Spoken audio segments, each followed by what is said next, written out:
Look here, I be on a paper chase. I'm all about my cheddar. I ain't touching the mic if it ain't 5 G's or better. I plan to never fall short. Again, I won't gain. Woody, I'ma tell you, no pain, no gain. I hustle hard for what I want, that's how I get it. I struggle hard, and if it's out there, I'm gon' get it. If you see CMR, a $ on the CD, somewhere on there you'll see featuring the BG. Me and my nigga V, like Suge and Pop, we getting our shine on all the way to the top. Look, ain't no stopping us, boy, don't try. When you hear once, it ain't no secret you going by. You could lie about this, stunt about that. You can't dodge these 50 shots, I'm about to rat-tat-tat. Ain't nothing changed, still a bust a wig splitter. Straight hustle for my cheese, I'm a money go get about my paper, my cheese. So before my eyes close, I want my green to add up to 6 zeros. Get your betty nigga, somebody play a hate split 'em. Get your betty nigga, somebody play a hate kill 'em. I'm about my paper, my cheese. So before my eyes close, I want my green to add up to 6 zeros. Get your betty nigga, somebody play a hate split 'em. Get your betty nigga, somebody play a hate kill 'em. It's all about Benjamin, that's all I wanna have. Ducked off in my house with a hose, taking a bubble bath. Sparkling marble, covering all my room floors. A maid in a bathing suit, doing my house chores. Do not disturb sign on my bedroom door, cause my dick getting ate by my #1 whore. Look, I'm money hungry, about acting a donkey. No longer a junkie, I got rid of that monkey. I'm cheeky, I don't want you fucking with my shit. My neck and my knuckles covered with crushed out shit. Sparkling gold cover my motherfucking grill. Pockets filled with big head $100 bills. Fucking up this rap game with these wicked rap skills. And ain't far from making G's to making meals. I'm a trill BG, uptown hard hitter. On the real, my nigga, I'm a money go getter. About my paper, my cheese. So before my eyes close, I want my green to add up to 6 zeros. Get your betty nigga, somebody play a hate split 'em. Get your betty nigga, somebody play a hate kill 'em. About my paper, my cheese. So before my eyes close,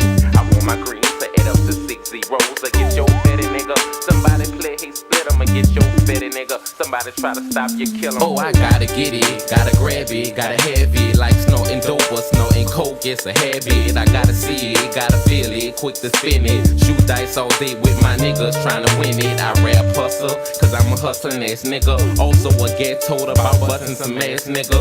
So you come play with me, about my cheese, you gotta go fool. In a casket, 6 BDs, selling tapes and CDs, like selling pick 3s. Rang up a million sales, we didn't hit the lottery. I'm a Benjamin chaser, clear hater eraser. Police have no case, cause I do murders without a trace. I'm almost at home, I didn't pass third base. I'm playing with 5 figures, but when I get 6, I'm straight. If I catch your bitch down bad, I'm a hitter. Paper chasing nigga, BG, a money go get about my paper, my cheese. So before my eyes close, I want my green to add up to 6 zeros. Get your betty nigga, somebody play a hate split 'em. Get your betty nigga, somebody try to stop you, kill 'em. I'm about my paper, my cheese. So before my eyes close, I want my green to add up to 6 zeros. Get your betty nigga, somebody play a hate split 'em. Get your betty nigga, somebody try to stop you, kill 'em. I'm about my betty nigga, I'm about my betty, by all means necessary. I'm about my betty nigga, I'm about my betty, by all means necessary. All about the Benjamin, it's all about the green, the motherfucking loot. BG. I get mine on. I get my grind on. I get my shine on. You get yours on. I'm trying to get mine. You trying to get yours? I'm stacking mine. You stacking yours?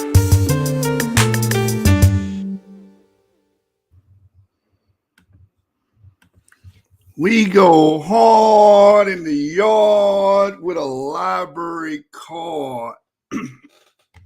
Y'all know how we rockin', man. 7 games, 7 candlesticks. Listen, man. Y'all know today it's just me, Dolo. It's just me, Dolo. You know what I'm saying? We here to review this content. Today I'm Dolo. Red beam on the weapon like Han Solo. Just me and my pogo. Y'all know how it go, man. But hopefully I'm gonna send a link out. Some of the bros might come through. I'm gonna give a disclaimer, man. Elder Yarah, you watching? I agree with the premise of that Black Hebrew Israelite theology started in America. It's an amalgam that started in America. It's the same thing when we're dealing with Yiddish or we're dealing with Ashkenazic rights. Ashkenazic rights is something that started in East Europe. You know what I'm saying? It started in Germany. We were reading that yesterday. So there's nothing inherently wrong with saying that. So I actually agree with Raborn's premise. You know, I know y'all gonna throw your tomatoes at me, but I just gotta be honest. I'm not like those guys over there. See, they can't be honest. They're always gonna ride with their God no matter what. And I got love for Elder Yarah. I just reviewed your discussion with Reggie, and I felt like you washed him. And I felt like Reggie, he was stumbling and fumbling and all that other stuff. But before I get into this debate, I haven't watched the debate in its entirety, so a lot was going to be said is going to be new to me. And just because I agree with Raborn's premise that Black Hebrew Israelite ideology has its inception in America, doesn't mean he's necessarily going to win. See, the premise, I could agree with the premise all day, but if Raborn does a terrible job arguing it and not proving it, then, hey, he's going to lose. And if Elder Yarah does a better job proving this point, he's going to win. You know what I'm saying? But I just want to put out there on the record as a disclaimer, I actually agree with Raborn on this. You know what I'm saying? Which for me is totally unbiased. I don't agree with a lot of stuff Raborn says when it comes to Hebrews, Israelites, and whatnot, because they tend to be ultra Afrocentric. Raborn, I want to see your DNA, man. Let me see your DNA, because you always have a lot of negative stuff to say about E1B1A, or people talking about E1B1A, which is the vast majority of African Americans. So it makes me wonder, makes me lift the eyebrow. What is Raborn's haplogroup? What is he hiding? But no, yeah, if you can share that with me, man, hit my email, HebrewJedi@gmail. Let me know what your haplogroup is, brother. Stop hiding. But anyway, like I said, man, I feel as if the premise is true. The premise is true. That doesn't give you automatically the win. I have to see if you argue it right. But yes, Black Hebrew Israelite theology is an amalgam that was formulated here in America. It has some Pentecostal themes in it, Baptist themes in it. It has some KKK racist themes in it, because again, they were reverse engineering racism. So they found out white people were teaching that all black people are Ham or all black people are pre-Adamites. They kind of reversed that and said, no, all white people are Gehazi. They come from the children of Gehazi. They were saying stuff like that to combat and reverse engineer racism. Said, well, all black people are the chosen people. And Marcus Garvey said, all Africans are Hebrews. He actually said that. I learned that from a non-black. I learned it from Edith Bruder, a French woman. You know what I'm saying? Because, we can't depend on Afrocentrics to teach us anything. They're very narrow-minded. And, I try to get Israelites away from that narrow scope and narrow way of thinking. But, yeah, stuff like that just points to it being an amalgamation. It's not an old world Judaism that was transferred here. It's a new amalgam of ideas that were formulated here in America, around in the antebellum South and in New York and in Chicago, stuff of that nature. So that's why I agree with the premise. But again, Raborn still has to argue the premise. He can't just rest on his laurels and be like, oh, yeah, we know that's true. No, you have to, in a debate, doesn't matter if I feel that your premise is right or not, you have to still argue it and do it well. And I haven't seen it in its entirety. So to get a disclaimer, so when this debate is over and I tell you who I thought won, don't get upset with me. You know what I'm saying? It's your job to defend your premise or debate against it. Elder Yarah and Raborn, that's what I was saying before I get into this. A lot of people get upset. And Raborn, man, y'all prove my point, man. Y'all want a safe place to debate too. You want to go to Sonetta because majority of his audience is against the Hebrews. It's a no-brainer. You want to go to Garfield's channel because majority of his audience is going to throw tomatoes in cans at Hebrews. You don't want to go somewhere neutral. You don't want to give us a fade over on one of our channels. Because the opposite may be true, and you don't want to, you can't sustain that pressure. So shout out to Yarah, because Hebrews go over there all the time in debate. Like, y'all got to start coming over here and catching no fades on our channels. You know what I'm saying? Give our channel some of those thousands and thousands of views that we freely give y'all. And you know, that's why I don't support going over there. I've been on Garfield's channel, been on Raborn's channel. I don't support going over there because it's time that we need to eat off our own content. And if we bringing in the person, we're bringing in the people. If Hebrews stop going over there, it's going to be a big problem. You see, every time they try to revolt and go against Sinetta, he get the, oh, I'm sorry, brother, did I offend you? Like he started backtracking and trying to make it right because he understands that you guys are a catch. And I want y'all to understand that, man. Y'all really be pissing me off, man, real talk. But that's another subject. Let's get into this debate, man. I'm going to see who won. I'm going to judge this thing fairly no matter what side is what. I love you, Elder Yarah, but, you know, I'm going to have to call it how I call it, you know. It's like Zion Lex. He debated Chris Harris. I felt like Zion Lex was off topic. I felt like Chris Harris, even though he was erroneously arguing, he was arguing a negative, and he did enough. I felt like he won that debate. Hey, y'all can kill me later. Fuck it. I am who I am. I said what I said. But I'm not going to be those guys. I'm not going to be Sinetta TV. I'm not going to be Garfield. I'm not going to be them where they continue to say every Hebrew lost just because they're Hebrews. No, we're going to judge it based off what was said in the debate, damn it. With that being said, no further ado, let's get into it. All right, let's get this thing going, man. Chess Master. Hey, we got to show KRS-One some love. You already know I am a MC. Are you one too? Show that, brother. Hey, Captain YASHAR-YA'OH, you better get on that KRS-One shit. Get that new joint, fire. Yo, listen, this is going down. This is also going to be fire. Make no mistake about it. You already know I got Elder Yarah in the room, and Raborn can't turn on his camera because he's better with Zoom. And he wanted to do it on Zoom, but we're already over here. So it is what it is. This is going to be a one-round knockout. Either one round knockout for Elder Yarah. Before we start, I want everyone to know that we're covered under Section 107 of the Copyright Act that provides a statutory framework for determining whether something is a fair use and identifies certain types of uses such as criticism. So I will be giving my criticism, commentary, news reporting, teaching. We'll be using this for teaching purposes, scholarship, and research purposes. So we are covered under Section 107 of the Copyright Act to review this tape today. Thank you. And Raborn, a one-round knockout, 20 minutes. All right, the title is Raborn versus Elder Yarah. Was the Black Hebrew Israelite doctrine? Hold up. Was the Black Hebrew Israelite doctrine? I gotta delete something. I see it's messed up. Was born in America. Okay, I'm gonna fix that. Don't worry about it. I'm gonna fix that. I'm glad I read it just now. But that's what it's going down to be. So we're gonna get this thing pumping right now. And Yarah, I want to give you, Raborn, I want to give you 3 minutes of an opening to let the people know exactly what it is you are here to prove. And I'm going to give Elder Yarah the same time, 3 minutes as an opening to set the stage to let the people know what it is that you are here to prove tonight. So without any further ado, are there any questions, brothers? Turn on y'all mics. Are there any questions?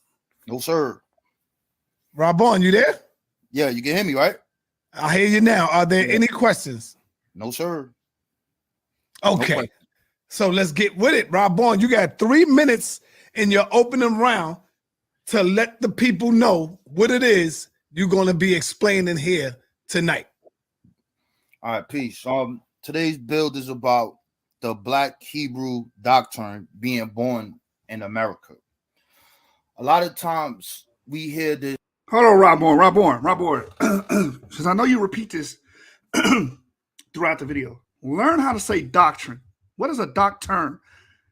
I'm sorry, this is going to bother me. He's going to continue to keep saying it that way. And guess what? I'm your real friend because, you know what I'm saying? Your best friend going to always tell you stink. You know what I'm saying? You stink, go home, take a shower, clean up, then try again. I don't know what you're trying to say. What is a doctrine? Is that like a doctrine and a lantern? They had a baby and then became a doctrine. Let me look that term up, make sure that's I'm not tripping. You know what I'm saying? I'm sorry, y'all. Go ahead. Raborn, stop saying it. It's doctrine. I think you're trying to say doctrine. Somebody help me out in the comments. Is he trying to say doctrine? This ancient Black Hebrew doctrine always been a part of our culture in Africa, and somehow we brought it to America. The problem is, they knew they were his Hebrew Israelites in Africa, but when they got on the boat, they caught amnesia because you don't see the culture amongst the Black people. When we look at the Black people who write for themselves in the 1700s, they called themselves something Pacific. They say we are the Africans. When you look at the first writers, or you look at the first people who make the first Black towns, such as Fort Mose in the 1730s, you have Francisco Menendez, who says he is a Mandinka. Same as you move down the line with Martin Delaney, I'm Mandingo. So the closer they are back in time, they knew their Pacific tribe. As time goes on. Wait, hold on. How do you know how to say Martin Delaney, but you don't know how to say doctrine? Raborn. Doctrine. Doctrine. Doctrine. Not doctrine. I don't know what that is. Because of the transatlantic slave trade, you get to see that. Now, what is the Black Hebrew Israelite doctrine? That would be the opening of the slides, and you'll be able to see what is being taught. What is that? Where did it come from? I'm telling you, people. Yes, yeah, Raborn. What is a doctrine? Hey, can somebody in the chat tell me what the hell a doctrine is? And matter of fact, the title of the video is actually, let me see. I'm sorry, y'all. This is going to bother me, so I just have to address it now and get it over with because it's going to bother me. And I'm not saying I have the best grammar in the world and I pronounce all my words correctly and intact. But come on, man, this is just a lack of effort when you keep messing up words like this and the people around you not even telling you like, hey, Raborn, man, it's doctrine, man. It's not doctrine. And even in the title, it says doctrine. Doctrine. Your friends don't give a fuck about you, Raborn, because they sit up here and listen to you talk like this and never take you to the side like, hey, bro, this is how you say it. You know what I'm saying? Okay. He says, when you are driving on the docks and make a right or left, a dock turn, Bruce Smith said, it's when you talk to a doctor and turn from your sins. I don't know what the fuck a doctor. Them niggas over there don't care about you, man. Today, that it came from the church right here in America. In fact, you'll get to see that they used that information to go against white supremacy and what they were saying in the Bible. However, when you hear the people talk, they start talking about Esau, 70 AD, the world is going to end in 2000, millennialism. You're going to see the magic. You're going to see the origins tonight of where this comes from. There's nothing real ancient of it. It was made right here, just like the Nation of Islam was made here. Is that the real Islam? No, it's not. It was made here to do something specific. Same as the Moors, 5%ers, and any other organization. It is homegrown in America. And the question I got to ask you guys, I just want you to think about this. Have you ever heard an African refer to themselves in Deuteronomy 28? Have you ever heard that? Is there any ancient record of this? Is there any ancient records of West Africans calling white man Esau? Today, we're going to learn the origin, where it came from. Since this individual, I don't know, he hunts me down. He claims he wants to challenge everything I teach, which you don't know. Obviously, you think I just talk about Hebrews, which is retarded. But yeah, and this is what we're going to get today. And that's what I'm going to be presenting. It's going to be a one round, boom, boom. And I'm done. All right. You done on time too, my brother Raborn. All right. So we want to give the same opportunity to my brother, So his premise, I know I had to, I'm going to be bothered by him saying doctrine and not doctrine, but I'm just going to have to get over that, right? But his premise is basically saying that there are elements with the Black Hebrew Israelite movement that you can't find outside of it, or it seems to be that way, right? But I will say this, Raborn, the Judaism, old world Judaism, did compare white people to Esau, just not every white person, like we see. So it is a unique idea that we find in America. It very well is. Like I said, I agree with your premise, but just have to see how it plays out. I like how you opened up and said, hey, everything that you guys are like the millennialism that you guys infused with the 2000 doctrine, the Esau thing, and certain other narratives is something that had its inception in America. I think it was a very strong start from Raborn. Let's see how our brother Elder Yarah responds. The Yarah, and let him get it in. Brother Yarah. Oh, one more thing, Raborn, I want to make sure. Are you able to show your slides on this? Yeah. Okay, Yeah. good. Brother Yarah, the time will start when you start, my brother. You got 3 minutes in your opening. Paint the picture. Let the people know what it is that you are here to prove tonight. Yeah, I appreciate you signing up for having me on the channel, and again to the nigga brew, Heat Killer, for showing up tonight. This is what we're going to get into, family, right? We're going to deal with the fact that the gentleman espouses, as you just heard. Hey, Raborn, you ain't the nigga brew killer. You the English language killer, because you be slaughtering them English language. You be destroyed. Like, you be smoking the English language. You be pushing the English shit back, right? I'm like, bro, it's doctrine, not doctor. I'm sorry, y'all. Go ahead. I'm sorry. Heard him say that Black Israelite doctrine or Black or Israelite doctrine began in the Americas, that it has its origins here. This debate is very simple, family. It's very simple. That if we show evidence tonight that Israelite origin, Black Israelite origin, preceded its existence in America, on the shores of America, among our people, then this debate is over. It's a one-hitter quitter. I don't even know why he stepped up to the plate just to talk about maroons or whatever he's want to try to espouse this evening. This is very simple. We're going to talk about what his understanding of doctrine is. I don't think he has an understanding of what doctrine is. He would have been better off talking about theology, which is something completely different from doctrine. But he chose the word doctrine. So we're going to deal with Black Israelite doctrine this evening, right?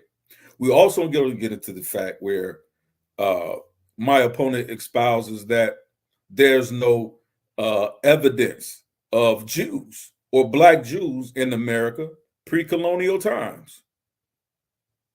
That's ultimately what his argument is about, because he's postulating if there's no evidence of rituals, then these people could not have been here. But we're going to show evidence that they were here, that Black Israelites or Black Jews were in the Americas pre-colonial times. And so once we get into this information, family, it's going to be over really fairly quickly, probably about 1 or 2 slides. I'll be done with them, but I'll continue just to build with the family. So when we get into this information, some people need to know how to actually formulate their arguments and not just throw rhetoric. You're going to hear a lot of conjecture, just like he just did about Deuteronomy 28, that has absolutely nothing to do about whether or not you see Black Jews in America.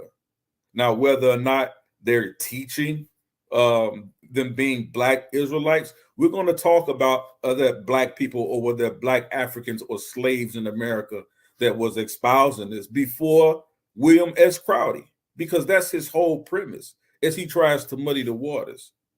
His whole entire premise is that it all began with William S. Crowdy. He's going to talk about the Black church. I dare him to bring up Azusa Street. I'm going to rip you to shreds. I suggest you stay away from the church. Stay away from the AME. Stay away from the Zionist temples. Stay away from it, because you're going to die on that anthill. All right. I think he had a response. I think it's a great response. It's just, Yarah, pre-colonial times, there were no Black Jews here. So I don't know what you meant by that, brother. I hope you clarify that. Pre-colonial means before colonization of America, right? Before we're talking about America. Unless you're talking about Africa, that's a different thing. We're talking about America. There were no that I know of black Jews here. But I also want to state something else that Raborn, me and him have spoken about before. Everything doesn't come from one West. All ideology doesn't come from one West. But he is right. I agree with his premise. Black Hebrew Israelite ideology does pretty much get their inception in America. But as we read Edith Bruder, she tells you that some black people actually have merit to what they say because of the Caracayo Jews, the Caribbean Jews, and a lot of these people that are coming out of the Caribbean, like Marcus Garvey, and I think Matthew Ford comes from the Caribbean. One of those two brothers come from the Caribbean, and they bring these ideas about us being Jews to America. So it's not all cut and dry. It's not all one thing. Even Bruce D. Haynes in his book says some Jews have. Let me get that real quick. Let me get that in Bruce D. Haynes' book. Let me pull that up. Yeah, but the one issue I have with Yarah's opening is that he said in pre-colonial times. I knew what he was trying to say, but you got to say it. I guess he was saying before America formed, or before revolution time, pre-revolution. I think that's what he was trying to say. Correct me if you're watching Yarah, what you meant by that. Because pre-colonial means before the colonization period, before Columbus and stuff of that nature. So let me go to Google Play, open up my books, and let me open up Bruce D. Haynes' book, because he has a page in there that talks about the merit of some black people actually going back to a certain period, a particular period. And I want to share that with you guys. Before we finish the video, I'm trying to be very quick on this. And of course, it's not going to be the first book that pops up. Let me put Bruce D. Haynes, put that in the search bar. Soul of Judaism, right there. Boom. So we're going to open this book. And there's a particular quote in here that pretty much shows you that some Black Americans actually do have merit to their claim. And Garfield had this guy on his book, and why not bring this part up? It's always, they fake their covers or whatever. It's because you're not balanced. The book talks more about. There's a lot more that's being discussed here in this book. Right here. Let me share my screen, and then we'll get back to this debate. He said, I'm sure the original Israelites weren't racist, so yes, the Esau sermons and stuff is new. Yeah, like saying all white people are Esau is new. Now, you do have rabbinic writings saying that Rome was Esau and some of the Europeans, but every white person, I don't know if we can justify that in old world Judaism. Here, I'm open if you guys can show me that. I haven't seen it. So this is The Soul of Judaism, Jews of African Descent in America by Bruce D. Haynes, and it states here, the Hebrew Bible narrates the quintessential story of exile and return of bondage, deliverance, and the promise of redemption. It is the story of a chosen people that has long served as a powerful metaphor for the Black experience in America. For at least some Black Jews, laying claim to the ancestral line is a strategy for inserting themselves back into history. In some cases, the knowledge of a Jewish ancestor may serve as a catalyst for exploring one's Jewish roots, or may provide justification for claiming Jewish identity. In other cases, the links are more allegorical.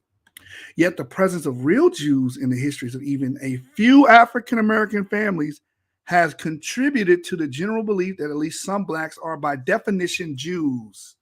Garfield, why not bring this part of the book up? Why not? Are you too busy trying to paint a narrative? Did you skip over this? Did you read it? Did you get to this part? Did you get this far in the book?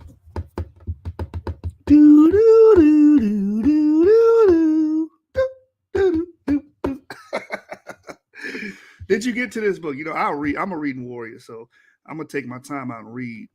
But anyway, it says here, if most of the Jews in the U.S. trace their direct lineage to Eastern Europe, many Black Hebrews and Israelites groups that emerged in the early 20th century trace their lineage to Ethiopia or the Caribbean. And the Caribbean is important. It says, for at least some individuals, there is historical merit to their claims.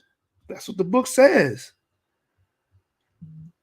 So you have to address that. And then you have like Marcus Garvey coming from the Caribbean. You have, I think, Matthew Ford.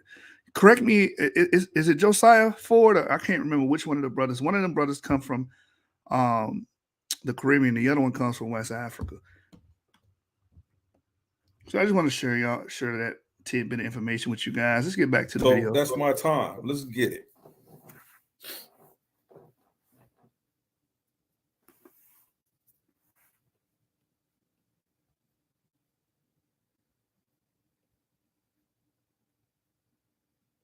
Yes, my bad. All right, yes, let's get it in.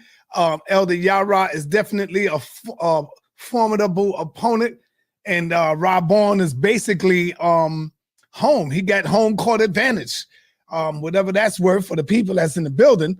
He got home court advantage. So one thing I failed to let the people know, the sparrers that's in the chat right now, Raborn and Elder Yarah, there is absolutely no name calling. Please refrain from the name. If you get hot, stand up, put some water on your face or whatever, but there's no name calling. There's no cursing each other out. The people are here for the information and the scholarship. So with that being said, Brother Raborn, the time will start when you start, brother. You got 20 minutes in this first and final round. Let me know when you're ready. Unmute yourself and let's get it in. All right. Share screen. And hit the like button. Everybody that's out there, share this video. Put it on your Facebook, man. Let the people know it's on tonight. It's on tonight.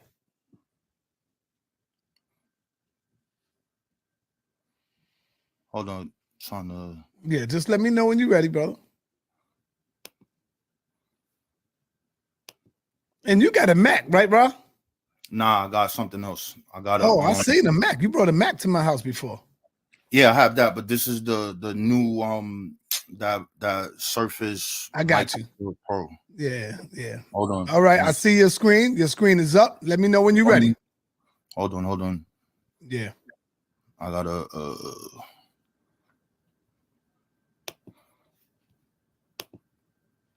I need to move this thing over here. Give me 1 second, bro. While he's getting it up, I also want to say, like, the Pan-African doctrine thing, that's something that was birthed over here in America as well. This Pan-African ideology, which we see was infused in early Hebrew ideology, Black Hebrew ideology. Yeah, I call him the English language killer.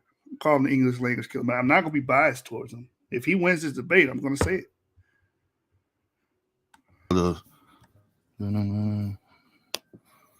Why is this shit not moving over?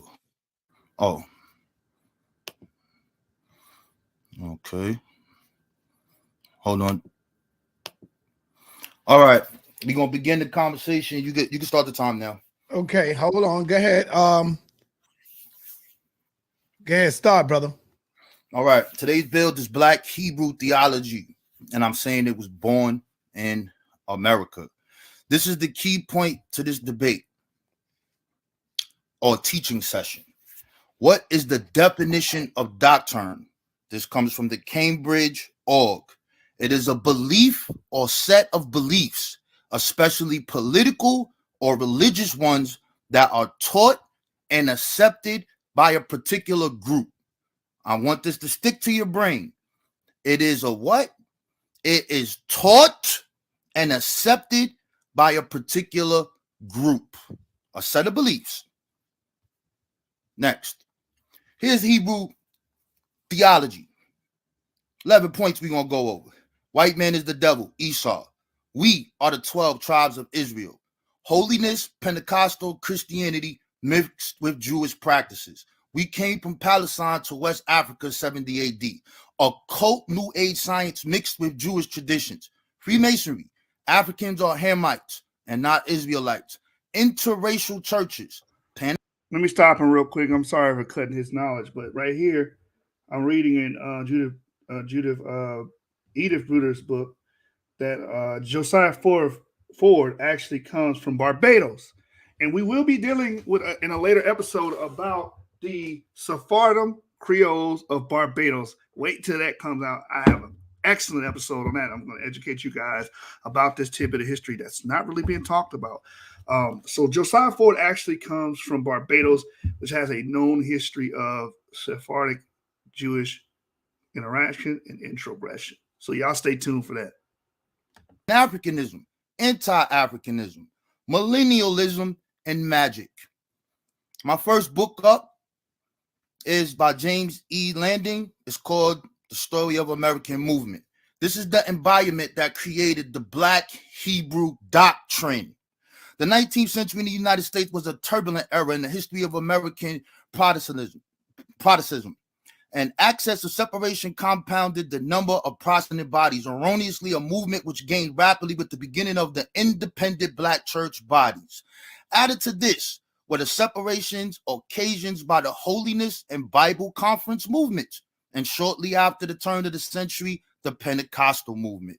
Much of the three later separations were centered on the urgency of salvation due to the believed imminence of the second coming and other interpretations of eschatology of Christian millennial teachings.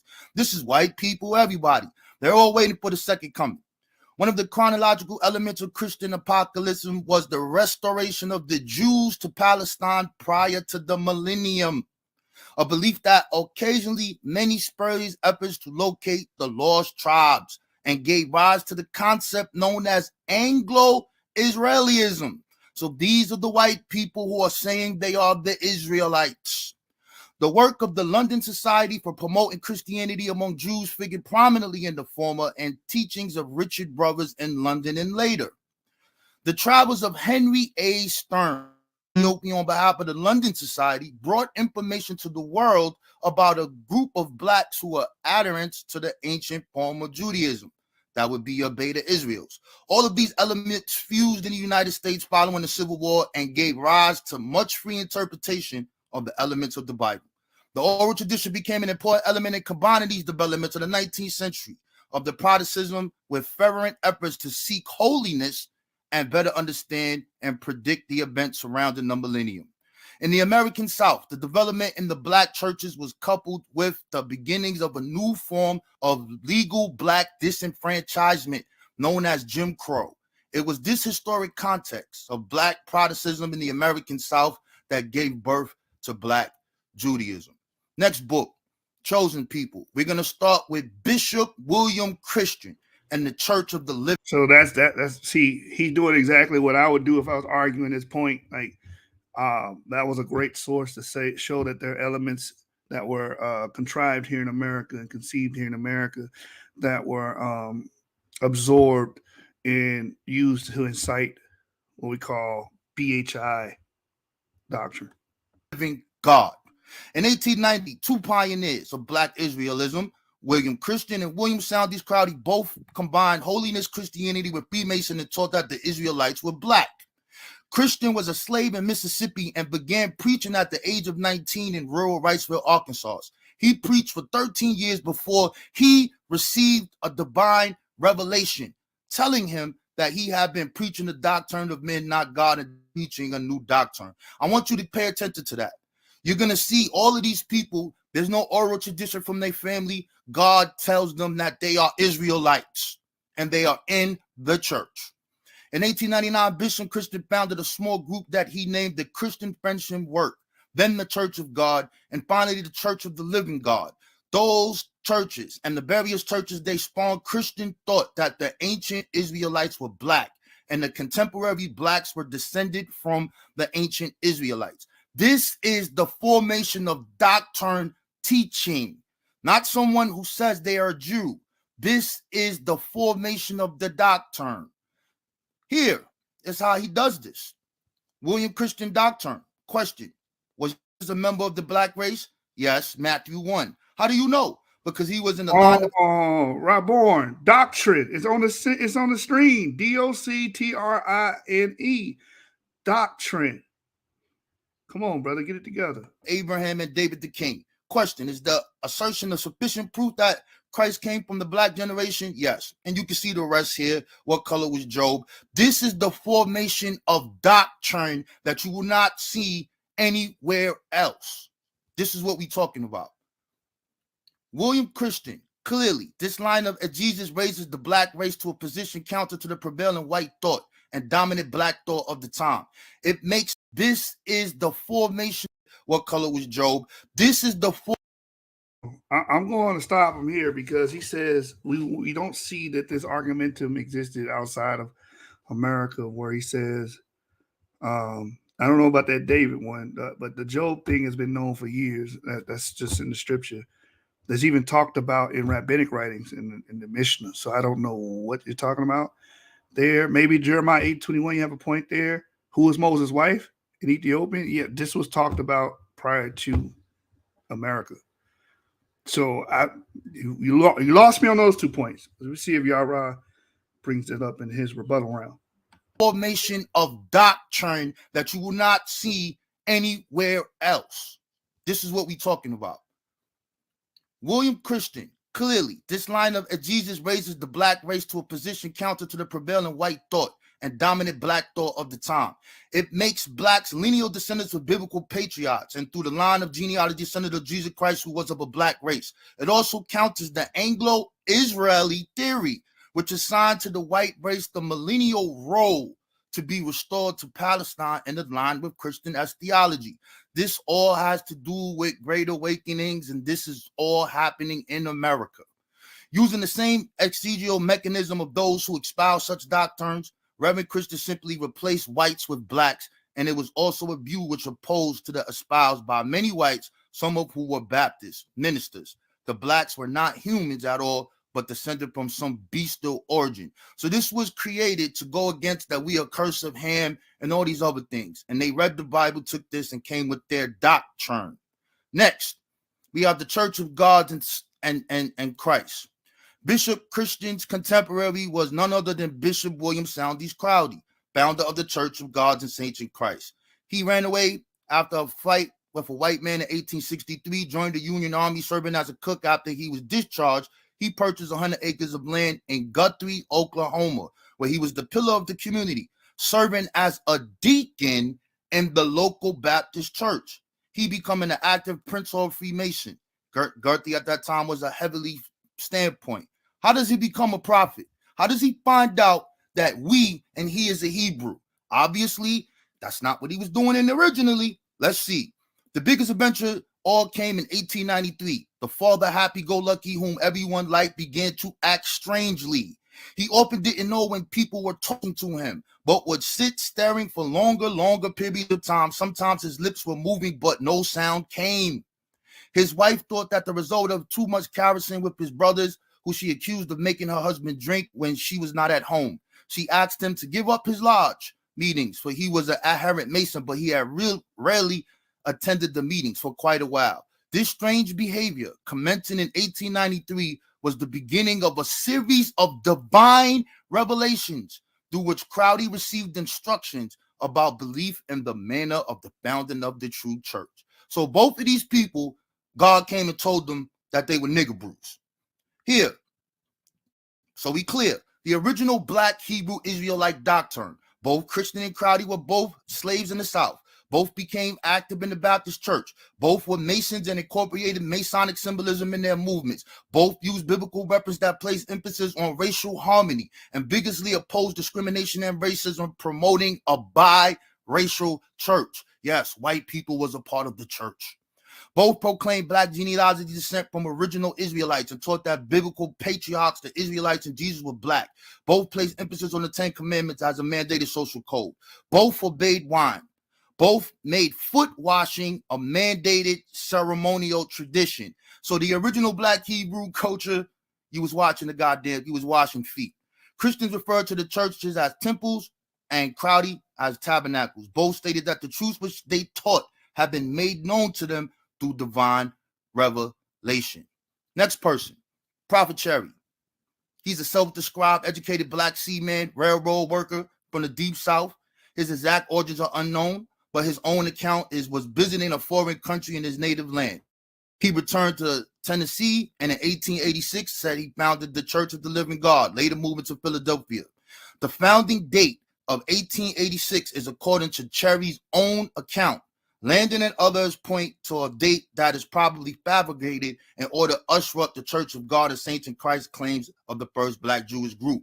There is no mention of Cherry incorporating any of this in any black newspaper. We have newspapers.com. We looked. But let's look up more divine crazy revelations or how they found out they were Hebrews. According to another account, stated that Prophet Cherry was sent personally by Christ and the personages of the prophet Elijah to lay down the foundation of the Church of the Living God and to be a successor to Father E.D. Smith, who had founded the group. Smith had actually founded a group known as the Triumph, the Church and Kingdom of God in Christ in Baton Rouge, Louisiana.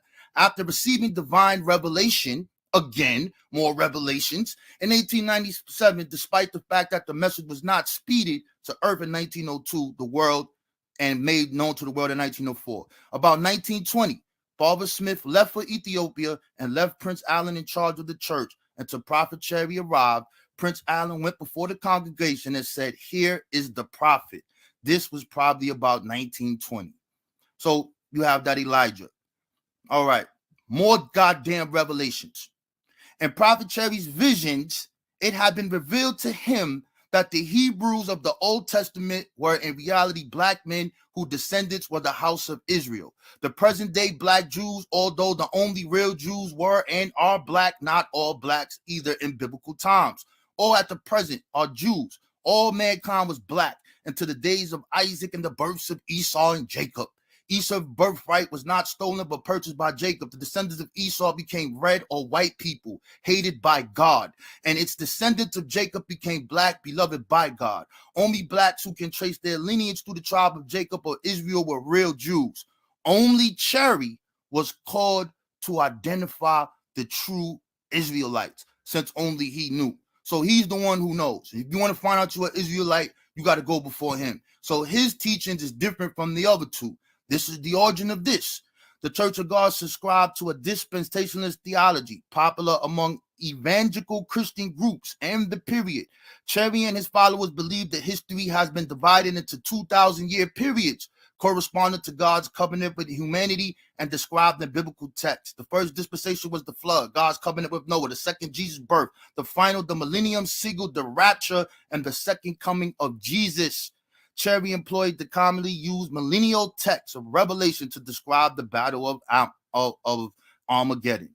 Cherry also taught that 70 AD is the date that Jews left from Palestine to go to West Africa. So this 2,000-year period that you see here, that 2,000 period that you see there, where you see the UPK waiting, yeah, this is where it comes from.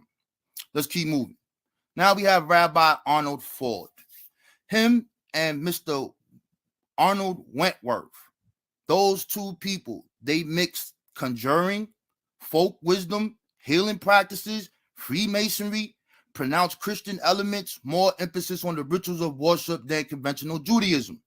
Arnold Ford and Wentworth each collaborated with African Americans in Harlem and attracted followers of both African and West Indian backgrounds. Ford was a 33-degree Freemason and was a member of the Memram Lodge 51 of the local branch of the Scottish Rite Masons.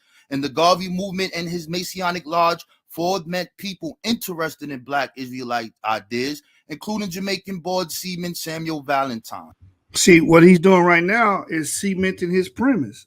You know what I'm saying? He's cementing his premise. He's showing that, hey, these things have Christian elements to it. They have masonry elements to it. Shout out to the early history of the Masons, because you do have a Jew amongst the early history of the Masons. And Garfield and Raborn was like, oh, he was a cover. No, he wasn't. Both his fathers were Jews. I have the book on that, and I actually shared that information with you guys live before. His name escapes me, but he's like the second Grand Master of the African Lodge. He was indeed a Jew. But back to this debate. You're establishing your premise. I have to see what Yarah says, but I'm leaning heavy on Raborn's point. Like I said before this, I gave a disclaimer. I agree with Raborn's overall premise, but he has to argue it, and he's arguing it very well. He's showing you the inception of what a lot of Black Hebrew Israelites theology and doctrine, Raborn, not doctrine, comes from. So he's doing a great job. Bishop Saint of the Vine. Then he met Mordecai Herman. Herman spoke Yiddish and sold Jewish literal items. He started an Israelite Masonic organization known as the Moorish Zionist Temple of Cusham in 1921, which lasted only for a year. Ford became involved with Herman as a business partner, and they collaborated with Valentine, etc. Mr. Ford. Ford's preference for the terms Hebrew and Israelite rather than Jew helped to carve out an autonomous identity. He said, "We are Africans." He declared in blow 3-word sentences. Ford used the category of race, but not to signify color or geographical origin, but rather culture and human virtues involved. So you can see the original Hebrew Israelite doctrine with Christian and Crowdy. They're not anti-African. They're Pan-Africanist Freemasons, but Cherry is a little different. But let's keep moving. Ford's theological depth to esoteric and Islamic religious practitioners active during the Harlem Renaissance, with whom he had come into contact through the Garvey movement, can be seen in fact that he integrated some Islamic practices, such as the observance of the fast or Ramadan. This is interesting. According to an early account, he was through the Garvey movement that Ford became friendly with these voodoo men and glorifiers of Mohammedanism. So now, here's something that I grabbed from the Schomburg Museum. So this is a primary here. So what he does is he writes Rabbi A. Wentworth. And when you see how he opens this letter up, he says, "Greetings to yourself, your family, and your congregation, and the blessings of Allah." Why are you not saying Yahweh? In any event, he says, "I have sent you by post registered your certificate of ordination. Have Brother Elder Phillips or Elder Payne sign it, and then you may frame it." So he's the one who ordained Wentworth into this movement. However, this guy's believing in Allah. He's dealing with Kabbalah, and we're going to deal with the magic. But it's interesting how we see this anti-African rhetoric, because when he's there, he's telling his brother this: "My dear brother, if I ever need your help, it is now. I need a representation in all of America, a strong and determined character. I hope you will fill this bill for me. I will give you full authority to represent us. His Most Excellency Majesty Haile Selassie II, Emperor King of Ethiopia, His Highness YASHAR-YA'OH, and His Excellency Kentaba, God bless them. They are with all of you for good." In any event, this letter is to get Black people to go to Africa. Where did the hate for Africa come from? I don't know. YASHAR-YA'OH and the rest of them, they're not walking in the ancestors of the goddamn faith. It's very weird. In any event, with the support of the hundreds of members of his club, Ford and 3 followers left for Ethiopia, carrying a formidable petition to Emperor Haile Selassie. He died in Ethiopia as well. Next person. I also got this in the Schomburg Museum. It is called The History of the Negro Jew. So this movement that you hear about, the Moorish Zion. Hey, I want to share with you guys real quick about what I was talking about. Nero Prince, the second Grandmaster of the Prince Hall Grand Lodge. And I actually went out my way and bought this because I remember Raborn was like, "Oh no, he was everybody a convert. If it has something to do with Africans or Blacks, they automatically converts." So that's very racist, by the way. So let me share this. I just put it in the Genesis 49ers resource group about the Kissinger's legacy reprints. The Nero Prince, second Grand Master of the Prince Hall Masonry. So I want y'all to see this real quick, and then we're going to get back to the video. Share the screen. Share the screen. There we go. There we go. Nero Prince, the second Grand Master of the Prince Hall Grand Lodge. So in this book, it says Nero Prince, the second Grand Master of the African Grand Lodge, was a native of Russia. He filled the office acceptably to the craft from 1807 to 1809. His parents were Russian Jews, but he identified himself with colored people. This is what the record says. This is what the record says, man. Y'all get mad at history. Y'all hate history. A lot of y'all guys ahistorical, man. I be telling y'all. I just want to share that with y'all real quick because he's bringing up the masonry infusion that's mixed with the Black Hebrew Israelite doctrine. Doctrine, Raborn. Doctrine, not doctrine. Doctrine. All right, back to your regular scheduled program. Temple, the one in 1921, it is actually older. This is totally different than all the rest of them because this is true Judaism and there is no Christianity mixed in it, no washing feet, no none of that. But it is also biracial. Here we go. The first Negro Jewish congregation in the United States was founded in 1899 by Rabbi Leon Richelieu. He claimed to have been born in Ethiopia. Richelieu Temple was known as the Morazian Temple. The members of his congregation were both Negro. 3 minutes, Raborn. 3 minutes. I'm almost done. And white. Richelieu received his ordination from rabbis in the United States. Also, he never applied for membership in the New York Board of Rabbis. He met both Arnold and Wentworth Matthew were members of his congregation. When they approached him and asked to become rabbis, he said, they're not good enough.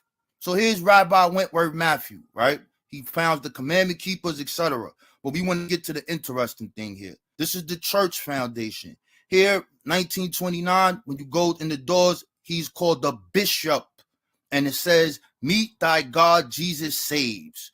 So now we're going to get to the magic nigger brew. That's just the origin of your One West and their teacher. He was using the 6th and 7th books of Moses and Hebrew spells and diagrams that would compel God to enter his body. Sounds like Father Divine and all of the rest of them. Let's keep moving down. Come on. Oh, here's the diagram right here. This is from the Schomburg Museum. You can see it right there. Here's the next one. This is from the 6th and 7th books of Moses from D. Lawrence. Magic. These are the amulets here. And because I got 3 minutes. Here is one of his letters. You see the Masonic sign on the back. You see I'm there with the primary right there. And we're going to go down. Hold up. Oops. Let me get one more. Hold up. Let me get one more. Damn, what's going on here? Why this shit is not moving? I'm stuck here. Want me to stop the clock? Yeah, I don't know why it's stuck. You got 1 minute and 10 seconds. I'm going to stop the clock. Why did it stay stuck? Shit is not moving, bro. The side is moving, but the slides ain't moving. Okay, here you go. We can stop it now. All right. He can become invisible. One evening after Friday night services had concluded, Matthew turned to a dozen of worshipers in his audience, began speaking on familiar themes of magical abilities.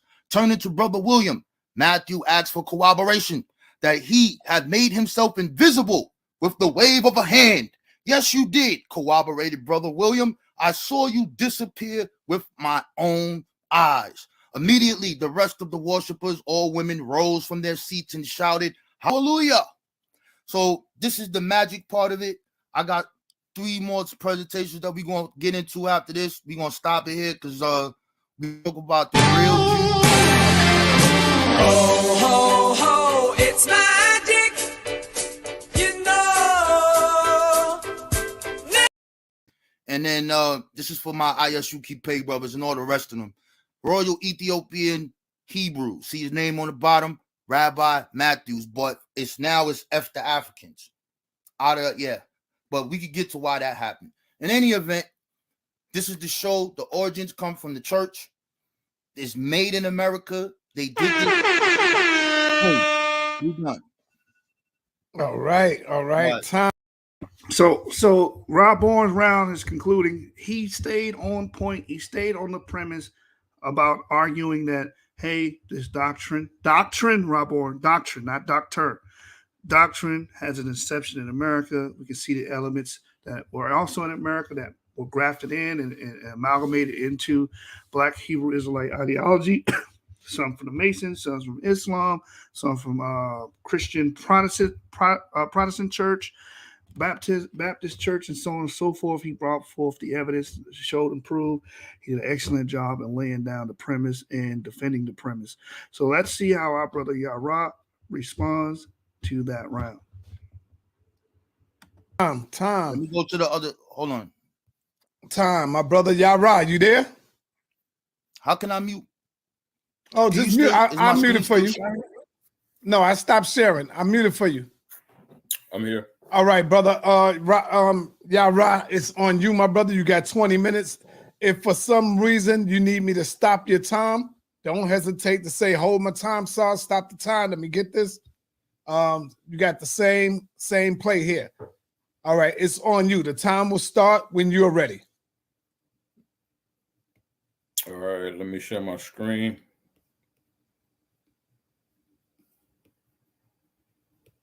I see your screen. Just let me know when you're ready. I just want you to see the time starts. Your All right, screen my is ready. screen. Yeah. All right, let me do a presenter's view so y'all can see it. All right, can you see my screen clearly? Yes, your screen is there. All right, let's start it. All right. Right. It's So on you. so 20 minutes real quick. As I said, family, come on, bro. Like, let's not do this. A time before William Sanders Crowdy. We're gonna deal with the elephant in the room. We're gonna hit him point by point, right? And the pioneers of the Black Israelite movement who came before him. You got to understand what he's positioning. He specifically stated, right, that the Black Israelite movement and the tenets that they taught only began with these gentlemen, William Crowdy, Christian and Cherry, and a few others. Now let's really get in and unpack what he said, right? So let's deal with William Crowdy. And I want to bring something out to you guys, right? He went over William Crowdy's background, but I'm going to do it a little bit, right? William Crowdy was born St. Mary's County, Maryland, August 11, 1847. At 16, he joined the United States Army, served in the Civil War in 1863 to 65. He then became a quartermaster sergeant in the 5th Cavalry in 1867. He was discharged in 1872. Now, listen, people, while in Guthrie, Oklahoma on Tuesday, September 13th, 1892. We're talking about origins. Anytime you come into a discussion or a debate or an argument and you start off with your premises being an origin, you must show a timeline. Not all of this conjecture. That's the crux of this debate. What was the origin of these tenets? So these origins of these tenets, is he espousing began in 1892? Let's see if his information lines up with what he's been saying. September 13th, 1892. The Lord God appeared to William S. Crowdy in the vision, telling him that he wanted him to redeem Israel out of spiritual bondage. You can see the source at the bottom, right? Here's Raborn's established timeline. This is what he gave you guys. He began in 1888, was his earliest date, to 1929 was his latest date. That's the timeline that Raborn just established in this 20-minute runaround, right? Then he went on to different tenets. He talked about dispensationalism, right? Dispensationalism is what the covenants of Noah, the covenants of Abraham, the covenants of Adam and Eve, and what those different things meant that he claims only began with William Crowdy, William Cherry, and Brother William Christian. But we clearly see that it was first developed by John Nelson Darby, who also has his own Bible, the King James Version or the Darby Bible, with his annotations and notes. That was created around 1830, well before 1892, before William Cherry and before Crowdy began their evangelism, before they began talking about that they are the children of Israel and then what the quote-unquote Black Hebrew Israelite movement. These things were already in existence. How can you create something, Raborn, that has already existed before your time? It's impossible to do so, sir. Then you go and you talk about feet washing, because these are the main things that you really wanted to hang your hat on. I told you don't down these anthills. Feet washing. Feet washing is an ancient African culture. It's a ritual. They didn't create that. That didn't start in the United States. That's an African ritual. Let me see if I. That was a great point because he tried to make feet wash the zinger. But we know feet washing is something that's Middle Eastern, African. It's not something that was had its conception in America. But I still think Raborn still made a great point that, hey, since it's an amalgam, a mixture of elements, and we can see where these doctrines come from, that it was conceived here in America. But let's see where my brother goes from here. I can hit the link on that really quickly. Let me see. Oh, that knocked that out. Hold on. Let me see it. Right here. Right? The cultural resources, the African American lectionary, feet washing. Right? That's an African practice, bro. That's an African practice. That didn't start in the Americas. We read about feet washing in the Bible. That was well before 1833, well before 1611, well before the establishment of the King James Bible. Feet washing is an African ritual, family. Let's continue. Right? You got me going through this. Raborn. This is from your information, right? In the 1890s. This is where you began your information again. 1890. Raborn. And you say all these things didn't come about until 1890, that they weren't heard of to our people or to people of pre-colonial times, to people didn't call themselves Jews, or black people didn't call themselves Jews, or slaves or African descendants of slaves called themselves Jews. This is what you said. You also went into the original black Hebrew Israelite doctrine. There's no such thing, Raborn. There's no such thing. Again, your timeline starts in 1893, right? You claim that these people created all of this during these times. Let's continue. A doctrine, a principle or position, a body of principles, and a branch of knowledge or system of belief. Dogma or Catholic doctrine is an example. A statement of fundamental governmental policy. A principle of law established throughout past decisions. A military principle, a set of strategies, something that is taught, teaching, or instruction. Doesn't the word Torah mean instruction? If these guys are reading the Bible in and of itself is solely based on the Torah or the Hebrew Bible, which is what we know that they were reading. That was well before 1890. How did they found and create anything? Any type of doctrine? Impossible. You needed a timeline. And you gave one, but you didn't understand it. Let's continue. What is Black Hebrewism, aka Black Judaism? How was that defined, Raborn? Judaism has been present in sub-Saharan Africa for centuries. Beginning in the 15th century, Jews who were fleeing persecution in Spain and Portugal founded small mixed communities down to the west coast of Africa. There was also an indefinable Black Jewish community, which was probably of Spanish origin in the West African kingdom of Loango until the end of the 19th century, right? That's from Tudor Parfit. Let's talk about what the origins really are. They didn't begin in America. Let's see how they got there. Let's talk about that, right? Black Hebrewism, Black Judaism defined, Raborn. Generally speaking, the terms Hebrews, Jews, and Israelites all refer to the same people. The nation which sprang from Abraham, from Isaac and Jacob, a nation promised and chosen, a chosen people, chosen by God in the Old Testament, Genesis 12:1. This also still precedes your timeline of 1888 to 1929. This blows you out of the water. You have to base your argument on a timeline. If you said something is the origin or it began somewhere, you have to show the timeline. You gave the dates. You gave the dates. This is already over. Each term emphasizes some aspect of this people's origin or background.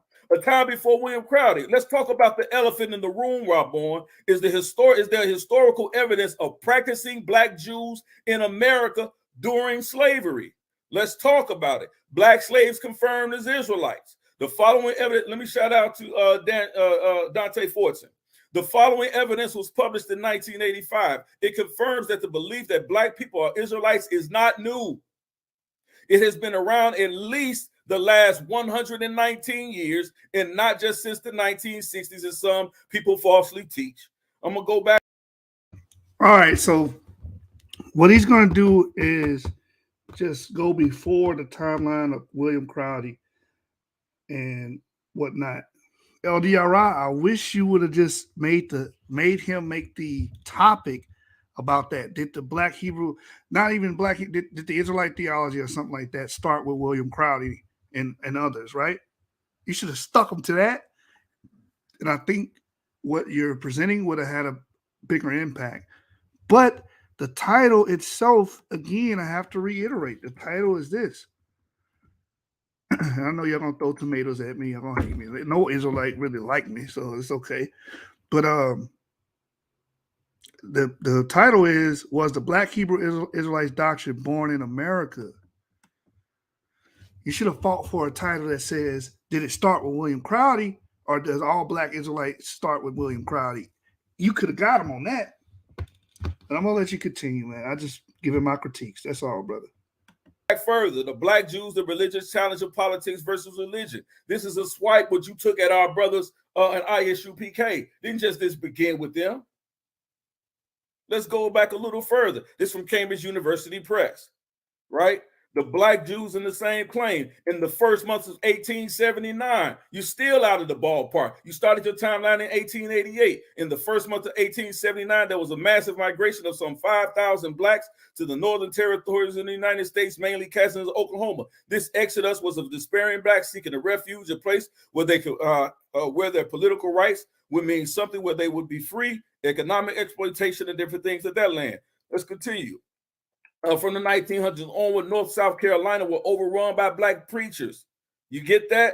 That didn't happen until the 1900s.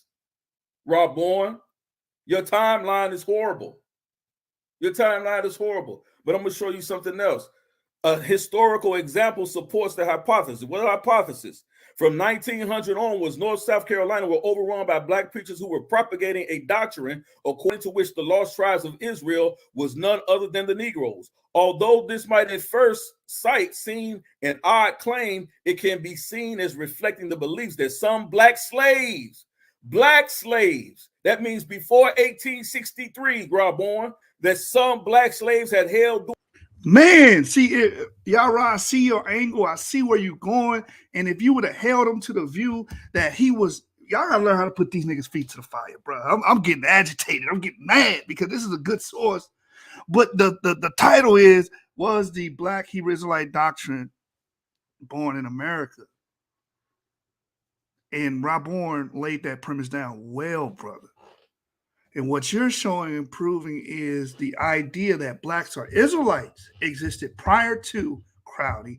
It existed prior to, William Josiah Ford and Rabbi Matthews. That's what you're proving.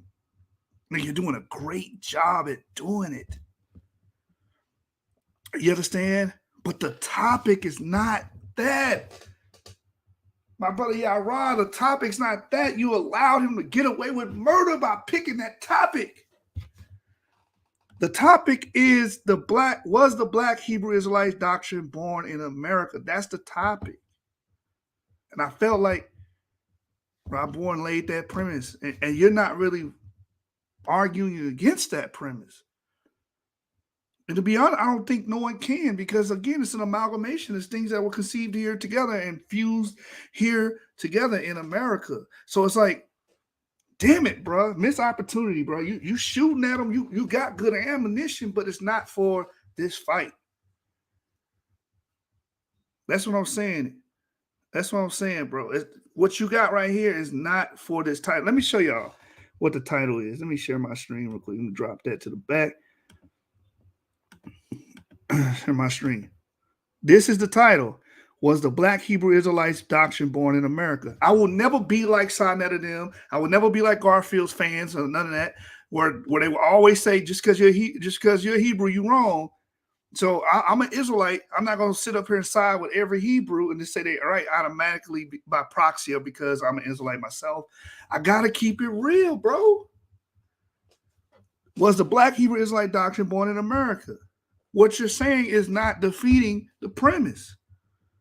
Garfield established the premise that, hey, that these guys were Masons, these guys were bringing in Islamic traditions, these guys were infusing, Orthodox Jewry beliefs and systems, Ethiopic beliefs and systems, Christian, Protestant beliefs and systems, and infusing and creating this new goulash that was conceived in America. Man, Elder Yarah, why not? You should have told him, nah, I don't want this topic. Let's debate. Did it start with William Crowley? Then you would have crushed him. You would have beat, you know what, down his leg, brother. You know it, man. So I'm getting agitated at this part. I'm sorry, y'all. I'm getting very agitated because I think it's because the topic is what's really whacking you across the head right now, Elder Yarah. I'm just saying that in all fairness. The captivity when they were interrogated on their origins, their destiny. A historical example supports this hypothesis. Let's get into it. A slave uprising took place in Richmond, Virginia at the beginning of the 19th century, which was led by a slave called Gabriel Prosser, an outstanding personality who had acquired some knowledge of the Bible. He frequently referred to it in order to convince his brothers that they were the descendants of the Israelites and that God would free them from slavery as he had their ancestors. He identified himself with Samson, his favorite biblical character. Like Samson, he wore his hair long as a sign given by God and an alliance made. It is well known that in 1500 years before Islam, Judaism present in Africa. Travelers' tales and stories of journeys across North Africa, the Sahara, and the Sudan provide considerable evidence of the existence of Jewish communities on the African continent. We know this from time of St. Jerome, from 340 to 420, a chain of Jewish commercial towns stretched almost uninterrupted from Mauritania, where we get the word more from. That right there, that right, I'll be crushing them with that all the time. Oh, the Jews didn't get there to this particular time, and they would come. No, so we have historical records. Historicity is on our side. St. Jerome says that there was Jewish communities from India all the way to the western tip of Africa. He says that in the 4th century. Again, this is an excellent point. This is a great source, but it's not on topic. All right, y'all gotta run that back, and you gotta make him say that it started with Cherry them. If you make him say that and that be the title, you're gonna beat this dude easy. You're gonna wash him. Because what you're reading is historical facts. The St. Jerome document, they can't do nothing with that. You can't do nothing with that. Josephus, you can't do nothing with that. The Arabic sources, you can't do nothing with that. You're just gonna have to swallow that. You know what I'm saying? You're gonna be like Diddy, take that, take that, take that. You know what I'm saying? This is an excellent source, but it's like, man, it's not on topic, brother. It's not on topic. I know Israelites gonna hate me, they hated me about the time, like they always hate me. It's cool, but I'm gonna be fair with this. Again, I'm not going to be like the opposition where they always vote for their guys, whether right or wrong. I'm not doing that. I'm gonna keep it a buck with you, bro. Black or more to India. So we see this has already existed before 1863. We have Gabriel Prosser specifically in the year 1800. Started a slave revolt uprising in 1800, claiming that he was an Israelite. He didn't get that from Crowley. Crowley wasn't born until 47, almost 50 years later. Cherry after that, and William Christian after that. You're dead. You needed an established timeline. This is a fact of history. Esau is the white man. Crowley revelation or historical fact. You said he came up with that? Let's see who actually started that. William Beeston, the Roman Empire, the Empire of the Edomite, 1853. You're still out of the water. You're dead. Cherry didn't start until what? 1892. 1896. The Roman Empire, the empire of the Edomite. You have William Beeston in 1853 making connection that Esau or the Edomites or Esau was the white man or the Roman Empire. That didn't come from Crowdy. That didn't come from Cherry. Your information is skewed and flawed. Your confirmation bias is showing. Let's continue. William Beeston, the Roman Empire and the Edomite origin. Strong evidence that the Roman Empire is of Edomite origin. Left our minds in bewilderment is one to be studied. That's from the Church of England. William Beeston, in his book, The Roman Empire, the Empire of the Edomite, contends the Roman Empire was of Edomite origin, displaying a great amount of research into ancient documents and traditions, and gives some sound expositions of a few obscure parts of sacred oracles. The Hebrew word Edom means red and is derived from. It's not on topic, D-Red, because the topic isn't it where there are black Jews existing before this time. The topic was the black Hebrew Israelite doctrine born in America? That's the topic, bro. That's what I'm saying. He should have negotiated the topic. He should have been like, look, the topic got to be this. You know what I'm saying? The topic got to be was the idea that blacks Israelites predating Cherry. And Raborn wouldn't have took it because he know he's gonna get cooked on that. That was off topic, bro. The name of his founder, Esau, the son of the Hebrew patriarch Isaac, because he was born red all over. As a young adult, he sold his birthright to his brother Jacob. And I'm going to continue with that. Thou shalt not abhor an Edomite, for he is thy brother. The Tanakh describes the Edomites as descendants of Esau, Deuteronomy 27, verse 3. Crowdy didn't create this, brother. He didn't come up with this on his own. The origins clearly didn't start with Crowdy. Was Esau the white man? It's documented history here, right? At the time of this publication, Beeston's research overturned in the minds of some long-standing notions concerning the origin of the Roman Empire, or at least cast considerable doubt upon them. Edom appears in written sources relating to the Bronze Age and to the Iron Age and in the Levant, such as the Hebrew Bible and Egyptian and Mesopotamian records. You can't come against this information. Your premise falls flat. Again, let's go back to Gabriel's rebellion, another view in Virginia in 1800. The purpose of the rebels was clearly expressed in the battle under which they planned a march to which eloquently stated death or liberty. The assault planned August 30th, 1800. Although it never came together, torrential rain caused confusion and traitor from within the group. That's that Esau I was talking about, that black Esau I was talking about, Sarnetta. You know what? I take that back. That St. Jerome thing would be on topic because you have to say that the idea that Jews were in Africa, which is what these guys were teaching, is supported by the doctrine. So that could be on topic. I have to think about it. Yeah, that would be on topic.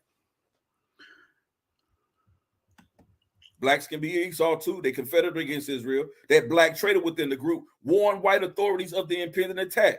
Gabriel's careful plan and demonstrates that some enslaved people actively resisted slavery and were well informed about the world beyond their own harsh circumstances. Given the heightened political violence of the 1790s, Gabriel believed that he could forge an alliance with some Democratic Republicans against the common Federalist enemy.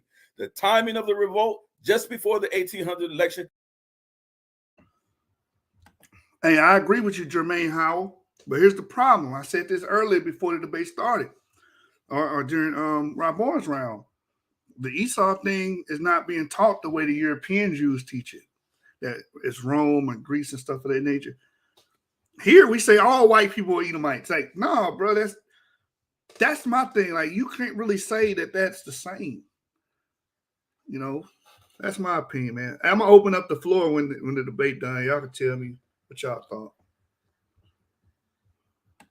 Makes it a radical expression of anti-federalism. Those who were Confederate, as Psalms 83 says, those are Confederate against Israel. That's who Esau is, my brother. That didn't begin with Crowdy in 1996. 5 minutes, my brother. 5 minutes. Let's get into this. Islam and Mount 5 Vernon, minutes. right? I got you. This talks about George Washington and how he described his slaves. Here's the notion right here. By 1799, most of the enslaved individuals at Mount Vernon were second or third generation Americans. Some enslaved people were involved with Christian denominations in the area, including the Episcopalian, Baptist, Methodist, and the Quaker communities. This is in 1799. However, elements of both Islam and other traditional African religions are found in the documentary and archaeological records of Mount Vernon's enslaved population. Evidence of similar cultural survival has been found as well. Let me get to it, what George Washington himself says. These traditions survived in the longest in areas where the enslaved populations among Africans. But George Washington says this, George Washington expressed little preference as to the religion practiced by the Mount Vernon workforce or slaves. Writing in March of 1784, Raborn, Washington noted, if they are good workmen or slaves, they may be of Asia, Africa, or Europe. Asiatic slaves? Let's get into it. They may be Mohammedans or Mohammedans or Muslims. They may be Jews. You mean he had black slaves that he recognized were Jews? In 1784, Raborn? This is 100 years before Crowdy. Black Jews. Yeah, this is a fact, man. I keep telling them, stop speaking of absolutes. Stop speaking of, yeah, a lot of y'all guys be speaking of absolute. No black came over here on slave ship. Well, you have Simmons. He was a convert, bro. The primary don't say that. He didn't say that. So you're just making that up. Y'all always talk about primary. Do you know what a fucking primary is? Let me teach you guys what primaries are real quick. Because like I said, I agree with the stuff Yarah is saying. I just don't think it's on topic. That's all. Watch this. What is a primary? Primary source. What is that? We get a primary source definition. Because people always say the primary. Don't even know what the hell a primary is, man. Y'all just be saying stuff.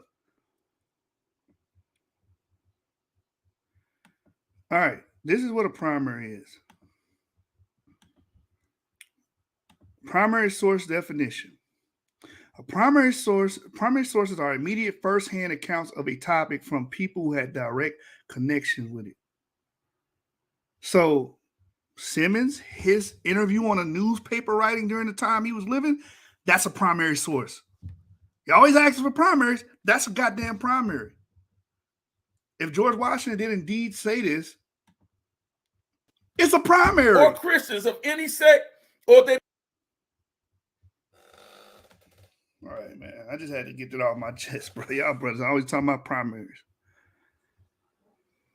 May be atheists, right? Let's get into the black Jerry, man. I don't even want to get into that. You can't even handle that. That's too much. That's too much. That's too much.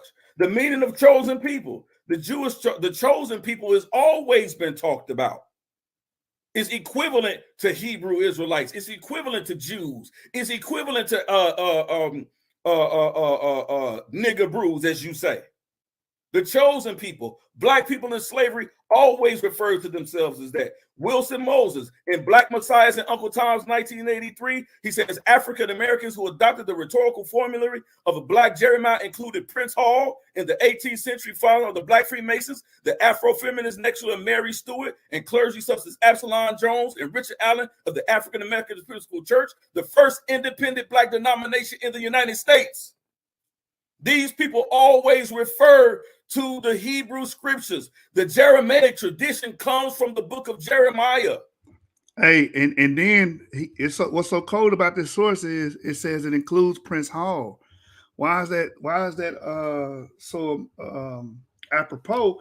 It's because Nero Prince, the second Grand Master of the Prince Hall Grand Lodge, was an actual Jew born of Russian Jew parents that identified with colored people. You know what I'm saying? So I like the information, family. I love what he's saying. I understand that, man. I just don't think it's on topic. That's all. I see. I want y'all to join in when we finish with the review and give y'all opinion, because, like I said, the debate title again is in the favor of Raborn, man. D-Red, I see you said this is why Raborn is losing in my book. He ain't specifying what group of BHI he referring to. But that's the thing. The topic doesn't have to specify. It's a generality. I think Yarah should negotiate the title. My brother Straymail says not all Israelites follow the same doctrine, so you can't really claim that an individual gave the entire movement its doctrine. But that's not the debate title, bro. Like, I'm like, am I tripping? I'm gonna let y'all come in and express y'all opinions, man. But that's not the debate title. The debate title is generality. It says my issue is that they are arguing in straw man because I never met an Israelite who identifies BHI. Definitely no organization or camp. That is true as well, but we know what he's talking about. And that staunch movement for the Israelites of freedom as a chosen people, the 6th century Hebrew prophet, they always manifested these elements in their insurgence against the nationalist ideology. That has always existed. Raborn, go read Wilson Moses' work. Let's go read it. 2 minutes. Ethiopianism, the earliest African-American religion.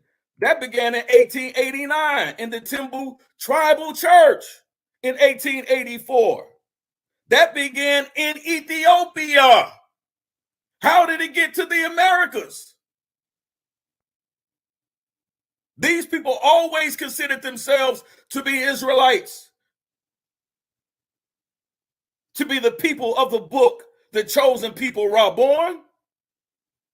What you're reading and you're talking about, Cherry, you're reading about things that he read about, things he studied about. He was a well-traveled man. Did you not bring out that his father was a preacher? You didn't think that had any influence on him? William Crowdy? Let's not come with conjecture and innuendo and illogical fallacies and things you can't substantiate. And you bring up Deuteronomy 28. All of these things deal with doctrinal teachings. This is what you based it on. You based Black Hebrew Israelite theology on these tenets. You can't do it. Ethiopianism and African nationalism in South Africa before 1937. All of this stuff kills you, brother. What my time look like?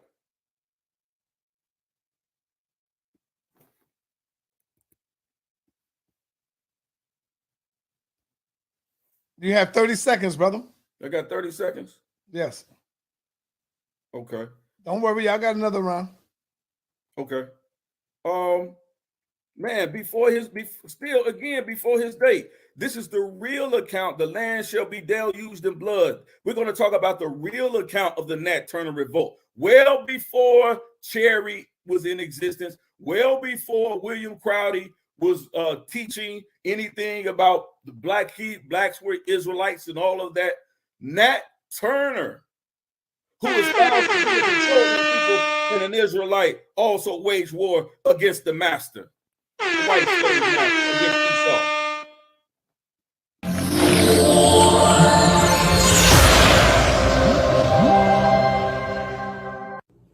I decided to try Alkaline Foods CMOS Sports because I was looking for a way to retire today.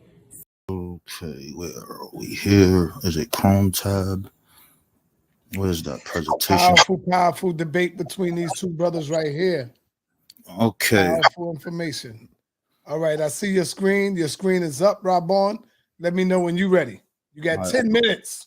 Yeah, give me 1 second. Hold on. Scroll back up here.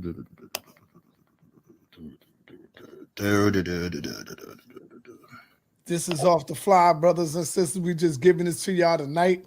Show some love. If these brothers got a cash app, show them some love. If, you know, they ain't asking for it. Just show them some love. I'm asking for it, goddammit. I'm not too proud for that shit. All right. I do the work for the people. All right, I'm ready. All right, your time starts when you start. Go ahead.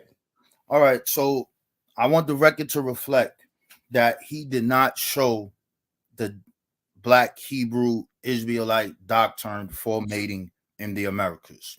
A key again, a belief of or sets of beliefs, especially political or religious ones, that are taught and accepted by a particular group. He did not show you one church other than the ones that I showed you or anything. What he did do is he showed you individuals. He told you about Ethiopianism. That is correct. We looked at the Bible as a way of liberation at a specific time. He brought up the Exodusters movement that has nothing to do. I'm sorry, Raborn, listening to you talk is like someone stretching a chalkboard. Bro, it's not. Oh my God, it's hard to listen to this guy. It's not. What did he say? He's just butchering the English language right now. Let me go back. Let me go back. Let me go back. This guy. This is off the fly, brothers and sisters. We just giving this to y'all tonight. Doctrine for mating in the Americas. A key again, a belief of or sets of beliefs, especially political or religious ones that are taught and accepted by a particular group. He did not show you one church other than the ones that I showed you or anything. What he did do is he showed you individuals. He told you about Ethiopianism. That is correct. We looked at the Bible as a way of liberation at a specific time. He brought up. It's not Pacific. It's the word is not. This is really frustrating me. The word is not Pacific. Mari, what's the word? What's the word? How do you say it? Specific. Why is he saying Pacific? Like the Pacific Ocean. Why is he saying that? I'm sorry. This is driving me up the wall right now. I can't not say anything about this. The man said Pacific. Raborn, you are a grown man. Fix this. You shouldn't be saying Pacific. It's Pacific. God damn. God, please. I'm sorry, y'all. This is bothering me. This really is. The Exodusters movement. What is the Exodusters? It's Exodus. Oh, I'm sorry, y'all. I'm going to let it play. That has nothing to do with Israelites. That's Benjamin Pap Singleton, and that they were going to Kansas. And wherever they went, they called it the Promised Land. These people are a part of denominational churches. In those churches, they did not teach this term. He talked about Williams Crowdy, and he keeps leaving out the part. All of those founders said they had a revelation from God that told them they were the Hebrew Israelites. You can't change that. Nowhere in this whole thing. And then we're going to get to the other stuff he said, but let me get down here. Let me get down here. Come on, man. Let me know if you need me to stop the time. Yes. No, we're not doing that, D-Red. We're not doing that. We're not saying it's an accent. That's not an accent. That's poor grammar. That's not. Stop making excuses for black people for fucking up the English language like that. We're not doing that. It's specific, not Pacific. We ain't talking about the Pacific Standard Time. We're not talking about the Pacific Ocean. We're talking specificity. We're not talking about. Mark, help me out. Help me.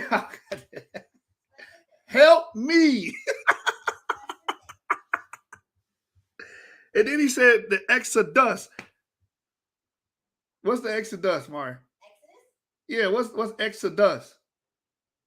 Can you help me? Yeah, he definitely not British. I'm sorry, y'all. Let me get back to this video. Stop giving these niggas, these grown ass men, excuses, man. Correct that. Stop it. Stop it till you get down there. It's not. All right, I'll pause it. All right. You had 8 minutes, 31 seconds. All right, hold on. Okay, you can start it right now. Resume. All right. So this book is Jews and Negro Slavery in the Old South, 1789 to 1865. It says, we do not even have the help of religious affiliation in our investigation of this question, since Jewish congregations would not accept Negro members. The Richmond congregation required that its members be free and D-Red, you promoting idiocy. You saying I'm going dine. That's a slang term. But when you say Pacific instead of specific, that's remedial shit. That's not slang. That's just remedial. Stop it. Stop it, man.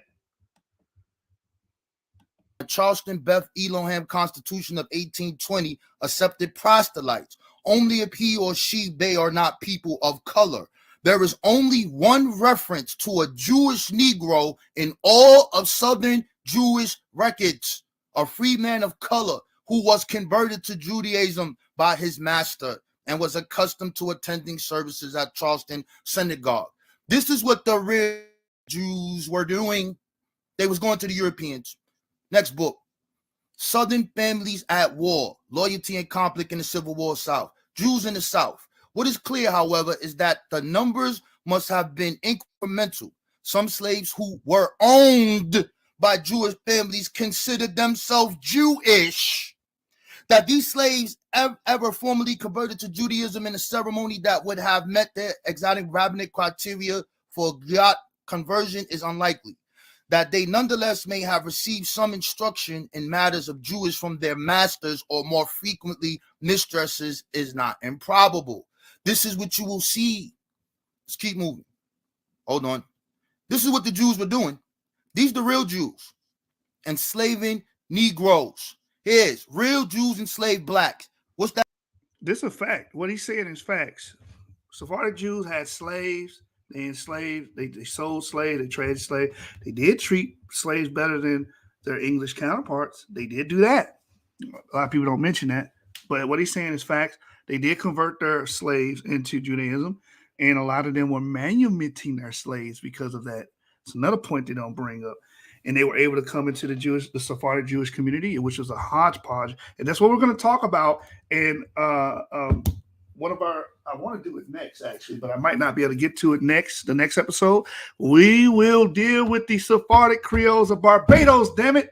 We're going to deal with it. What he's saying is true. But guess what, Raborn? This is off topic. The topic is, was the Black Hebrew Israelite doctrine, not doctrine, Raborn, it's not doctrine, damn it, say doctrine, not doctrine. I think it's how much Black Hebrew Israelite doctrine. Was the Black Hebrew Israelite doctrine formed in America or born in America? That's his argument. That's the argument. You're off topic with this. This is completely off topic. But I do agree. Black Jews did enslave blacks. Real Jews did enslave blacks. That name there, Judah P. Benjamin's plantation. Let's keep moving. Real teaching Jews slave records. This is what they're doing. Auction, private sales. Charleston, we don't got to put bifocals on to find them. Moses and Cordavo. These are all slave records to get the Negro. And stop it for a minute, sir, because I want to show something else. All right, you at 6:25. All right, stop it for one second. It's on pause. 6 minutes, 25 seconds. Stop it for 1 second. I got it. I got you. Oh, all right. Let me get back. Oh, shit. How can I even? Your screen is not sharing. I'm trying to find where we was at, though. StreamYard. Is this StreamYard? What? Wow. How am I? I can't even find this joint, bro. Is this it? Damn, bro. This is it. All right, cool. All right, give me 1 second. We're going to be ready to roll right now. Give me 1 second. All right, share screen. Okay, Chrome tab.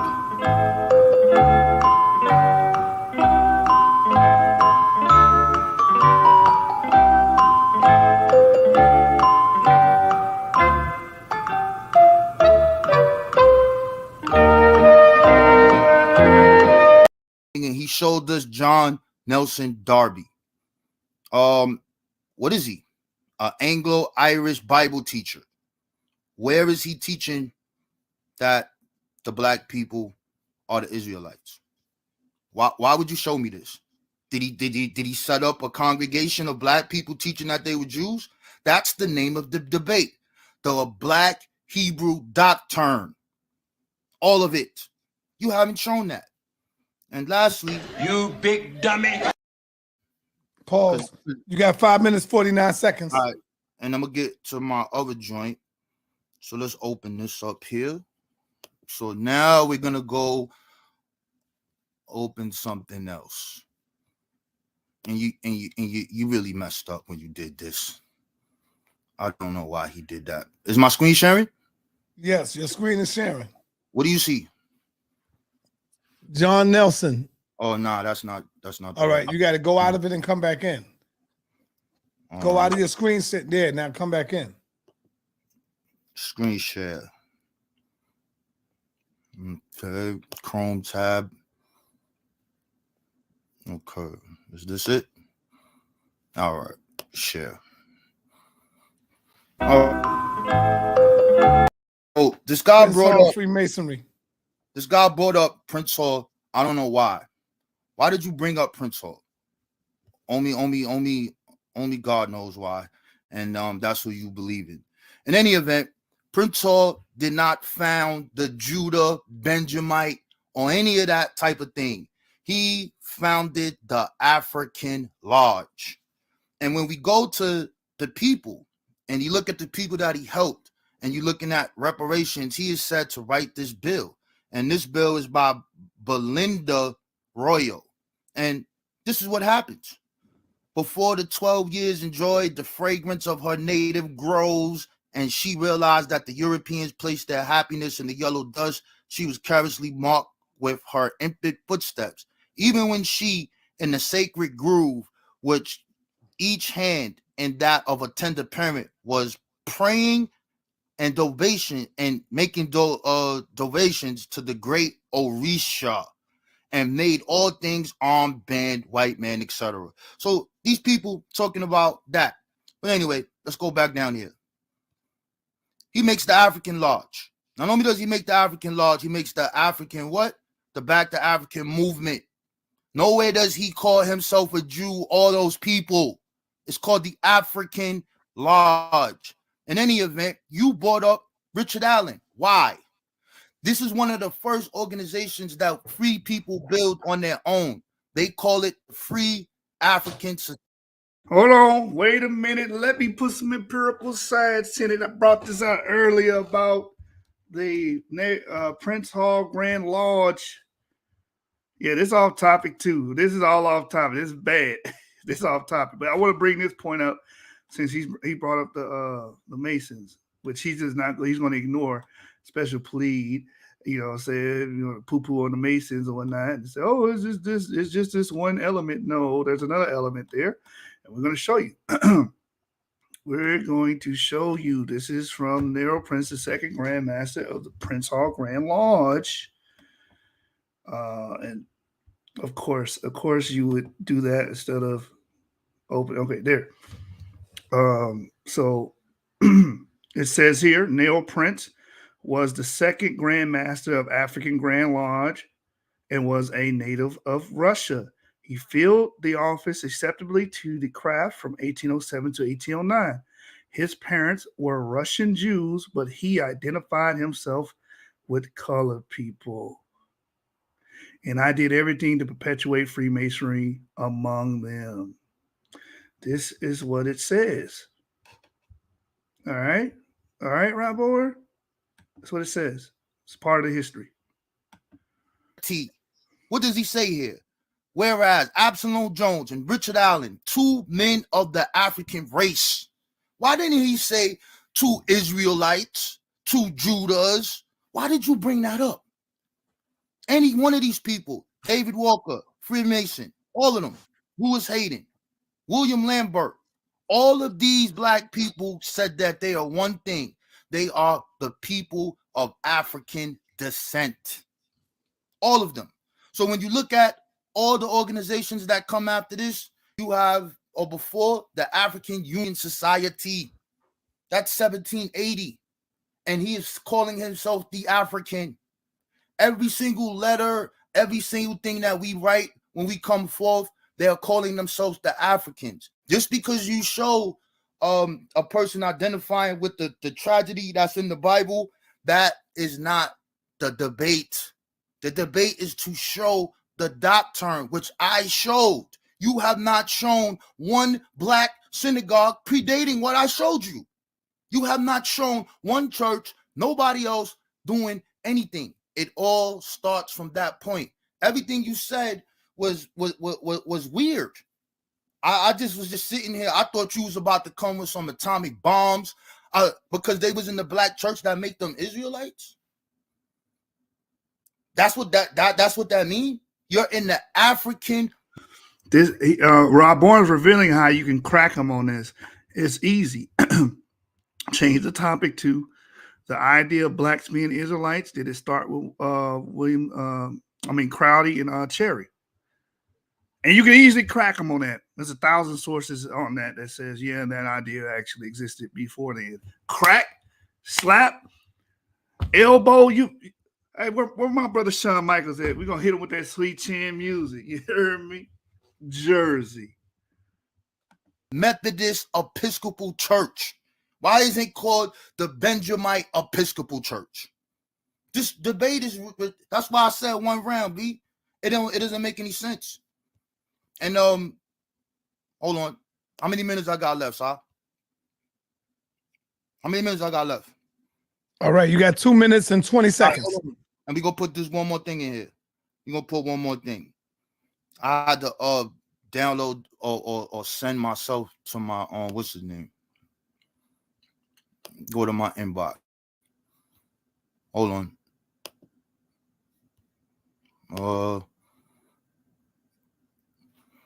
Give me 1 second, sorry, my bad. Gmail. Come on, open up. Open session. All right, this next thing right here.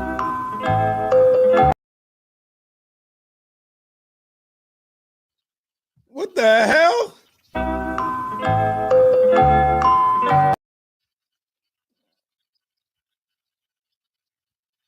So I think this is where the video drops out. And we're going to have to move to the next part. I think that's what's going to happen. So I'm going to get ready to upload the next clip. Right now, we're still waiting.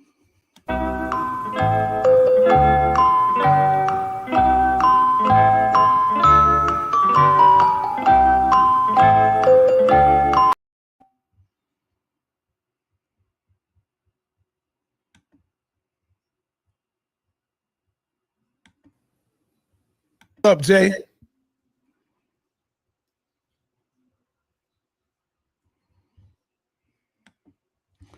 Yep. So that's the part where it messes up. They go off air, they come back on. So let me get that video file here for you guys. So we're not worried if they take it down. We kept the file. So part 2 right here after pretty much just system crash.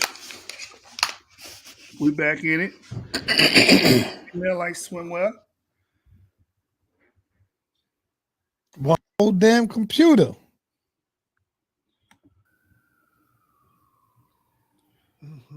Get y'all right back into the action. Hold on. All righty. All right, I see your screen. Are you ready? Hold on.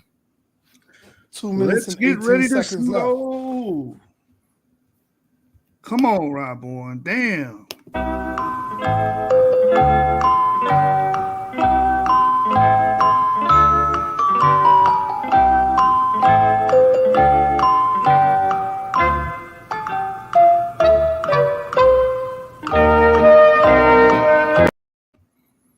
Which one is this? This one. He's still not ready. I had to play the Jeopardy thing twice. Come on, Raborn. All right. All right, I see it. All right, so we good. So Time resumes. We starting. all right. So the brother failed to show us the establishment of Black Hebrew Israelite doctrine in America. He then goes to talk about Africa. I don't know why he's talking about Africa. None of them hold those 11 tenets where you're mixing new age science with this. None of them is teaching any of that. You have no records of it. You didn't show it. It's not here. I don't know why you brought that up. But in any event, we want to look at, this is a presentation I did the first Africans to come to the Americas. So we want to look at something real quick here. So we're gonna just nip this in the bud real quick. Let's go down here. All right. So this is a primary from the Portuguese. It says agreement. It says the agreement prohibited the residence in the colony of individuals banished from the Spanish kingdoms and those who have been Jews or Moors reconciled. Not allowed here. 1501. Go down further here. When you look at the Americas, this is the first revolt that happens 1521, 1522, right? And they talk about it. It says an uprising that started by the blacks. Colin Sugar state his black slaves, and not by all, had but by about 20 of them, and most of them the language of the Woloffs. Woloffs, yeah, not Hebrews. So I only brought this up to just say that one actual point there because it makes no sense. And then I tell people, get 1619 out of your mind, 1526, and they called them Negroes. That first revolt that happened here on that coast of Florida, they're not called Jews. They're not called any of that. They're not called these things. So, you know, that was all off topic. I'm only responding to his all over the place, sub-Saharan Africa and all these other different places. The goal here was to show one specific thing. And let's go back here again to show one specific thing in I'm sorry, family. I'm sorry. I'm leaning on Raborn's side. All he has to do is rest on his laurels at this point. You have to disprove that the Black Hebrew Israelite ideology was born in America. You have to disprove that. I don't think it was disproven. Sorry. Don't think it was disproven. That was some powerful points by Yarah, but I thought it was off topic. I'm sorry. And I think Raborn was on topic, that little rebuttal round he had, but it's like he just can just rest on his laurels because he laid his premise down and hasn't been knocked down yet. D-Red, click the link. Tell me why it's a bad argument. He didn't do it. Didn't do it. And that goes. Hold up. I'm almost done here. Hold up. I just need 30 seconds. If the spinning death doesn't stop, then you can just go ahead because we have some technical issues here.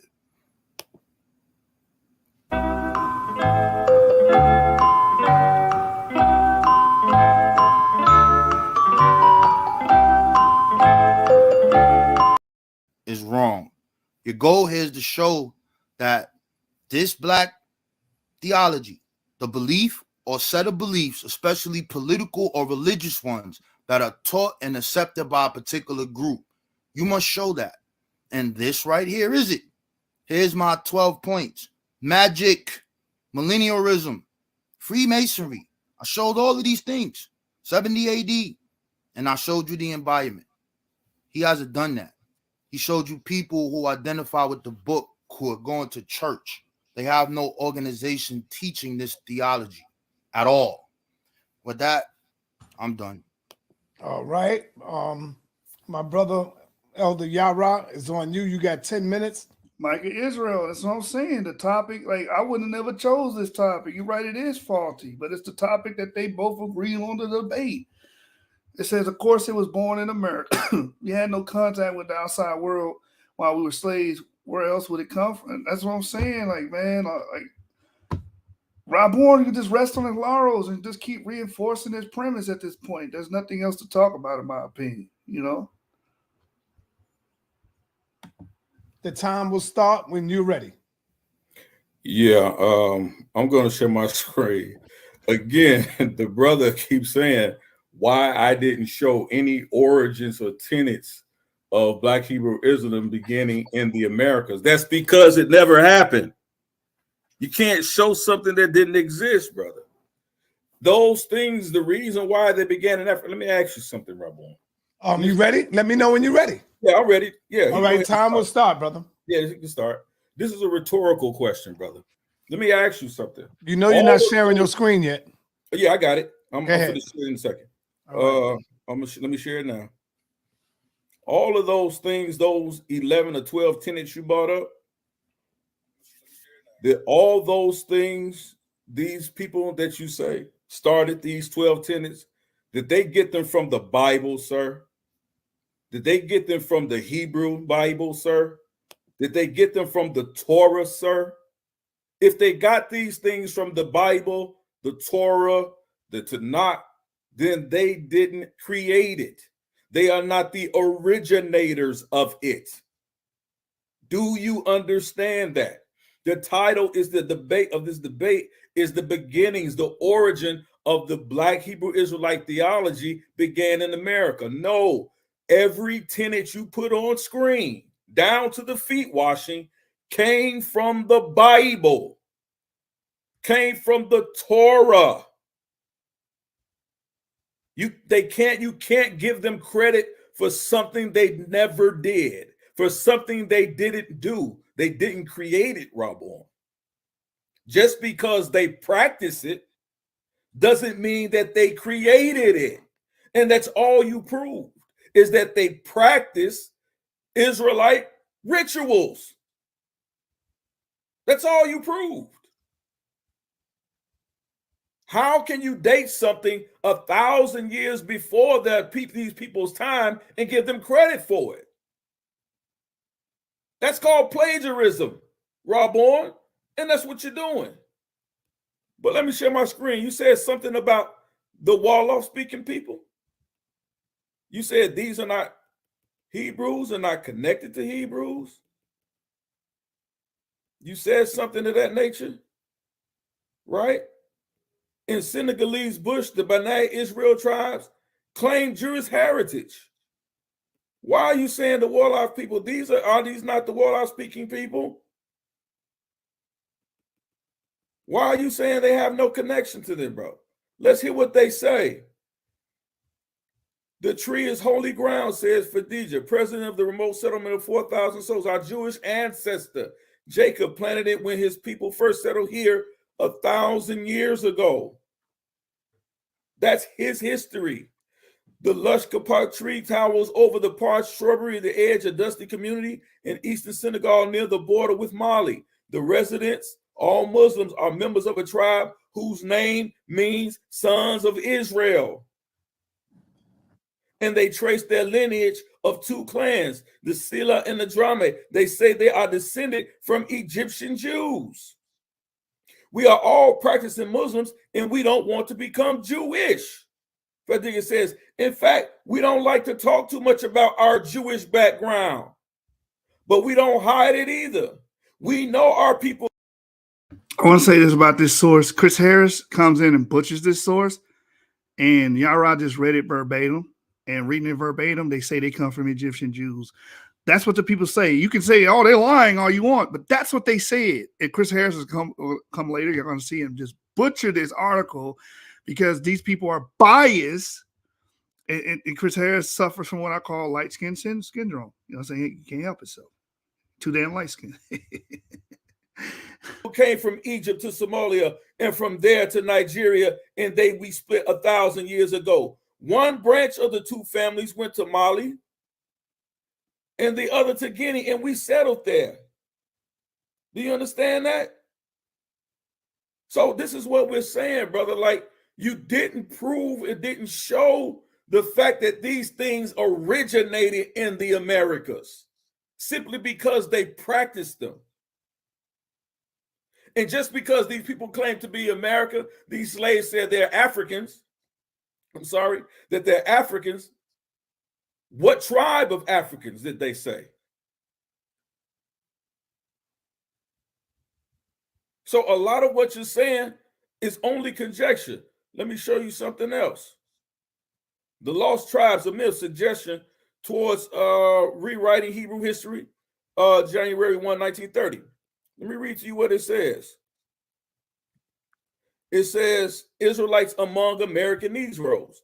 Dr. Allen H. Godby postulates the position that Black Jews were on the west coast and African coast from Senegal to Angola, and they the Central Sudan by Muslim propagandism having a knowledge of the black Jews in the United States. Let me put that down. Gabi arrived at this conclusion. These facts have peculiar significance when the presence of Judaism among American Negroes is to be considered. So they had an understanding of Judaism, of Negroes, Negro slaves in America practicing Judaism that weren't converts. He didn't call them converts. Hundreds of thousands of slaves were brought to the Americas from Western Africa during the days of the traffic. The transatlantic slave trade is what they're talking about. Beginning nearly 400 years ago, how much more of Judaism survived among West African Negroes in that earlier time? It says, as persecuted communities, they were rather more in danger than in other Negroes of being raided by war parties and sold as slaves. It may be considered certain that many partially Judaized Negroes were among the slaves brought to America from the book The Lost Tribes of Myth.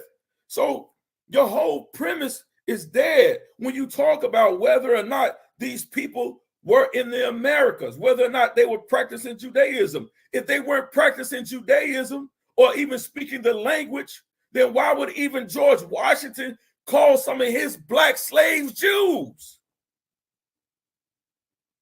You're arguing over the tenets that someone didn't create. I'm addressing everything you said. William Crowdy got everything that you say he practiced or came up with. He got it from the Bible, from the Torah that existed well before his time. So how can he be the originator of it? That's just like me going out and saying, I'm the great MC. 1, 2, 3. I can say it, but that doesn't make me the originator of it, does it, Sinetta? And that's all Raborn showed tonight. Is those 12 tenets and practices, feet washing. That's in the Torah, that's in the New Testament. Everything he showed in those 12 tenets came from the Bible, well before William Crowdy existed. Well before that. So your argument on all points is moot. That's all the legs your table stood on. He's looking for people in the Americas to call themselves Israelites or call themselves Benjamites. Or he's looking for people at during pre-colonial times to come in and build them a specific synagogue. We have evidences of people who were writing in a mesh of Arabic and Hebrew writing written on church pews in Savannah, Georgia during the time of slavery. So we know that people were practicing, they're still practicing their culture. So all of these things that you're postulating, they fail on the simple fact that you claim these guys, Frank Cherry, William Crowdy, and Christian created. They were the first to do it in the Americas. That's false. That's false. Everything else you said tonight is gish gallop. It means nothing. It has 2 minutes to do with the topic of this debate. And the topic of this debate was, did they create it? Did the origins begin in the United States? And the answer is no. That's why I brought up Ethiopianism. That's why I brought up Africa, because you see those things happening in those areas before they get to the United States. And how we know they got to the United States is through the African transatlantic slave trade. How else would George Washington know that these people were Jews? How else will God know that these people were practicing Judaism in America? How else would he know that? A lot of gish gallop and no substantiating information. I addressed every point you had. The very fact that it didn't originate there, that those tenets originated in the Bible thousands of years before Crowdy existed, thousands of years before Black Hebrew Israelite movement in quote unquote in the Americas, which doesn't exist anyway. There's no such thing.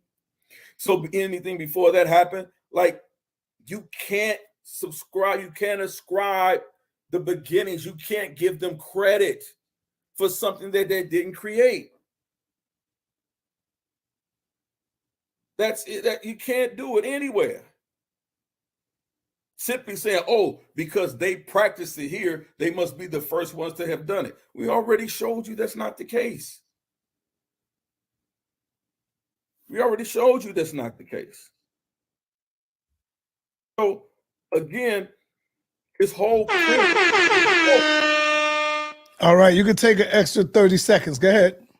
Yeah, so his whole premise is faulty to the degree, again, when we start talking about whether or not that that William Crowley, because this is what he's basing this whole argument on, whether or not he actually found it. What is the definition of origin? What is the definition of origin? It's the point or place where something begins, arises, or is derived. None of what William Crowley taught, if you want to talk about magic, there's no magic that began in the United States. All of that stuff was imported. This is a mixed culture of people. Nothing began here. All right, Raborn, come on in the room. Enter the room, my brother. Yeah, man. Okay, you have a I just have a couple questions. Yeah, that's what I was gonna say. Yeah. You have a question to bring to Elder Yarah. Yarah, you have to answer the question, and Raborn, you have to allow him a minute to answer the question without interruption. So if you ask him a question, he has a minute. Did I do a minute or 2 minutes before? I did a minute. Do y'all remember, family? Remember when I was doing that? Did I do 2 minutes or a minute? It was a minute. Okay, you got a minute to answer him, Yarah, without no interruptions, Raborn, and vice versa with Elder Yarah. So Raborn, is on you. The time will start when you finish your question. All right, brother. You keep saying that the founders of the Black Doctrine, the codified doctrine that I showed, got it from some ancient Bible thing. My question is, where did Frank Cherry, William Christian, and Saudi Crowley say they found out that they were Israelites and black people are Israelites? Where did they say they got it from? You understand, Yarah? Yes, they said they got it from Yahweh. Time start. They said they got it from God. So they got a revelation from God. Yes. Okay, so that's clear that starts with those three people, because God came to talk to them and told them that we are the Black Hebrew Israelites to make this new doctrine. So that's cool. Second, do I get a chance to respond? Oh, yeah, I'm sorry. Yeah, go ahead. Yeah, they got it from God, but they got it from the God of the Bible, which they would have no knowledge of had they not read the Bible or Torah. They didn't say they came up with the concept of the revelation of God. The only way that they would have ascribed these things and be able to understand these things is if they had knowledge of the Torah, the Bible, or the Tanakh. This is where they garnered these things from. Every theme you see, every sermon they preach comes along with a scripture reference that they gave every time. That's the only way that people would have even followed them or even considered them to be a prophet. They call themselves prophets. That is how it happened in the scripture. That is where they took those tenets from. They didn't create God. They didn't create an understanding of the Bible. That's my time. Okay, Raborn. Elder Yarah, it's your chance to ask Raborn a question. Raborn, you got a minute to answer it without interruption. Go ahead, Yarah. Yeah. Raborn, do you postulate that there were no Black Jews in the Americas during the time of slavery? No. So you agree that there were Black Jews in the Americas during the time of slavery? I showed them when I was talking. Yes. Okay. So if you showed them while you were talking, you agree that they were here in the United States during the time of slavery, black Jews. Do you have any evidence at all that they weren't practicing Judaism in any form? You got a minute to answer, Raborn. It's on you. What I showed was those black Jews were slaves to Jewish masters, and they were practicing Judaism. So if they were they black Jews? Yes, they were slaves to Jewish people. What time did this happen? What time were these black This was Jews? in the You got to give him a minute. Let him answer, Oh, okay, Yarah. okay. That's in the 1800s, brother. I put the slides up. I gave You you. said what time period was that? In the 1800s. They were slaves to Jewish people, and they were practicing the faith. Was that before William Crowdy?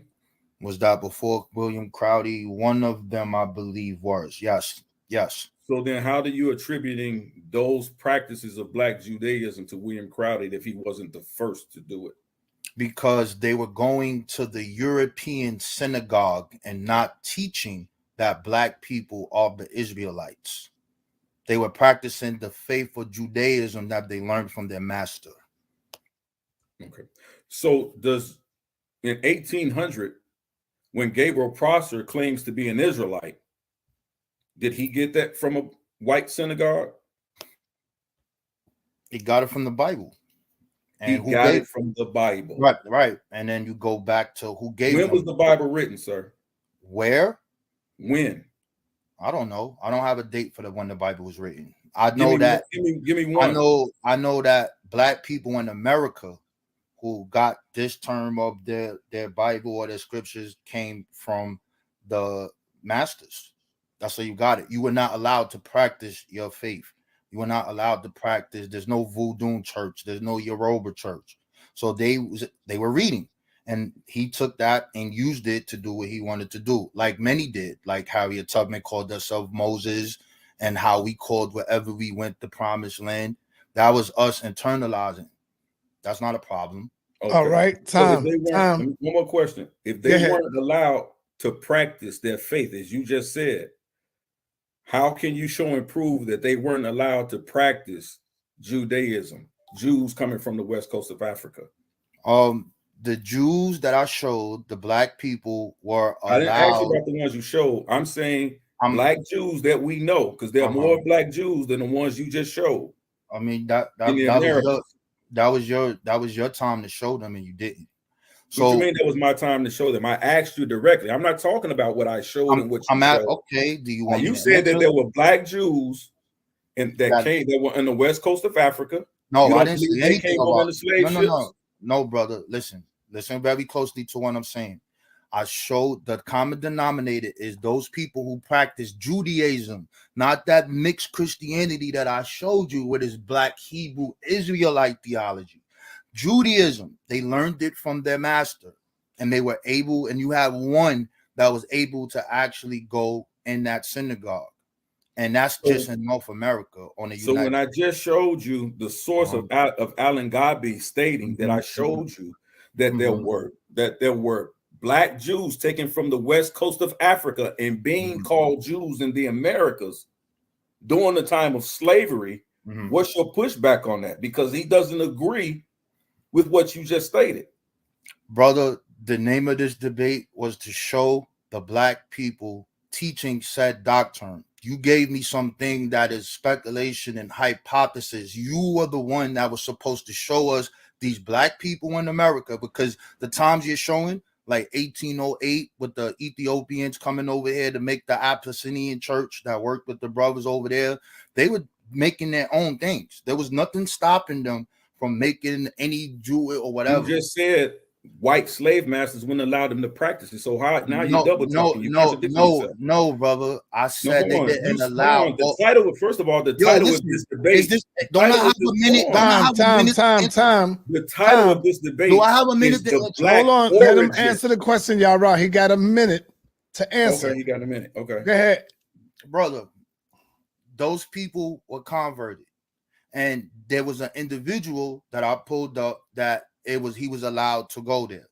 All of the other people that had those specific faiths that I showed, all those people, they learned it from their master. The name of the debate is Black Hebrew Doctrine. That doctrine is Pentecostal holiness Christianity mixed with Judaism, not that pure Judaism. I'm done now. Is it time for my next question? All right. Raborn, it is your turn to ask Yarah a question. He got a minute to answer. Can you give us people before the people that I showed that had a codified doctrine teaching it? What? I didn't get that either, brother. Can you give us people who are teaching that we are the Black Hebrew Israelites, that we came over here 70 AD, and all of the aspects that make these things up prior to those people that I showed? Codified doctrine. Yeah. There's no one people that codified that. What you're saying codified it, you're saying tenets. What you're saying is, all you're saying is that these people took from here and took from there. They didn't create any of that, Raborn. They took from this and they took from that. That's not creating it. Let him answer, Raborn. He got a minute. He got a minute. Go ahead, my bad. Hold on, Raborn. They didn't create feet washing. They didn't create prophecy. They didn't create that they were children of Israel. They didn't create that they were Black Jews. I showed you all of that. All of that stuff was being done in Ethiopianism well before William Crowdy began, and it was codified. Let me show you that if I got time. Let me show you Ethiopianism. You got 16 seconds. Let me see if I can get it real quick. I might not can do it in time. 7, 6, 5, 4, 3, 2, 1. Yeah. Yeah, But you could open up the phone, man. Because this is like going here we're gonna do. All right, we are at this stage now. We're gonna open up the phone lines. I just want y'all to ask your. Yeah, man, it's not doctrine, bro. Like that shit crazy. So what y'all think, man? Who y'all got, bro? That was the debate. Who y'all got? I feel like Raborn got this one because he just rested on his laurels and he rested on his premise. And his premise was that what we call Black Hebrew Israelite theology, or a doctrine, not doctrine, doctrine, had its inception here in America. It's very unique in America. So, I mean, who y'all got, man? I'm going to put the link in the thing, and I'm going to let the video play. Put the link in the comments. Anybody can jump in and tell me who you got and why you picked that person or individual for winning this debate. I personally believe Raborn won because he set the premise. He defended his premise well. I think he was off topic at times. I think Yarah made some amazing points about Blacks already having the idea of being Jews or Israelites prior to Cherry, which were amazing points. But I just think those are off topic. That's my opinion. Anybody's willing to express their opinion, step to the stage and let us know. Question, and the same thing. You got a minute to answer the question, y'all. Ask the brothers your question. Show some love to Sonetta's chat. I also want to share this before we get into here. Chris Harris is going to come in here and try to butcher his sources like he always does. The dude's a dilettante, man. I want to share this with you guys with this debate, and this made me think of this, bro. And let me see if I can pull that up. Okay, you should be able to see it now. So this is the Princeton Companion to Atlantic History, page 302 and 303. It says the marginality among the multi-ethnic and multi-denominational Christian populations both encouraged and discouraged Jewish alliances with the enslaved and manumitted majorities in the Caribbean and Brazil.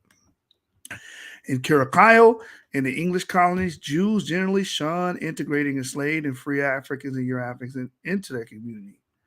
But by the early 17th century, on the Senegambian coast in West Africa, And in Suriname, during the latter half of the 18th century, a sizable Jewish Euro-African subgroup arose. In the latter case, perhaps 10% of the population, confessing Jews legally recognized as such by colonial government and by Jewish communal leaders. These Jewish Euro-Africans illustrate that African spiritual traditions, Christianity, and Islam were not the only possibilities available to Africans and their free or enslaved descendants. This is the part that these guys don't get. You have black people, you're African Jews that have well documented and are established in history that are in the mix. They're in the fray. Some of them were getting sold as slaves. Some of them are still in West Africa. Yada, yada, yada. So they were already introduced to this. They were born to this. They had Jewish fathers and African women. Them Jews was coming down West Africa, you know what I'm saying, knocking them African women's walls down, man. That's just the history. That's the history, bro, and having children. And that's what we just read. All right, somebody just stepped in the building. Let me let them in. D-Red, talk to me, man. Who you got in this debate and why, brother? Red. Come on, Red. Where you at, brother? Waiting on my brother Red.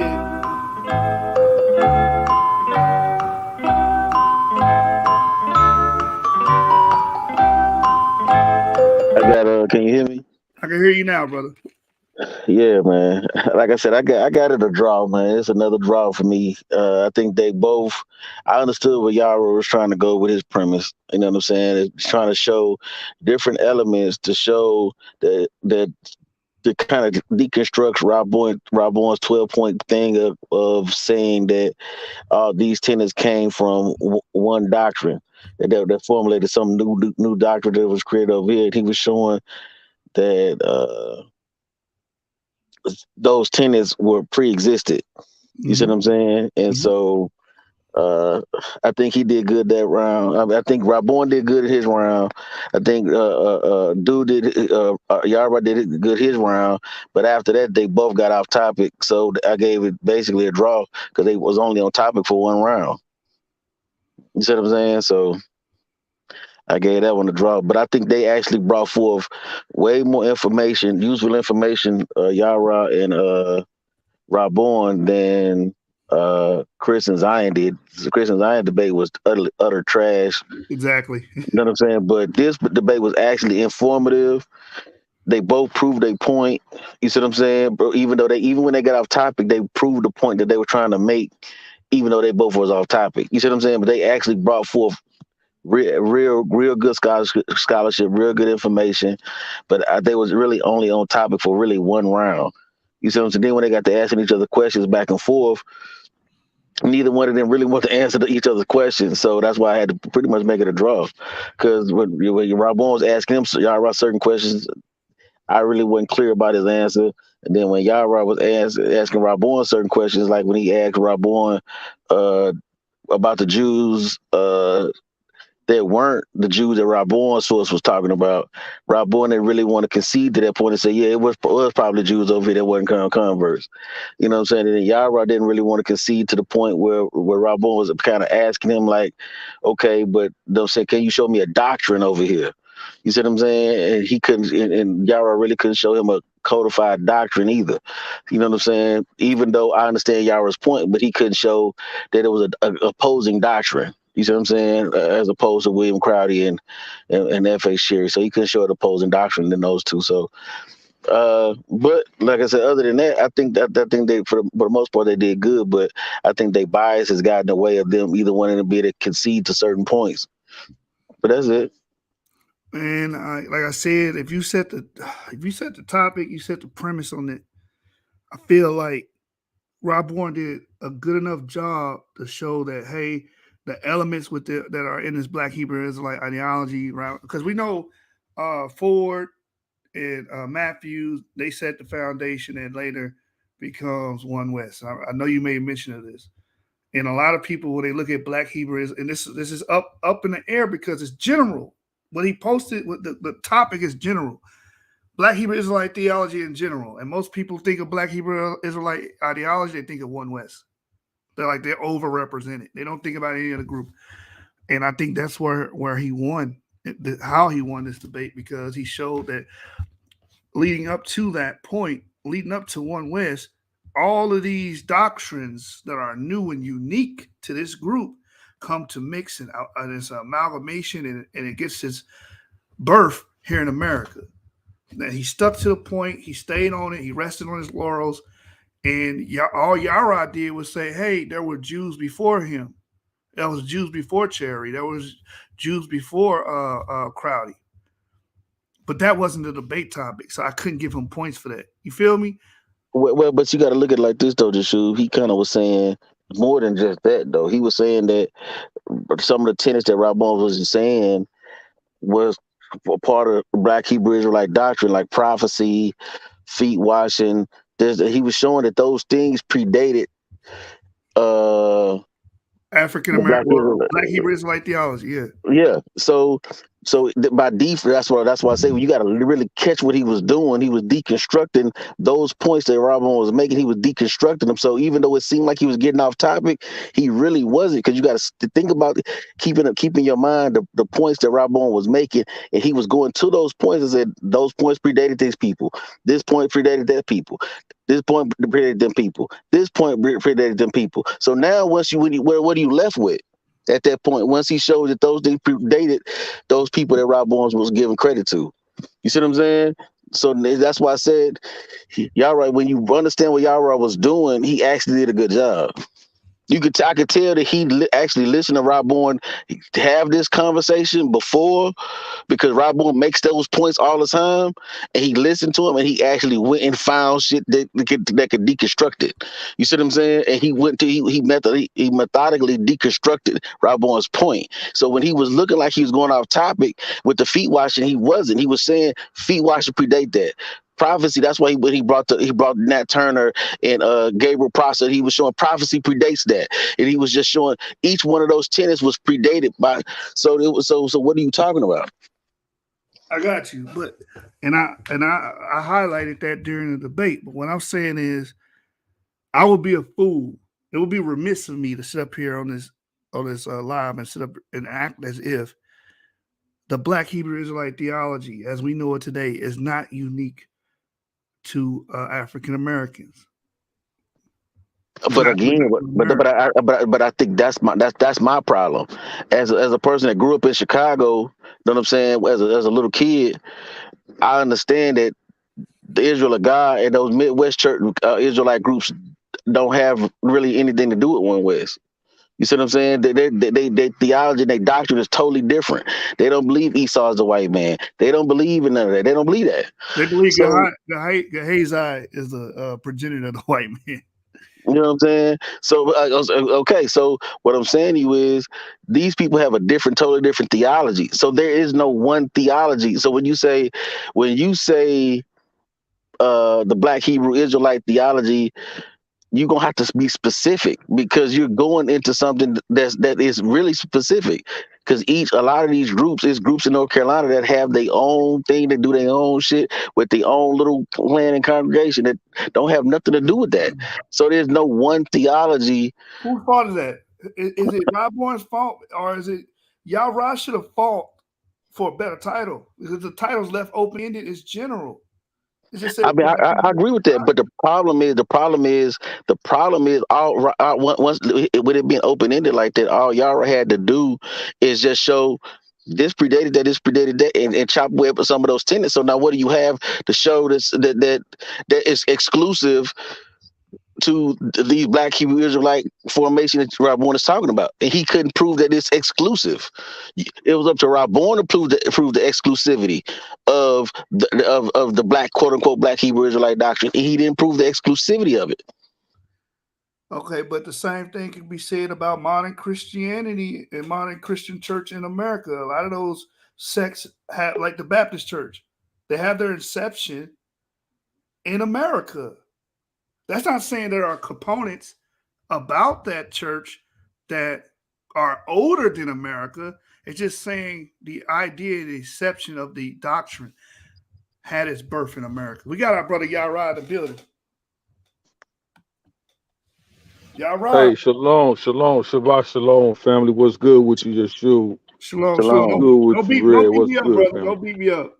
No, I'm not beating you up, bro. I didn't come on here to beat you up, man. I really came on, man, to appreciate you, man, doing the debate review. I always watch your debate reviews, man. And so, I respect your scholarship as well, both of you brothers, man. So it's nothing but love, man. But I think both you brothers bring out strong points.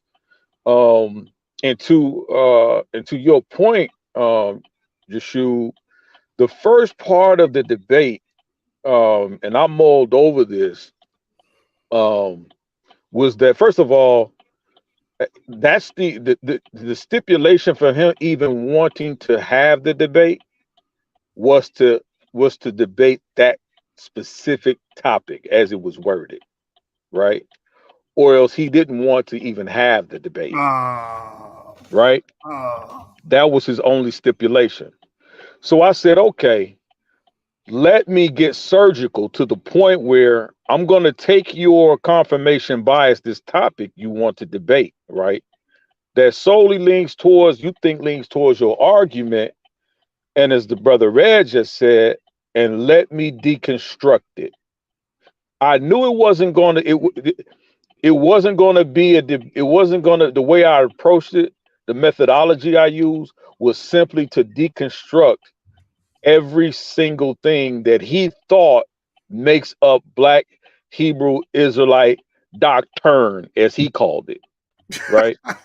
Yeah. So, but my whole premise is that he doesn't really understand that what he's actually debating is not doctrine, but theology. And there's a difference between doctrine and theology, right? And so he starts the debate out saying, I'm going to debate Black Hebrew Israelite theology, but then he tries to go into doctrine, right? The only thing about doctrine he brings out is nothing. When you talk about magic, right? We can go into the scripture. We clearly see that the use of the and the thummim is a form of divination. We tend to step back from the word, but the actual definition of what they were doing with the Urim and the Thummim, the priest, is divination. So he alludes to that understanding as magic. Well, it's not magic. It's called divination. Then if he goes into feet washing, everyone that lived in an environment where it's desert and they're walking bare feet, open-toed sandals in Kemet, the ancient Near East, anywhere in Africa mostly, right? They wash their feet. That's not something. None of what he brought out was initiated or was an origin that began with the with William Crowdy, Frank Cherry, and William Christian. None of it.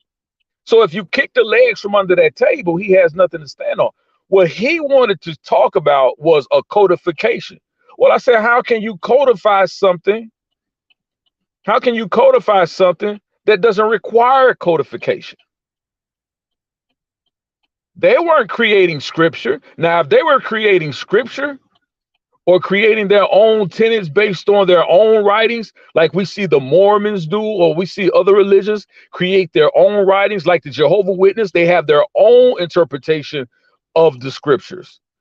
Just like Catholics, they have their own interpretation where they basically write their own scripture, right? They have their own liturgy that they follow.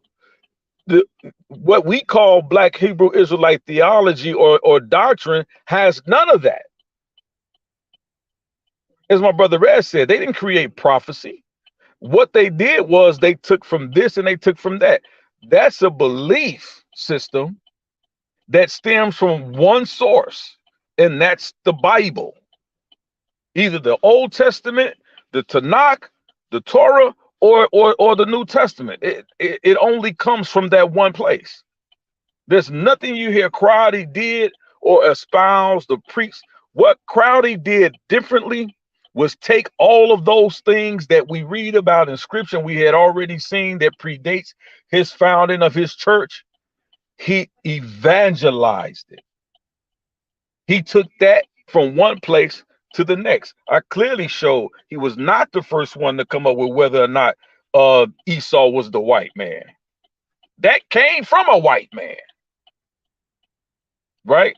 So, you know, he's whining and crying. The problem is that these guys have poor reading comprehension issue. I agree with you there. You know, I agree with you there. They have very poor reading comprehension. And so what happens is, and here's the other part too, right? And I found this out when I had the discussion with Roadblocks Reggie, Dr. Reggie, right? Is that the only understanding of a black Israelite or black Judaism is through the One West teachings. That's it. And that's that New York state of mind understanding that they have. See, that's what I said. That's what I said in the chat, Yarah. The problem is they don't understand Chicago Israelites. They don't understand St. Louis Israelites. Exactly. I'm from the house of God. I know. I've been around people who I've communed. My people grew up with with Prophet Ben Amin. We didn't teach Esau was the white man. They had feet washing, but they had feet washing as a sign of respect. Right? So, but all of those things, we see Moses wash the sons of Aaron, wash their entire bodies. We see Yeshua in the New Testament scripture washing the feet of the disciples. What are they doing it for? He's washing the dust off his feet. We see Abraham doing it to the three men that came to him and prophesied to him that he called Yahweh or Yahweh in Genesis chapter 18 and 19. He washed their feet. It's a custom. It's an African custom.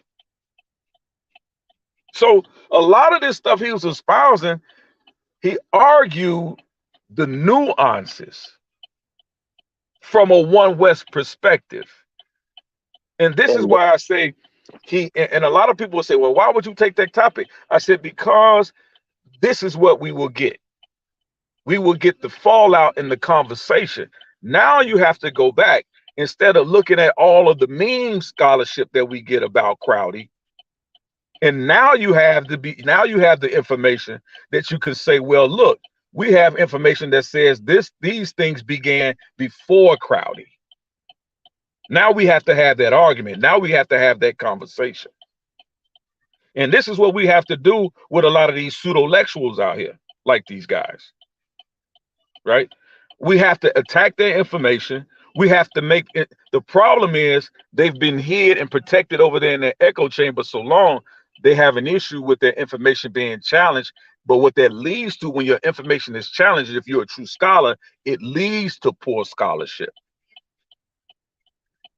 And they've been going since Kemet on trial with this poor scholarship because none of these so-called, and I'm going to say it, prominent Israelites that were out here from these camps and others weren't challenging these guys on their information. They wanted to go along with the buddy system and with the good along game.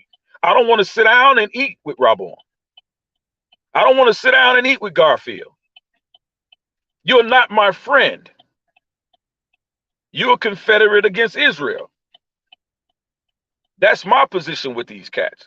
So my whole thing is that I don't teach Esau is the white man and the white man alone. I teach anyone that's Confederate against Israel, whether you black, white, Asian, Mexican, Puerto Rican, whatever you want to hail from, if you're Confederate against the nation of Israel and against my God, then I'm against you. That's just what it is for me. And so that's the way that I bring it. It's going to rub a lot of Israelites the wrong way, but so be it. I'm taking that smoke too. I'm taking that smoke too. So, but again, just shoot, I appreciate you, brother. Like, I'm not one, I have tough skin, fam. So I ain't gonna fall out with you because you say you disagree whether I lost that debate. You would have approached it differently. You know what I told some of the brothers? How you killed that whole argument and with just one slide is with DNA evidence. That's just not my strong suit, so I don't argue it like that. But I think DNA tells us. I think Yarah, I think you should have made him change that title, bro. Yeah, I That's know my opinion. a lot of people wanted me to do that. A lot of people wanted me to do that. Black Jesus Minister called me. He's like, man, don't take that title. Man, don't take that title. Y'all got to see the method. You got to see that there's a method to the madness. And the thing is that he had, simply because he comes and says, I have 12 things that I say William Crowdy created, or he was the originator of. None of those things he listed, he shows that William Crowdy authored or created. He didn't. He even showed that it didn't start with William Crowdy, because he was pulling out sources about, like, even the magic point, right? That pre-exists. Yeah. William Crowdy, right? But my thing is, like, I thought this is what he was arguing, that what we call Black Hebrew Israelite theology had its formation here in America, because all these things, these elements, Christian Protestantism, Baptist elements, Islamic elements, Judaic elements, were all mixed together like a goulash here in America. Well, and I understand that. I understand what you're saying. But here's also what I'm telling people, and I want people to understand that. You see Judeo, and this is what I'm calling it. You see Judeo-Messianic cosmology in West Africa before you even get to the Americas. Fact. We can see in African history and culture, we can see dying and rising savior cosmology. It's there, family. And I'm gonna bring it out. It's You there. See it in West. You see it strong in West Africa. You see it in West African cosmology. Yep. Absolutely. And I'm bringing that lesson out. I'm putting the finishing touches on it. I'm still talking to some of my people about it. I'm telling y'all, it's there.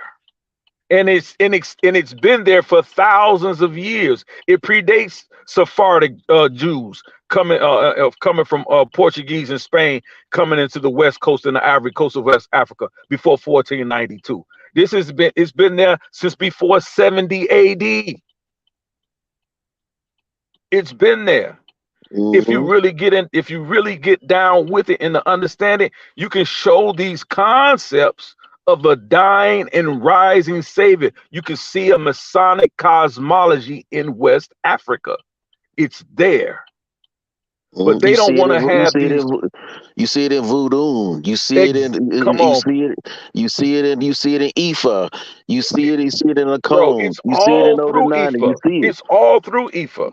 Yeah. Listen, look, bro. We're breaking down the festivals when they make the food. When they make the fufu. From the mashed yams, the fufu, the little bread that they pull in the ball, in the Ifa, when they put, you know what that is? That's unleavened bread. These concepts have been there. These practices and rituals have been there, but you have these liars who reading the same information. And I'm not talking about Raborn. His reading comprehension is shot. But I'm talking about those like Garfield. These guys are reading this information, but they choose not to bring it out.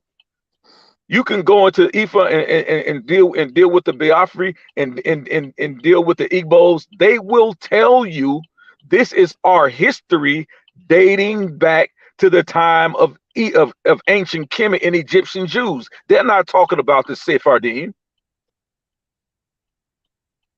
They're going back thousands of years and I'm telling you, look, most of what we find. You killed Chris Harris on that point because he was trying to chop. Yeah. He was trying. He's not. It says Egyptian Jew on it. Like you can't get around it. That's what the people claim. Exactly. You're upset, bro. Like stop chopping and stealing sources. Just read it verbatim. Exactly. But the problem is you can't get around the multiple migrations. Like I told you, when I went, the Okari, they were called Okari. They said that they came from Du Nuwas. You see what I'm saying? So when people say, well, Du Nuwas was a convert. Well, why did he convert? He converted because of the pressure from his people who were ethnic Jews.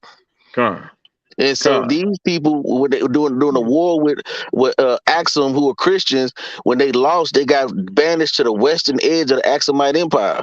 This is these Right. people oral tradition, and That's so their they oral migrated from tradition. the western edge of the Axumite Empire into what you would say present day Nigeria. Right, Facts. right. Yeah, Con. So you can't debunk or refute the Jews of Yemen. That is well attested You in cannot do history. it, brother. You can't do it. and they're the descendants of those people, bro. Yes, So they so are. The so B'nai when you Israel, the Ephraimite Moors, all of yeah. these tribes, bro, these people have a direct, unbroken lineage, an unbroken lineage, and they're telling you who they are. And it's mighty funny that when we say that these are these people's oral traditions, that they are the descendants of Jews, even though they'll tell you we're practicing Muslims, but our origins are from Jews. And it's mighty funny when we're reading the primary sources of these people directly coming from them, that somehow we're looked upon as not having true scholarship, and these people can only be conversos, but these people are telling you that they're not. Exactly. From the primary source. Them niggas don't know what a primary is. They don't know what a what primary source is. what it is they want to reject. What it is this is why they're not I don't even like hearing those guys talk about science, because they reject scientific research methodology.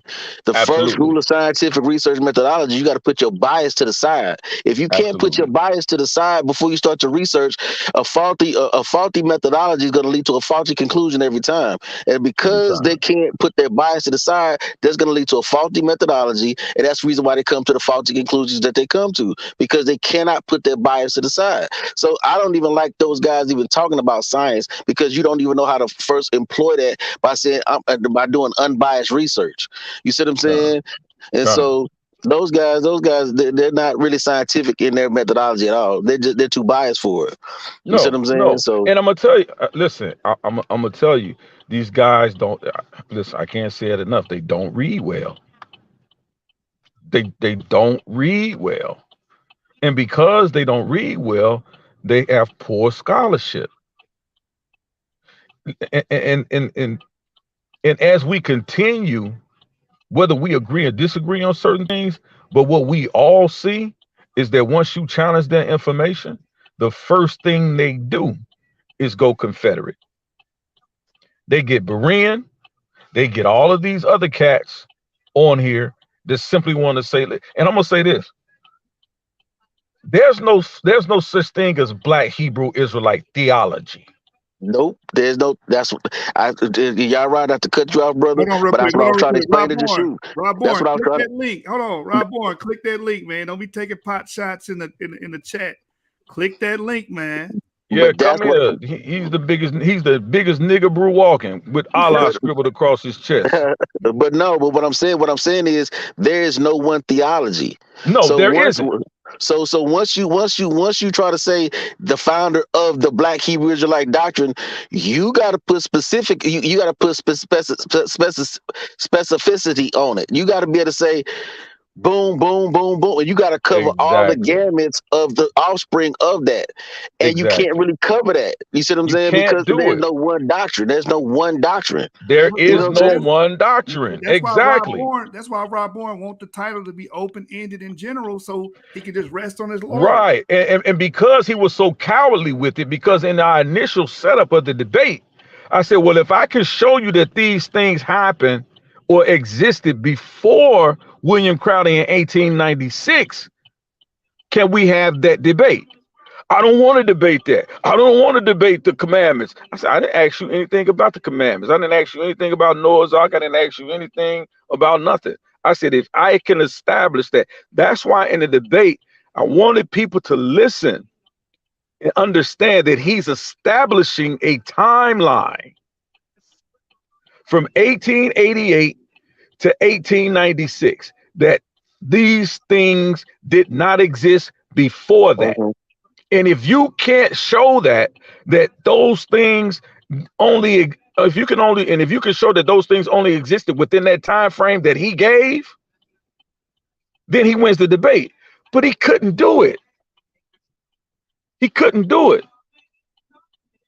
And then he says, well, why are you all the way in Africa? Because you brought up the Wolof. We got Raborn in the building. The God of the nigga brews is here. How you guys are doing? You know what I'm saying? We doing You're 7 bricks. I'm gonna call you a 6 bricker. I got a 6-pack though. I can show you how to get one if you want And to now work see, out. I ain't off into that.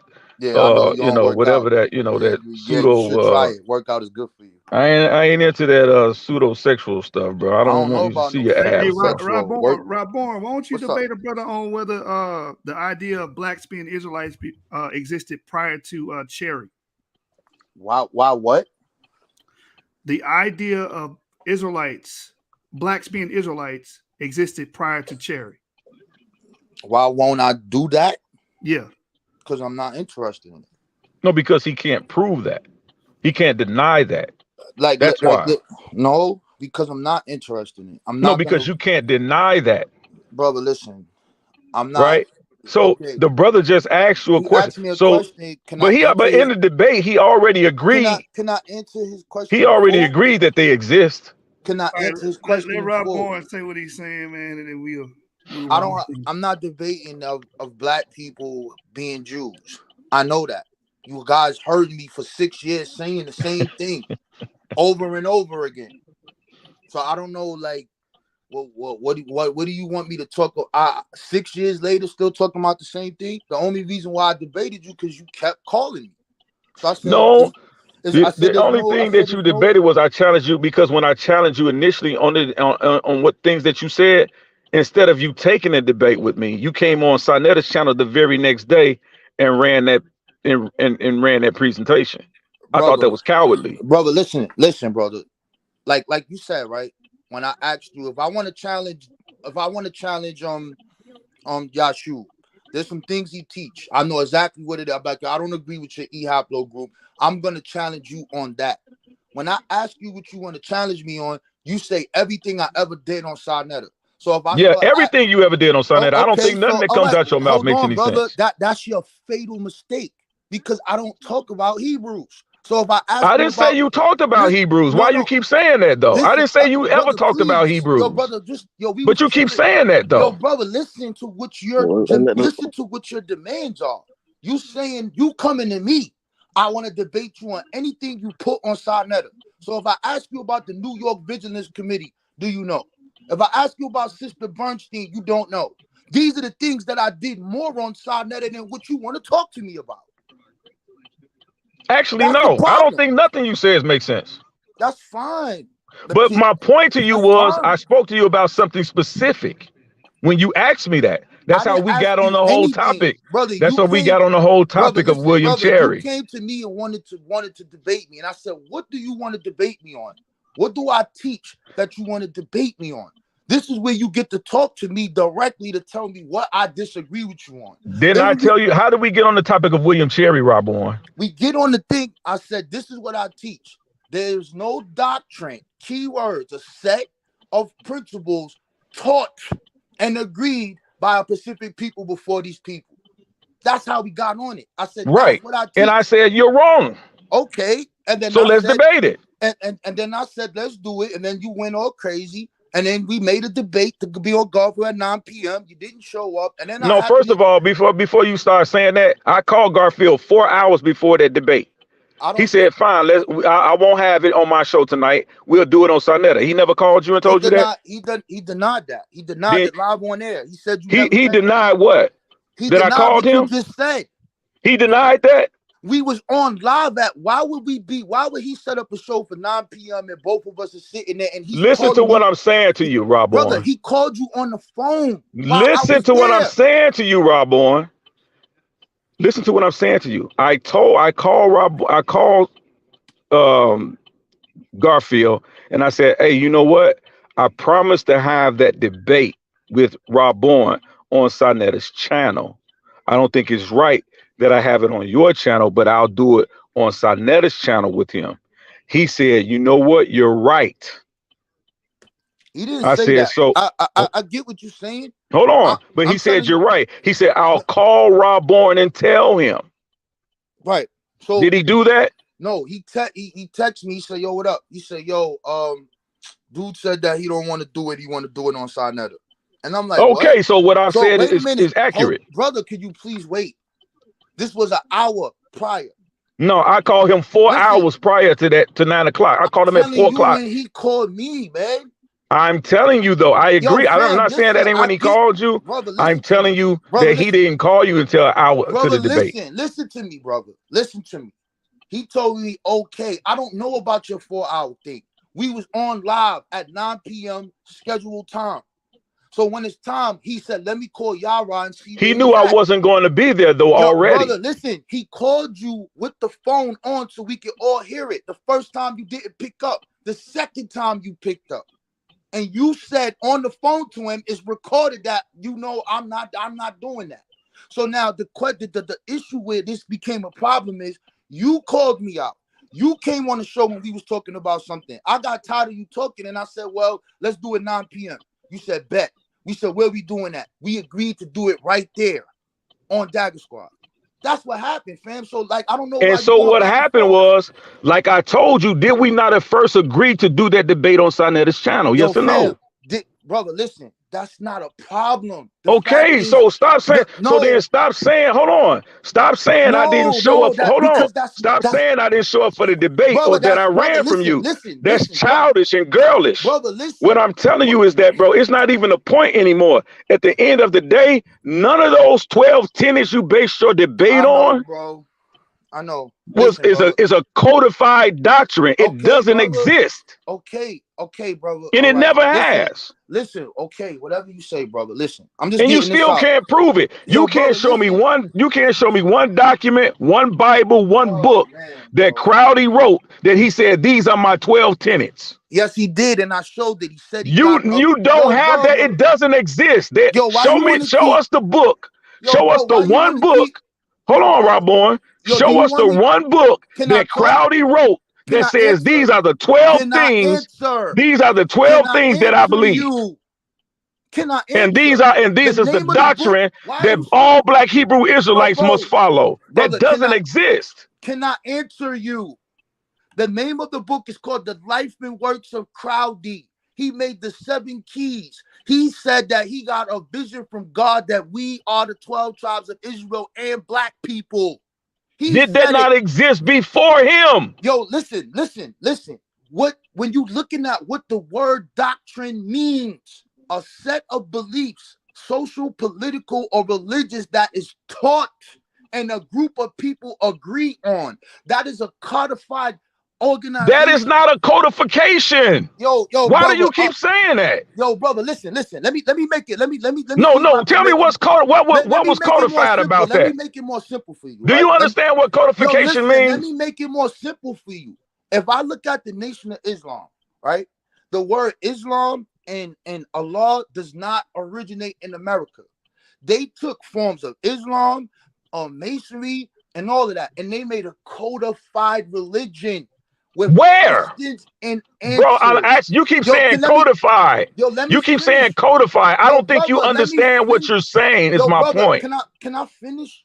No, but you keep saying codified. Show me the codified book that exists where they say, brother, where they're worshiping Allah or where they're doing Islamic practices along with Christian practices and Protestant practices. Show me the codified book, because the only book that I know that they use is the Bible. No, they don't. They have the 7 keys, which is no, bro. Show me the book that was codified. This is a revelation from God that came from him. Do you understand? That's what I'm saying, Raborn. I don't think you understand what you're saying, bro. You don't understand. Will somebody pull up the definition of codification, please? Yo, listen, right? No, stop. Right? So can somebody show what the definition of codified means? Let's make another point. Check it out. If I say the Moorish Science Temple of America, are there real people called Moors? Yes. When you look at what is in their documents, they're taking stuff that's from all different kind of religions, and he codified it. He with what? Together. He put it Joshua, can you read? together. Can you read the definition of codification, please? Oh, wait a minute, man. No. I've had enough of your gish gallop. All right, man. Show us the code. Read the codification. No, brother, because you keep blowing past the stop signs. Bye, man. Stop blowing past the stop signs, and let's have a conversation.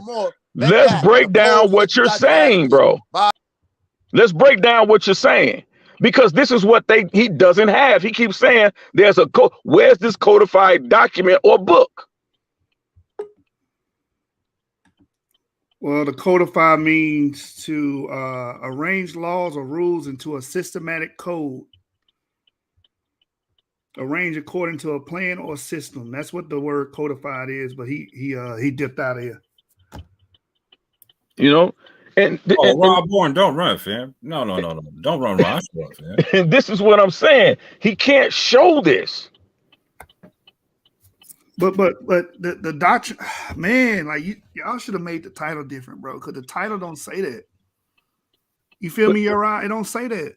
I gotta agree with Yashub 1,000,000%. But see, y'all keep this is the problem that what I'm saying a lot of people are having. It doesn't matter if he says doctrine because he's not arguing doctrine. He's not. He's arguing theology. There is a difference. Doctrine, right? Trinity. That's doctrine. Exactly, bro. So at what point in time did he prove the Israelite or Black Hebrew Israelite doctrine in the debate? He can't, bro.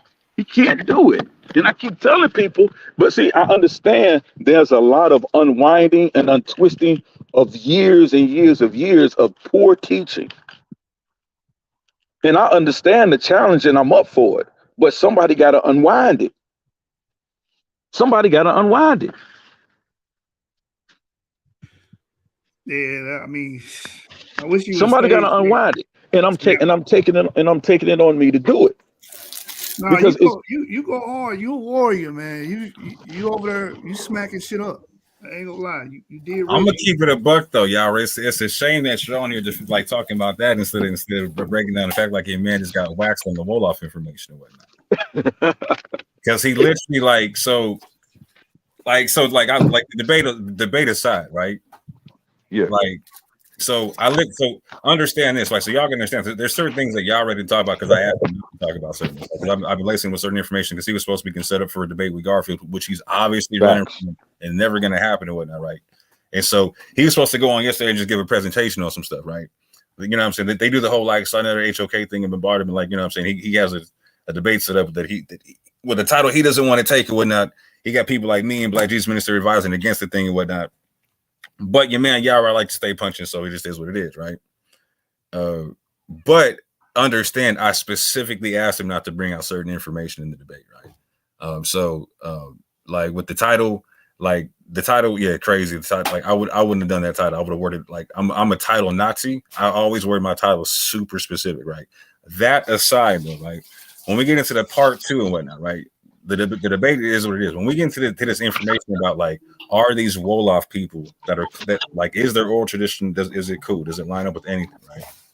When your man brings out his sources, like the Encyclopedia of African Religion, etc., right? And he starts breaking down like the whole bit about the language and how it connects to Kemet. I want you to understand something. I asked Yarah to touch on certain stuff, right? In that very article that he touched on, you see him scroll down to a certain point and he stops, right? If he keeps going down in that article, it breaks down the fact that there's Wolof words connected to Hebrew. Facts. Hold on, boy. Hold on, real quick before you finish that, man. There's language cognates with the Wolofs that connect them to Kemet. Yes, sir. Okay, so what's the problem with Yarah bringing out the article that says they descend from Egyptian Jews if they got language cognates from Egyptian? No, but the same article says they got language cognates in Hebrew. So hold on, wait. So if they're saying they're Egyptian Jews and the language is connected to Kemetic and Hebrew, that's what I'm saying. Like, that's a bomb. So just understand, Yarah was sitting on that nuke because I asked him to. You know what I'm saying? Because we were hoping that Garfield would actually man up and take this, like try to set this debate title up on terms of like It was going to be something along the lines of like, were there any people coming off the slave ship with the Messianic practice or whatnot, right? And we were gonna expose what they don't study, right? They have a heavy bias with to the Caribbean and a heavy bias to like South America, and they don't show you the American oral tradition or the American practices and whatnot in terms of the continental American, right? And so y'all know that's what I've been focusing on, right? I've been focusing heavily on the Gullah Geechee people, their oral tradition, their spiritual practices, etc. Whatnot. I'm ready for that convo, fam. I'm 1,000,000% ready for that convo. And I was trying to sit down with the Garfield for the entire month and have him have him walk through the info with me, like on camera, like, you know what, this is our paradigm we're talking about. But just like how y'all got your Table Nation paradigm, I was going to break down this whole paradigm, like how we can prove an Israelite tradition over in West Africa and in the Americas at the same time. People coming off the slave ship with these practices, right? Same time, right? In their own language, talking about this stuff, writing down in their own language and whatnot, right? And so I actually had a conversation with Garfield about this same source on his channel, and he took the video down, right? Of like this was at the beginning of the month and whatnot, you know what I'm saying? And so I put a portion of it up. I put up the portion I could keep, you know what I'm saying, before it came down. I got like 85% on camera. Then he confirmed the other 15% on camera on Brand's TV, right? To where he actually had to say, like, the part he took down, he confirmed after we were talking, like, you know what, I'll give it to you. Those Wolof are Jews. He confirmed that concept. So now he's on his channel today trying to be like, oh, see, really, family, what happened is they come from somebody who said they had a dream about some stuff, but didn't show no primary documentation, no documentation whatsoever. We just talking. And meanwhile, again, so now we got all like, so I asked Garfield live on there, like, so should we respect the oral tradition of these people in Africa? Yesterday, I was like, yeah, we got to respect it. So, but we got to check it out. I agree with that. We got to verify the thing. We got to check it out with language, with archaeology, the genetics, all the type of stuff, right? So when we're doing that here, so check this out. So y'all, man, shout out to the source. Shout out to Yeshua. Y'all get DNA, right? So not only does the language match up, the DNA matches up too. So when I go amongst the Wolof, when I go amongst the Fulani, when I go amongst these people, these Yonki people that they're talking about, you know what? They got my haplogroup, EM132, amongst others, right? You know what you can see amongst my haplogroup? You can see it in Egypt. You can see it in Sudan. You can see it in North Africa. You can see it in West Africa. So they got the right DNA. They got the right language breakdown. And on top of that, you got a former Israeli ambassador to Senegal in this article saying, you know what? It makes these people's lives harder identifying as Israelite or as Jewish in a country where they're Muslim. They don't get any benefits from it. They get no benefit. It makes their life harder, not easier. They're not even sure they're not trying to get Israeli citizenship. They don't want to have like a Jewish practice in terms of religion. They want to be Muslim. Like, it makes their life not easier at all identifying as being of Jewish ancestry. But yeah, that's where we're at for him.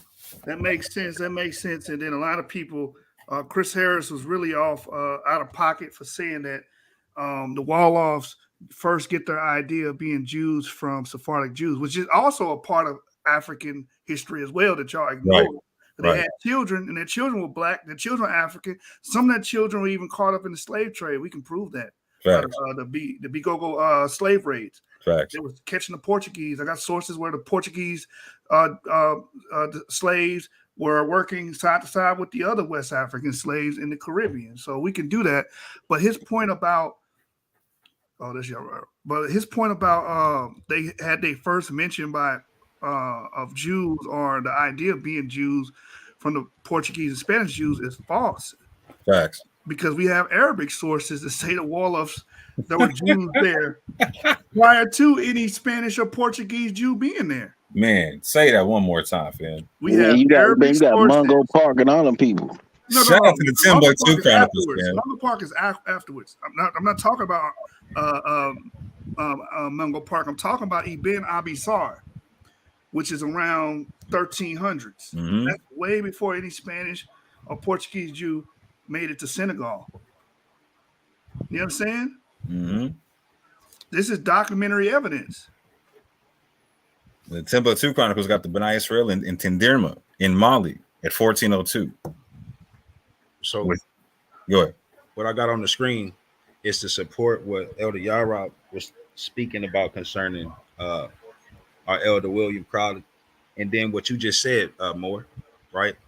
Uh, right here in verse 19, right? It says, "And what was and what will be, he saw in the vision." This is talking about Enoch, right? In the vision that was given to him about, let me just start at 17. 16. In the 11th Jubilee, Jared took himself a wife, and her name was Baraka, the daughter of Uzal. So we go all the way down to Enoch, right? So then we get to 17. He says, "And he was the first among men that are born on earth who learned writing and knowledge and wisdom, and who wrote down the signs of heaven according to the order of their months in the book, that men might know the seasons of the years according to the order of their separate months." 18. And he was the first to write a testimony, and he testified this to the sons of men among the generations of the earth, and recounted the weeks of the jubilees, and made known to them the days of years, and set in order the months, and recounted the Sabbaths of the years as we made them known to him. Speaking of the angels, letting him know what the days are and how they work, right? Verse 19. And what was and what will be, he saw in a vision, just like our elders saw. We are Israelites, just like he was given word by the Most High. So look, it says, of his in his sleep, as it will happen to the children of men throughout their generations until the day of judgment, right? So he also says he saw and understood everything, and wrote his testimony, and placed the testimony on the earth for all children of men and their generations. So what Raborn was bringing out about the so-called seven, whatever it was that he was talking about, that just lines up with our teachings. What Elder Yarah was talking about, something that we've been having from the beginning. It ain't have nothing to do with a doctrine. This has everything to do with our customs, how we interact with our power, how our power deals with us and teaches us things, give us revelations on things, right? So I just want to bring that out, man, to confirm what was said, man.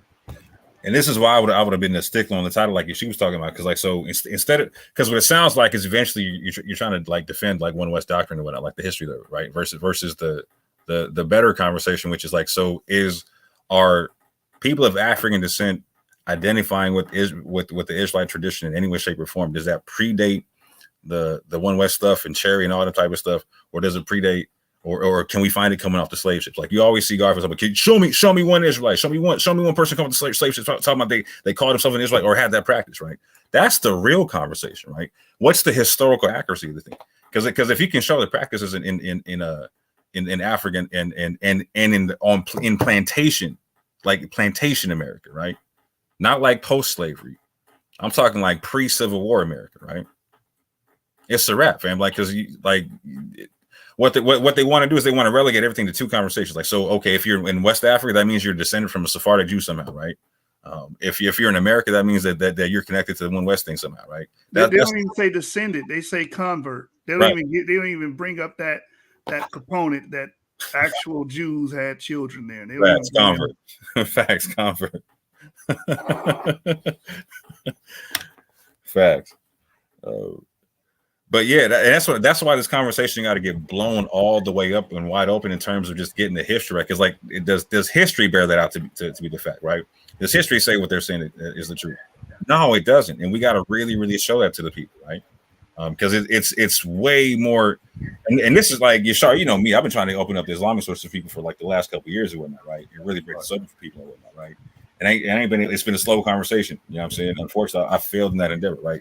Now I'm about to just drop bombs, fam, but unapologetically, and just be like, all right, let's go. Because at this juncture, they're playing games. They don't want to have an honest debate on the matter. They could have honestly debated Yarah.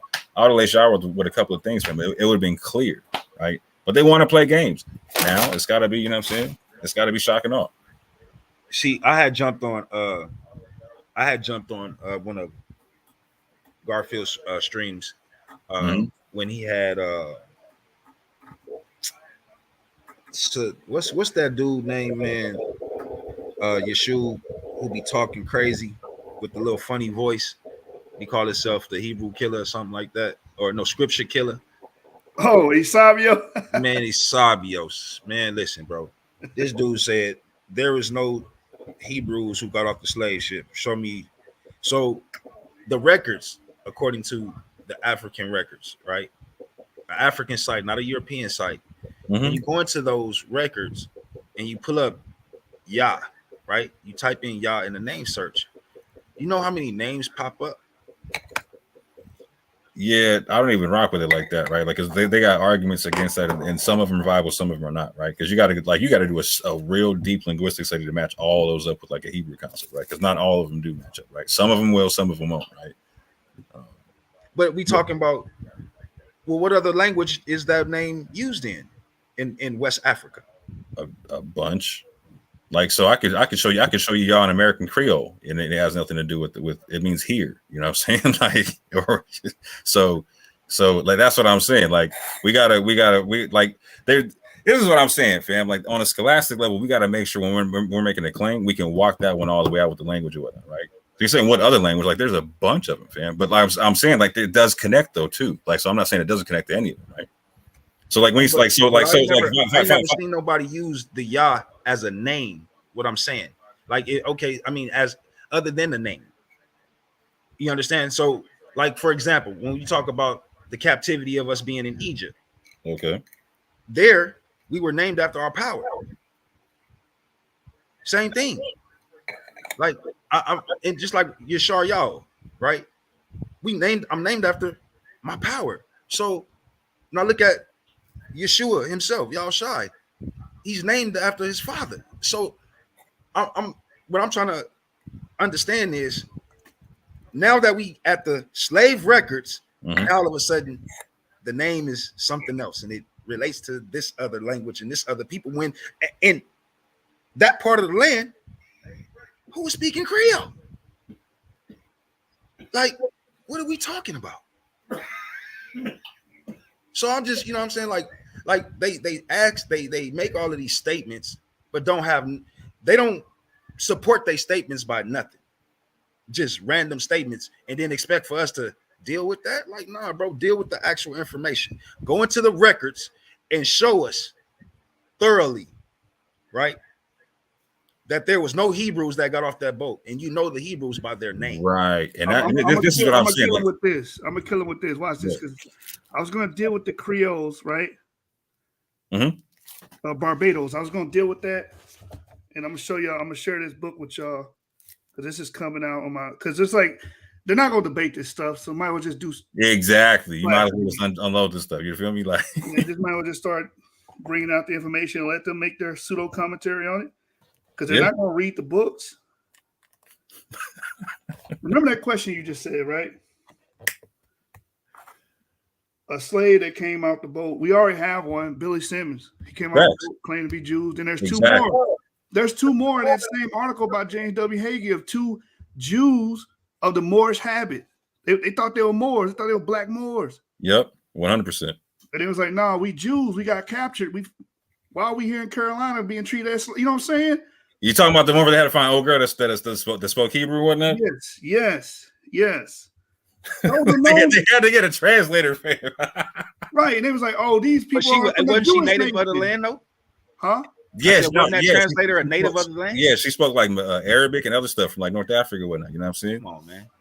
So I told them that years ago. Matter of fact, they're like, she's like the only one, man. If it ain't her, fam, like we're asked out. You know what I'm saying? Watch this. Go ahead, Yashub, and then I'm gonna come right behind you with another Israelite sister who was a translator for fucking Cortez. Watch this. So I don't know how well we're gonna see this. I just took a picture of this. I didn't scan this in, but hopefully y'all can see what I'm reading.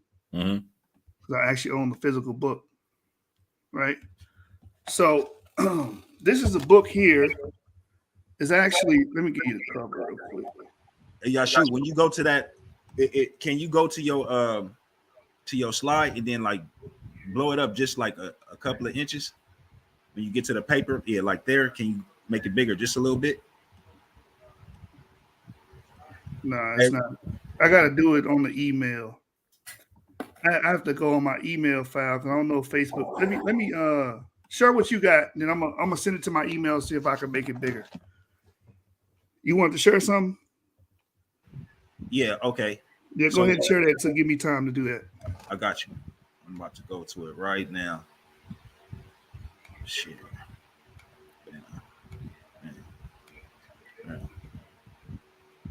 Can you see my screen? Yes, sir. Yep. Okay, here we go. Let me get off of this real quick. Go to this. Right here. Okay. It's the Malinche princess. That was her name. That's what they called her. Show you real quick. Right. So let me blow it up a little bit. Right. So again, you see the fringes down here, and you see her dressed in modesty, right? So if you just read a little bit about her, you understand what she was and how they used her, right? So the only detailed written historical accounts about her comes from Cortez' companion, conquistador Bernal Diaz Castillo. Bernal Diaz was pleased to record that Donna Marina, which is the Malinche Indian princess, was one of New Spain's first Christian and described her as good-looking, intelligent, right? So this intelligent lines up with what Ak was just talking about the translator being able to speak different languages, being able to communicate with different people. Now, mind you, Ak just spoke about a sister. Now I'm relaying and I'm confirming another sister, an intelligent sister that comes from our stock, right? That was also considered to be intelligent and self-assured. His account then goes into some detail about her life. He wrote that her parents were lords and caquis of a town called Panela. Her father died when she was young, and when her mother remarried, she gave La Malinche to some Indians from Calengo, so that there would be no disputed inheritance with her stepbrother. Excuse me. And here go another source from the conquest conversion of concubines, history, sex, and gender. You say you need the source for that one? All right. First, Donna Marina was described as the prettiest, the most active, and lively of the number, and having an appearance that attested to her status, a truly great princess, the daughter of Caquis. Donna Marina originally it's caciques. Okay, appreciate that. Caciques. Yeah, and when they call her Donna, real quick, just so you understand, like that's like when you see like the term Dawn in like mom movies or whatnot, like that's the female version of it. Female version of who? That's like she's a female Dawn, if that makes sense. Like, Donna Marina, like she's not like just some little grandma. Like she's on top of the game. You know what I'm saying? Like she's a she got land. She's running stuff. You know what I'm saying? Like if she got the name Donna, she got some clout. You feel me? So she would be considered like Queen Caliph. If nothing else, like if not a queen, princess. like a governor or princess. Yeah. Okay. Sweet. So now that even our Aki Moore just confirmed what Castillo was talking about when he considered her to be an Indian princess, right? So we're still talking about the same thing. So here we seeing from the historian.org, the teachings in the Mexican history, right? So then we move on to Professor Dr. Marion Wood giving us a nice little detailed information, right? So Donna was originally given to Hey Moore, when I get to these words, help me out, bro. What this say right here? Where you at? Puerto Carrero. The port of Carrero, yeah. But upon his return to Spain, she lived with Cortez, to whom she bore a son named Don Martin Cortez. She later went on to marry Juan Armilio. She was Juan Jaramillo. Yarmilio. Jaramillo. It's don't even. I got you. Also, if you want to, I'll just say the Spanish name. It's cool. Okay. She was one of the 20 enslaved women given to the Spaniards in 1519 by the native Tabasco, right?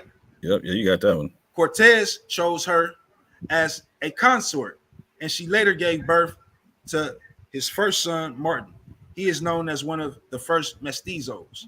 So basically, family, what you see here is one of our sisters being a very intelligent one that actually, you know what I'm saying, did the transliteration as well.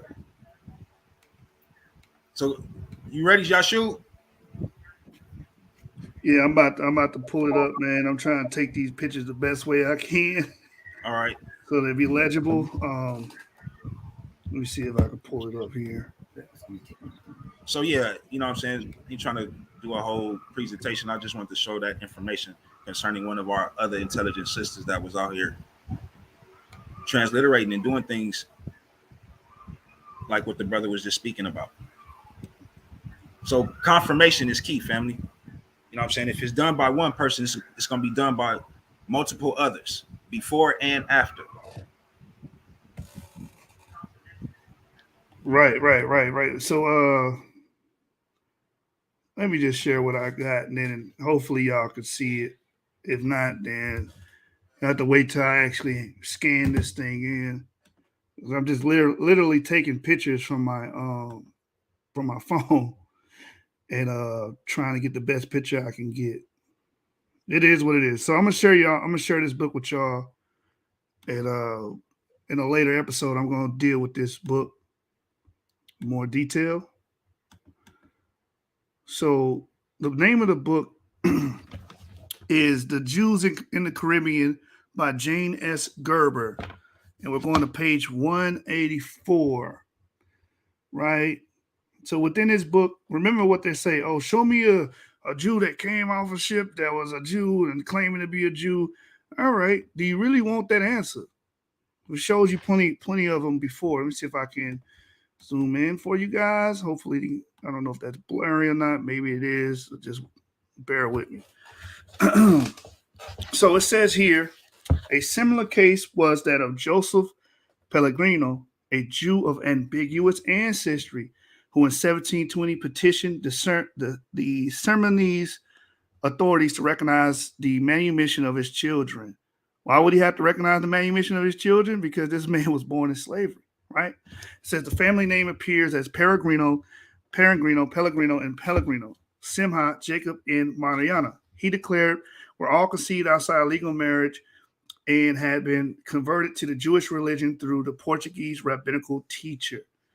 Moreover, these children had been properly manumitted according to the rules of the Jewish nation, because once you go through the Sephardic conversion, your children should be manumitted during this time.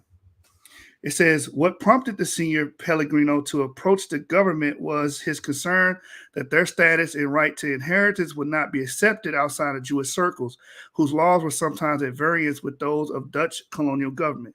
The court granted Pellegrino's request, declaring these children free of all slavery and legitimized as his true descendants. Now, Joseph Pellegrino himself is not a convert, but his children had to go through the proper conversion to get what? Manumission. He himself is a Jew of ambiguous ancestry. I want y'all to keep that in mind. It says, while this petition in Jewish communal sources lack references to the racial status of Joseph Pellegrino, the legal position of his descendants suggests that he was either a mulatto or a black, according to historian John Jack. I'm just going to say that because he has a crazy last name. Joseph's son Jacob was classified as let me blow this up so you guys see what I'm reading. A carboger, a child of a mulatto and a black. So he himself was classified as a black. It says, in his grandson Daniel Pellegrino as a Negro. My own search of Jacob's Pellegrino racial status has proven largely unfruitful, since the Jewish birth records do not mention it. However, Jacob Pellegrino was laid to rest in the Congregante row of the Jodas Van Cemetery in 1750, as he was seen confirming his second-class position in the Suriname Jewish community. Moreover, your African Jewish activities in the 1790s remembered Joseph Pellegrino's son Jacob Pellegrino as a carboger who enjoyed similar rights and privileges as full members of the Jewish congregation. Now, here's the point right here. It said it is not now possible to reconstruct Joseph Pellegrino's family tree, but his last name unusual in Suriname, and the naming patterns in his family suggest a new Christian ancestor who settled on Africa's west coast during the previous century. So this man, this Jew of ambiguous ancestry, is not a convert. He's actually a descendant of a new Christian. What is a new Christian?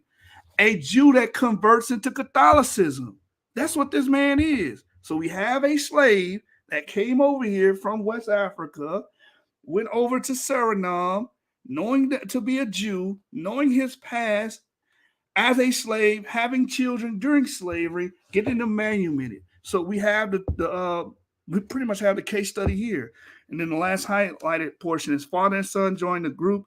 Father and son joined a group of new Christians and reconverted Jews, entirely male or nearly so, who had already settled there trading iron ore, ivory, wax, and gold. And that's talking about in Guinea in West Africa.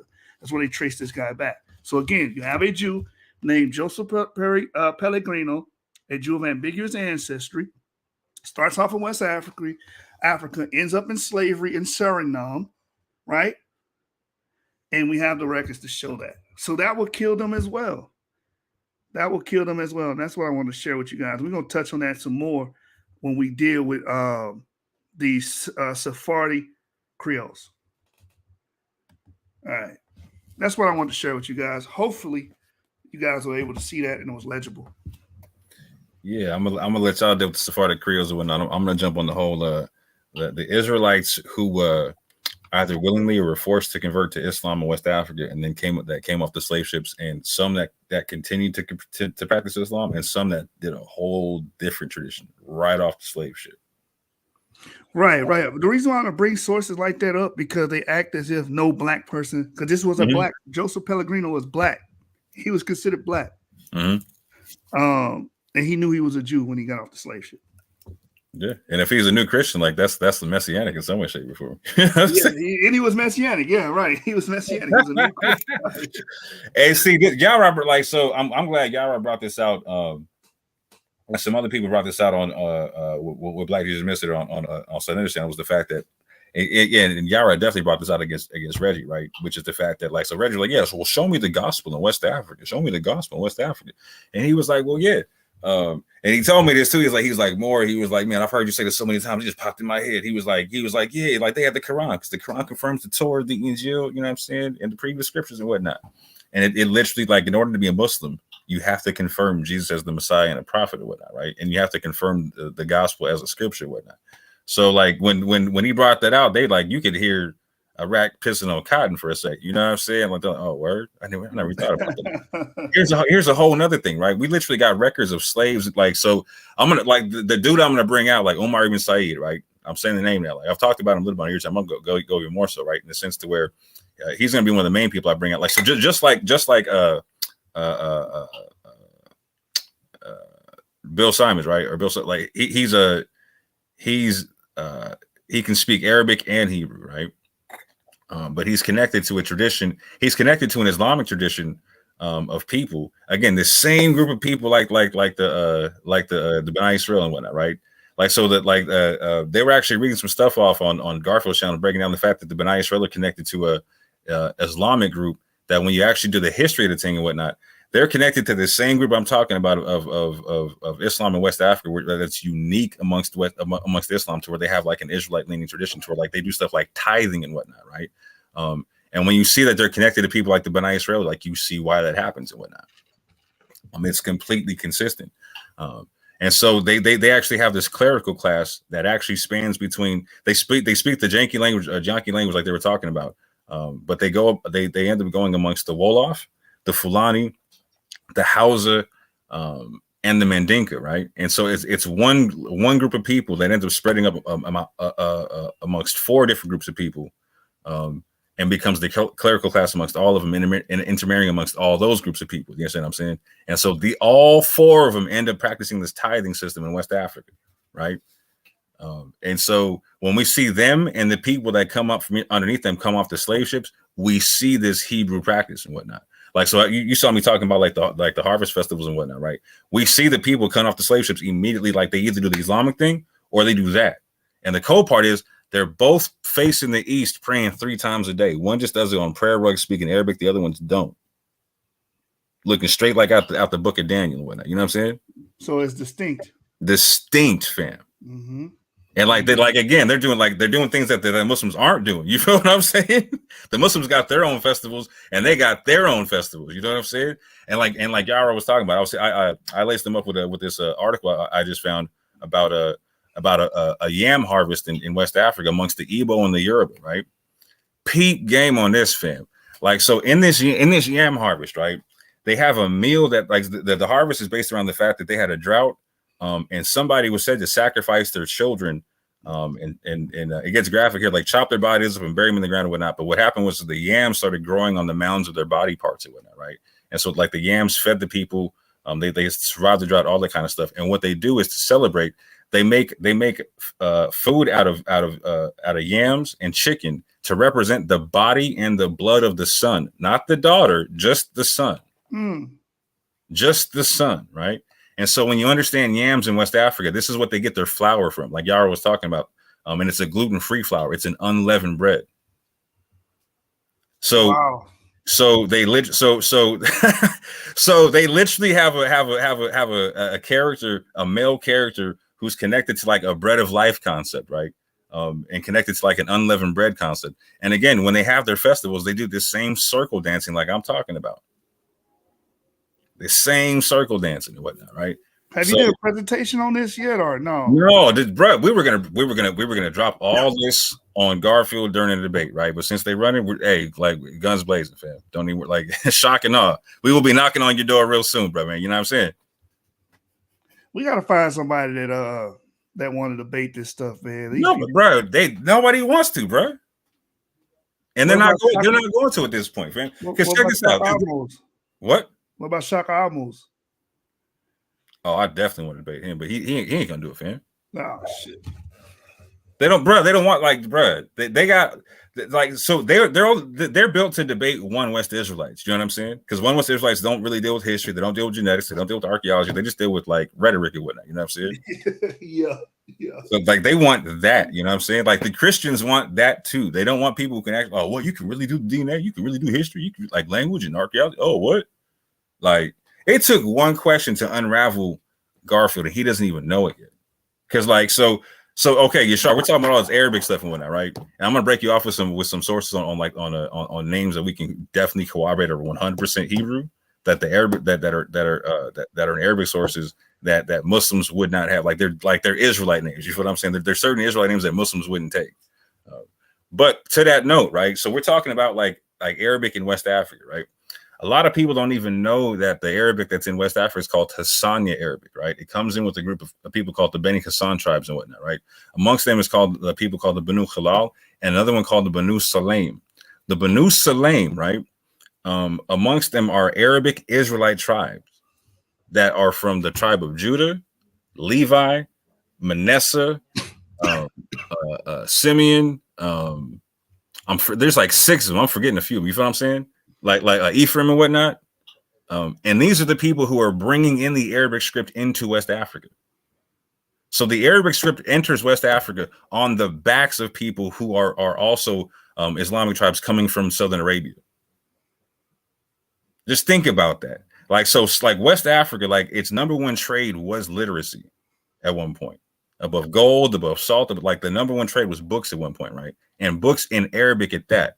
Like Timbuktu, all them types of things. That's all them scrolls and whatnot, right? And all that Arabic came in on the backs of people who, a portion of which were Arab Israelites that eventually mixed in with the people and made this clerical order that I'm even talking about, fam. Yeah, that's heavy, man. That's heavy, and that's a lot of stuff that they ignore. Like they'll know that. They'll hear somebody bring the information out, they ignore it on purpose because they know they can't really slice and dice it. Like you said, they're built for, like you said, one West camps. You know what I'm saying? Hey, brother's gonna be in there. Deuteronomy chapter 28. You know what I'm saying? They can't deal with history. They can't deal with the science. They can't deal with the actual historicity of the argument. So, yeah, man, they we know we see what they're doing, bro. Right. We know exactly what they're doing. See more what you said about the Arabic truthberry, because I don't call it library, right? I like to say we kept truth and not. Oh no, man, I'm stealing. I like that, bro. I like that. That's what's up. So I look at the same thing when I come across our scripts, right? That's talking about our heritage and our culture, like the Ugaritic script, right? The Greek script. What other script? The one that's found in the Near East. It's not a real script, but it's a temple where it has our whole plot and our whole, you know what I'm saying, past and future drawn out or carved in the temple.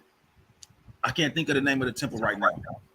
But my point is, we've always been an intelligent people and kept records. I just showed you the very first person in Jubilees, in Enoch, who was our first record keeper. And who taught him how to keep the records? The angels in the garden, according to the record. So why wouldn't we continue that intelligence? Why would we just? You know why? You know why y'all they got a problem with that? Because the idea of West Africa, West African people is what's the word? What's the word I'm looking for? More debased, like primitive. They think we was primitive, bro. And isolated.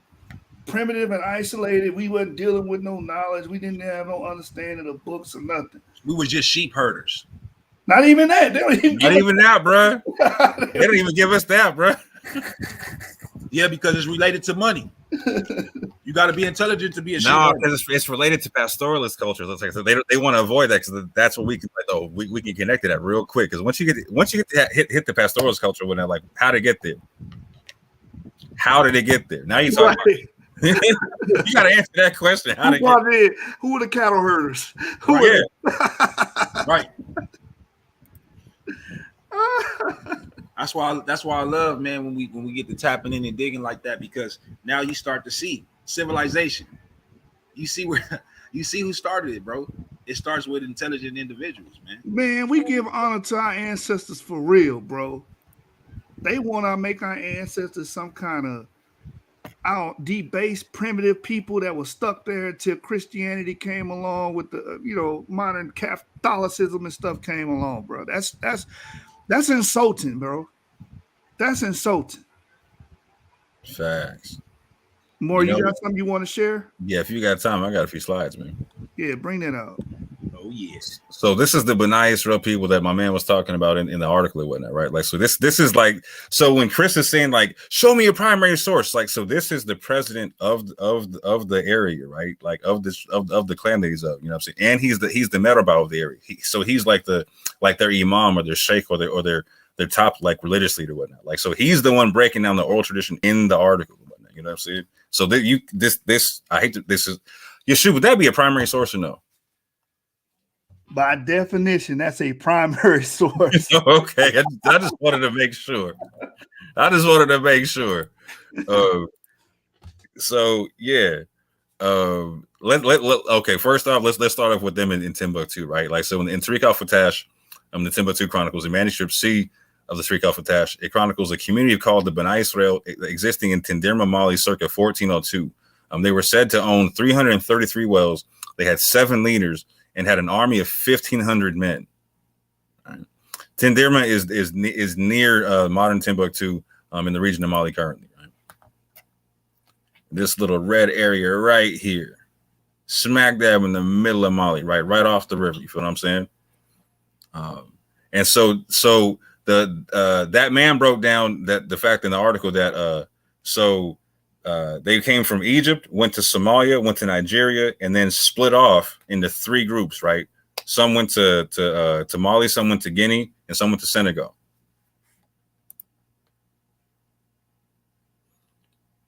So yeah, this is him saying what he was saying there in terms of them being descended from Egyptian Jews. Yarah went over that already. Wait. So he didn't say they came from Portuguese Jews, right? Not at all, fam. Oh, I'm just checking. And this is what I'm saying, fam. These are potentially Israelites who never left Africa ever. Facts. Think about that, fam. Potentially never left Africa. Went from Egypt to Somalia to Nigeria to Mali to Senegal to Guinea. Some are even in Gambia and whatnot. The crazy thing about him connecting himself to the Egyptian Jews is the Egyptian Jews are one of the most well-documented African Jews. Man. Within their documents, they talk about Maghribis, people from the West, traveling to Egypt and back to Maghrib. That's why Yarah was going off like, man, you trying to tell me this is not the Egyptian Jews? Yeah. Like, let that be a debate right there. Was there Egyptian Jews? Yo. They're going to be playing games with that. Well, what really is an Egyptian Jew? What the word Egypt? Bro, we ain't worried about all that, man. Right. This is the coldest thing, fam. They said that where they got to, that they planted some trees to commemorate this thing. They have a sacred grove, right? You know what I'm saying? They got trees like, we don't let foreigners go there. You know what I'm saying?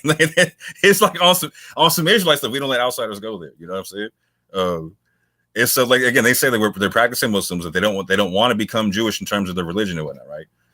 In fact, we don't like to talk about it much. Our Jewish background, but we don't hide it either. We know our people came from Egypt to Somalia and from there to Nigeria. They're split about 1,000 years ago. One branch of the two families went to Mali, another to Guinea, and we settled there. Now, peep game, right?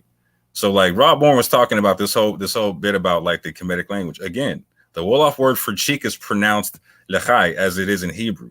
One of Wolof's words for wise is pronounced the same as the Hebrew word or for hakum. And weaver as fabric merchant is called rab, like similar to rabbi. The B'nai Israel also have a cultural trait in common with Jews, an aversion to intermarriage. According to Fadiga, this guy right here, the community tries to not assimilate, preferring to wed with members of the tribe who live in neighboring villages. So again, Raborn completely so you got two linguistic connections to this Egyptian Jew concept. Two linguistic connections to the thing, right? And like I said, the genetics already matches up. Hey, Moore, what type of tree did they bring there? Because like palm trees and stuff like that, those are imported trees. So I'm wondering what type of tree that they actually brought in and planted in. The kapok tree. I don't even know what that is. I got to look that up. Right? Okay. I think it's these trees here in the background. Got it. All right. Give me 2 seconds.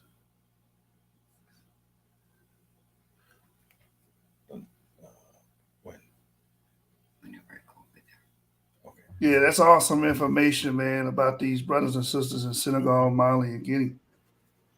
Awesome information. Yeah, and so what I'm about to bring out here, though, is like, so again, we're talking about the B'nai Israel and how they split up and whatnot, right?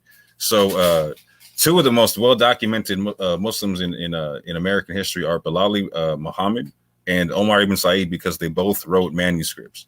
One wrote an autobiography, one wrote an Islamic manuscript. Both were Sufi Muslims in Fulani from West Africa. From Guinea and from Senegal. And so this brother was from Guinea, I believe. Yes, he was from Guinea. So again, they talk like, so I want y'all to hear this, right? So the patriarch Bilali gave Muslim names and traditions to his 19 children, left a manuscript in Arabic, was buried with the Quran. And again, it specifies later, this is Maghrebi Arabic, right? This is like, again, the Arabic that came off the backs of people who were also from Arab Israelite tribes or whatnot, right? But was buried with the Quran and his prayer rug. Bilali Muhammad was born in the late 1770s in Timbo, Guinea, near the Fula Jahanki centers of Kaaba, Karawan, and B'nai Israel, according to most accounts. So they're talking about a B'nai Israel in Guinea, right? So he was born near the B'nai Israel in Guinea. Now these people, like these Fulani in this area in Guinea, were getting put on slave ships all day, fam. Hence, my man is literally in America writing this stuff here, right? So this, like, it's 1,000,000% plausible that the B'nai Israel were coming off slave ships from Guinea, etc., and other places. Because again, the Fulani had like 5 big centers, and I'll show that in a map real quick.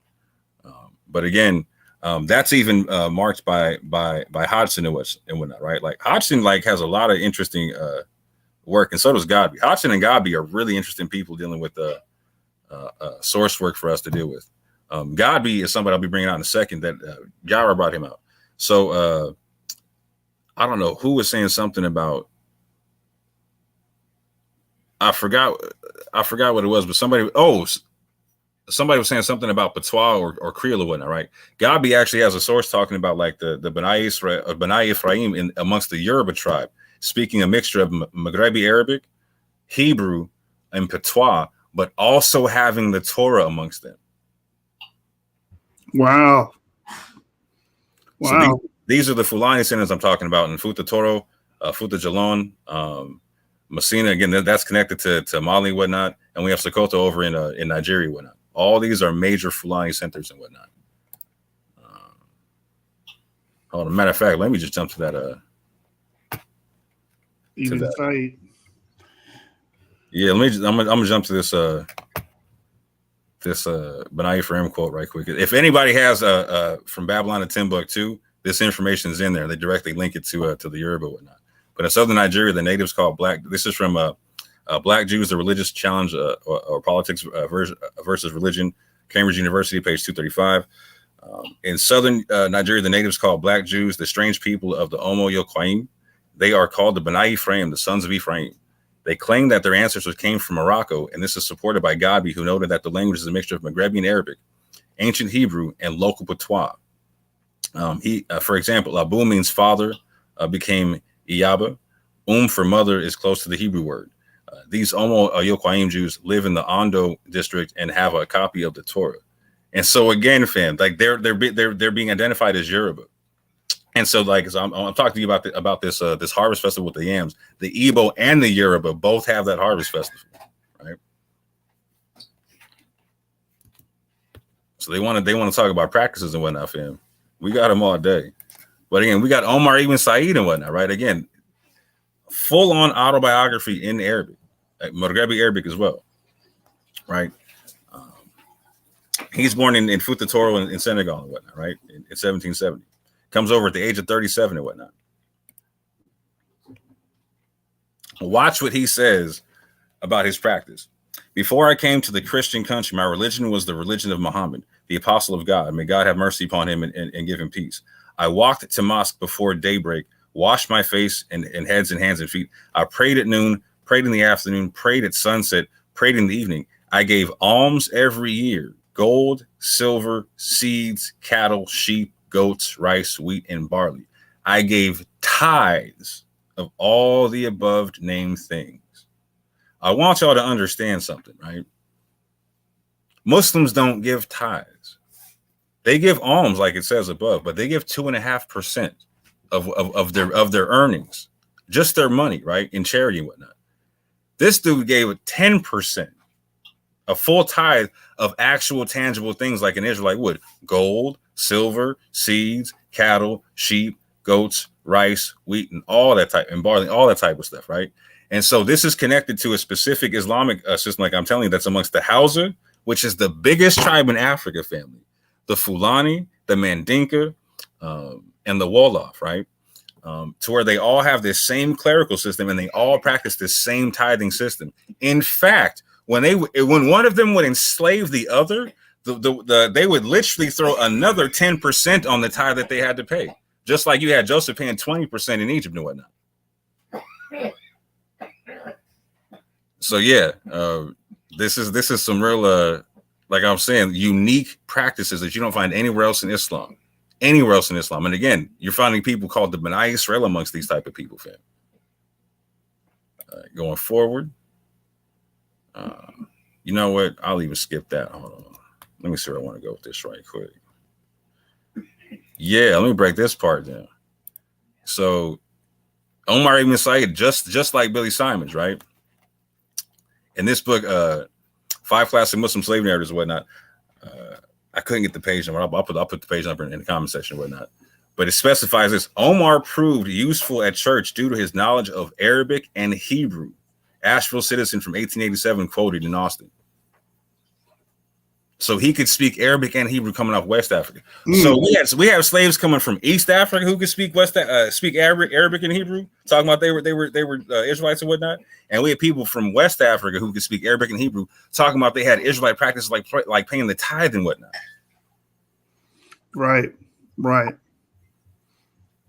That's powerful information. There's another source about a man that I think he was blind or something like that could speak Arabic and Hebrew, a black slave. Mm-hmm.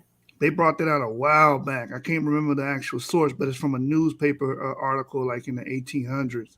So yeah, it's prevalent. So when you find stuff about the slave narratives about Mandingos, Fulani, Hausa, Wolof, understand they came from a part of West Africa where they practiced the tithing system. Any four of them, right? Any four of those tribes, fam. Like, so for instance, I could go through a book called Servants of Allah right now by Sylvian Diouf and go through chapter 4, which is just about founding literacy amongst different slave groups and whatnot, right? And I can give you at least 14, maybe even more than that. I got to think about it, right? At least 14 different instances from these different groups of people, like the Hausa, the Mandinga, the Fulani, etc. Because when you find them, fam, amongst those four groups, you're hard pressed not to find a literate one. Like, they all can write, you know what I'm saying? But they also came from an area of West Africa where they all practiced the tithe. So again, when you're reading these books like Antebellum in the South, or like Muslims slaves in the Antebellum South, or any kind of tradition about slaves like in like the Caribbean or whatever, you know what I'm saying? When you see these tribes and whatnot, Hausa, Mandinka, Fulani, Wolof, just understand they all came from an area where they practiced tithing. Omar Ibn Said, right? My man Yarah was talking about these pews in Savannah, Georgia, and whatnot. So if you're hip to that argument going on, you know that people like Abu has put forth the possibility in jest, actually, just trying to show people how to do the argument, that there was actually Arabic on the pew. I actually agree that there was Arabic on the pew and actually confirmed that concept, right? So he was saying that there was potentially like the third ayat from the 114th surah on the pews and whatnot. And ironically, Omar Ibn Said wrote the 110th surah, and there's a word in the 110th surah that's almost exactly the same as the word in the 114th surah. In the 114th surah, the word is el-Nasa, which means mankind or humanity.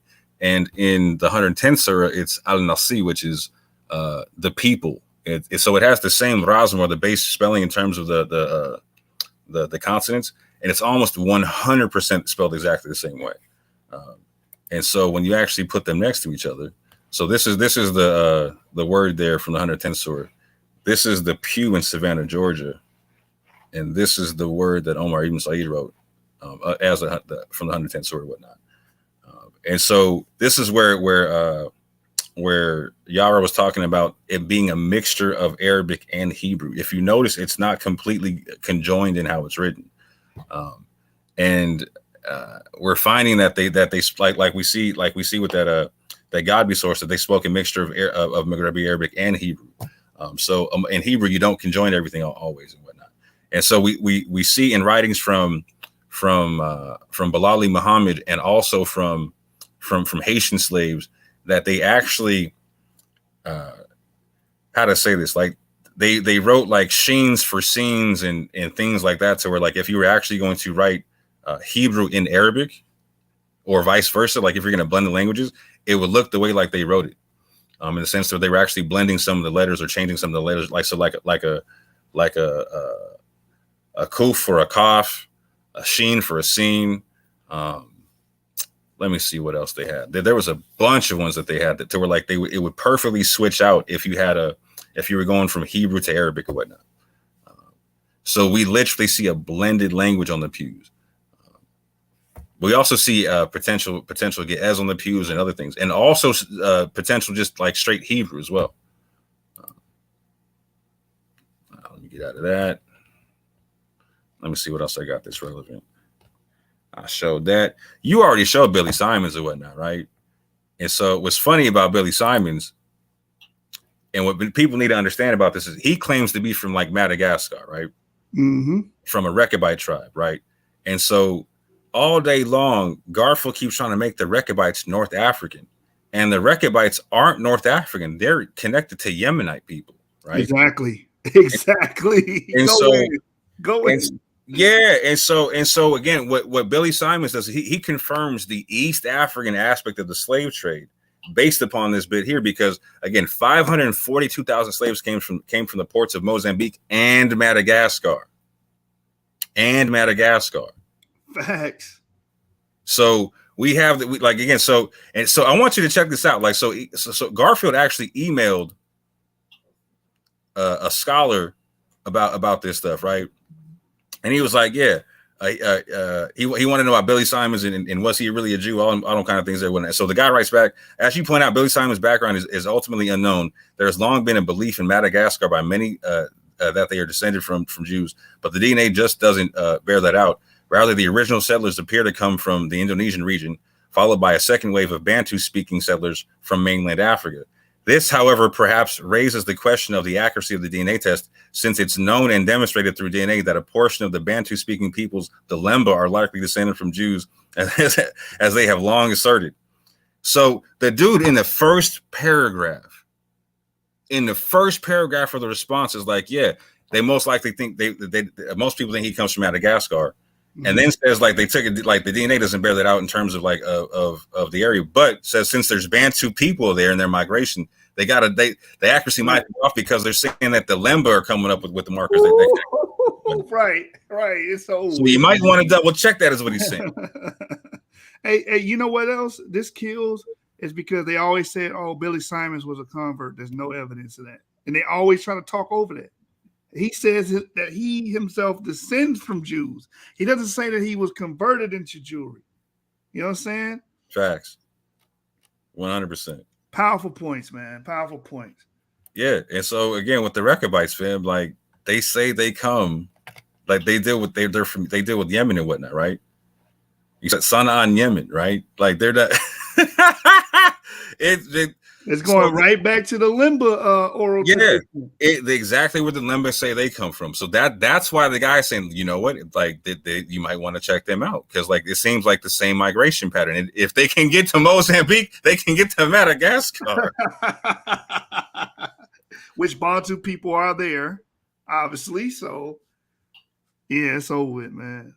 Yeah, it's 100% over with. These people, like again, like it's an Arabian thing in a Yemenite thing. It's not a North African thing, like your man keeps trying to say. But even then, they're like, so if he comes from North Africa, does it make him not a Jew? Right. He'll still be a Jew. There's no way around it. This is what they do. Even if you locate something, like, well, this is why you don't want to connect to that person, because this is what they did this and they did that, blah blah blah. Like, no, fam. Like let's keep it a buck, right?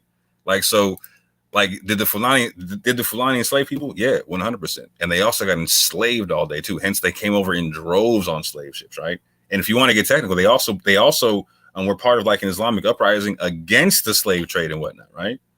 There's a big history with all that type of stuff. But let's keep it a buck. All of us descend from groups of people who were selling people into slavery in West Africa, fam. Thank you. That's why from Nigeria to Benin to Togo to Ghana to all these countries on a national level are apologizing to all of us, saying, hey, we sold y'all, fam. We sold y'all. Some of them are saying, since we sold y'all, y'all can come through. Some of them are saying that, right? But most like they're just saying, sorry, we sold you. It is what it is.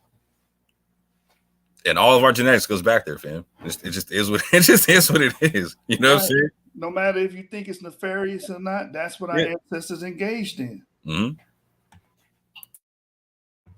Yeah, man, that beautiful presentation, man. We need more presentations, and hopefully, these brothers stop ducking. They stop ducking that smoke. You heard me? They need to stop ducking that smoke. They bobbing and weaving like a boxer right now. You know what I'm saying? They looking like Floyd out there. Yeah. Maybe but they're throwing in the same time. Like, how you like fighting but throwing in the towel? What's going on? But that's the thing, though. Like I was saying that years ago, man. The worst thing they could do is what they did. You know what I'm saying? They made us form Voltron. You see what I'm saying? Facts. And vote, they can't. In reality, is they can't fuck with us. You see what I'm saying? That's just this. I mean, and I'm not even saying that from a biased perspective. I think they got some brothers over there that's good researchers and stuff like that. I think Reggie's a good researcher, but he don't present good. You see what I'm saying? And so when it all comes down to the come down, they really just can't get with us when it comes to dealing with the information unbiasedly. You see what I'm saying? Because when me and Jashub and James and stuff like that, when we be bouncing stuff off each other, we'll tell each other, "Nah, that's not a good source, man. That really don't say, nah, man, I don't think that's good. We need to scratch that." You know what I'm saying? Nah, that's not good. That ain't really saying, you know what I'm saying? So we'll tell each other that ain't good. The problem with them is they don't tell each other that ain't good. They just go with everything. And everything ain't a go, man. And every premise ain't good. And then when you get as long as it's anti-black Israelite, they're gonna say yeah, they're gonna say it's good, exactly. And every premise like you can't use it like that. And so what ends up happening is because they create an echo chamber, you know what I'm saying? They've seen me and Jashub argue about shit on air because we don't agree on some shit. They don't never argue and they don't ever disagree. They just go with everything somebody say just because it's anti-black Jew. And that's their downfall, is that they have an echo chamber. You see what I'm saying? And we don't do that to each other. And that's why our scholarship kept going up. When they would say we don't really have scholarship, but our scholarship and information kept getting higher and higher to the point where they really can't fuck with us. They can't fuck with us on science. They can't fuck with us on history. They can't fuck with us on nothing because we were forced to do this shit. You see what I'm saying? You know, it was cats like James that was going into West Africa when them niggas was still stuck in Kemet. Right. James was talking about what Moore brought out, the Yam Festival. James was talking about that 2016, 2015. That's what I'm saying. So that's what I'm saying. Like, we was going into West Africa when them boys was still stuck on Kemet. Wasn't nobody talking about Joe Garfield wasn't talking about no West Africa. Raborn wasn't talking about West. There wasn't nobody talking about West Africa 2015, 2016. Nobody was, but we was already talking about the note culture and all of those shit. So we was on some shit before them niggas was even on this shit. Hey, James, holla at me. We got to talk about a couple things, fam. Yeah. D-Red, where yams come from? They're not indigenous to West Africa. They're not indigenous to West Africa. You know what I'm saying? So I mean, again, they don't even know what the Green Sahara is, bro. Hey, it ain't my job to educate them brothers, man. Them brothers be saying words like docturn and stuff. So you know what I'm saying. I mean, my grammar be fucked up too. That's why I always use you. You do not that's why I always use. That's why I always use you. We're not doing that. We not. No, because I know I say shit fucked up. No, I say shit fucked up, and my language, my mouth be foul and shit. So I use you and Ebri and James. And y'all are way more eloquent. I tell y'all this shit all the time. So I'm not. Do I not tell y'all that all the time though? Jashub? Do I tell you? Do I not tell you and James that shit all the time? Well, cut the cap out. Of course, you're gonna have a hard time. Like I have a hard time reading some difficult words. Everybody has a hard time reading difficult words. We're not complete grammarians, but we're not gonna sit up and act like saying doctrine and doctrine is okay. Doctrine is how you say it, not doctrine. I don't even know how you even get that from doctrine. I mean, I get that. I get what you're saying, but I'm saying I don't critique people because I know I've had, you know how many times I had motherfuckers when I was back in the back chat back in the day. That's your problem. You don't critique people. There you go. No. You didn't even let me finish what I'm saying. I said I don't critique people because I remember when I was in the back chat, Reggie and them niggas and Maroon them would always get on me about how I say shit. So I can't be a hypocrite and do that shit. I can't do to somebody else. English language too. Like nah. I mean, I hear what you're saying, but I know I do it. So I know I do it. So I can't castigate somebody for some shit that I know I do too. You just trying to be Pacific, huh? You trying to be Pacific. I am being Pacific, like the ocean. I'm being peaceful. You know what I'm saying? I'm being peaceful. You know what I'm saying?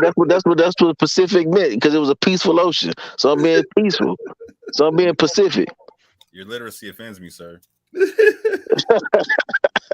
So no, but what I'm saying is though, we like I said, it's just at a point, it's just a wrap, bro. They got their ass whooped on Kimmel on trial, and they've been getting their ass whooped. No, they've been getting their ass whooped since Nazi, and it just ain't never stopped, bro.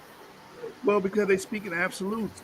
I tried to debate Black Line Supreme. He said, nobody in Africa are Jews. Nobody. They all converts.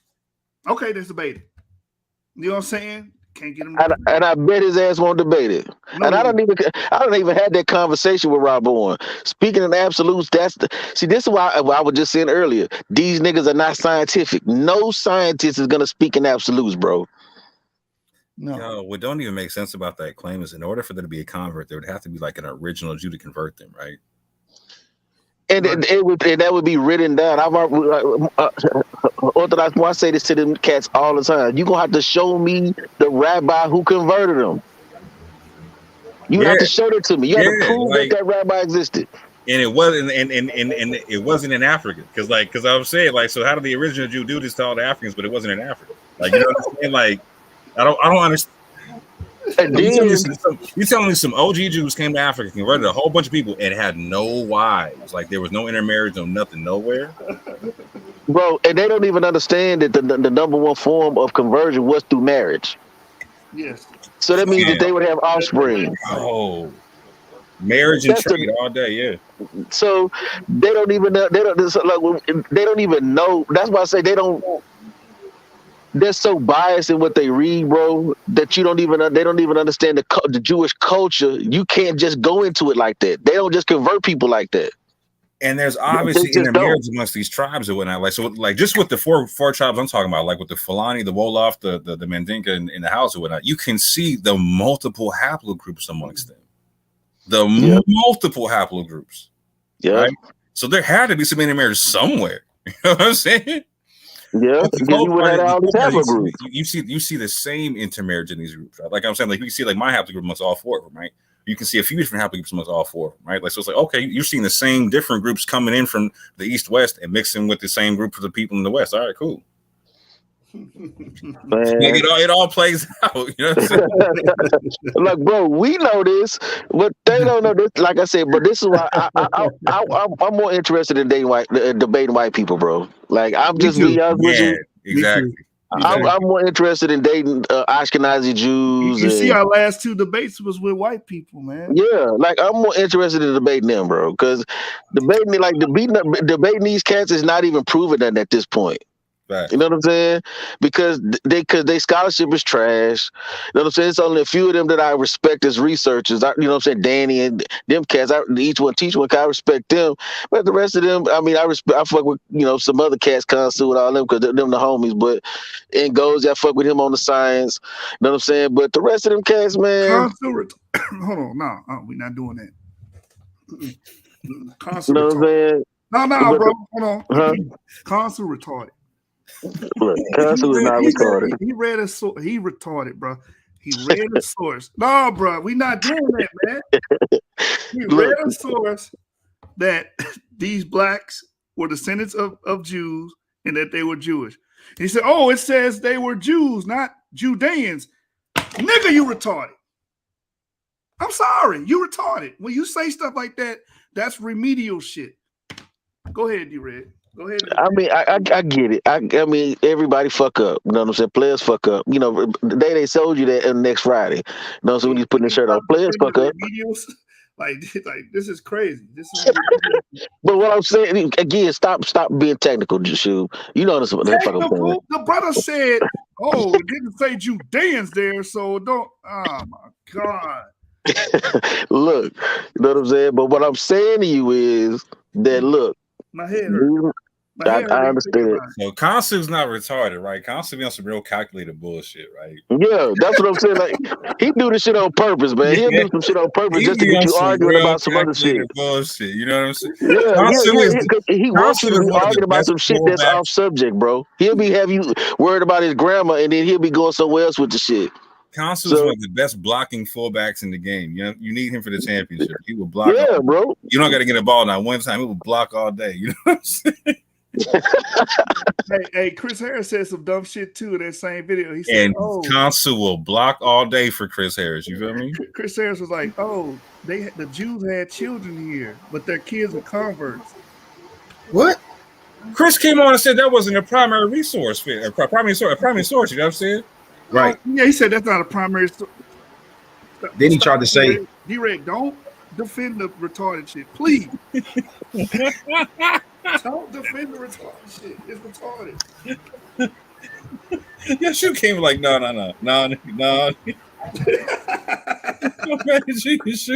I had to mute off and laugh for a second, bro. We not doing that, D-Red, bro. Foul on the play. Foul on You put the foot down on her like, no. Forget y'all, man. Forget y'all.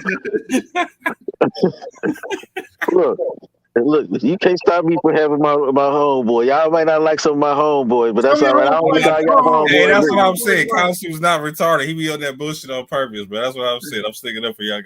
I'm sticking up for Consul on the fact that he's at least. Yeah, thank you. See, the OM even talking about. See, you know what I'm saying? Your friends wear a helmet and slobber on the desk. How about that? Forget you, dude.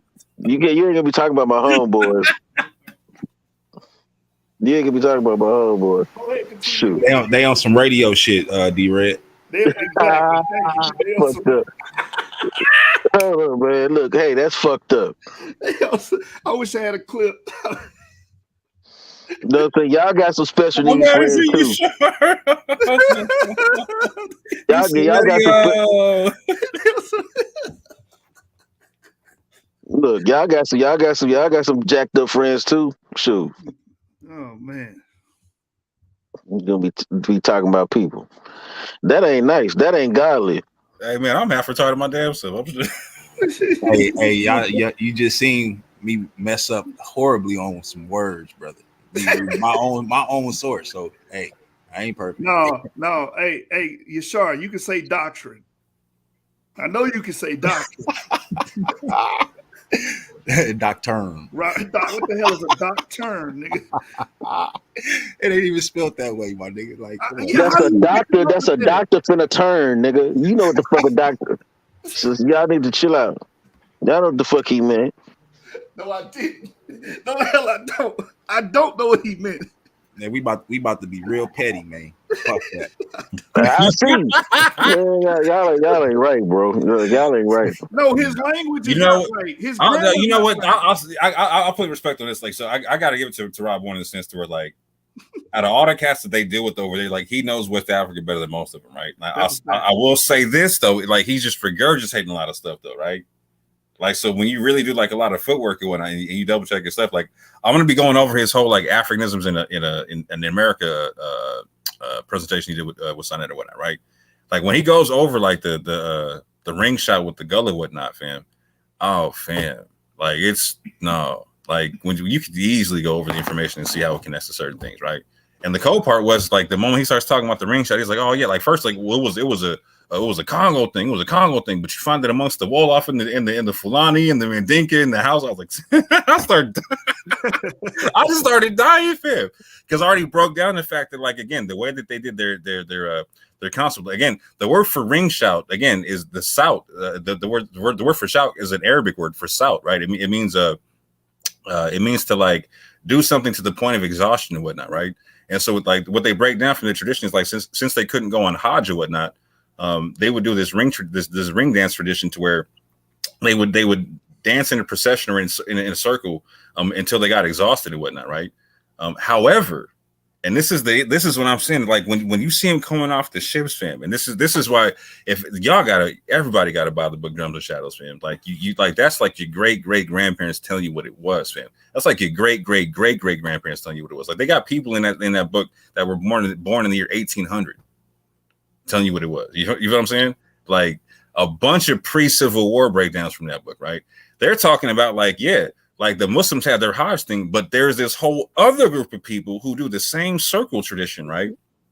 And they're doing it for like first harvest festivals, for like first fruits and whatnot, right? They're doing it for other things and whatnot, right? And so when you look at this circle dancing tradition, you can look up the like again, like the Muslims said, yeah, we did it for Hajj, right? Well, there's a Hebrew equivalent to that word Hajj. It's Hagag and whatnot. It's our word for festivals and feast days and whatnot, right? And there's this concept of it also having this connotation of having a procession, a circular, going in a circle, and also dancing. And when I put Yashar peep game, and when I put up that video, a homie from the Congo got at me, like in the comment section, and he said our word for circle is almost the same word for Hagag. It's Khag or whatever. It was Hag, right? Like it was Hagag in the singular. I was like, wow. So like, no, there is linguistic ties to the thing, man. But no, Raborn, yeah. Sorry, bro. I gotta come for that presentation, man. I mean, when you look at it, man, most of the tribal languages are not indigenous, and they're made up of Hebrew words. Majority of them, you know, especially when you talk about the major tribes from west to north and even to the east. You know what I mean? It's so shrouded with the Shemitic tongue, bro. It ain't even funny. Whether you want to call it Arabic, whether you want to call it Bantu, whatever you want to call it, it's you can't get away from the language mix. You can't get away from it. Yeah, and you're going to find it at all different levels. And so you can tell the migrations through the language mix like that. I told that to Dana Marici once in terms of like, you follow language like a fingerprint. She's like, oh, that's a great idea. And it works fantastically, fam. And what's cold about it, fam, is like you'll typically find that the language mix, like it rocks with the genetic mixes and whatnot, right? They almost always overlap. That's why they mix. That's why when they relate the, like for example, Lex, right? He like to say Afro. What do you say? Indo-European. It's a language, but it moved with the people. It's like we've been saying that all day long about the Shemitic language, but y'all refuse to accept it. But you accept it about the Indo-European language, but Shemitic, nah, it don't work the same. And here's the cold part, right?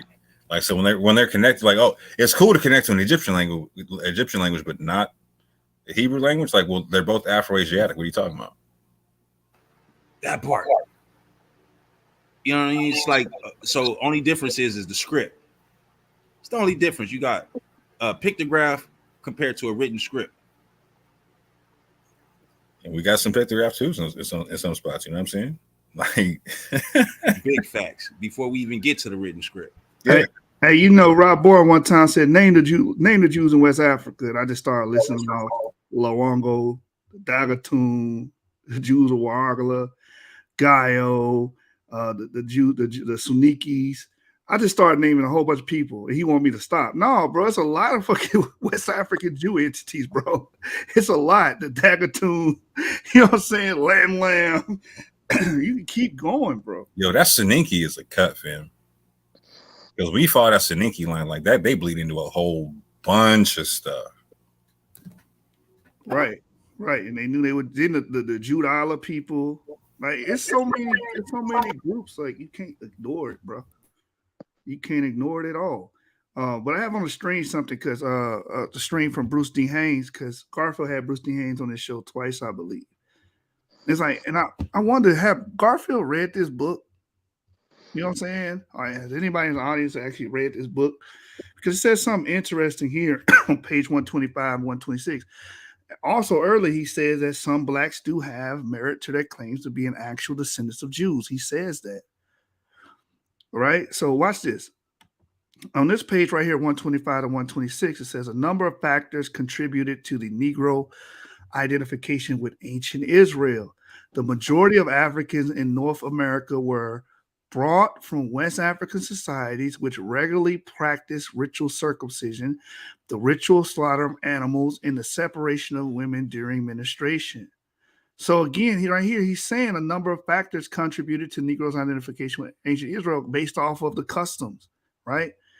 He says these so-called Hebrewisms invoked by Black Hebrew groups such as the Harlem-based Commandment Keepers and other Judaizing Africans and African Americans have been frequently dismissed as inauthentic cults, Like, Garfield, they dismiss the Hebrews, you know what I'm saying? Everybody dismisses it, right? Since a number of scholars have described early Black Judaism as a fusion of Messianic salvation and Black nationalism. A few have even framed African Jews with the context of a new or emerging Jewish communities that have either converted or merely identified as Jews. So the thing is, why not focus on this part here? The majority of Africans in North America were brought from West African societies, which regularly practiced ritual circumcision, the ritual slaughter of animals, and the separation of women during menstruation. This is a pivotal point, because then he goes into the history here. He says, wow, the Hamitic hypothesis has shaped thinking about civilization in Africa since the 19th century by tracing all significant African cultural developments to Asia. We know that since the Middle Ages, Arabic writers such as Al-Idrisi have spoken of Jews living south of the kingdom of Ghana. So we know Jews were there. South of Kingdom of Ghana, and we know that we have customs that can be attributed to these West African peoples that are similar to Bible tradition and ancient Israelite tradition, right? It says here, according to the historian Hugh Thomas, during the 14th century, Jewish traders from Spain traveled across northern Africa into Sahara, establishing colonies and marrying local blacks, such as Fulani. Eventually, they traveled as far south as Senegambia, which later, during the transatlantic slave trade, would serve as a strategic route into the Sudan. So they'll accept this because they accept Spanish and Portuguese Jews coming into Africa. But what about Al-Idrisi? Al-Idrisi existed before this, when he talks about Jews living south of the kingdom of Ghana, right? Then right here it says, and since 1000 BCE, which is which is the date that Moore brought out in although Jews, the West African brothers and sisters in Senegal, said they go back to 1000 BCE when their forefather brought, according to the oral testimony, a tree and planted it, right? Said that since 1000 BC, the Central Age trade, the Arab trade route across the Sahara, linking Timbuktu to Sijamasa, which is in Algeria, right, had been traveled by dark-skinned African merchants as well as by Jewish merchants from the North African ports. So why is this part of the history being ignored? And why is this part being ignored that's in his book when he comes on Garfield's channel? This should be brought up. This is before Portugal and Spain gets involved. This is prior to that, right? And it brings up Sijamasa. Why is that important? Because this is where you find the Jews of Waragala, right? The Jews of Waragala are Karaite Jews. How were they Karaite Jews? Karaite Jews, that's pretty much an isolate at this point, which is coming from, I believe, Babylon and Persia, right? That's where that way of thinking is coming from. So some way, also in Spain, there's a good pocket in Spain. Right. So some way, those ideas transmitted to the western tip of Africa, because we see it in Algeria with the Jews of Waragala. All right, I just wanted to share that with y'all about this book, because he had this author come on his panel on his channel twice, and it's like he doesn't mention this part. Neither does he mention, from what I've seen, the part where he actually gives merit to some Jews. Let me see what page it is. Let me see if I can find it real quick. Right here, it says right here on page 105 and 106, it says the Hebrew Bible narrates the quintessential story of exile and return, of bondage, deliverance, and the promise of redemption. It is the story of a chosen people that has long served as a powerful metaphor for the Black experience in America. For at least some Black Jews, laying claim to this ancestral line is strategy for inserting themselves back into history. In some cases, the knowledge of a Jewish ancestor may serve as a catalyst for exploring one's Jewish roots, or may provide justification for claiming Jewish identity. Why is this part not being brought up when he brings Bruce D. Haynes on his channel? Why not? You just want to bring the metaphorical part of it, or the conversion argument. What about this part that's in his book? right? You only talk about the latter part. In other cases, the links are more allegorical. You only talk about that one element. You don't talk about the historical element that he brings up in his book. Same thing with Edith Bruder. You don't bring up the historical element. She says, she speaks in nuance in her book. She says, whether real or imagined. That means she's leaving it open. It's a caveat that these things that Hello. we're saying is real. Hello. Can you hear me? Can you hear me? Yeah, you good, Yashu. Oh, okay, I heard D-Red say hello, so I thought. All right. So I got the part. Huh? What'd you say? What's going on, brother? Talk to us. Talk to us, D-Red. I guess he having internet problems. But anyway, they always talk about the allegorical part, but they don't talk about this part right here, that in some cases, the knowledge of a Jewish ancestor may serve as a catalyst for exploring one's Jewish roots or may provide justification to claiming Jewish identity. They only talk about this in other cases that the links are more allegorical because they're not comfortable with having that discussion that some of these people could indeed themselves be descendants of Jews. They're not comfortable with that, right? It says, yet the presence of real Jews in the histories of even a few African American families has contributed to the general belief that at least some blacks are, by definition, Jews. You understand? So if most Jews in the U.S. trace their direct lineage to Eastern Europe, many Black Hebrew Israelites and groups that emerged in the early 20th century trace their lineage to Ethiopia or the Caribbean, which is huge. It says for at least some individuals, there is historical merit to their claims. Why is that not being brought out? Why is that being ignored? Why not talk about that portion of his book? Why just focus on allegorical? Because you're trying to paint a narrative that everybody's fake, everybody's false, everybody's converse, we're crazy. That's it. And that's what you call being biased. And on the real, they do it to have a counter narrative to like their whole thing is based upon the argument of like, okay, all blacks that came off the slave ships are Israelites. You know what I'm saying? Because like that's what like the One West talks about. You know what I'm saying? And so they make the counterclaim, well, none of y'all were Israelites coming off that joint. You know what I'm saying? Like, yeah. None of y'all, all y'all converts, all y'all fake. So yeah, man, it's crazy. And you brought out the email that he brought out. Let me show y'all something. Let me stop this. Let me go to the Prophet's book. I actually read to the Prophet's book from the beginning all the way to the end. I actually did that live, right? And let's go to the Prophet's book and let's go to his last chapter and see what he says, because it's powerful about the Bantu group. That it does have J markers, but it also proves that the Bantu component is important in a Jewish family in Africa that has been confirmed. You can't get around that. You understand? And when you can't get, once you hit them with points like that, that's why they don't want to have the argument about DNA. Because we can see the migration, like we mentioned earlier. Where did the cattle herders come from? How did the Fulani and Yoruba get the ability to digest milk? Where did that come from? Why all these goats have West Eurasian Y chromosomes? These are questions they can't answer because, like my brother Moore said, they're built to go against One West. yeah. Why does Lemon got 4 different E haplogroups? Yeah, why the got all these happen? That shows gene, because at first they said nobody traveled to sub-Saharan Africa, but obviously they did because we can see the gene flow within the limber. Yeah, they got EM35, they got EM40, they got some version of EM2. You know what I'm saying? Right, right, man. Like y'all got to explain this. Yeah. They got 13 different haplogroups just amongst the priestly clan. Like, I was like, once y'all hit the floor, I was like, yo, what? That's a straight up mixed multitude, fam. Like, what you like? And it's got the E and J like it's the Block Party, fam. Yeah. Yeah.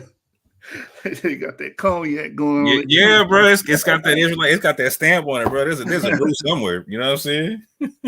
Okay. Watch this. I'm going to share this. This is how To the Prophet ends his book, The Black Jews in Africa and the Americas, right? This is how he ends it. I see a question. I'm going to get to it in a minute. Let me share my screen. Right here, it says, It says here, page 138 of the Black Jews in Africa and Americas by to the Prophet. It says here, let me get straight to it. It says here, in the United States, Israel, Africa, and elsewhere, including Papua New Guinea, where there are altogether millions of adherents to some or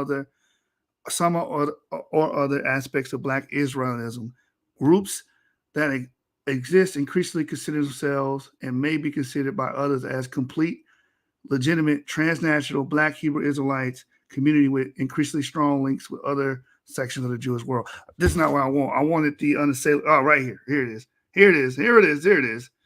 It says here, the Black Limbo, the white men who came from Sinai, with their bodily and striped genetic history that ties them with the Middle East, now serve for many aspiring Black Jewish groups throughout the world as the one Black Jewish proof community whose authenticity, in their view, is based on the most unassailable scientific proof of all. It is most unlikely that this will change. That's in his book. Unassailable scientific proof. That's why we argue DNA. Y'all can't, there's nothing, you're just gonna have to eat that. You're just gonna have to eat that. You gotta eat that. The Bantus have a genetic component that goes back to the Bronze Age Levant. You're just gonna have to eat that, right? That's what the genetics show. You have to eat that. E1B1A moved anciently in the Levant. You have to eat that, right? And they don't want to argue this. They're not going to argue this. And this is why it's in this book. And their view is based on the most unassailable scientific proof of all. It is most unlikely that this will change because DNA is concrete. There's nothing you can do to get around that. Right? So I want that to be noted, man. And if anybody got an issue, I can put the link in the chat and you can come on and give me and have your issue. Hey, real quick, shout out to the plumber, the homie Jermaine Howell in the chat. I had a homie a viewer of mine that asked me a question about EP252, and I just made a video about that for him. So if you want to go check that out, it's right there. It's got an interesting connection to it. Yeah, EP252 is the Fulani. Yeah, a lot of Fulanis had that. It's real interesting. If anybody got an issue, man, instead of woofing in the comments, click that link and join. I'm waiting. And I've also gave my winner to this debate, and I gave my reason why I thought that person won. See, I'm not like y'all, man. Y'all just pick y'all guy because y'all cool with them and y'all against Israelites. So I'm waiting on y'all to join because I see somebody in the comments that got something to say, but too much of a pussy to jump on that link. I'll say this: I think that Raborn won the battle, but he definitely lost. Yeah, I think Raborn won the debate too. So it's like I'm not biased like you niggas over there on Sinetta channel, and something was said at the end of it where he said, "Oh, look, the polls went up and it said I won." That's why y'all want to debate over. Y'all have y'all fan base. Y'all got all of your well wishes that are there. They're going to help and support you and vote for you, whether you lose or win. Oh yeah, them polls said that Reggie won that debate with Yarah 77 to 23. I was like, bruh. Yeah, they out of their mind. No, Yarah slapped Reggie, fam. Yeah. They lost their damn mind, bro. Yeah, man. I mean, but like I said though, it's we don't do that. We critique each other. So I mean, it just is what it is. You know what I mean? So they don't, like I said, they don't critique each other. They want to sit around in the echo chamber. That's why they only go to family-friendly channels and shit. Mm-hmm. It's a church. It's a church. I know. Like I said, that's why I said the best example of that shit is this was years ago. We caught them on Brother Sanchez show. And all the shit that they was talking about them abos about niggas, people that look like Negroes were not first people here. All that shit they said on their channels, the motherfuckers got over there and conceded to damn near every goddamn point when they went on their channel. But then the cold part about it is they went right back on their channels talking the same shit that they talking against the same shit that they conceded to on Brother Sanchez channel. That shit was crazy. I was like, hold up, y'all niggas went right back to talking that old crazy shit. That shit was crazy. So I mean, you know, they know what they got to say on their channel to keep their audience. You know what I mean? Like I said, man, it's a money thing, man. They can't own up to that shit and be like, keep it a G with the shit. So they gonna do whatever they got to do and say whatever they got to say to keep their audience fed with the bullshit. And that's the end of that. Right. And here's the thing: y'all don't own a monopoly on black people, bro. You cut that shit out too. Y'all think y'all own the monopoly on? Oh, everybody should think the way we. No, man, we're not gonna think. Y'all retarded. A lot of y'all retarded. A lot of y'all can't read. Your comprehension skills are lacking, and you guys are completely biased. Right? Completely biased. And I'm waiting on this person in the comments to join the broadcast. I don't want to see your comments. Jump your ass on the link so we can have this discussion. You know what I'm saying? This is probably Chris. Like, this is the type of pussy shit he does. This is that light skin energy I was talking about, bro. Jump your ass on the link. That's all I want to see. And we're gonna have a discussion. Give your points of contention, I give mine collegiately. Because what y'all not going to do is undo the fact that the Jews have a deep ancestral connection in West Africa. Y'all not going to undo that. There's nothing you can do with that. You're just going to have to accept and swallow that. That's historical. The Jews have a marker of antiquity in West Africa. You can't get around that. Here we go. Hopefully he drunk some courage juice. This not him. This YASHAR. I'm thinking it's him. Hey, Shalom, Mark. Shalom. Nah, I just want to commend y'all brothers, man, and ask if soon. I know I usually hop in, listen to the sources, write them down myself, order books and whatnot. And you know, you're one of the reasons why I ordered the Two to Parfait and all that. Great book, man. But if y'all could in the future, you know what I'm saying, continue to drop a lot of those sources where y'all have like slaves claiming to be Israelites, man, that'd be appreciated. I think more working on that. I think my brother more what you talking about the slaves having the culture and stuff of that nature. Yes, sir. I will be coming out with that very soon. Forthwith, man. Oh, that's all praises. You got your own YouTube channel too, bro? Yes, sir. The Orthodox Moor. Word. You mind dropping the link in the chat so when I hop out, I could just click it and just subscribe? I'll do it right now, fam. Appreciate you. Yeah, man. There's a lot of people that are they just cynics, man. Because when we deal with the historicity of the argument, y'all ain't got an argument. That's why y'all don't want to debate the shit y'all say. You know what I'm saying? That's why y'all hide on y'all channels. Facts. Y'all say all day, all Jews in West Africa are converts. Debate it. Which one of y'all got the gonads to debate it? You know what I'm saying?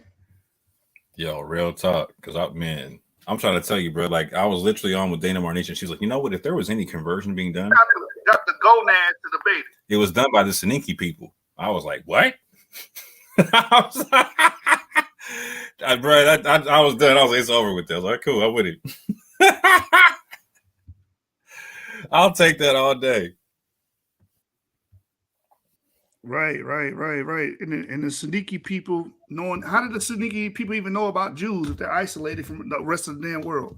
Okay, so she's talking about like she links them to the Songhai, Zagai, and Zagawa people, right? And even deeper when I brings them and coming in from like from the Babylon captivity in the chat and whatnot, right?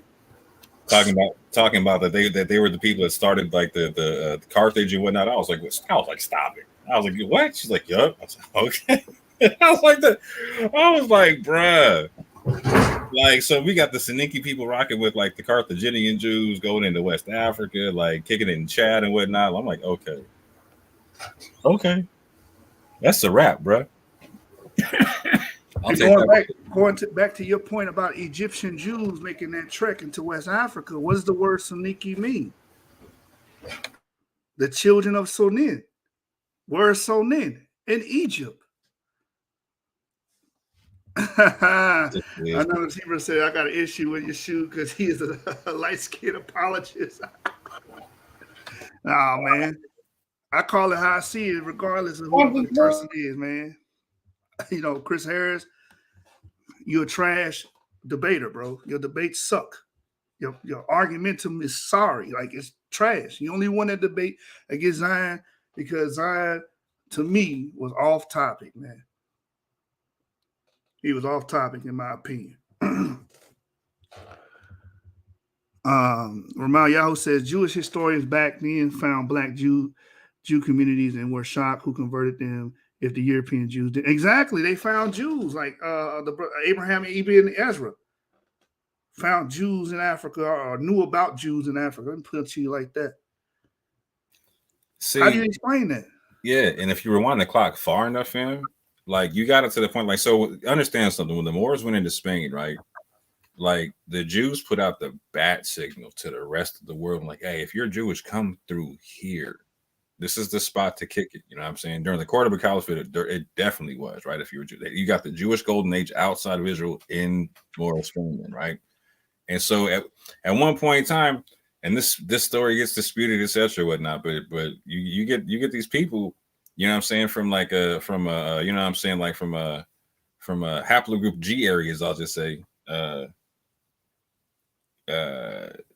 writing, or you know what I'm saying, linking up with the people in Spain. So I'm like, yeah, we're a kingdom of Israelites over in over here and whatnot. We got a kingdom, we're linked to Judah and all kinds of things. So they're like, what? What's going on? And so the people in Spain are like, okay, well, what's the secret handshake, bro? Like, what are your practices? You know what I'm saying? Like, what do you do? Like, what makes you Jewish and whatnot? And they had no answers, right? No answers. So they're like, oh, okay, y'all are definitely on some Johnny Come Lately type stuff. Okay. But like, so nowadays we got the whole roles reversed. The people that descend from the people that couldn't verify themselves are now going into other places trying to find people. And I'm like, well, how can you verify you are who you say you're? Like, bro, everyone that was there before they could, like, but before like these again haplogroup G types were in contact with the people in Spain trying to verify who they were. You know what I'm saying? It's crazy. It's so crazy. Like, you just fast forward a few hundred years or whatnot, and now like they're the ones trying to legitimize everybody. Like, well, what? How does that work? Right. And you don't see them having the same type of energy towards them, trying to challenge their history, challenge their oral testimony, challenge who they are. Like, say, oh, well, the West Africans, they believe in scarification and they believe in bloodletting and stuff of that nature. Well, why don't you go to the Jewish community and say, oh, well, you guys believe in putting souls in golems. You guys believe in bloodletting as well. Yeah, I don't see nobody saying that to the Jewish community. Say, oh, how could they be Jews if they have these pagan beliefs? I don't see anybody saying that. Y'all only doing that because it's black people doing it. So with black people doing it, it's a problem. White people can do it, it's okay. Y'all got a race and skin doctrine. Nah, you just don't understand. You can't be an Israelite because you rock with the New Testament, fam. That's a crazy ass statement. The first 15 bishops of Jerusalem were all Jews, and they believed in Christ and they believed in the New Testament. You done. What are they talking about? So these type of tactics that they're using to demarcate African Jews is a load of bullshit, and they know it. And again, this is why you won't debate it. And Chris, you did a terrible job of trying to debunk Yarah when he brought up that article saying that these Jews themselves claim to be Egyptian Jews. That's why he had to go off this. Like, he came back on, right? He came on a second time, like, all right, I got to read the whole thing. Yeah. And then tried to low-key debate him on it. I'm like, what are you doing? What are you doing? You make yourself look like a fool, bro. What are you talking about? Like, it says what it says. They say they come from Egyptian Jews. You can say all day, I don't agree with that claim, but that's coming from the people themselves. Why argue it? You make yourself like an asshole, bro. And this is what it gets into, right? It's like people got to recognize that, like, these African tribes are not homogenous, fam. You got different clans that have different migration patterns, different origin stories, all that type of stuff, right? And so these people told you what clans they come from specifically. They're not saying that all Wolof have this origin. They're saying they do, right? And there's a lot of different tribes that are like that. To where like the Yoruba, for instance, right? There's a bunch of different Yoruba, fam. Like they got different E1B1As that you can find in Kenya. You see what I'm saying? But not all of them have it. But the vast majority have E1B1A. Like so they'll focus on, they all got E1B1A. All right, but which ones, fam? Which ones? Well, what do you mean? Like, nah, bro, you got to like which ones, fam? Because like if I can find that same joint in Kenya, and some of the Yoruba talk about they got an east-west migration, come on now. Yeah, like y'all just gonna have to, y'all had to get that up, man. Watch this. I'm gonna share this source right here. Let's see. This is the legend of Ouagadougou. I've shared this source before, right? To go with what you just said about that east to west migration into West Africa. Share my screen right here. Yeah, and after you do that, I want to touch on our practices in Morocco. Okay, yeah. Bring that thing out. So right here, this is the legend of Ouagadougou, right? So it's the Soninke's people ideas about their history are expressed in the legend of Ouagadougou. This is an oral tradition told by many generations of the Gesserit, Sonike professional storytellers and musicians. Details vary from one version to the next, but the legend generally describes the origins and early deeds of different Sonike clans. The legend often begins by describing how the ancestor Dinga came from somewhere in the Middle East. That's what it says. So y'all gonna have to eat that, man. This is an east to west migration. They come from outside of West Africa, then they come into West Africa. That's it, man. Go ahead and share your source, brother. I'm gonna read it because I don't actually have it as a PowerPoint right now. But this is out of the book of West Hebrewisms of West Africa, chapter 17, right? And it's talking about racial deterioration, right? And so it reads right here. It says July 7th, 1883, Charles de Foucault records, in Morocco, has a Jew ever been seen writing on the Sabbath? It is forbidden, just like traveling, lighting a fire, selling, counting money, talking business, and whatnot. And all these precepts are observed with equal care. For the Jews of Morocco, all religion consists in that moral precept they deny. The 10 Commandments are bygone tales, at most good for the children. But as for the 3 daily prayers, lengthy grace before and after meals, keeping the Sabbath and feast, I believe nothing in the world would make them miss them. Endowed with a very lively faith, they scrumptiously fulfill their duties toward God and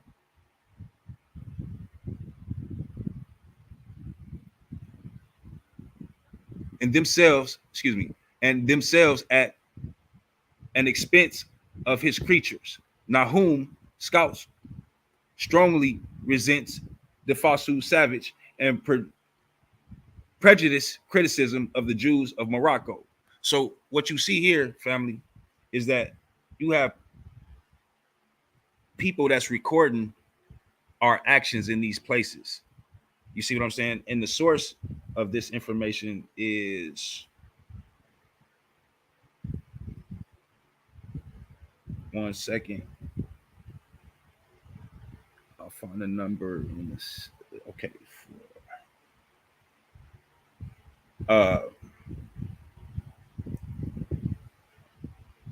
Rene Bazin Charles de Foucault, Hermit and Explorer, London, 1923, page 40, right?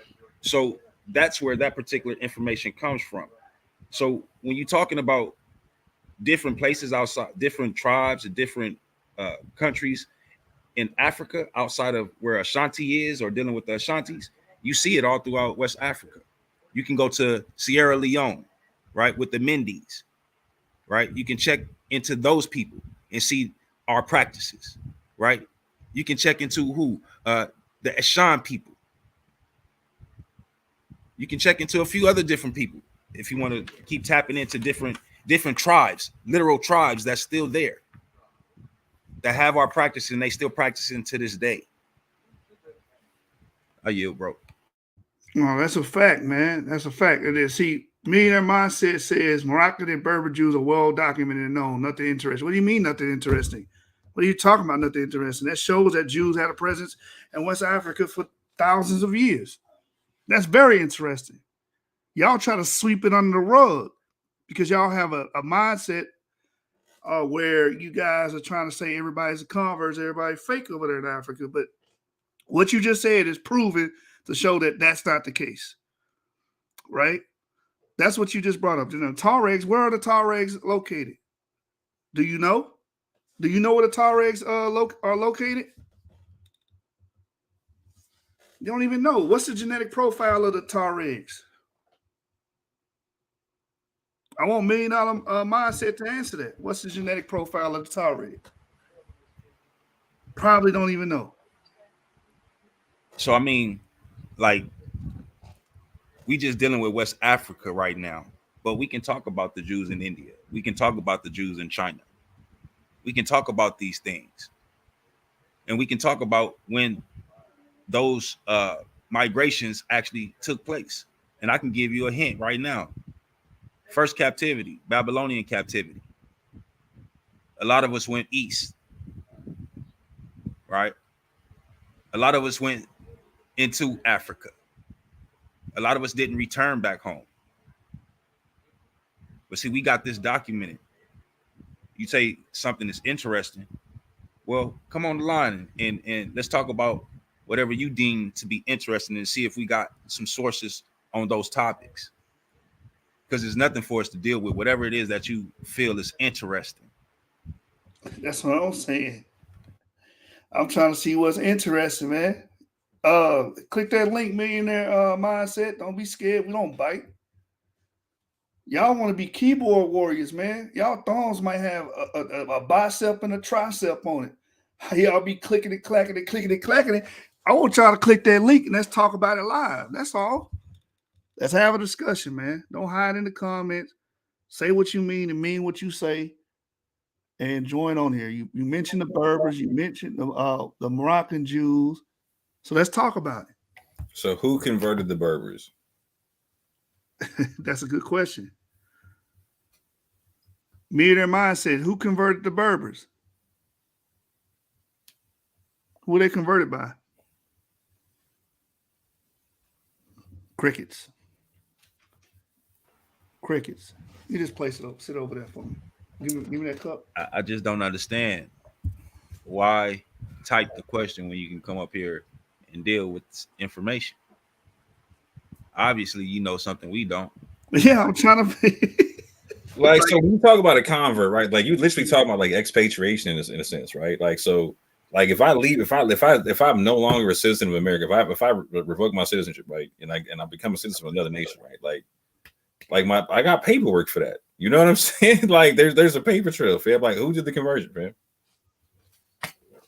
I'm waiting on him to come on. He's still commenting. He said they are mixed of North and West Africans. Is this the real or the fake Black Jedi? That look kind of blurry right there. That's the real one. That's Anon. Anonymous. Shalom, Mark. I need to hear. I need to hear your mic, brother. Unmute your mic, brother. Yo, shalom. There we go. There we Y'all go. can hear me? Mic check. Mic check, Nick. Mic check. Y'all can hear me, Nick? Yes, sir. Yeah, you good. Yeah. I'm on this phone, man, so I could barely hear y'all. I don't know what stream y'all be doing to these iPhones. But... Yo, what's good, man? Man, you know what it is, man. We just talking about the ops real quick, man. Those that oppose us. You know what I'm saying? I ain't even got to say now. I just wanted to come and tell y'all great job, man. I've been watching. I've been working. So I'm super busy right now. But I just wanted to tell you great job, man. I wish that I could hop on a lot more and add to these conversations. But y'all wiping these niggas out, so... And then I want to commend you too, Joshua, because you keeping it, you know what I'm saying? You calling it down the middle. We need that. right? We need to have that conversation of being able to point out, good and bad. Try to point out both situations. So yeah, you know what I'm saying? I ain't gonna sit here and pour no gasoline on. I just wanted to tell y'all I rock with it and I'm watching. Hey man, before brothers go over there and debate, we gotta talk about them topics though, man. We gotta sit down and really That's a good reevaluate these point. topics. I'm gonna tell you this though. Like, some people stay punching, bro. Like, you could tell people not to take a topic, but if they want to take that topic, they're gonna take it. I get it, but it's like you gotta recognize game when you see it. You know what I'm saying? Like you gotta see that it's a trap before you get into the trap. That's how I'm looking at it. Yeah, Man, I can you know confirm people trying to drop that game on a brother. You know what I'm saying? The one thing I will say about Yarah, like again, like we call him stay puncher for a reason. You know what I'm saying? Like he never saw a fight he didn't like. You know what I'm saying? He don't care if it's uphill. Then he's like I can do it. You know what I'm saying? Like as long as if he feels like he can win, he will. Like just like when he came out on here, right? Like he kept debating the joint. You know what I'm saying? Yeah, he's still gonna fight it. So, but that brought up to another point that I want to bring out real quick too. Like we moving to the point now where we need to start reframing their questions, right? Like how you were saying with the Raborn thing. The real question should be, is there any reason to assume that these slaves would have been Israelites? Because that's what he's trying to, that's ultimately what he's trying to say. You have no material culture to say whether or not these people are Israelites. So we need to take him there and then make him argue all of the stuff that we're bringing up. He's not going to argue the thing. That's what I'm right. saying. So then when that happens, call him the little girl that he is. And then we build a narrative from there. We build our theories and our models from that point. 100% agreed. Right.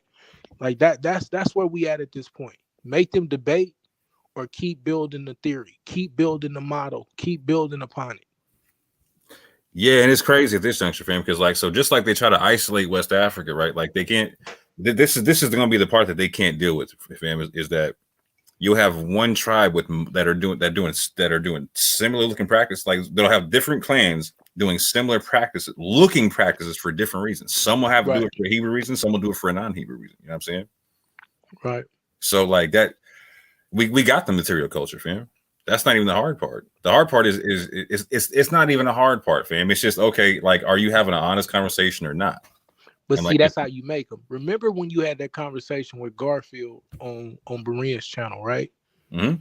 I just went back and listened to that not too long ago because I'm just catching up on everything, right? No worries. And he says he likes talking with you because you're making people ask the questions that should have already been asked. Well, there were many of us that were asking these questions already. For whatever reason, you just want to be honest now, right? Remember, like his whole point was something along the lines of, you're getting to the crux of the question because they're purposefully asking you ambush questions in order to put you in a situation where, like Yashub said, you arguing something that seems like it's non sequitur to the debate. Facts. Nah, bring them into having a whole argument. And that's what this whole Raborn thing was, right? Like so the fuckery behind the scenes was that like so Garfield and Yarah were supposed to be negotiating their debate topic today, right? On Sunday or whatever, right? But so your man's getting shook, right? So he wanted to do like a feel out thing, and so he wanted to throw Raborn at him right quick, you know what I'm saying? And so you know what I'm saying? Yarah felt like he could take Raborn and do the debate thing, but the long story short is he was getting advice otherwise from other people to you know what I'm saying to just focus on Garfield or whatnot. But like Yarah loves the debate, right? So it is what it is, right? But again, even in the messed up topic, he still ended up smacking Raborn with the Wolof source, right? Right. And that's just the cult. Like he literally like again, Raborn died live right on air, fam, reading his own joint. And like they say, like they always say, like a pseudo dies at their own source. So like if you're gonna be honest about it, okay, you're saying they came from Egypt, right? Or you're saying they say they came from Egypt. I'm reading a source saying that their language is connected to Egypt. Oh snap! Okay, I got to give that to you. But he wouldn't even do that, fam. Right. And so okay, yeah. So let's keep our foot on their neck, but then let's also look at the conversations we're having as basically living room conversations now, as opposed to where we were 5-6 years ago. Right. Let's pile on. Let's pile on and keep putting together the model. Right. That's where we at now. Make them take the debates, but keep doing that. Who, bro? Who's gonna debate us? I mean, you already know it. I can't get a debate to save my life. We're not even gonna go there. People ain't taking money to debate me. Come on, fam. Like, bro, you know how hard we've been trying to get debates. Like, I put money on $500. I say $1,000 pot. Nobody want to do it. Exactly. Yeah, they just stopped talking about me, bro. Like they won't even. I can't even get on certain channels. I'm banned in the joint. Like I keep saying, hey, Ebri, stop ducking me. Remember what's up the Iceman Israelite debate? You know what I'm saying, bro? They got me blocked up. We're gonna have to start debating each other. I said that a year ago, fam. Like I'm saying, like it just is. But like this is where we got to recognize, like the debating's not where it's at, right? It's about becoming a scholastic Voltron or whatnot. You know what I'm saying? Like debating is only an aspect of the thing. Like we got to be pushing the goalpost or moving the chains in terms of information and whatnot, right? Changing models and all that kind of stuff. It can't be just as simple as just debating people in the conscious community over this stuff. Like D-Ray got a point. Like, no, it's time to start debating like Europeans and other people and whatnot, right? Because the people we're talking to just have a confirmation bias, and at one point it looks like insanity going back to argue with them. You know what I'm saying? Because like no matter what you bring them, they're going to try to discredit it the same way every time. You know what I'm saying? Right. And if they can't discredit the information, they're going to resort to the fuckery. We already know what that is, fam. So it becomes a game about chasing narratives versus chasing information and whatnot. And that's that, bro. But then that's why we do got to start having the conversations. Because I don't disagree with what Yashub is saying, right? Make them have the debates that are pertinent, because then that's what starts to shape the narrative. Like we see what it is now. Like I can look on this panel. The narrative, right? That's what I'm saying. Because you put the clean glass of water next to the dirty glass after a while, people recognize, okay, that they got nothing for that. So if we keep pushing the information that they can't answer, right? Because the question becomes like, okay, why won't they jump in the ring with more? Why won't they jump in the ring with Yashub? Why won't they jump in the ring with Anon? And like I keep saying, the reason why they won't is because they want one West Israelites who are unstudied, right? Because that's their one trick ponies. Period. The UA community, one trick ponies, right? It's the same thing. Both got the same game plan. You've been hearing me say this like ad nauseum, Anon, right? Yeah. All they want is a one West Israelite who doesn't study language, history, genetics, none of that type of stuff. It's because it becomes an easy game for them, right? Super easy game. So they're like it at this juncture, debating us hurts their bag. It hurts their money. They're not gonna. It's bad for business and whatnot. Yeah, just keep pressing these cats, bro. Like, everybody see it at this point. Like it's not even funny. Yeah, just keep pressing. Yeah. I'm sitting back watching. And at this juncture, we got to start pressing everybody on all sides. Of like, so for instance, like Brent, like bro, like you were out there saying that if there's actual proof of there is been Israelites being in West Africa prior to the slave trade, we got to take that serious, fam. Well, nah, it's all over the place, fam. Like that's the other weird part. Like it's not like we bringing out sources that these are not 2022, 2021 sources. Now some of this is new information, but most of this stuff been around for years. So that means they wasn't even trying to corroborate in it. They just, like you said, it's confirmation bias. It's just, I want to argue what I want to argue, and the rest of it is. Bro, they jacked the game. Like so, they're now like Adam Coleman, right? Is trying to go to. Hold on, I got the book right here. As a matter of fact, it's the. Hold on. It's a book about Islam. Here we go. It's the corpus of early Arabic sources in West African history, right? They're now quoting Islamic sources to try to find like pre-colonial Christianity in West Africa to prove the thing, right? That's the UA community. So like, fam, it's a wrap at this juncture, fam. Like, if they're doing it, like, do you know how many sources we can drop like to prove our thing in Arabic in West Africa? Right. It's bruh. It's stupid ridiculous. So that's but what then, I mean, this also speaks to the narrative that we see in the text. You know, we would convert. We would get into lands and pick up other religions. So 100%. I don't even understand how this is something we arguing about. Why it's a fight? Let's just keep putting all the sources together. And like you found, right? Like, so like you kicked the whole thing off when you went on the tour and whatnot. My man told you that there was a mix of Arabic and Hebrew and whatnot, right? And now we're literally at the verge of proving that trade language. And it's been in your face. Like you brought out Gabi, right? Gabi's work is speaking to a lot of that. Mm-hmm. But then the work, and I'm gonna give these cats credit while I'm here, man. Like, you know, some of us, like I've been dealing with DNA for a few years. You know, I guess since 2015, 16, something like that. But what I'm seeing y'all do, and how y'all taking that and reframing that and really lining that up with the Table of Nations. Like, this is unprecedented. This, you know, at some point in time, we're going to have to really sit down and start to say, like, okay, we changing the game. We changing the culture of how we really attacking this. And when we do that, like, now we achieving the real goal. Like, you're going to watch us achieve the real goal that the Most High put in front of us. Like, I'm watching Ibri have a conversation with Rosenberg, right? I'm watching Yarah do this now. I'm watching more. I'm watching Yashub. I'm watching everybody put all this together. Like, yeah, keep debating them. But like Yashub was saying, let's get these presentations up. Moore just ran through a presentation today. Let's get these presentations out.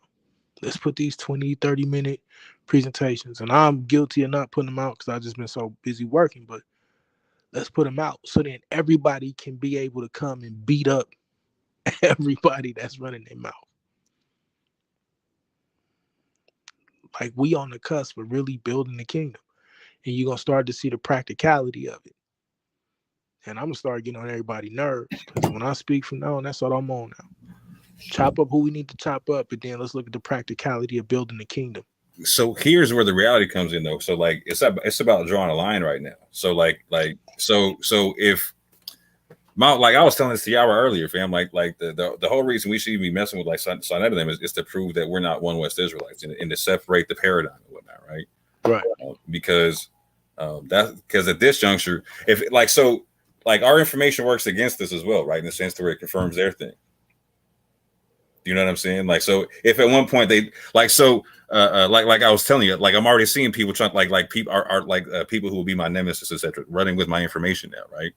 You know what I'm saying? Trying to backdoor the information. Like it's gonna be the same thing with the One West people at one point in time. Like, but look how many people running with YAP information. Like, yeah, these cats can put together a whole new paradigm. Mm-hmm. Like, yeah, okay. But that's what I'm saying. That's why the differentiation needs to come in with. So the thing with the app though is like, okay, like with the DNA things, they're saying we're using DNA to prove that this thing can't be racist. You know what I'm saying? Right. So like that becomes built in with the thing. It's got to be.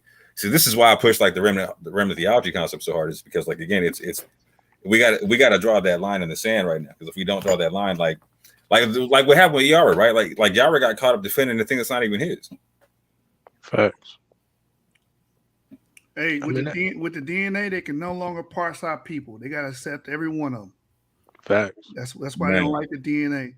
And for Guns and Roses, and these brothers talk about, the Fulani and Tariq played a role in the slave trade. Were you not listening to more when he said everybody on the west coast of Africa played a role in the slave trade?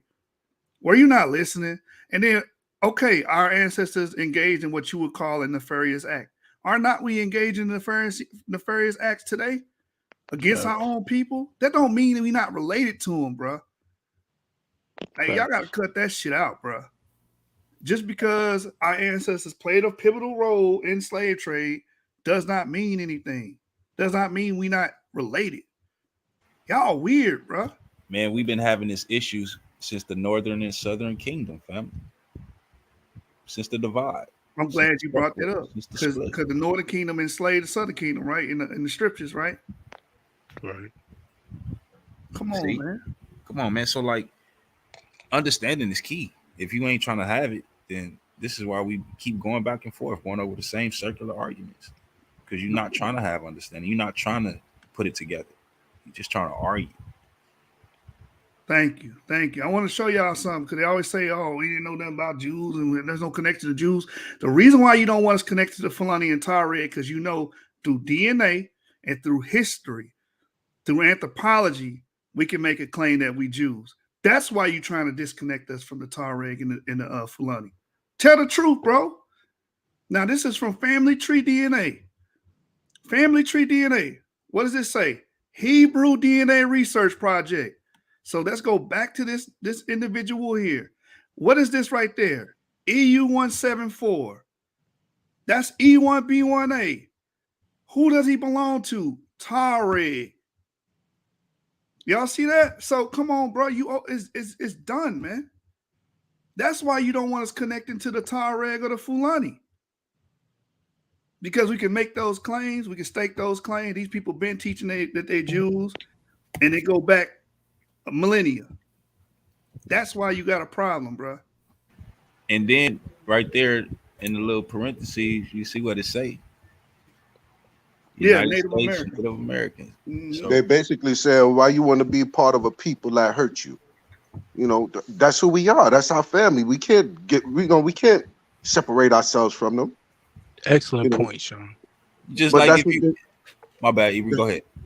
you know. That's I hear this all the time. They try to like get us to separate ourselves from our own.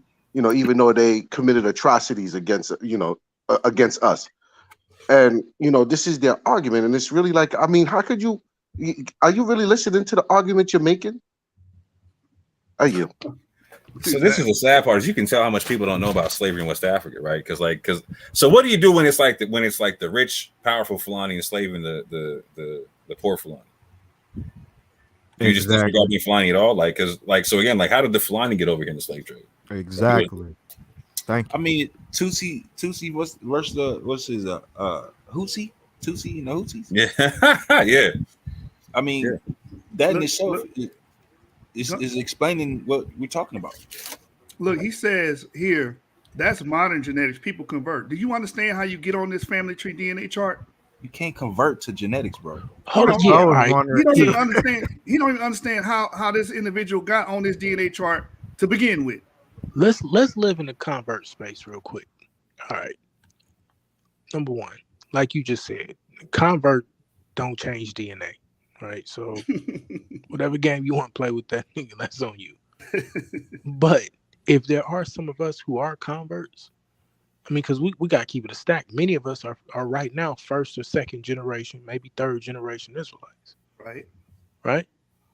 So there's two parts to this. Number one, we got to reestablish this for our bloodline. Right. So my kids and my kids' kids and my kids' kids' kids, there will never be a question at that point. Right. But then two, y'all got to stop BSing, bro. You're not finna sit here and tell people who've done the due diligence of looking up all of these haplogroups. And then I'm hearing so many people get caught up between not understanding autosomal versus a Y haplogroup versus even a mitochondria haplogroup. It is so weird. You can tell like half these people don't know what they're talking about. Bro, oh my bad.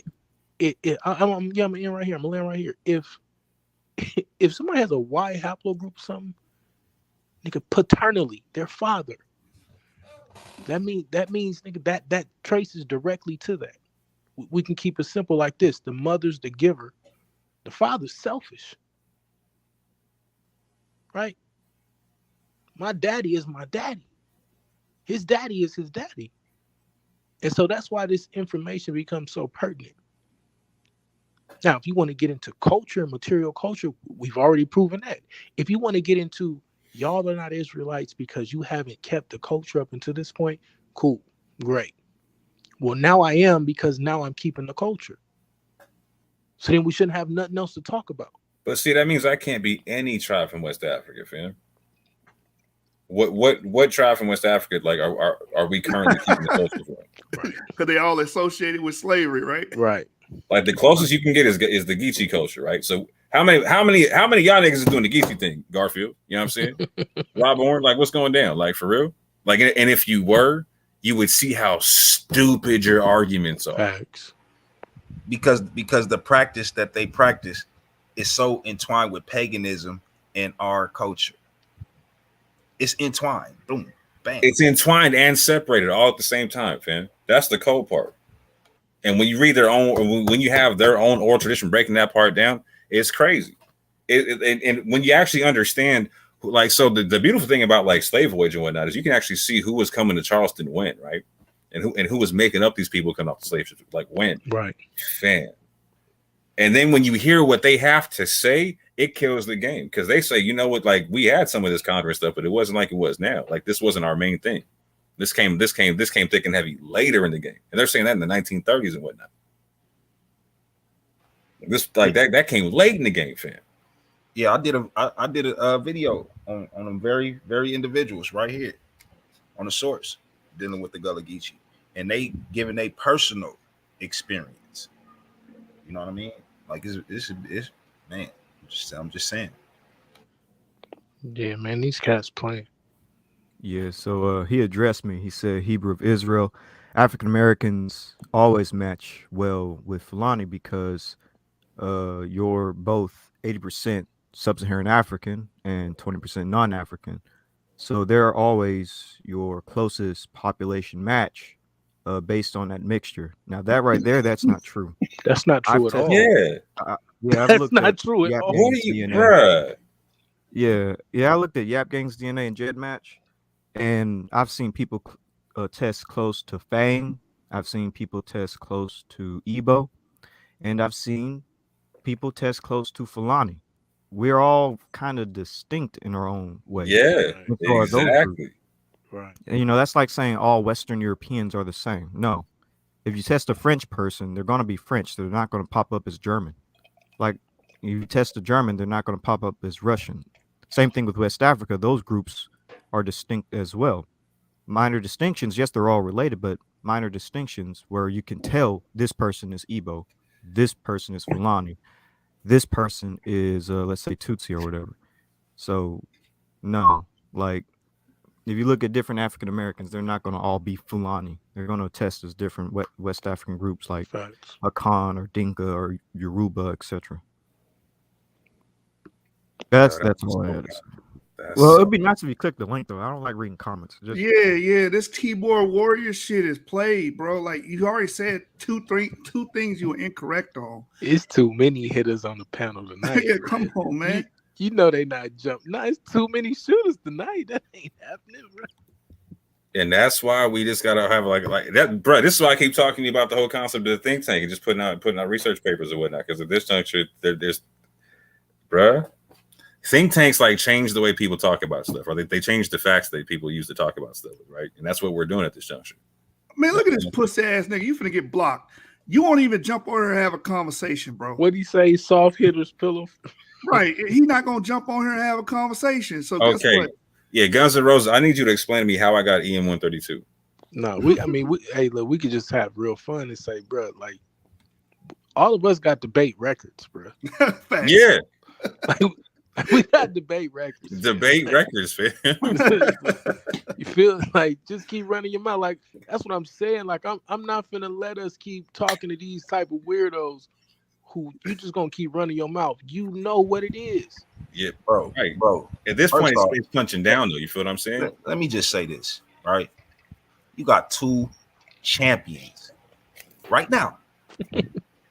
Source champion, SVDL champion. Two debate leagues. Enough said, man. Like it is what it is, bro. Just hit the panel. Yeah, bro. Hit the link, man. He said EM 132 with a question mark. Yeah, exactly. He don't even know what that is. Probably think it doesn't exist anymore. He don't even know what Doesn't that know is. it's the old clade. He making statements like this, bro. This is why you don't want. No, this ain't him. It was another statement he made, but it's like we could tell that you don't know what the hell you talking about, bro. You trying to separate us from the Tuareg and the Fulani? Come on, bro. Because of the easiest population to parse out as Israelites. The easiest. Exactly. It's Yeah, clear, 100%. Exactly. clear. Yeah, like my brother stole from me, and now he's no longer my brother. Hey, peace, God. What's good? And then he tried to low key try to say that, oh no, y'all not really Fulanis. Y'all not descendants of Fulanis. Y'all just match up autosomally, but y'all not really. That's really what he was trying to low key say. Yep. Now me, I really do match up autosomal into Fulani when but so does my Y DNA. So what do you do with that, man? That's what I'm saying. I feel tempted to just show my DNA, but I feel like I want to wait for my channel. You just want to flex as a Yeah, Fulani just hold on supremacist. to I see you, man. Just hold on to it at this point. He's a whole Fulani supremacy. Hey, did you see all the Fulani supremacy going on earlier, Ebri? When I was breaking down I the sources and didn't, whatnot? but I'll go back and look. Yeah, bro. Fulani supremacy is funny as shit. no, that's between me and Ebri because he's a lightweight Fulani supremacist doing. I must protect my cattle. They always try to do this divide and conquer and shit. We prove the Bantu genetics have something to do with the Levantine Bronze Age ancestry, right? We prove that without a shadow of doubt. They turn around and say, well, we're not really Bantus. Bro, the reason why E1B1A is spread so much in sub-Saharan Africa is because the Bantu agricultural expansion. Without that event, you won't have such a prevalence of E1B1A in sub-Saharan Africa. What are you talking about? They're always trying to parse and separate people from each other as soon as they have any link to the Middle East, any link to the Jews, any link to the Israelites. Now you want to say, nah, we ain't counting the Tuaregs, we ain't counting the Fulani, bro. Go kick rocks, bro. But you know why it's dope, though? You know why that's dope, Joshua? Because eventually, all the people that they kicked out, we gonna be related. Like, you know what I'm saying? Yeah. Eventually, you're just gonna be looking at. It's gonna be only A and B left. You know what I'm saying? Yeah, basically, they're gonna make us. It's gonna be 93 and Chris Rock in this piece. You know what I'm saying? It's strength in numbers. They trying to keep the numbers from swelling. Right. I think they starting to just make us into tall pygmies, which is an old racist theory. Damn, that's an excellent point. Yo, let me ask a question, bro. What Y haplogroup is the Fulani connected to? They're connected to several haplogroups. They got like at least 7, yeah. Yeah. I think they have mostly E markers though. I'll just put it that way. They like 90% E1B1A. Yeah. Mm-hmm. They have E1B1A, E1B1B. They got R1B. They've got EN132. I think they even have T. Yeah, they got T. There we go. You know what's interesting about their? They got the same T as the Limb as well. Yeah, exactly. I was just about to get to that. Their genetic diversity reminds me of the Limba. Yeah. Yeah. Like yeah, exactly. So they considered an ethnic group as well. The Limba or the Fulani? No, the Fulani. Yeah, they're an ethnic group. Yeah, got it. They're like the Rolling Stones of Africa. You know what I'm saying? Like you find them everywhere, fam. And then this is another excellent point. When you find yourself in these conversations, make sure you separate ethnicity from the race conversation that they having. Because you have different cultures and different belief systems amongst all these tribes. That's the other thing. This blanket statement of saying a Fulani is a Fulani, a Limba is a Limba, this is a this, a Hausa is a Hausa, a Dagme is a Dagme. No, you're finding different culture amongst all these tribes. Yeah, he tried hard. You see this? Sorry, I'm sorry about it. None of these folks accept you. First of all, you don't even know. I know every brother on here. I know what their paternal line is. I don't even know what you is, bro. I can hit up a Limba Cohen right now. What you talking about? Come on, bro. This nigga might be. He better off going. I'm gonna keep it funky, Sean. This nigga probably a European. Oh, really? I was about to say he better off going to the AAs that got haplogroup I, J, and G. You probably get them to stand aside from us. He gonna tell me not to connect to my brothers and sisters I have a genetic fucking inheritance with, a connection with, and connect with people with assholes like him, which is probably a European descendant, man. That's And that. like you said, like we know each other's DNA. Yeah. Like they're I know these my they brothers up here. There ain't no playing with that. I know these my brothers up here. Hey, Jay Guider, hey, hit the link and explain that. What's the difference? What's the difference between hoodoo and voodoo? And Ifa. It's going to be cultural, you know what I'm saying? Like, so like hoodoo is going to be more in terms of like the east coast, the southeast coast. Like it gets more like voodoo once you get to the south, like the Gulf Coast. So they basically they calling on the same powers? So it's not 100% the same. There is some small differences to where like some things won't overlap and whatnot. But it also has to do with like, again, like, so fam, like just like within Georgia and like with the Geechee went out, you got at least 21 different tribes making that up. You know what I'm saying? Making up them peoples and whatnot. Right.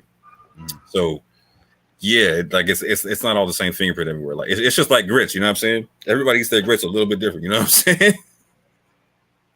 That's how it works with this thing, you know what I'm saying? Like, so the people go. That's the significance, and how many of us are waking up to this truth, and then finding out genetically we connected. Right, exactly. And what's crazy, bro? What's starting to get me is like all the people like I'm finding in West Africa who are claiming to be Israelite. They're real small groups, like 2,000, 6,000, 4,000, 8,000. You know what I'm saying? Like they're not big groups like the scrolls say they're not going to be. You know what I'm saying? And like, where do the rest of their people go? You know what I'm saying? You talking about the pockets? Yeah. But I mean, okay, and I'm glad y'all brought this up because it's a great segue into Bum Harris trying to interpret that article. Primary source Harris, what you bruh. That shit was trash, bro. That was trash. It was so You bad. see I had Millionaire read the article. Mindset's comment? Yeah, I had to go back and read the article because I was like, hold on. Hey, bro, and I told y'all to hold that joint too. So he only read a part of it. Like, so when you read the whole thing, what'd you think? Bro, I read the whole thing and I'm like, he dead in the water. Hey, that's why he stopped reading.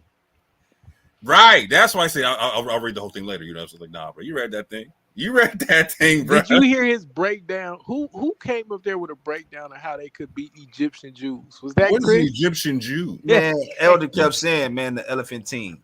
That nigga said they was Egyptian Jews because they came from Egypt and then converted to being Jews. I said, nigga, stop. Hey, they really say, hey, those are Don't really make no goddamn sense. Right. Bruh, how does that work? Nigga, they telling you where they come from. They converted from Jew from Sephardic and Egypt like 1,000 years ago, bro. What you talking about?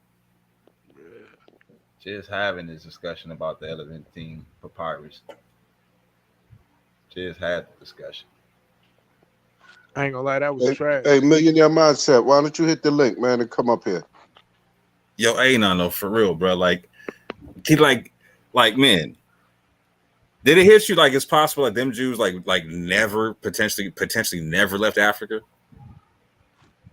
Well, think about it. Like they would have pushed further down in as you starting to see regime changes in Jerusalem at that point. Yeah, but they didn't say we went from the Levant to Egypt to Somalia to Nigeria. They said we went from Egypt because they set up shop. I mean, think they set up shop in Egypt. What? 400 years, 500 years before that, right? Like they set up shop in Egypt. I want to say when Jeremiah and them is running. Like, so by the time you get to these elephantine Jews, they got a culture, but they are still trying to reach out and get more culture, get more things understood. Bro, you got some of them talking about their link to like the Exodus migration though. Facts. You feel what I'm saying? Now look, that's another conversation that Yarah was saying. So Yarah was pointing out how you got people in the Exodus migration coming into West Africa. See, what we failing to realize, like I was saying earlier, you talking about a mass migration coming out of Babylon. We went east and we went west. So going west, we had to go through Egypt. So you think we didn't establish places as we went? You know what I'm saying? So at the end of the day, like, it's there. It's just a matter of, you know what I'm saying, having the source right there to support what we say when we say it. Right. And so the other place we all got to start looking to is in these mines, right? Looking at these different mines and these different things along these trade routes. That's really where we're going to find a lot of our people, right? That's what put the Exodus together for me. You got to start looking into these different mines. We became major merchants dealing in Babylon while we was there. Major. But then think, like, okay, our culture is just so diverse, bro. Like, you got people who merchants, you got people who gonna be proficient in agriculture, you got some of us who proficient in war, and you just seeing a spread across everybody's kingdom. Like right now, we're spread across this nation, sprinkled here and there. It's the same concept. And so yeah, you're gonna find different trades, different traits, right? Now we're starting to get into genetic memory. This start to move a different way. That's a whole nother conversation. But yeah, nigga, like you finna find us. The more we keep looking, the more we'll find each other. And that's a problem. And we gotta keep it honest right now. That's a problem. Here's the next problem with it, right? Is the actual doctrinal level of this thing, right? Like, so there's the ethnic side of this thing, right? But like, people they want to like, you know what I'm saying, pigeonhole, like, oh, you got to be a Talmudic Jew or this, and it's like, nah, fam. When you actually really look at these practices, fam, and really look at the, like, so for instance, like when I asked the question, like, so who told you about Jesus first, a white Christian or a black Muslim, right? Like, that's a paradigm shifting question, fam. Right. Like, we're like, this is what I'm saying about punching down on these cats. Like we're literally on paradigm shifting stuff now. DNA, genetics, history, archaeology, language. Like, bro, it's yeah. We're punching down, fam. Like, the question is, like, where do we punch up? Nowhere. We just make everybody come have these conversations. Yeah, like, so okay, you keep saying that, bro. Like, who did you make go have that debate with you yet? Yeah, nobody wants to have the conversation. Yeah, nobody. That's Like, because I ain't gonna lie, bro. Like, you get hey, you got to do frustrating the after a presentation, while. Anonymous. Once you do your presentation and you put the information out there, they ain't gonna have no. It's just like how Garfield, he do things. He present things, and then what we do, we eat that shit up. We tear it up. It's the same thing. So they think they can tear something that we present. Yeah, no. That's exactly why we do it. And that right. And that, go ahead. But they still haven't even done that. He hasn't touched anything coming from this side. He's not going to. He's not going to, and that's what I'm saying is punching down, is they can't touch it, fam. It's funny y'all say that because Hebrew Israelism claims he's going to do a paper on my information. Yeah, I heard. Yeah, I was asking you. On what? Weirdo. Who is this guy? What's the what? He gonna prove Jay or what? Yeah, well, from the sound of things, I've been listening to more and more about him in different comment sections on Berean and on here and other places. I feel like he's going to try to make E and J cousins, and that's how they're both Semitic. How? He has tried different ways to, like. First, it was just trying to push. I can't even do it, bro. I can't even do it, bro. Like, so first of all, like, so we went from like F coming out of E, you know what I'm saying, to like now we're talking about cousin, like, yo, cousin. I don't know. At first, he was just only in favor for Jay. Like, nobody else is Shem, nobody else is Israel but Jay. And now he's trying to say, well, you know, slip in E. Yo, what's wrong with the E and J block party, Hebrew? Is like, can't we just kick it? You know what I'm saying? Why I gotta be beef, fam? Man, like, yo, in the mixed Boston, we was kicking it, fam. They don't want to lose their spot. There is no cousins to DNA, okay, bro. Yeah, they want to stay in control. They want to stay in control. Hey. Craziest thing is he could be an E marker because he told me he hasn't taken his DNA test. Hey, well, but he said even if he was an E marker, he'll still push J. He said. What? Yep. He said even if he was an E marker, he would still push J. Yes. Damn. I had the comment. That don't even make sense, fam. I screenshot it. Yeah, we got that screenshot. We still got that. Yo, that hurts my yo. I feel He bad. says his ultimate goal is to debunk Yap Gang because they seem to be the most credible group so far that everybody's using. So his whole He mission is literally to put that in black and white. yeah, I got that And screenshot. every time they want to make an argument, this new argument about Jay and E are cousins, all you got to do is scream at them, "Yap." So And also, your if you go best bet to to take down the Yap Gang is try to deal with the cousin haplogroup argument. yeah, and also Hold on, but you he's don't know hooking up who with Yap Nano. Cousins is though? No, but like, there's the way you would have to murder, like the genetic No, tree Philo tree. to make E and J cousins and whatnot, fam. Like the way you got to butcher genetics to make this happen, bro. Like the whole gene splicing, bro. Come on, stop it. And also, this guy. They're gonna need a CRISPR. They're gonna need a CRISPR for that. How? Also, if you go to his YouTube channel, Danoy, the guy that I debated, apparently Hebrew Israelism is also planning on working with him. If you look at the comment, he says, "Contact me." Oh no, that's your kryptonite right there, Hey, bro. hey, Ivory. Oh no. Yeah. Look at this bullshit.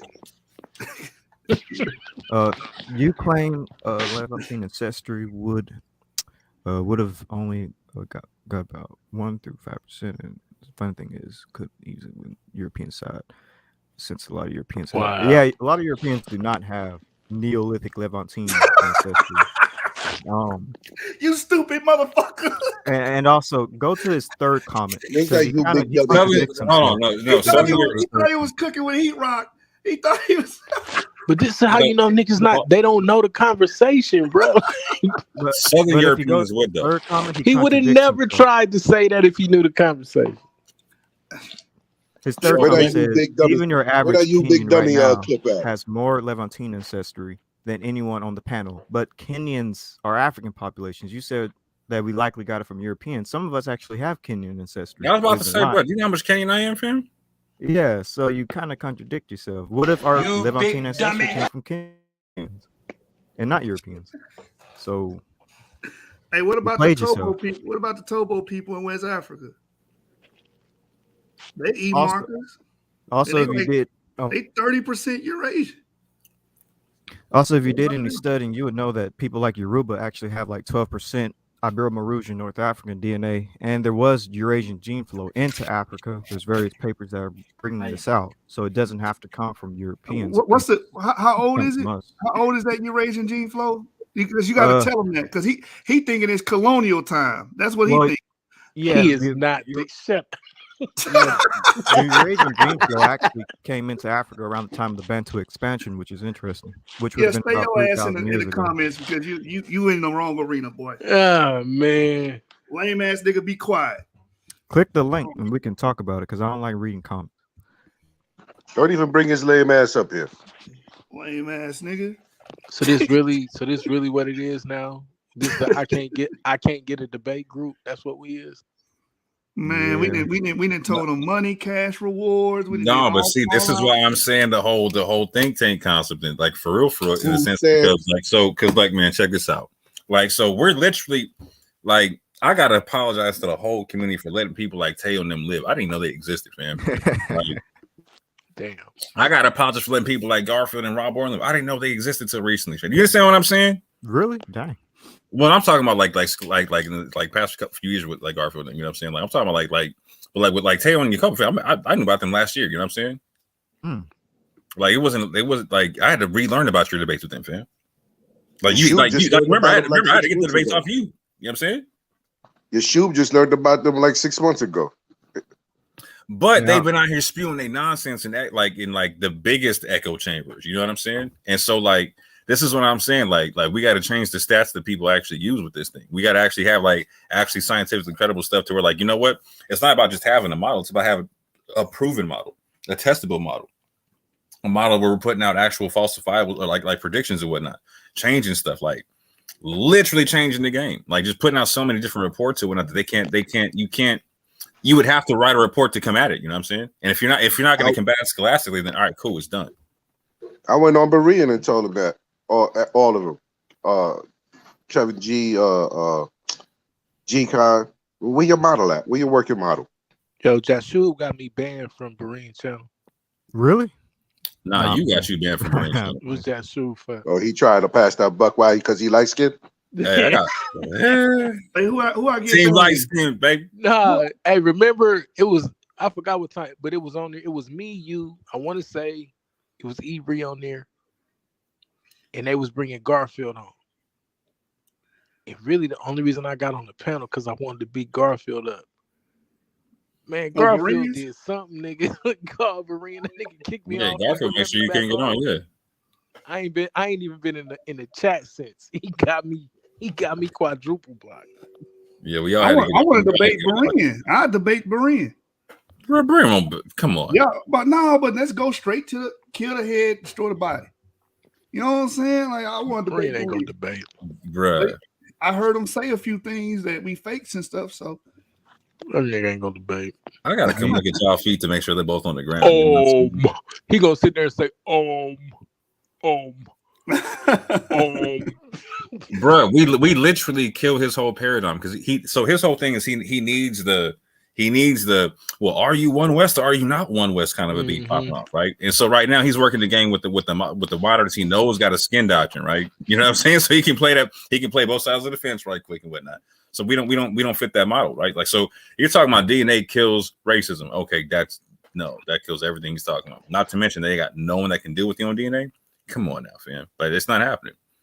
Yeah, this is crazy. when we did have our debate over there, we beat up on G-Con and Kevin G was just smoking and annihilating them niggas. Like it wasn't even close. I ain't never heard G-Con that quiet in my life. And one of them didn't come back to the second debate either. They just left their friend to hopelessly debate two people. G-Con. Okay, G-Con. And then they lied and said G-Con on vacation. I know that's a lie because my brother Yarah was with him that weekend. He wasn't on no vacation, man. Oh, that hurts.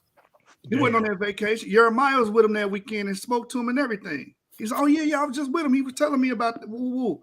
I was like, so this nigga just left Kevin G up there like a little hoe. Like, that's crazy. Oh, that's like when Moran said he cut the cord on the internet one time when he was getting beat up in a debate. Yeah, he will cut the cord, nigga.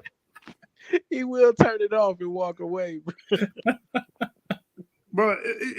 We were just beating them bloody, and then he let Garfield go on there and just say anything, and then we couldn't even address Garfield because as soon as Garfield got done, he left. Right. I'm like, man, you niggas is hoes. Like, ain't nothing else to say. Like, there's no academic way of putting that, bro. Right.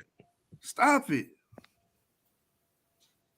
You know what I'm saying? Like, y'all don't want no smoke. Y'all don't want to get in that ring, have a formal debate with nobody on the panel. But all y'all do is run y'all mouth. That's it, man. The money's not improving your concept. The money is in staying in your echo chamber, making people feel good about their bad habits and whatnot, right? And just reaffirming people's stuff with their confirmation bias and whatnot. So hence the question, like, so like either we form like Voltron and build our own echo chamber, right? Or we change everybody's echo chamber, right? To where they can't talk about the same stuff anymore. So the question is how do you punch up from here? Who do you slap? You don't. What do You you just slap? be Voltron and you dare a nigga to come mess with you. That's what I'm saying. Like that's where we at this. That's like that. Do you feel you're feeling me now? Because I'm like, bruh. But I'm not saying just like dare nigga. I'm talking about like go be Voltron now. Like go set the trends now. You know what I'm saying? Hit the gas with both feet. You know what I'm saying? Is that a yo? Whatever happened to Kenny G's, Kevin G's? That brother used to be an Israelite, man. He got his DNA test back, and that shit said Scandinavia or Sardinia. Shout out to Haplogroup I. That nigga found out he was from Sardinia, man. Yeah, that shit crazy, right? Yo, sometimes I think, I guess he's like a dude that I guess I could say he's smart, but he dumb at the same time. He's like a smart dumb nigga. You know what I'm saying? Yeah, man. Sometimes I look at him and just wonder, like, damn, dog. Because I used to have conversations with him back in the days, and he was an Israelite. He used to break that shit down and all that, like why he felt like that. And it's like, I don't know, man. It's like these dudes are shooting the world over the truth. You remember his Hebrew name? He was like Yahweh or something like that.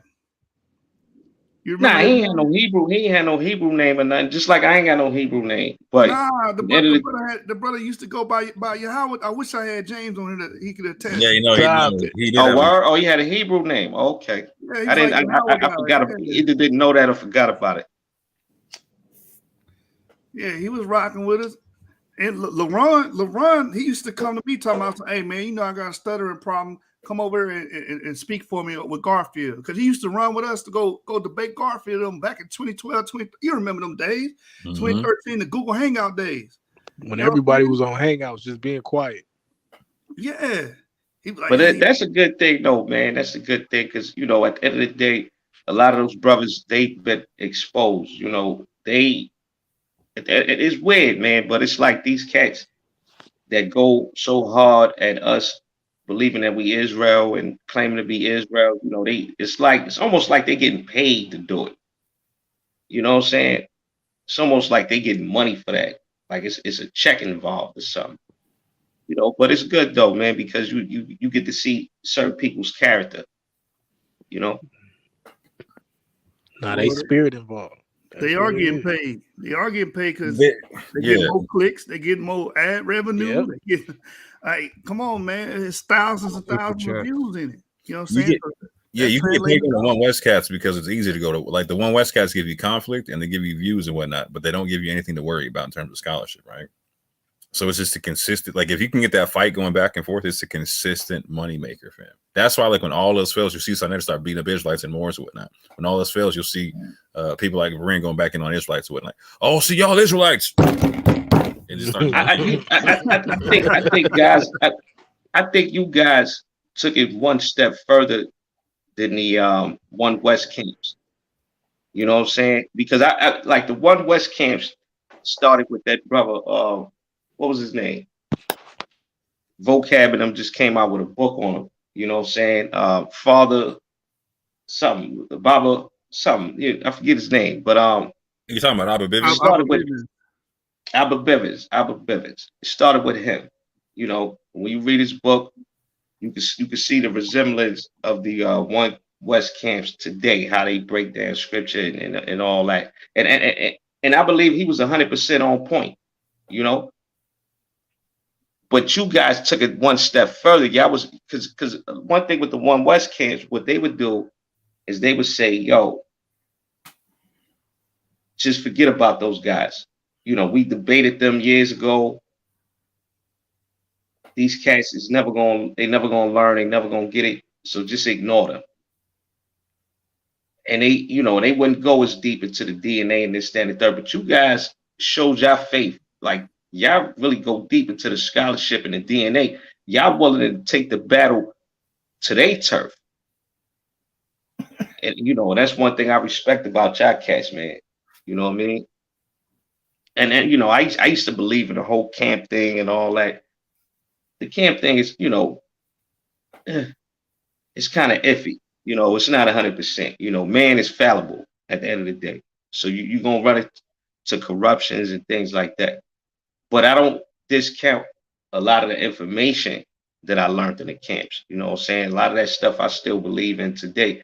But you just got to kind of make it practical with what's going on today. Like me, for instance, right? I believe I'm an Israelite, but I also believe in FBA first. You dig? So like, and I understand that the scriptures say that the tribes is going to be going at Judah. They're going to have, you know, anger toward Judah. But you know, that's a whole nother thing, you know. But Yarah, he did a great job, man. He been doing a great job over there because even though they don't appreciate it, they kind of overlook it and act like he never said that. And he said that shit like over 10 times. You know, where he's reading how these people is explaining how Israelites came to Africa. Shit we've been saying. But he's backing it up. A lot of cats wasn't backing it up. We came across things when we saw what he's saying, but we just didn't really record it. And we'll just tell cats that and wouldn't care to back it up. Nah, y'all brothers is backing it up. You know, and that's what I respect about y'all cats, man. You know, y'all doing a good job, man. And I thought it was crazy too how the dude, but brother Bavarian, what's his name? Boridian? Bavarian. He ain't never bring y'all back up there after y'all came up there. It killed them with the DNA and all that. You know what I'm saying? He never brought y'all back. You know, so you know, it's what it is. The church put in the call. Yeah, certain people got the power to make people disappear. You know what I'm saying? So, and that's what people got to recognize. Like all these people got the same friends, like Garfield, Berean, so I know, like they're all in the same like back chat talking to each other. Like they're all scratching each other's back because they're splitting the same bag. You know what I'm saying? So let me get this straight. An Israelite can come over there and have 15 minutes to get his premise out there, get his understanding out there. But somebody that clearly doesn't believe in the Bible, says the Bible's fake, it's all mythology, it's stolen from Greeks, you know what I'm saying? On record saying all this stuff, can go up there and give an hour dissertation. See, Our make that make sense. dissertation.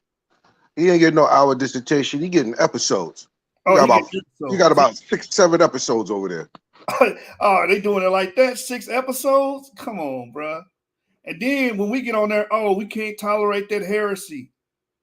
Well, goddamn, you can't tolerate black people claiming to be Israelites, but you can tolerate a nigga that said that the Bible that you hold true is Greek mythology. That's when I realized they was all the same. They all the same, bro. There's no difference between the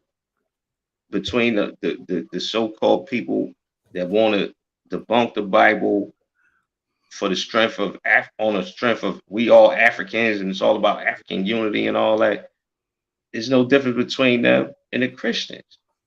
They both on the same. I mean, it's a difference between them, but they willing to join forces when it comes to us. When you think about You know, and some of these brothers, I done seen them join forces with cats like Polite, like a brother Polite, questionable cats, dudes that's known scammers. I've seen them join forces with guys like that. They have a bad word to say with them, sitting there, composed, civilized, letting that person speak and getting his views and his points out. And you know that this dude is a known scammer. You cool with being civilized as pot. You ain't got no smoke for him. But when That's it comes because they to all thieves too. yeah, I think that's a telltale sign right there, man. It's a major red flag. Yeah, bro. Yeah, it's crazy, man. That's why I say I want to debate Berean. Y'all saying, I'm calling Berean out. I want Berean on my channel. He gonna get smoked for 3 rounds. I smoke him on his own channel. You know what I'm saying? I don't want no guests. I don't want no. I just want me and Berean. He ain't gonna do it. He ain't gonna do it. What's the name? Tried to Zadok. Zadok offered wanted him too. Zadok wanted his ass. Who else wanted him? It was one other person. Not one of them. I can't remember who it is. It's gonna come to my mind in a second. It was one of them. Zadok. I think Dante too. Dante put out. He'd like to debate him. Dante wanted to, man. Listen, man. Berean, if you watching, because you probably watch my stuff like everybody else, all them niggas be watching. I want that fade, bro. You owe us that fade because you talk all this shit. And when we had our debate over there and completely wiped the floor with them niggas, and you was like, oh my God, I need to get somebody in here. Let me get Garfield in here. Like, nah, what kind of debate is that? How am I have a debate that you call somebody in for support? Like, nah, that's not what part of the game is that? You know what I'm saying? Yeah, Berean actually challenged Dante to a debate. Yeah, it's Man, time. they pull out all stops. I was watching the Yarah Raborn joint, and Raborn was basically giving up with the information that Yarah brought out. And he basically resorted to saying, yo, let's just go to the polls, man. Because he knew it was crickets, bro. He knew that they was going to vote for him 75%. He knew that. He knew he was going to get 75% of the votes, but he knew he lost that debate too. But and he was like, that's the last thing he could say. Like, that's the only thing he could really stand on was the biasness that's over there. Yeah, they know that poll don't mean nothing, man. Like, stop it. Like, y'all know, y'all niggas is gonna ride with y'all, right or wrong, bro. They gonna ride with y'all because they anti-Israelite just like you. That they learned to be anti-Israel from y'all. So now they not gonna sit up there and say, "Oh, you had a good point." They not gonna even say you had a good point. You know No, what they I'm gonna saying? lie on the brother, man. Like go listen to the commentary he gave on Garfield's channel, fam. Like Raborn, like so okay, so y'all like no, he did. But if you go read the article, right, Raborn claims like it's not even talking about Wolof, it's talking about Soninke people. Soninke's nowhere in the article, fam. Not once. Not once, fam. I went and read the whole article on my channel when he was live earlier, fam. Not once, man. Like they're, and that's what I'm saying. Like that. Like when I had some respect for Raborn, but when I saw the Q&A and I saw he kept running from the Wolof thing, like he was ducking and hiding. You could hear crickets, bro. He didn't want to answer nobody. That's my whole thing with his whole crew, the nigger brew killers. I always would act because their whole thing was forget about Egypt. Let's talk about Western Africa today, you know, and let's go into that history. And I would always say to them, well, that history is ambiguous because they never really wrote nothing down. I mean, how far can we go into the Ghanaian, Nigerian, and all these different, you know, how far can we go into the history where you're not dealing with word of mouth? A lot of that history is ambiguous. So it'd be like, and they would always get stuck on that point and dance around and change the subject. Hey, man, millionaire mindset. You gonna just keep falling on your own sword, are you? This dude said the Bible was written by the name of a demon named the whole Bible was written by Paul. You saying the whole Bible was written by Paul? So this is an Israelite this whole time? Who? This guy, because he says written by Paul. He seems like he's Old Testament only or something. No, he's saying the Bible, like the whole thing. The whole thing. Okay, never mind. That's yeah, how that brother is lost and looking for attention. Yeah. That's all that is, man. That's just a nonsensical statement right there. That don't make no sense at all. That shows you that this dude probably never read the Bible a day in his life. And he's probably on drugs and lost. And you know, it is what it is, you know. Some of our people was messed up. We going through them curses, man. Yeah, man, that's sad, bro. But Avery, you was trying to say something earlier. What were you trying to get out, brother? Oh no, I was just saying that side over there, Berean, Garfield, and what's his name? Well, whatever those guys are in the conscious community, I'm still not for sure all the names, but yeah, they're all anti-Semites. That's what I was gonna say. Anti-black too. They racist toward black. Yeah. When they sit up and try to relegate your history to being stuck in one place for millennia, you know what I'm saying? And you debased and primitive and can't find your way out of a mud hut, and you ain't doing no trade, you ain't traveling the seas, you ain't doing nothing, you ain't building society, you ain't doing nothing for thousands of years until the Arabs and modern Christians get there, bro. That's fucking racism. That's racism. You hate black people, bro. That's all that is. You can only that's the only conclusion you can get to. A lot of times they hate Judah. A lot of times, you know, and it's like, see, my father's a Benjamite, but my mother's a Judite.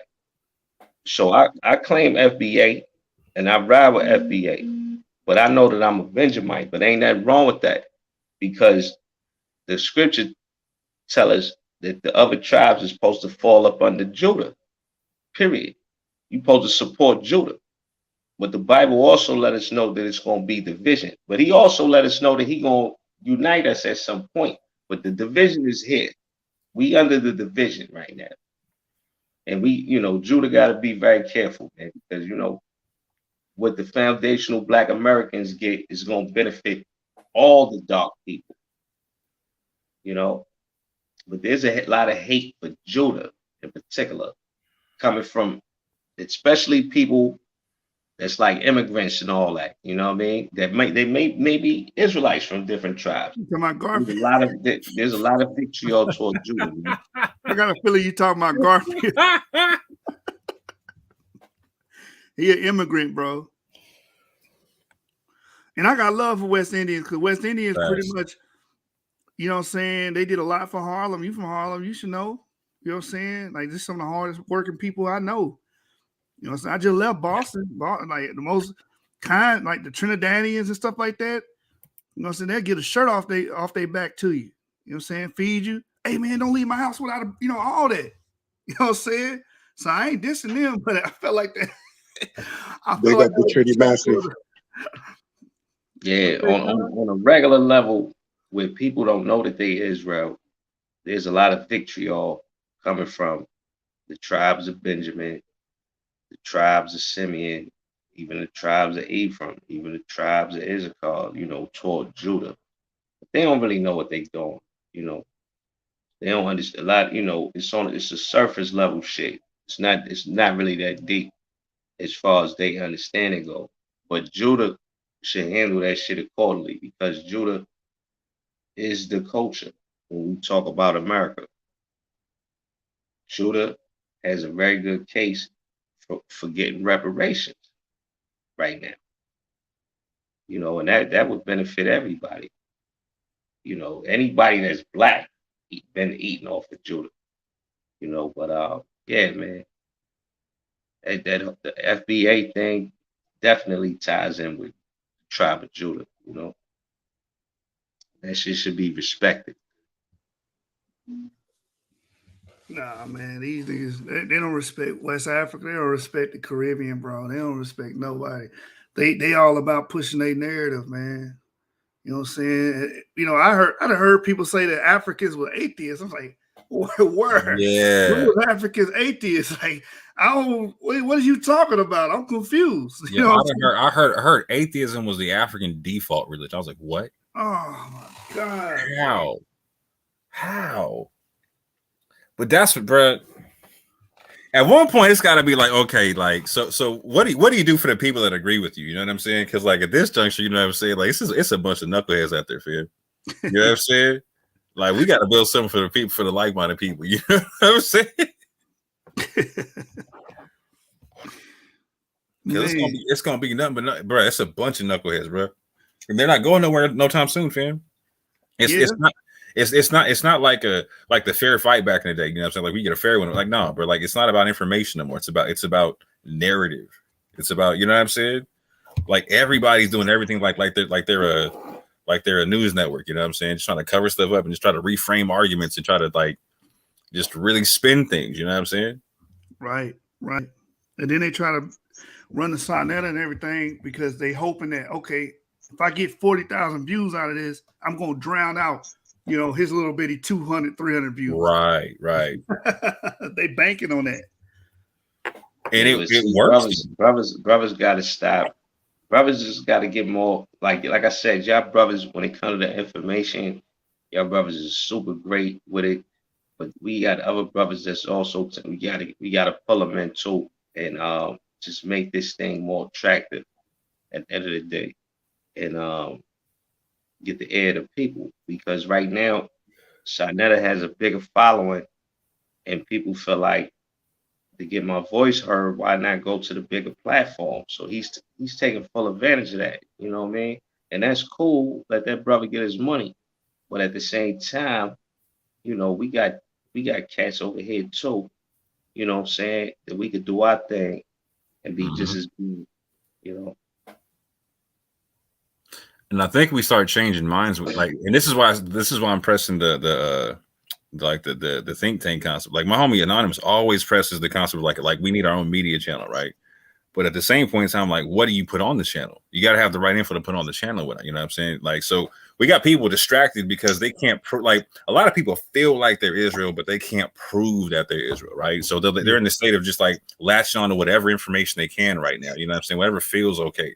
Like that, like you got people that are straight lying to them, like, hey, yo, E1B1A is within 2 fingers. We could start off. We could start off with money. We could start off with money, right? Facts. I'm pretty sure every one of us is getting some bread, right? Enough to where we can put $10 in a pot every week. We can start like our own little susu, and maybe your shoe, because I trust your shoe. Or I really trust D-Red more than anything. We can make D-Red the treasurer, and he's in charge of that chicken. And every week we could put something in that pot, and that money goes toward the production and making the brothers that's on the forefront look good. We can start off like that, and, and we get it cracking. Like anybody that's worth something, that's doing, like I know I get money, you know what I'm saying? Everybody that has a steady income where they're doing good, that fuck with the show, we can start with the brothers here. Yeah, I don't mind contributing $10 a week towards something or the pot and watching it grow. We can start off like that, man. That's a good idea, but I think it's like the Bruce. Y'all remember Bruce Leroy, the Last Dragon? I think now, real talk. I think yo, Yeshua, what was the most important thing about what he came to the realization that's of? what I was getting at. That's what I was getting at, bro. That's what I was All getting right, at. let me see. Let's see if we on the same wavelength. Yeah, because the master joint, he trying to search and find who the master is. At the end of the film, he found out, well, damn, I'm the master. And the reason why I'm saying that is it's brothers and sisters that's going outside near the channel not knowing that you the catch. Exactly. But what's the key word? What's the key word though? Yeshua. I am. There you go. He hits him twice. Remember, he doubled down. Yeah. He doubled down on that shit. And listen, when you rewatch that movie, sure enough, only had the glow in his hands.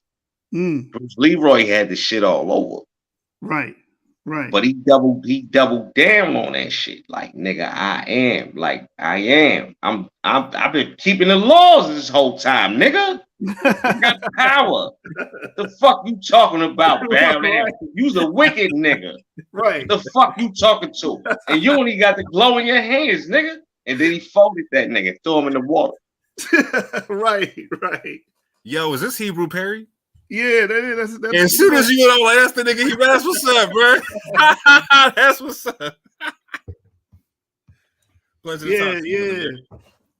Yeah, man. When Zion Lex them got into it, Zion Lex and Mighty Hero got into it with Sonetta because he biased. You know what I'm saying? Sonetta did everything in his power to wheel them brothers back on his channel. Why? Because he understand that as long as he got Zion over there, as long as he got Tazariak over there, as long as he can get Divine Prospect over there, the money coming in, the views coming in, people are coming to watch. They want to see it. And that's what I'm saying. Like, y'all got to see that. Y'all got to peep game. Like, wait a minute, I'm the catch.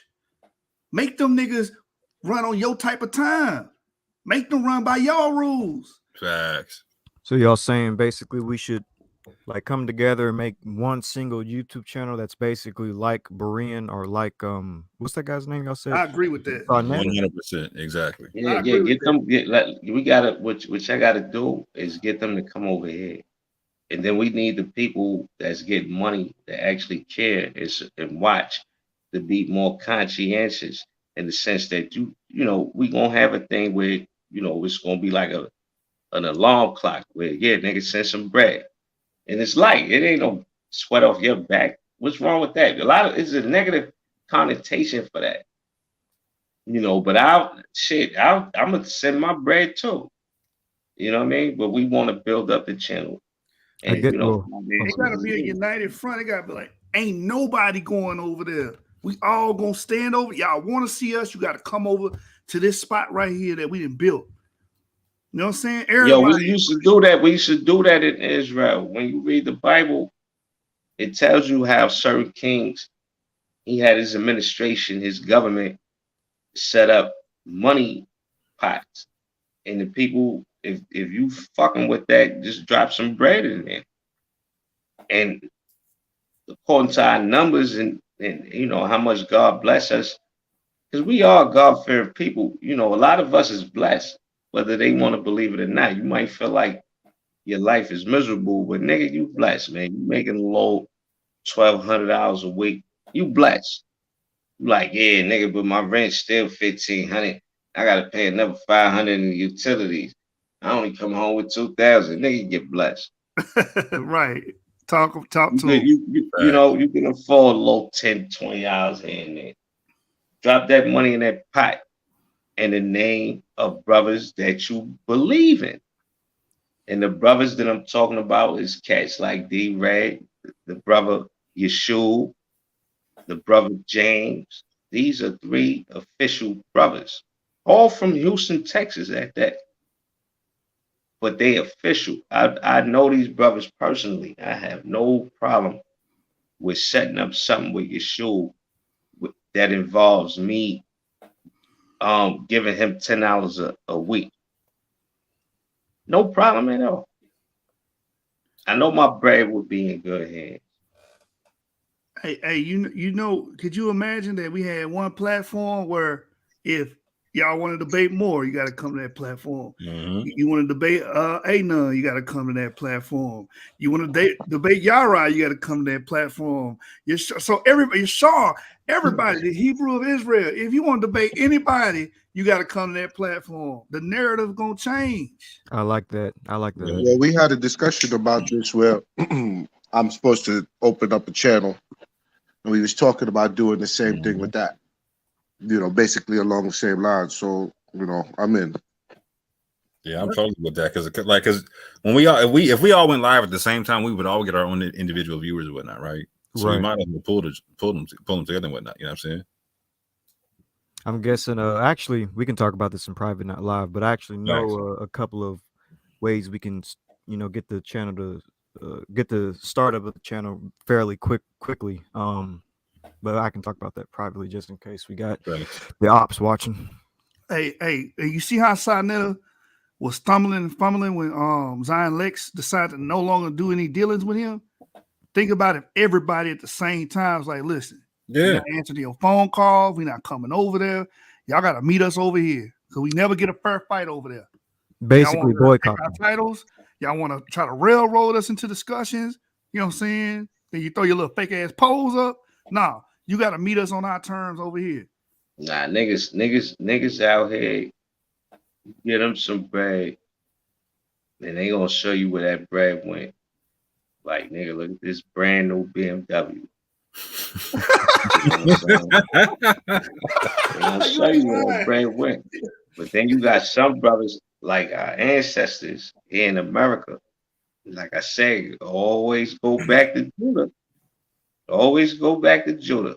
And remember, I'm a Benjamite, but I ride with FBA. Understand that. So my mom's a FBA. But understand this, always go back to Judah. Judah was the ones. I battled C.J. Walker. You dig? All these different people from the tribe of Judah. They showed everybody how to make a way. Not just black folks. Everybody. And everybody, the world got rich off of Judah. The last kingdom that the scriptures talks about that comes out of England when it talks about the dragon with the 7 heads and there was an 8th head that came out the 7th head, that's America. Guess who built that up? Judah. That was Judah. Right now, Esau, the enemy, got it set up where the other tribes is undermining Judah constantly. We got to let Judah do what Judah do and just support.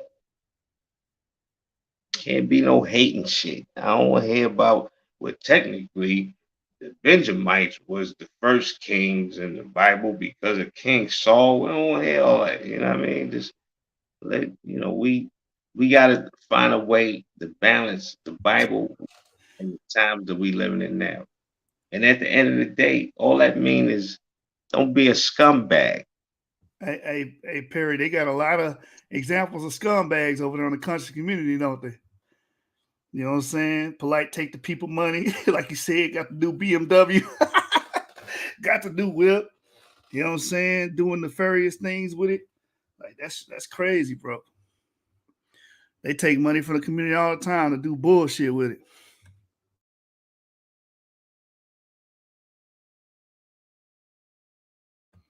But yeah, man. Yeah, I mean, at the end of the day, don't be a scumbag. Like, and that's what people do. Like, these niggas is so ignorant and whack and retarded that They just follow the blueprint. And I think this shit is deeper than just niggas being thirsty for money. Like, I think these guys are definitely Luciferians, Satanists. I'm talking about the Christians. They fall them too. We know the other group is definitely Satanist and Luciferian. They ain't got no problem with selling out to Satan, nigga. They look at it like this: ain't no such thing as God. So if you want me to, you want to jerk off to me on a videotape, I'm cool with that. How much you paying? Like, these niggas don't give a fuck. But the Christians is starting, it has fallen under that too. They got underground shit where They these big under that. Christians is selling out their integrity to the Luciferians. Let's keep it a buck. These niggas is getting a check. They just not popping. None of them is popping. None of that shit is popular right now. None of it. But trust me, 30 years from now, if God was willing to let the world go on for another 30 years, and these motherfuckers, the powers that be, which is Esau's kingdom, if they was allowed to rule for another 40, 50 years, trust me, they would have it to the point where it would be okay to have sex with a little kid. That would be the They're norm. already working on that. They're trying to change the age limit to age of consent to 15.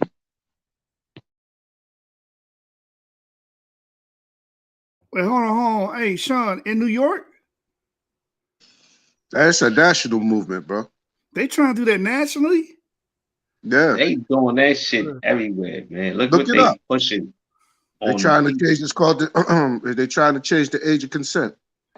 Man, that's some leftist shit, bro. That's what I told y'all, bro. Y'all be rolling with the leftists. Hey, that's y'all. Don't Now, be yo, rolling. let's get that out the way real quick. How many of y'all niggas that's on the panel right now would choose Biden over Trump? Let's get that out the way. You know, you already know my answer. I Trump. already knew your answer. Yeah, you I know, don't like either one of brother's the not answers. political. Brother's not Do political. we You know? have any Biden sexuals? You couldn't pay me to vote for Biden, fam. Yeah, I'm not feeling either one of them. He said Biden section. I didn't Alright, vote so violently last time. we all against Biden.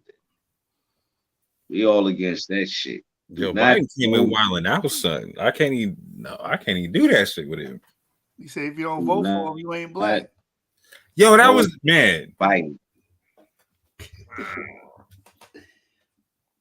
Hey, and they low key trying to reinforce segregation. This is where the niggers go, and this is where the whites go. They trying to do that shit again. Y'all better stay tapped in, bro. They trying to make it back like the 1950s on your ass. Oh man. No, man, never, man. I'm anti-Biden. Anti-Biden, bro. Anti-Biden. And at the end of the day, a lot of people say, well, if you anti-Biden, you pro-Trump. My thing is this: I'm anti anybody that doesn't have policies that gives foundational Black Americans tangibles, and I'm against anybody that has policies that hurt foundational Black Americans. So it goes both ways with me. He did give you a tangible. He gave you a black VP. If you're not giving us tangibles, I don't fuck with you. And if you have policies that's gonna hurt us, I don't fuck with you. And one thing I can say about Trump versus Biden is Biden has policies that directly hurt Judah. He's come up with policies directly to cause harm for Judah. What make you think?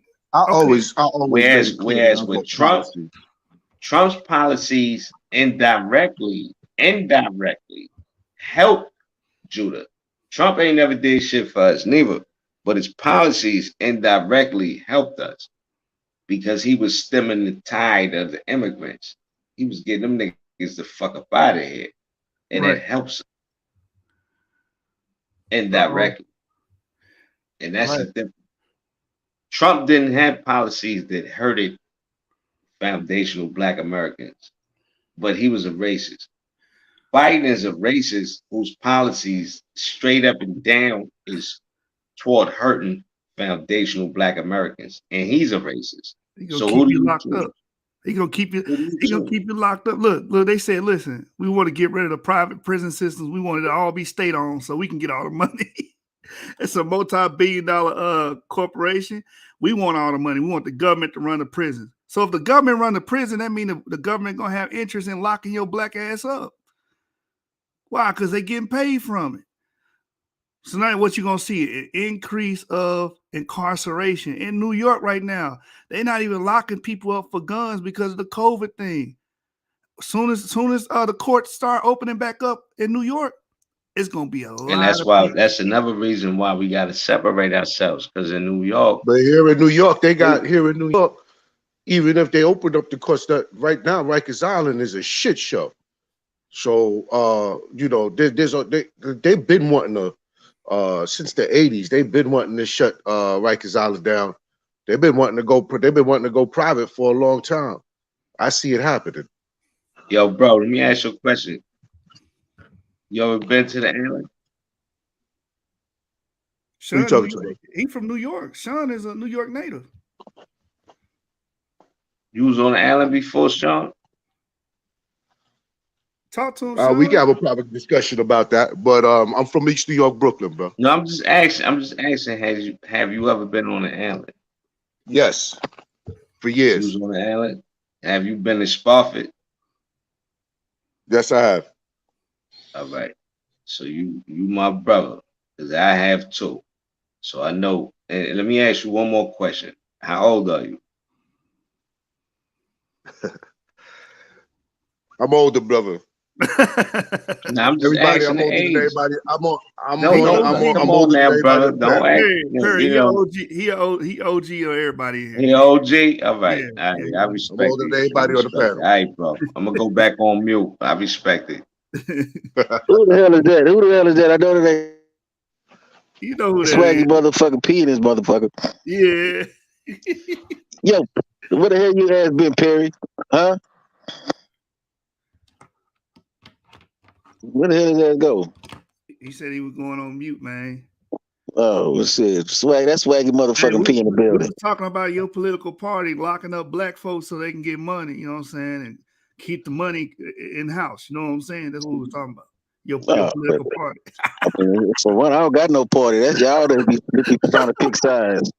I don't pick sides with none of them motherfuckers because the motherfucking Republicans flooded the neighborhood with drugs and the Democrats locked their ass up. So I don't fuck with neither one of them. And they both laughing all the way to the bank. You know what I'm saying? Yeah. Hey, So I don't fuck with none of them. if you are a black American listening to this podcast, leave the blue spots and go to the red spots. You can thank me later. No.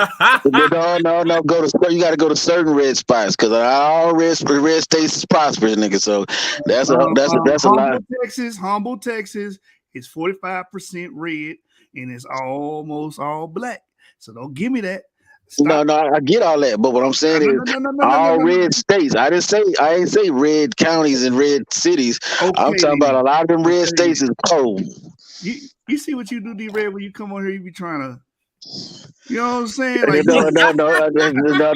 What you say, just I call it down the middle. You know what I'm saying? I call it down the middle. Earlier, Some of them said doctrine. He said doctrine, nigga. That's supposed to be doctrine. Look, a doctor turns the goddamn key to get in the building. Doc turns. Nigga, come on, man. You act like you don't know what that means. Doc turns the key. You're not being Pacific. You're not being Pacific. Look, I am being Pacific. I'm being very peaceful. Know what I'm saying? I'm being very peaceful right now. I am being Pacific. Now you defending the. Okay, so you for the incarceration of black males at a 3 times, 4 times rate of white males? That's what you for? No. Okay. Let me say this again. If you black American listening to this broadcast, move your ass to the red parts. Leave the blue parts. Thank you. Shit. So yeah, we doing a political show, fam. Like, cause like politics is my thing. Like that. Like I don't talk about it much. But, like I really get off. Yeah, I work. Nah, I work for we gotta, what campaigns I and all will that say, shit. what I will say is, we I need to. disagree. I disagree with the brother Yeshua on that. You gotta have foundational Black Americans everywhere. You know, we gotta be everywhere, ready to shut everything, and you have us everywhere. So you know, we gotta utilize that, man. You I know, And agree we, with you. and we, but and at we the need end to of the create a day, pack though. what we gotta Hey, do, Yeshua, you we messed gotta around do and the gave. same thing. We gotta do the same thing that the Nigerians, the Jamaicans, the Trinidadians, the Irish, the Italians, the fucking English. We gotta do everything everybody else do. We gotta own up to our own culture and heritage. Facts. And our culture and heritage is America. American culture is Judah's culture. FBA. Period. Everything, everything came from Judah in America. Judah is foundational Black America. Hey, Perry, can I get this And example? Can I get this example about what I said? Because some people might misconstrue it, right? I was living in Boston, you know, Boston deep blue, like that's the deep blue sea up there. Yeah, facts. People can't even pay. I was working with somebody. I got a good job. He had to get on the lottery just to get a damn house to stay in. it's all good. It's all good. You But comparing yourself. You no, from no, the no, no, tribe no. of Hold Issachar, on, Perry. right? Your father, Yeshua. I'm talking to you, Yeshua. I got you. Your father's Mexican, right? Yes, he's a Mexican descent. Yeah, All right. So you from the tribe of Issachar, right? got you. What I'm telling you is even you, as great as you are, you a smart, intelligent nigga. You use all your resources to benefit the truth when it comes to that Bible. But what I'm telling you is that Bible tells you that all the tribes is gonna fall up under Judah. Period. No, I got you. But what I was bringing up while when I was in Boston, why it's important, is niggas up there that was making good money and still had to get on the lottery to get a place to live. But when you All come on right. downtown, That's the curses. We know that. That's not a that's the curses. We gonna deal with that. but But I'm it's easy. Let's not act like it's super duper hard to get on and be successful living a legal life. Nigga, learn a trade, get some money, learn a facts, trade in the meantime, and facts. then from there you move on. We all know that. But why I said when I came back to We Texas to bury my father, when I came back to Texas to bury my father in Amarillo, I asked my sister, I said, you want assistance? She said, assistance. She got offended. Assistance? No, I got a job and pay rent. My, you my, talking my, about my, a female though, but that's a my woman. point is this. My point is this. You can work Taco Bell in red counties like Amarillo and still pay your rent, but you go to these blue fucking cities and shit, you can barely afford to live with a good job. Yeah, I mean they didn't said fuck it. I don't give a fuck. They living their life, and once they get to that point, it's nothing you can do about it. You got to let them live their life, and that's Yeah, but unfortunate that those people are in your family.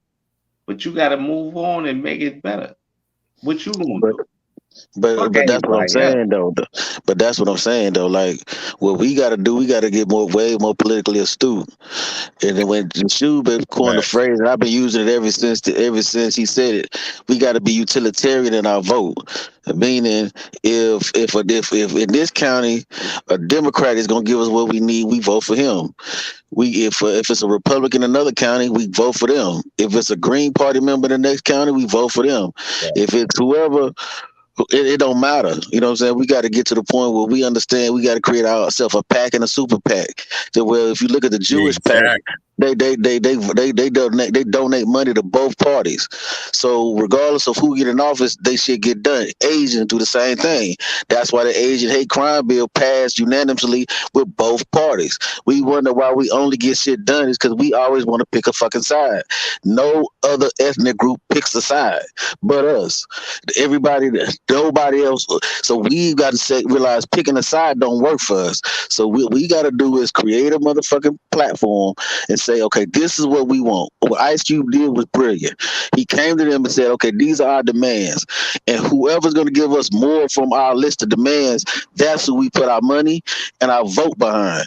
We don't just go with one motherfucking political party. That's not political intelligence. Dr. Claude Anderson said you got to rent and buy whatever politician you need to get your agenda done. You know what I'm saying? That's gotta be our modus operandi from this point on. We're not beholden to no fucking party. You know what I'm saying? We gonna create our agenda and we're gonna vote for who's gonna give us the most from our agenda. And start there. And then from there, we can create our own political party for local elections and then create a PAC and super PACs for federal elections. But we got to get more politically astute. And picking sides and all that other shit, that shit ain't going to work because neither one of them really give a fuck about neither one of us. Right. And you know what, D-Ray? At the end of the day, D-Ray, that shit going to start with Judah, as the Bible prophesied, because it's going to start with Judah. Judah is the one that's on code to that point when it comes to all the black people throughout the whole diaspora. Judah is the one that's 45, 55 million strong and vote at a 90% clip. So as Judah goes, the world goes. Judah is the culture. And you're Judah, brother. I've been telling you that for years. Like, you represent Judah to the fullest, the tribe of Judah. The tribe of Judah is foundational black Americans. That's who Judah is.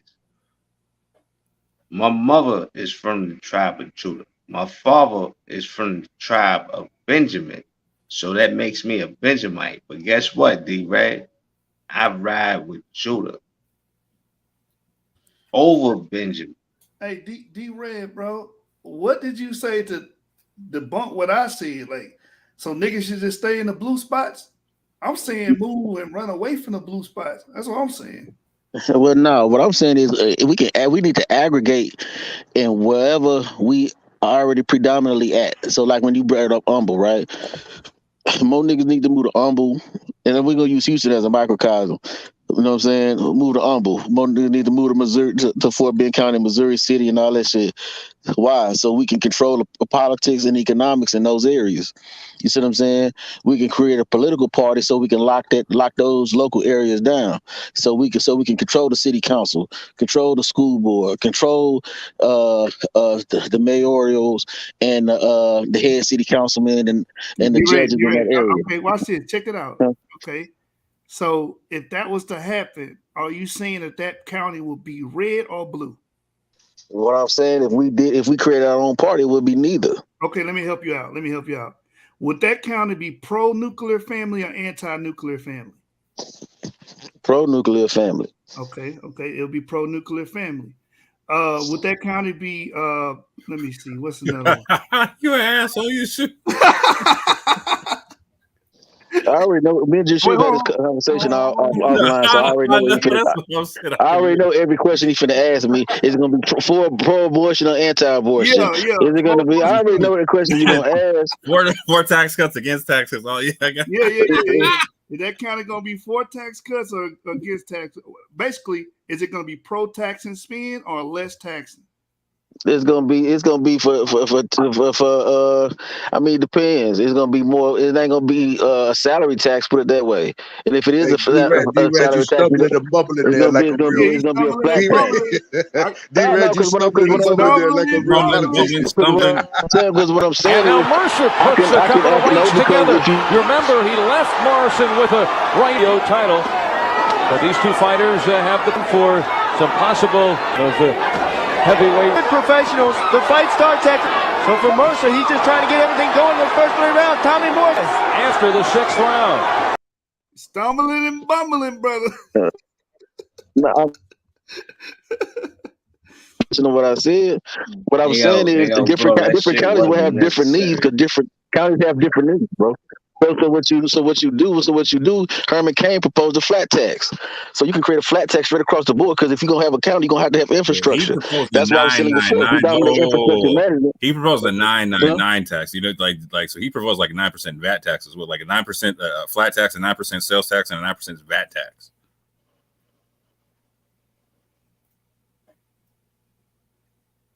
It just got like it just we got lose dead D-Red? quiet. Nah, you just said some bullshit. What the fuck you just said, man? Who? Me. D-Red, where Yeah, you at? you, the British brother. What you just said? No, like so, yeah, like he wanted the 999 plan. He wanted a 9% VAT tax, right? He wanted 9% flat tax and a 9%. Was it a corporate tax? Or was it a sales tax? I Texas mean, not at even the end that of the high. day, Hold on, the Texas not results. even 9%. Yo, to the British brother, what most of us try to do is make so much money. British. We try to make so much money throughout the year. A lot of us got trades. We know how to get money, and we try to make so much money throughout the year. We gotta decrease the money that they're gonna try to steal from us during tax season. Oh, you sound like you on the We have red to side. show receipts for everything. We gotta show receipts for everything that we use on our job. Rubber gloves. If you're a blue collar man, this is what you gotta show receipts for all this. Facts. That sound conservative. If you live in New York, transportation, you're not gonna drive to work. Oh, he's talking about pro taxation right now. Job. I'm just saying. So the money, we do it so hard. We're such, especially in Harlem, we're such hustlers that a Harlem nigga like myself will walk away this year from the government with like $8 grand in my pocket. Meanwhile, I'm making like 1,800 a week. Blue collar nigga. So I'm for the elimination of the income tax. You say you're for the elimination of it? I'm not gonna get up here and explain to you how I get my money, but I'm a Harlem guy. And, you know, money comes first for me. Period. Hey, what happened to D-Red, man? D-Red looking up a VAT tax. D-Red. Everything you said was conservative, my brother. That's some conservative stuff right there. Yeah, making sure you turn in all your receipts. Most FBA guys are very conservative. We're very conservative. Yeah. Shoot, the question is, what were we historically, fam? What have we been historically in this country, fam? We've been historically everything. Yeah. You could name it. Yeah, everything. but long term. Listen, brother. The whole world. Let me explain something to you, brother. The whole world functions off of the traffic light when they drive their cars. That shit was created by a brother that was from the tribe of Judah, a FBA brother. The light bulb, the filament, created by a FBA brother. The car engine, the third rail in the train station, all that shit created by FBA brother. We invented so much shit. We invented the refrigerator. FBA. The whole world used that shit. The whole world runs off of a driving system based off of the traffic lights that FBA, Judah, the tribe of Judah. Now, I know you're an Israelite. I know you're a brother. But you're not Judah. You sound Benjamin. You might be Levi, but you're not Judah. And think this, Judah did all that shit as the Bible prophesied it. So you gonna argue with me on that? No, he's not arguing with you, brother. And the brother's not from he's not from Britain. He's not from Britain, brother. But yeah, man, I was just pointing out that and what Moore was pointing out that for most of our period, most of our time being here in America, most of us have been a conservative. We never really were left leaning like that. You know what I'm saying? So we don't really believe the hype of the media where they try to make it seem as that we always been left leaning. That's not true. That's that division shit that the Bible speaks about. How now you are Issachar, right? And your mother is what? Judah? It's African What's your American. mother? African American. Right. So you're an Issacharite, your father's an Issacharite, and you a Judite. So let's say they pass reparations tomorrow and they giving out 350,000 to anybody that can prove that they forefathers were slaves, either on their mother's side or their father's side. Are you gonna get reparations? I'm gonna give reparations on both sides. We get reparations on both sides, brother. But the other side don't look like reparations is coming through for them. I But you got gonna get, but just like me, you gonna get it on both sides, right? Mm-hmm. Right. So at the end of the day, why don't you relax, my nigga? Yeah. Me and D Red always had a political argument, man. I wish he was back on the mic, man. You know what I'm saying? It seemed like he got hit with that tax play and he left.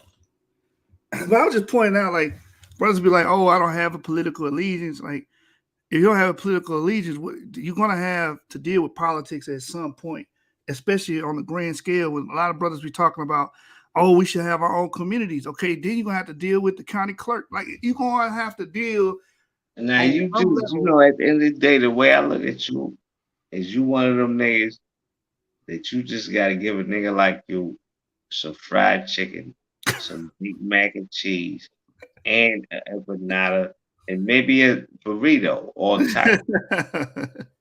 You gotta give them both. It Now I just gotta get the 3 cheese and and both nachos. Mexican and a Mexican nigga will look at you funny, like nigga, where the mac and cheese come in at? Why I gotta give you that?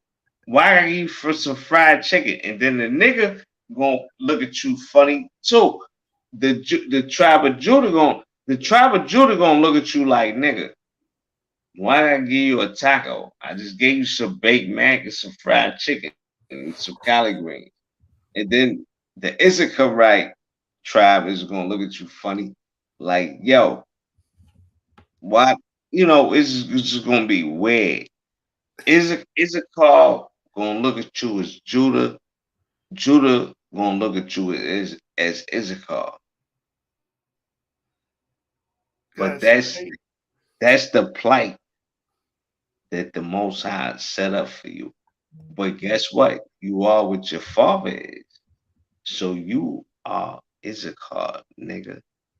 And you're gonna be against Judah at the end of the day. Yeah, man. Hey, who want to answer the question from Barbara Ford? More, you want to tackle that question? Evry? Okay, what she say? Can you Obviously, drop the question, link when is into the the time chat just in case people want to come up? the time that we start to reevaluate our theories, doctrine, knowledge according to what we see every day? Like you got to reevaluate it every day, fam. Like you can be like that. See, that's what science is, right? Like for science is constant reevaluation and whatnot, constant checking and fact checking and whatnot. You know what I'm saying? So like if what you're doing is not getting results, like you're not mapping the results, like yeah, you're lost. Like you gotta know where you're trying to go and know the results you're trying to like what they should be looking like, right? And if they're not going that way, like how to reevaluate and go another direction with that thing.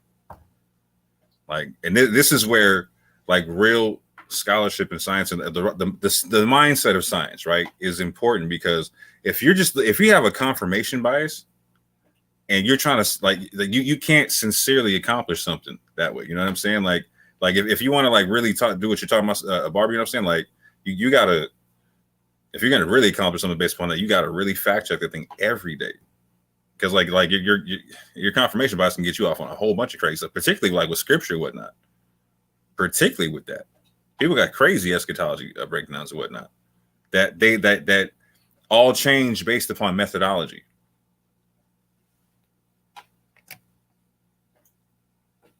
She says she doesn't see that happening. What don't you see happening? The reevaluation of doctrine? I'm trying to figure out what you meant there. Because we always reevaluate. I don't think the same way I thought 5 years ago. So we always, cutting out the weak points, trimming the fat, Trim that fat. Trimming the fat, man. Fat back and turnip greens. D-Red, man. What happened? It's like Orthodox Moore hit you with that stinger, man, and you fell out. Nah, man, I was handling some business right quick. Oh, I had to handle okay. some shit. You was reevaluating your life. I'm good, nigga. I mean, I know politics, man. I ain't worried about that shit. All right. So let me continue asking these questions. I mean, I already know the question you gonna ask. So it's gonna be a red county, like I said, brother. No, it ain't gonna be no red county, bro. Because we create our own political party, it ain't gonna be no red county. The Republicans don't got a, conservatives don't got a lock. They don't have a lock on morality. You got the Constitutionalist Party who don't believe in that stuff. You got certain libertarian groups that don't believe in that stuff. They believe it's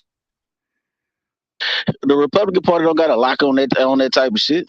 Once you study other political parties, they don't have a lock on that shit. You just said constitutional and libertarian, bro. Like you just said red. That ain't red. That ain't red. That's the problem. Y'all thinking polarized and a polarized mindset. That ain't red. Them people are not they're not Republicans. They got their own political party. I'm not so okay. That doesn't like conservative Democrat doesn't necessarily be like red blue. Okay, so Yeshua, what was your list again? Nuclear family. So the Constitutionalist Party is definitely pro-nuclear family. The Libertarian Party, they don't care. Go ahead. What about abortion? Most people in the Libertarian Party, the vast majority of libertarians are pro-life, and constitutional people are definitely pro-life. Like most of them are Christians. Okay, what about school choice? Both are pro-school choice. Oh, they red. That's the point.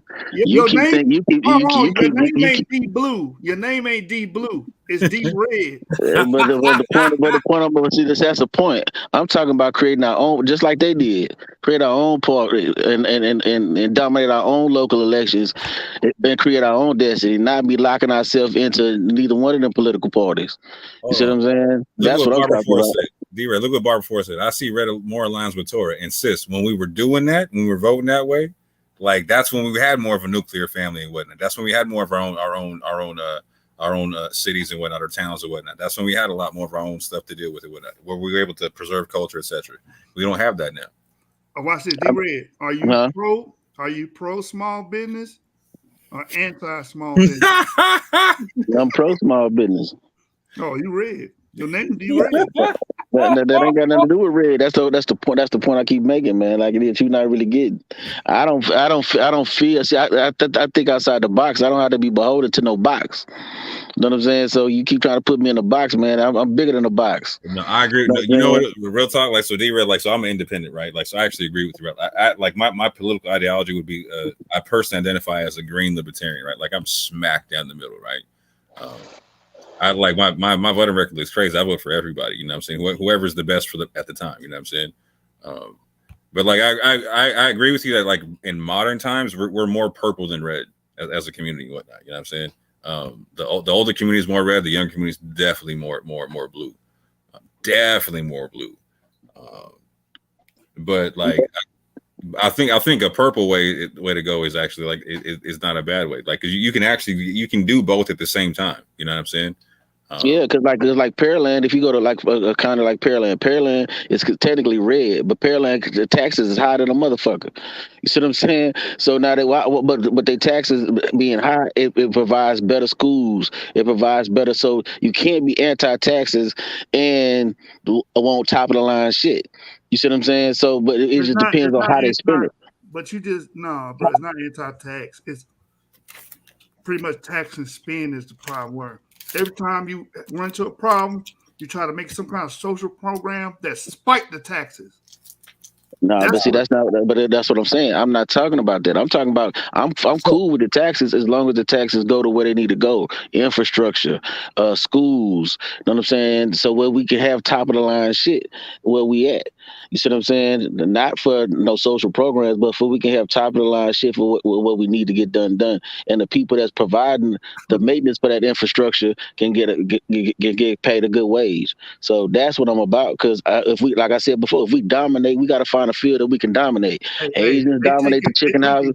Hold on, Give shoot. people crack pipes. That's The Asians dominate the chicken houses and all of those type of shit. The East Indians dominate the hotels and motels. The Arabs they dominate the corner stores. We got to find an industry that we can dominate. And if we dominate infrastructure management, that's going to encompass STEM degrees, and it's going to encompass STEM trades. You see what I'm saying? And that way, we got the game on lock because ain't nobody be doing what we be doing. And we have we could take that money and work for other counties, go to other counties and bring that money and that revenue back to where we at. You see what I'm saying? D-Red, real quick, would you support this policy? Would you support optional school choice along with universal public school or universal? Yeah. See, that's what I mean by purple. You know what I'm saying? Because I feel like if that's why I use Pearland as a model. Pearland, you could say they believe in school choice, but they made their school so goddamn good you don't need to go to another school. You see what I'm saying? And here's what I'm saying. And the cool part is if when you actually understand how this stuff works, like doing stuff with school choice makes it to where you can so one, you immediately make the class sizes smaller in the public schools, right? By doing that, right? Which makes it to where the teachers can focus on the kids more, et cetera. You know what I'm saying? You can pay the teachers more per student, et cetera. Like it starts to cure a bunch of ills in and of itself. But I'm saying but increase the concept to where like most places don't have universal schooling past like high school. Like, so I'm talking like trade schools. I'm talking like university, et cetera. At the very least, junior college or whatnot. Like you can increase it. You can a purple policy would be like, okay, you have school choice along with universal education that goes up to the university level. You know what I'm saying? Mm-hmm. But I'm with that. You see what I'm saying? It should at least go up to a 2-year degree at minimum. D-Red, huh? Do you support the government funding safe smoke kits? Are you talking about the crack pipe shit? No, that's just stupid.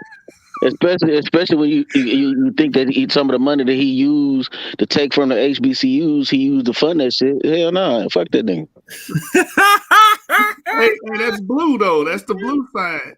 Hey, Israelism says African Americans vote is about 10-15% max. Can't win anything with that or create a party that can compete with the blue or that's red. the swing vote. What you talking about? That controls everything. And again, that's what I'm saying. The person wasn't listening to what I was saying. I wasn't saying just create a party that you try to dominate nationally. I'm talking about create a party where you dominate locally. You see what I'm saying? So what I'm saying is you create a party, right?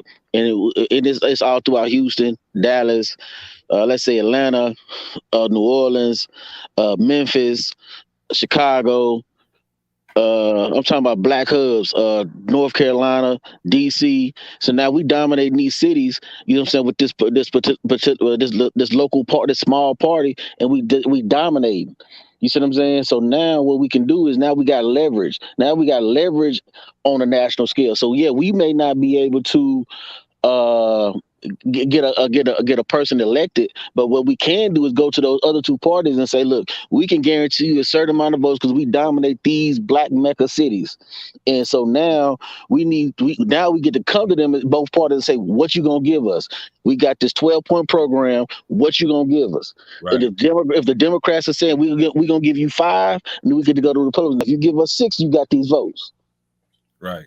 And you can do that on a national level. That's the point. Like, so with 10-15% of the vote, like, so it takes, like, so for Democrats, it takes them 19 out of 20 votes to win an election from black people, right? Like, so if 18 or it's 18 or 19, if they only get 17 out of 20 votes from black people, right? They lose the election every time, right? So that's what I'm saying. Like it does not take much in terms, like, so 10-15% is enough to control the entire political population, bro. It really, really is. And if you don't believe me, look at the Jews, bro. They're like, so we're 40+ million. They're like 6 million in the country. You know what I'm saying? And they control, like, look at IPAC, fam. That's the most powerful political. Mm-hmm. Look at the Israeli connection. Yeah. So like real talk, like, and this is what I'm this is the value of people. Like, so when I see that, bro, I literally want 5% of people who voting blue, five voting red, you know what I'm saying, and like 5 staying straight in the middle. You know what I'm saying? Just let's keep this thing in the swing, right? You know what I'm saying? Because you can really control the thing that way, right? And so like what you're talking about having like a national agenda, like you don't need to have a party, you need to have a lobby. That's different, right? You just need to be like, okay, like you're saying, these are our 12 points. Who's giving us what, right?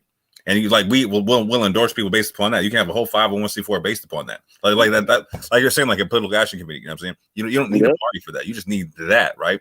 So that becomes like that becomes your party. You know what I'm saying? But that's what I'm saying, though. You know what I'm saying? But that's why I said the party isn't really for the national election. It's just for local elections. You see what I'm saying? So we can dominate, run, do that shit for local elections. On a national scale, what we're doing is we use the party and be able to say, okay, the party can be a part of the political action committee, and we can say, okay, you give us these points, you're gonna get this amount of money, and we're gonna give you, and you get our votes.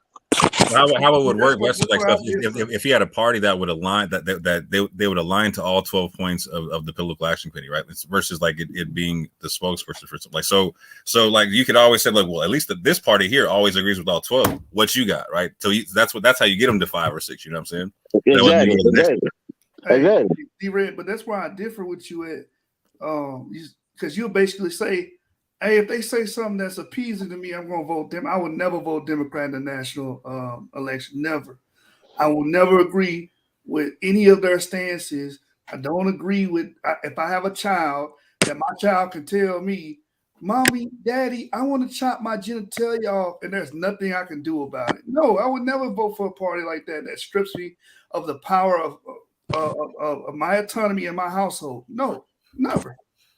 See, that's the thing. Y'all, what rat poison is 97% of consumable food, 3% poison. Y'all would take the 3% poison because you think the rest is consumable. I would never. No, so if you go long enough over time, right? Like, so if you go for what D-Red's saying in this concept, like the person that you get that would come from the left, because you got it, like what you're saying was like it would lean right. Period. I don't care what you're talking about, right? Like, so the person that would come from the left would be like somebody like a Tulsi Gabbard, someone who's not going crazy far that way. You know what I'm saying? Someone who's more of a libertarian type Democrat or something like that. You know what I'm saying? So.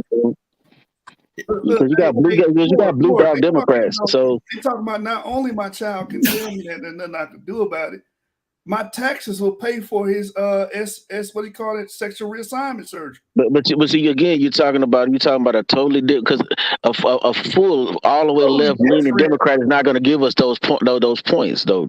So you got to already know, once you come with them with their program, far left leaning Democrats are not even going to give you that anyway.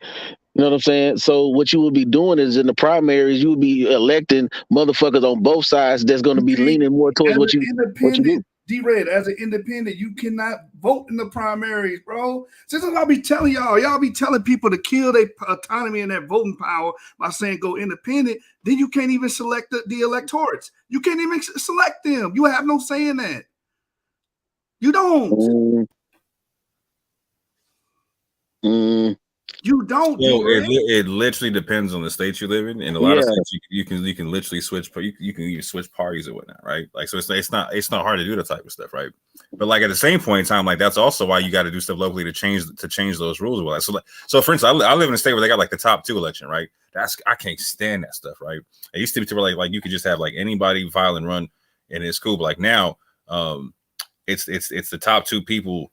They have a runoff before they have the primary in a sense, right? You know what I'm saying? It's ridiculous. You know what I'm saying? So we got to be able to control how we can vote. Period. Like how we can get people on the ballot. Yeah, stuff. That's why I said we dominate locally. We got to start locally, dominate locally. Once you start dominating locally, then those laws that you want to be enacted will be enacted. And Yashu, real quick, Yashu, this is where political action committee becomes more important than a party in a sense, right? Because like, so if with the political action committee, you can endorse any party, right? So you can literally like go third party if you want to, right? You don't have to. You don't have to endorse, which becomes even more applicable in terms of gaining power in a sense, right? Because the third party is how you actually really do the swing vote thing, right? Like, well, if you don't give me what I want, you don't give me what I want over here, I'm going to the third party's winner, right? It becomes super simple that way. Like, you don't have to capitulate to anything crazy. Like, so, like, we're like, again, I would never vote for a modern Democrat if you paid me to, right? Like, the only Democrat I would ever vote for is Tulsi Gabbard right now. Period. That's the only one. Only one, fam. But at the same point in time, I want to create a situation to where, like, if I even have to look at a Democrat, it's gonna be someone like a Tulsi Gabbard. How do I make that happen? You know what I'm saying? I gotta be able to to pressure that. Like, so I don't want to have our people vote for one party. I want our people to be able to control all levers of power. You know what I'm saying? And just move this thing in all directions if we need to, right? So again, like, how do you do that? You gotta make them compete in some way, shape, or form. And we have enough parties now to where, like, we can't make the competition happen, right? Yep. So, like, the Republicans ain't giving us what we want. You know what I'm saying? We could easily go libertarian. If the Democrats ain't giving us what we want, we could easily go go libertarian or even create a whole nother, like what I'm saying, a whole nother local party, right? I think the Republicans are not going to do anything specifically for African Americans going forward, because if I'm a Republican, right, or if I'm a Republican official, if I'm in the RNC, I've seen how it backfired last time. Yes, you got 12% of the black vote this time. That was great. But these people that you were making inroads for pretty much spat on you during the election.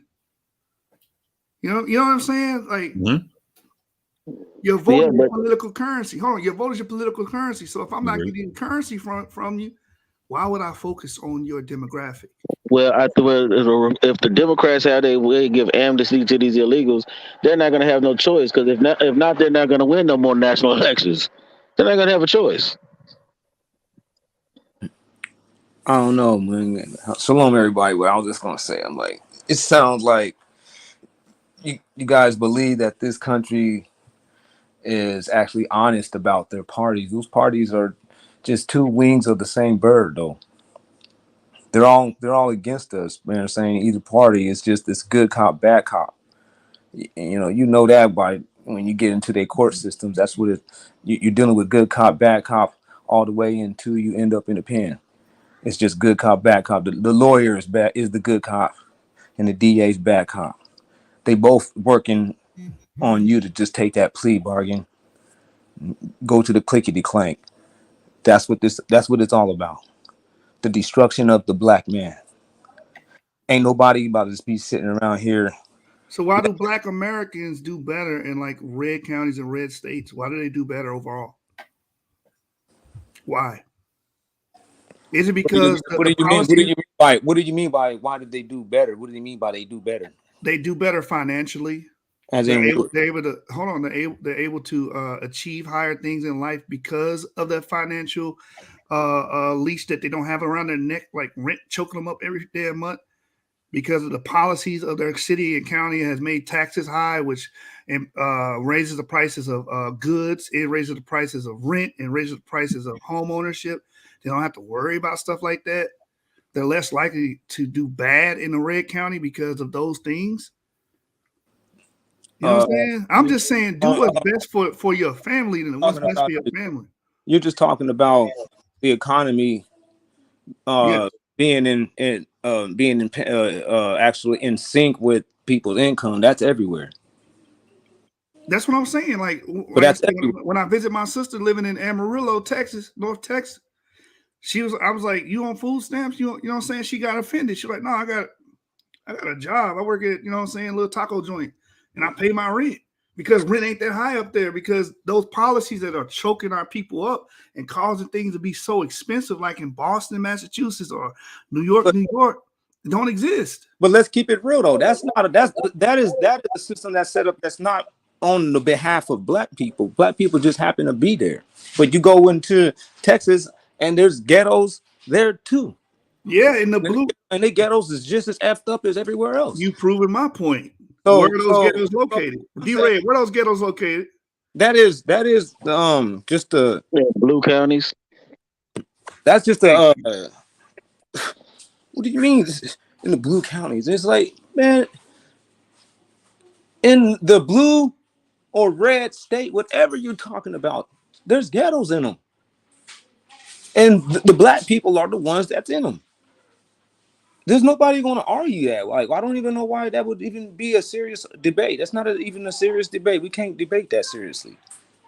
We know that. So what we talking about is we're trying to pick a poison. And it's just like, I'm like, haven't y'all read the Bible enough to know that there's another move? Why are we always talking about like trying to become part of this government? This government is, these people going to war, man. This it's getting worse and worse. We are in the birth pains, man. And we got to stop ignoring that Christ was giving us insight on these days that we live in. We got to stop acting like that's not happening. Was Daniel and Joseph wrong for being governors?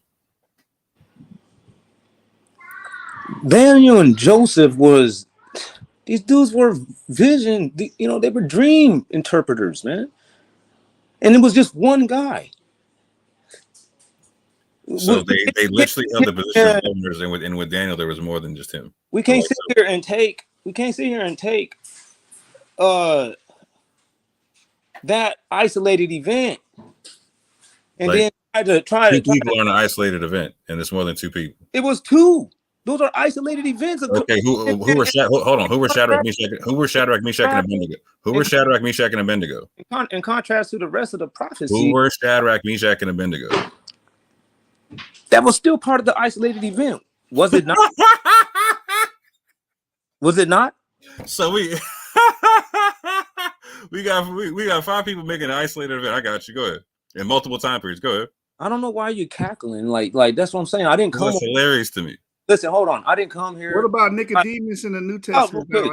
I didn't come here to try to make you feel less of who you really are or nothing. I'm just trying to hey man, I'm a biblical person. So I expect to hear, biblical dudes be on biblical, in the biblical sync. And you guys are still talking about politicians. And I'm like, you guys talk as if this place is going to last forever or something. I'm like, what are you talking about? This place ain't going to last forever. And even if it was, I'm like, we don't have to stay here. But we're not saying it is or we don't even have to stay here forever. What I'm saying I'm speaking for myself. While we're here, that's do what's best for us. And I think what's best for Black Americans, and he start fleeing these blue counties and these blue cities, because these blue counties and blue cities are locking our children up at a high rate. These blue counties and blue cities are feeding our children all type of GMOs and fucking them up. Their hormones are imbalanced. Like, that's a lot of stuff that's going on in these cities, man. Trapping them in ghettos, the school to prison pipeline. I'm just saying it's time that we have an exodus out of these damn blue counties that's been hurting us historically. That's all I'm saying. Yeah, but your exodus is just going into another state. It's going from the skillet to the frying pan. Why don't you like if you already thinking about that, like you're like, they nothing wrong with you thinking about like, hey, we got to get out of this situation, you know what I'm saying? And you know what I'm saying, you have layered it down to okay, the red and blue counties. Like, all right, you know what I'm saying? Yeah, we can get away from the red and blue county, but you know what I'm saying, we're gonna just be leaving. We need to go a little further. We need to go further than just leaving a red or blue county. We need to probably just go ahead and just own some stuff somewhere else. While this dollar still has relevance anywhere. You know, if most Black Americans could do that, I would be like, yeah, let's do it. But that's not economically viable. It's more economically viable for them to move. They'll probably still be in the same vicinity, but go like 30 miles north or something. You know what I'm saying? They can get a U-Haul and move 30 miles north, but you're talking about like going to Africa or something. That's a very very expensive venture for people that really don't make that much money on average to do. You know what I'm saying? That's why we would have to, just make a conscious message and then a conscious effort for it. It's not that hard. You know what I'm saying? These people, they can go in, buy a, $3,500 car, save up for something like that. It doesn't cost that much to get to Africa. It's, what I'm saying, even if you have a whole family, I already did the price for my family. It's like family of 5. It's only going to be like $2,400, man. Is there anywhere you can go to be where you can be a citizen instead of just a resident? You can get dual citizenship in a lot of places in Africa. You don't have to lose your American citizenship or anything. You can keep your American citizenship and you can have citizenship there. But the land is a lot cheaper. That's the thing. Our money goes a lot longer. Our American dollar in another country goes a lot longer, goes a lot farther, and we could do other things. And Africa is a lot more freer. When I say that, I'm like, you don't have building codes and all kinds of red tapes when it comes down to you building structures on things and operating land that you own. They ain't gonna come over messing around with you. You buy it, it's yours. Ain't nobody. That's the end of that. Bruh, I think you are looking at Africa like it's an anarchist paradise, and it's not. I didn't say it's an anarchist paradise. I'm just saying that it's not as developed. It never has been as developed as the Western world. So okay, what country is offering us those citizenship real quick? There's some gives and takes when it comes to that. So okay, so here's what I'm saying. Like, so when I asked you about this, like the citizenship versus residency, you're saying like you can build what you want to keep, but no one's going to mess with you. Like, so if you're a resident, they can mess with you whatever they want to, however they want to. If you're a citizen, it's a little bit different.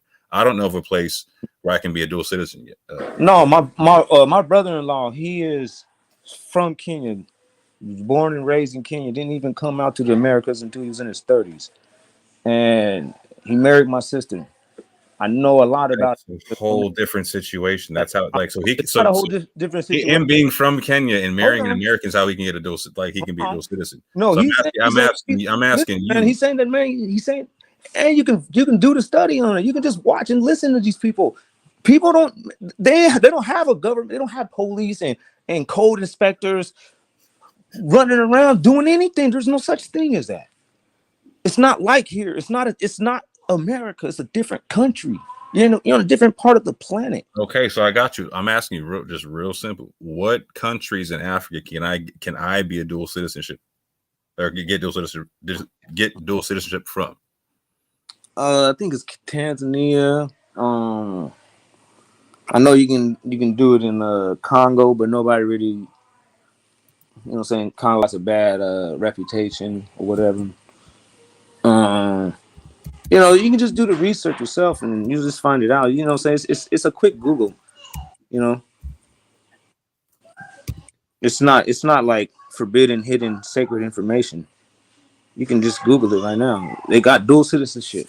Just type in dual citizenships in countries that have dual citizenships in Africa. You'll see it. I'll give you a list of them. So I got no issue looking at it. I'm saying offering citizenship to Americans, right? To African Americans.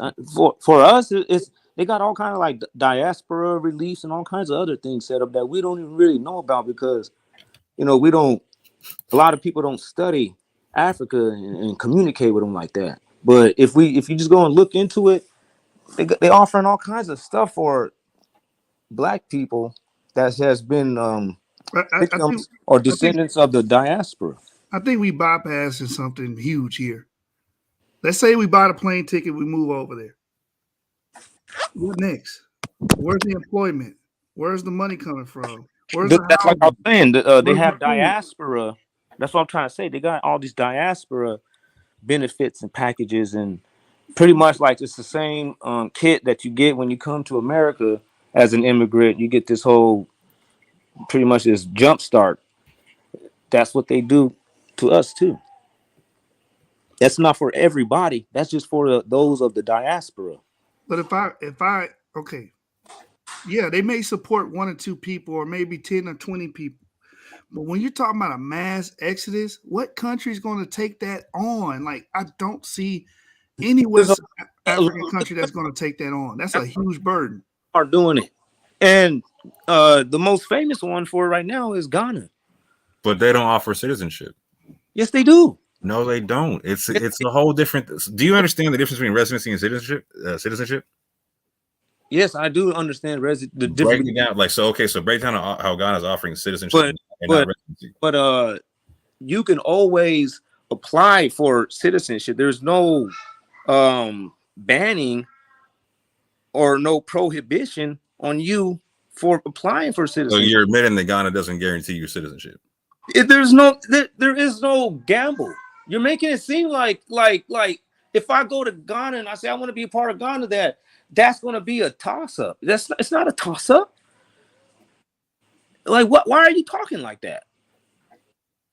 Because it's like having a visa, bro. Like a visa can run out. You No, know what I'm it's saying? not like trying to get like a residency concept is like just like in Israel, right? Residents don't get treated residents don't get treated the same as a citizen in Israel, right? Third world country, man. I don't know why you're acting like this, man. You're trying to have you ever did the research on getting a visa and the whole diaspora package of Africa and anything like that, man? I've looked into how much it would take for me to expatriate, all that type of stuff. Yeah, so why are you acting like it's a burden or a obstacle to be able to go and live in Africa? There ain't nobody trying to stop you from going to live in Africa. So in terms of land ownership, right? I'm trying to figure out what's the benefit in terms of rights that I would have going there? You have all the mineral rights and everything. You don't, not as a resident.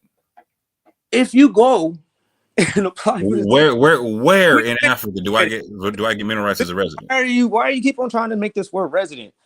You can get up because you said you know what that word means, and so you're understanding that Ghana doesn't give you citizenship. You can get up and leave and move into Africa, and you can buy land. Why are you trying to complicate it? Because you don't get the you can't sit here and try to tell people it's not the same. You can't sit here and try to tell people in English that you can't do that because I didn't say you can't do that. So why are you trying to add complications to it? You're saying that you can buy land that no one will mess with you, and that's nothing. Nobody's mess with you. Nobody. Who's going to mess with you? They don't have code enforcement. Hey, bro, and they keep you can find the videos right now. People dealing with that stuff. Getting robbed. They getting robbed. Yeah. They getting robbed by local Africans. Come on now, that's not. Yep, all day long. You can be burglarized, but Africans burglarize just like Americans burglarize. It's just it's different, bro. Like it's different targeting like Americans moving to Africa versus like what I'm saying, us doing it to each other, right? Like it's a target group. You understand what I'm saying? Well, if you move out there, on your own, then you probably are going to be standing out if you stand out like that. If you make yourself stand out. How are you not going to stand out in Africa, bro? What I'm saying is, what African language do you speak? You guys are talking about pretty much trying to dominate the government from the inside through. No. D Red was talking about that. D Red, you can say names. I'm just saying, why not move away from the place that's causing us the most hurt? And I'm not saying that you have to move to Brazil or move to, I'm saying like you just go 30 miles to the next city, 30 miles north or 30 miles south, and live a drastically different life than you would in the blue counties. That's all I'm saying. And I'm saying do both. I'm saying move and take over. Well, that's what I'm saying. I'm like, this place is not what it used to be. You know what I'm saying? Things is changing, and and you can see that they're even admitting it, that the world is not the same. They call it now just climate change. No more global warming effect. Just no, the climate now has been changed. We got a different weather. That's not a coincidence, man. You know what I mean? But if you really look at all of the aspects of what's going on with the rest of the world, and then you look at Africa and use it in comparison, you'll say this something is going on. Like it's almost like all you have to do is watch the news, and you will see that God is telling us that, hey, man, it's time for us to go back there. That's a safe haven. This whole place is getting messed up. And when I say the whole place, I'm talking about all these places where democracy has been. It ain't, you know what I'm saying? If you go back to Africa, do yourself a favor. Go to Tanzania. Don't go to Ghana. I wouldn't go to Ghana. I would be going like somewhere more to like Johannesburg or something like that. And checking something out like that. He's Going to the South undeveloped. He Africa? said the undeveloped part of Africa, Johannesburg. Nah, you just don't want. You don't. No, Johannesburg is not underdeveloped. No, but That's you why I'm understand what laughing. they dealing with a lot of racism down there.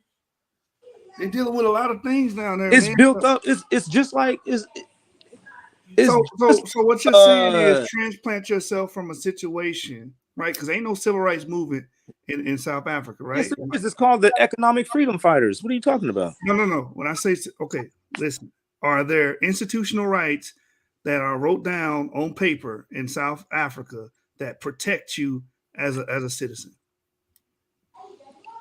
Yeah, Africa has taken back. South No. Listen to took what I back just a said. lot of their shit from there, man. Like, Listen, in America, there's something called the Civil Rights Act. It gives us a right to vote. You understand? It protects us as a class of people, right? Is there anything that's on that level or equivalent in South Africa? yeah, they would be for them, not for me, but for them. So why would you? I never understand people with the Exodus movements.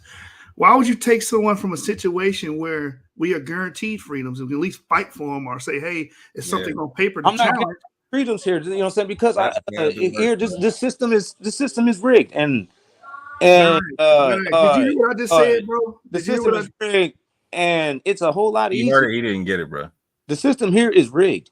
And I might as well go. We might as well go where, you know what I'm saying, we can actually buy, afford, and for the most part, since for you doubters, but for the most part, control our land. No, I'm 100% behind you buying land in Africa, Battle Axe. It's like not just one person buying. We could buy a big chunk. I'm definitely not going with you. You know what I'm saying?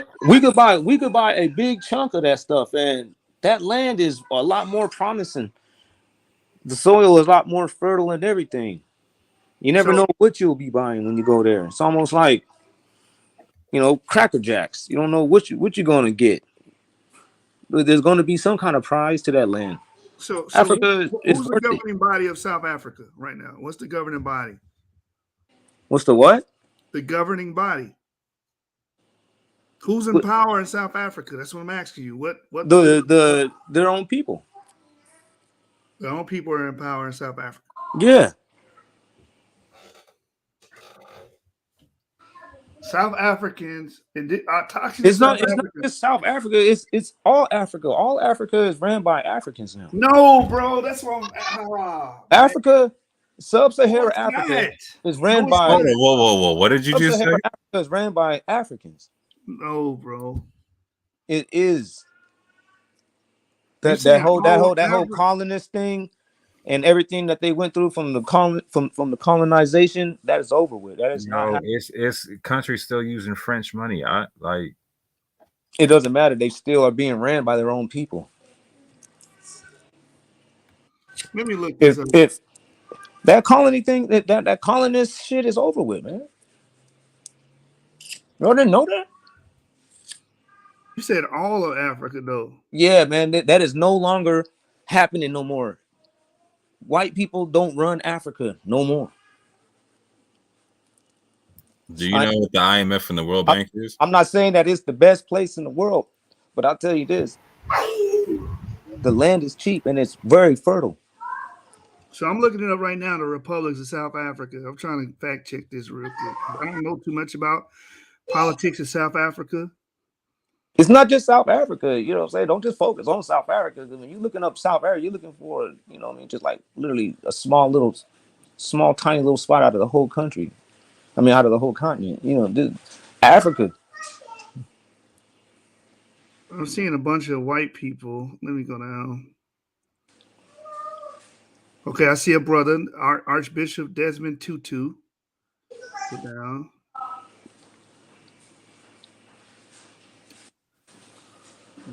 Who's the governing power now, though? D-Red. Maybe D-Red. No, I'm trying to research this real quick. This ain't my expertise. Who's responsible for the government of South Africa? Is it autochthonous Africans or someone else? Well, the board and the Dutch set it up, but Dutch and the English set it up, but The the, Afrikaneers, the right? Africans are pretty much running it now. They're pretty much running their own shit Oh, now. okay. They kind of kicking them out. They taking their farms back and a lot of stuff, but they can't really run them completely out because they control the diamond mines and all kind of other stuff. They control most of the natural resources. The white people that's Okay, still there, yeah. they I'm control the looking natural right now. resources. Cyril Ramaphosa is the president, uh, I guess, of South Africa. I'm looking at it now. I see it. I didn't know that. I did not know that. So, all right, well, move to South Africa. But I don't agree at all. No, you can't move to South Africa because South Africa don't want nobody in South Africa but South Africans. They kicking Nigerians out and taking their shit in stores and harassing them and beating them up. They doing it to East Africans.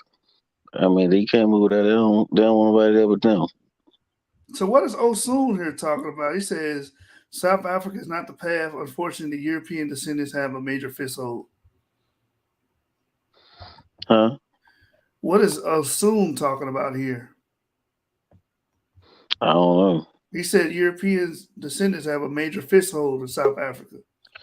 Yeah, but they're a minority right now. Right now, they don't have no. They're not. They're running shit because they own. They control the natural resources. They're not running it because they are politically running it like they used to. Like it used to be the parliament, the president. All the motherfuckers will be white, but right now all the motherfuckers is black. Yeah, I'm seeing it now. You're right. It's Cyril Ramaphosa. They still got a couple white people, but it's like 98%, 99%. Yeah. And so, what it is, but them white folks, them Boers, they still own the diamond mines, the oil, whatever, coltan or whatever other natural resources they got. The white people own that shit, So they still got the money. so they still got the money. Yeah, They got the resource. They got the money. They got the power, the hoes. I just want to be successful. Anyway, D-Red, man. huh? What you think about that move in the Africa? I don't think it's tenable. I don't think I it's mean, tenable. I'm not moving nowhere, man. I ain't gonna lie. But my people built this country and fought in every war in this country. You see what I'm saying? This is just as much of my land as anybody else's. I ain't going nowhere. Let me say, Me personally. okay, so why? Okay, back to what I was saying. Why stay in the worst counties that pretty much have done the most harm to our people? Why stay there and support the county? Like all you are a hamster on the wheel. But one of the reasons why them places, you know what I mean, is, you know what I'm saying, what they is because it ain't out of control with the, you know what I'm saying, with the niggas running rampant everywhere, man. You know what I'm saying? If all black people start going on to where the place is good, we would mess that up. And that's let's just be honest, Najee man. said portable curses. I like We that. know that he said that these curses will pursue you. So that means that, man, like the white folk, man, that'll just make white fly. Hold on. So what's the point of going anywhere? We need to go. We have to go where we can afford to purchase land. Not this go buy a little, acre and a half type crap. We got to get out of that. We need to go to where we can actually start, building and owning and doing a Black Wall Street or something without worrying about white folks bombing us and coming up with excuses to go over there and raid you and kill you like they did the Branch Davidians, man. They done this to some people before that tried to become autonomous in this own country, and a lot of them was white. Why? Okay, DeSoto, Texas, right now is a black middle class affluent community in Texas. Why haven't they bombed it yet? You said it was a what? It's a black affluent middle class community in Texas, DeSoto, Texas. Yeah, and it's been like that since the 40s. Is it part of the government? No, it's not. It's not government funded or anything like that. No, I'm saying it's a part of the government. Like, it got like, regular laws like the government. got roads on it and stuff. Of course, And it's in America. the roads are hooked up to the regular roads, Yes, that leads to the interstates and stuff like that. yes. Yeah, that's, I'm talking, not talking about that. I'm talking about some people that came and they tried to just run their own affairs and have their own government, have their own world, but they did it in America, and the America video recorded them target practicing. Look, keep And it then right police here. came over there and killed everybody over there. They killed over 200 people. They killed them all. Hey, I'm gonna tell you something about Dallas. They ran the KKK up out of Dallas. Oak Cliff did that. So it's like my thing is this, bro. Like people try to sell this story of victimhood, man. That's not ubiquitous, meaning that's not across the board. Everything that we did in America wasn't a failure or was thwarted. You understand? That's the left telling you that everything we did went to naught. That's a lie, bro. Well, whatever didn't. Some of our communities, the reason why our communities that are affluent don't fuck with the other communities is the same reason white people don't fuck with them. Just like there was a white flight, there was a black flight. You understand? What are you talking about? Are you talking about black people that moved away from black people? Yes, there was a black flight. Man, like, what are we doing, man? Like, that's a fact. There was a black flight historically. Yeah, man. It's never going to be anybody that lives amongst black people that has half a sense is going to be thinking from time to time, I got to get the hell out of here. Can I get away from all I got to get the hell out of here. Yeah, you know what I'm saying? That's all what the rappers say. I got to get out the hood. I got to get out the ghetto. That's right. what They're going to make me have to end up doing this or this and that. You know what I'm saying? Like, we know it. You know what I'm saying? But that's why it's important for brothers like us that actually has our minds a little bit more screwed on our shoulders tighter than a lot of these other people. We can have an option B just in case this place is not the ideal place to try to make it work out. Hold on, Mike, for real. I'm not saying that we curse forever. I don't know where you got that from, bro. Who said that we were cursed forever? I said that he said that these curses shall pursue you. So if these people over here is committing the same lifestyle that actually rewards negativity and negative outcomes, what do you think is going to happen? They're not going to defy physics.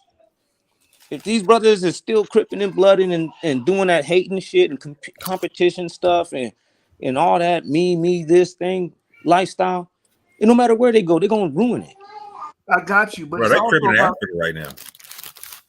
Yeah, I know. That's what I'm saying. That's what we're saying. That stuff is poisonous. They only cripping in Africa because they watching us. Everybody knows. No, I agree with that 100%.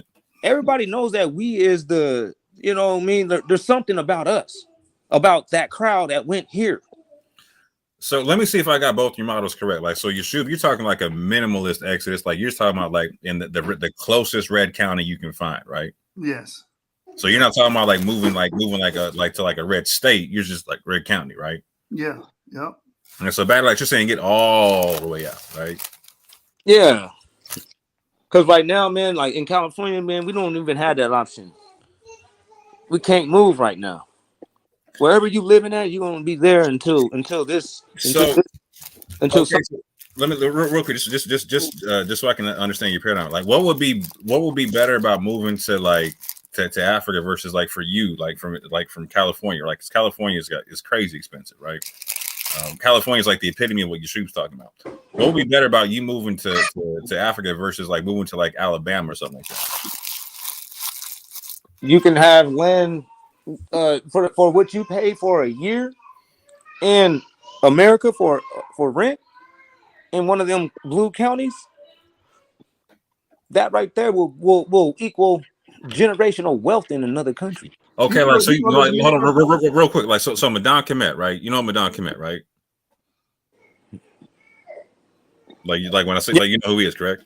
Are you asking me? Yeah. Okay. Yeah, I know Madon Kemet. Yeah. Okay. Like so, he lives in a spot in Alabama to where like if he wanted to, he could actually like be married whenever he wanted to, right? This is an old town, like an old black town, to where like they actually have like what you're talking about. So like they're on city water, right?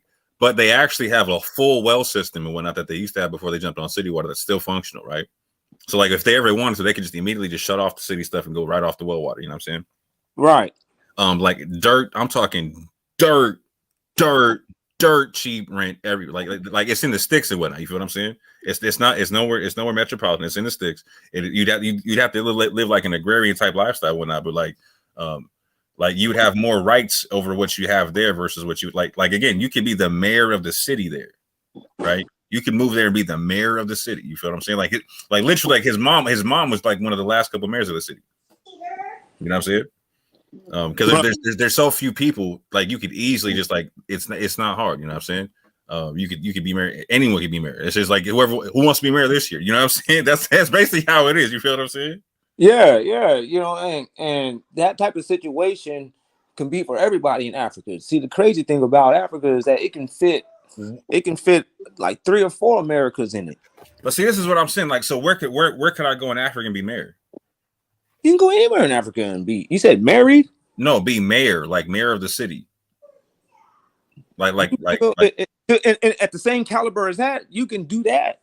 You know what I'm saying? If you just had you a crew, you can take all your friends and families and go over there and you can be the mayor of the land. You know, like just say for instance, Kenya, it's $100 for an acre. So $1,500 for 15 acres. That's how it is sold. $1,500 for 15 acres. US dollars can get you 15 African acres. So just say you had $10,000 to invest in land. You got 1,000 acres, right? Is my math bad? I don't really know. No, you got it. But what I'm saying, like, I would put that money in Africa to have my land over there as an asset and do whatever I would do with it. But I'm gonna look at it like a venture capitalist. I'm not gonna look like I'm going over to move and stay because I'm getting my money over here. That's the next question. Over here, I can amass wealth. Can I amass wealth in West Africa like that? Yeah, they want to actually go over there and become a part of their life. They want us to be a part of them. They know they need us. We all experiments need a control. All experiments need, you know what I'm saying? So D-Red, I want you to go over there and experience that for me and then tell me how it worked out. I'm not going over there. I already said that shit. D-Red, you gotta do it, bro. You gotta show and prove. Source up or shut up, brother. Nah, I ain't got to source up because that's not my model. My model is a whole different model. The people who believe that, they need to go over there and do it. It's to show people how it's done. I don't think, like I said, my family fought in these wars, bled for this shit. So I mean, I feel like this is just as much my country as anybody else's. This ain't really our country. We got them countries in West Africa ain't my country either. We got to stop trying to hyperimpose ourselves into people's business. This country. They made it clear too. It's been clear for too long. As this ain't none of our business. We don't have a dog in this fight. They making sure of that too. That's just what's happening. We don't. But hey, today though, we don't need them. We can just be like, you know what, man? Before your guys' dollar falls all the way to zero, I can take some thousands and just leave. I mean, I get all that, but what I'm saying is, when you go to some place like Ghana, you know, to open up your business, you got to partner in business with a Ghanaian, or they won't let you do business over there. I'm not dealing with that. I wouldn't go to Ghana. That's actually smart on the state of Ghana because it's smart on their end because they're making sure that they're not cutting the autochthonous people or the natives off financially. I agree with that, but that ain't good for me though. I ain't trying to do that. You ain't supposed to go there and try to do an African blackout in Africa. No, I get that, but at the same time, that ain't good for me though. It's good for them. That's smart on their behalf, but that's not good for me. How you gonna say that he ain't good for you? Listen, let me tell you one thing. A maid, $2 a day. What are you talking about? I understand that, but if you go, but you're not looking at is if you go over there, you do business over there. You're gonna be going by their money system. But you're not listening. No, But you're not you have listening. our money. But if you have our money, How are you gonna have our money like if you're doing business over there? people get income tax return checks, I get and, that. I and get you have an that income tax to return check. But income if tax I'm working and doing business over there, that means I'm going to be on their money system because I'm working and doing business over there. I'm unless not working and doing business over here. I'm working and doing business over there. unless you do business in the touring area, which is always they got all kinds of areas for sale over there too. So you can get into the the the the tourist area and the tourist locations and hmm get the US dollar still. And hmm you'll be living, you know what I'm saying, high on the hill. Go But to that Africa means and be I would have hustling. to still. But what you see, that's what I'm saying. We took it back to an individual, and I fell into it with you. But that's just like from an individual standpoint. But I'm talking about, let's say we have 300 of us, and hmm we said we're gonna go and purchase. We're gonna find somewhere where we can own 1,000 acres, and when we get 1,000 acres, we're gonna build us houses or you know what I mean, mansions or whatever we feel like building. We're gonna build it there, and we're gonna build roads that lead up to Africa's highways. So you're talking about like the beachfront property, basically. Whatever, if that's the part that you want. Because that's the only part that makes sense. Because if you're talking about doing a resort, then you or doing something for tourists, then you would be trying to do beachfront property. So therefore, you can set it up to where what Jamaica set up, how Jamaica set up, or Aruba or the Bahamas is set up because it's on beachfront property. So Well, you no, need beachfront property. you was You taking don't move in the heart of the country. you took the individual scenario and then you translated it over to the you know, like 300 people scenario. Like the 300 people scenario, we would be more on a homesteading thing. You have 300 people on some land. We have some minds here, man, and we could actually that's a lot of land. Say we No, have, no, I get that. I get that. But I'm saying even if we're gonna do it on a 300 uh people clip, you still will want beachfront property because you can fish, you can still it gives yourself more flexibility in what you can do in regards to food and sustenance. Then you can get off in the trade. You don't want to be landlocked nowhere. no, you know what I'm saying.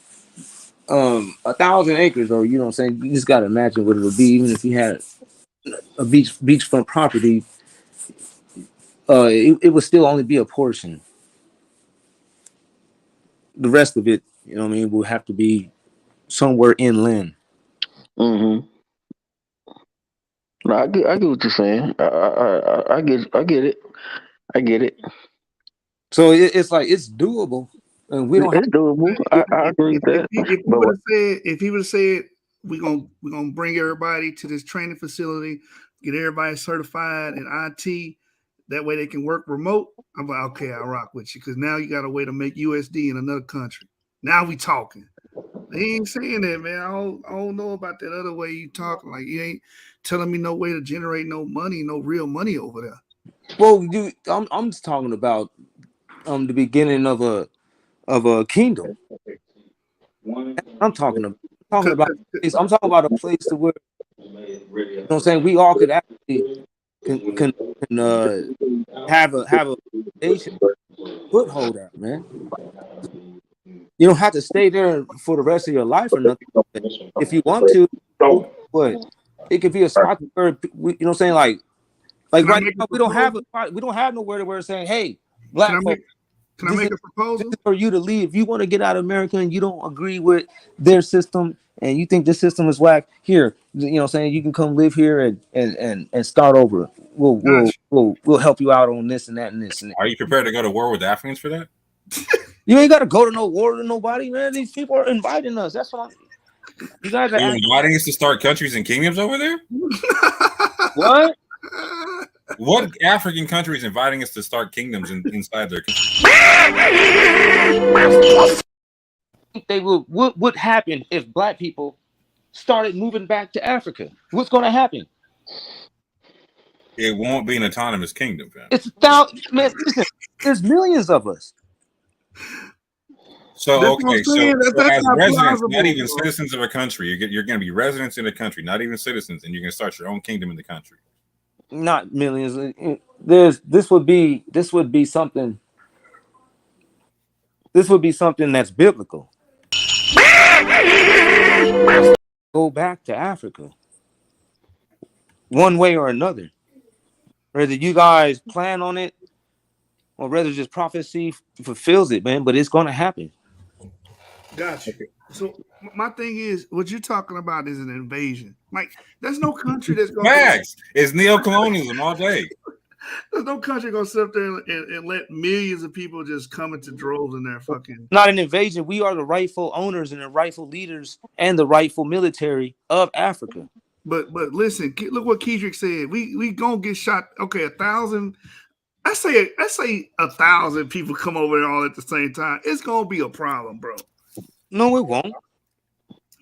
1,000 people coming at your border at one time. Bro, they half of the time they at war with themselves based upon tribalism. You think that they not gonna go to war with us based upon tribalism? And it's not about no tribalism shit. It gets more political than that. But I hear what you're saying. But it does happen amongst tribes. But it's not tribalism. But they would look at us as a tribe as well, because we would be a tribe of Americans coming to their land, trying to dominate if they control of their land. Lies, these people they don't think that about us though. Those people like us. They look up to us. But they won't like us. That's why they put it this way. It's a reason why they're trying to put checks and balances in place to where if you want to open up a business, you gotta open up a business with a Ghanaian. You can't just go over there and open up a business by yourself. It's a reason why they're putting those checks and balances in place. Like the brother said, man. Like, in other words, you ain't gonna just do an African blackout. We know that. Like, they want you to be a part of the So community. how are you gonna start your own country over there if you can't even start your own business over there? You can have them work for you. You still understand what I'm saying? Own business. If they put checks and balances for business, they're damn sure not gonna let you start your own country. It's still your own business. And It whatever ain't my own business. I got a business partnership. It's your own business. That's not my own business. It's Bless his heart. D-Red.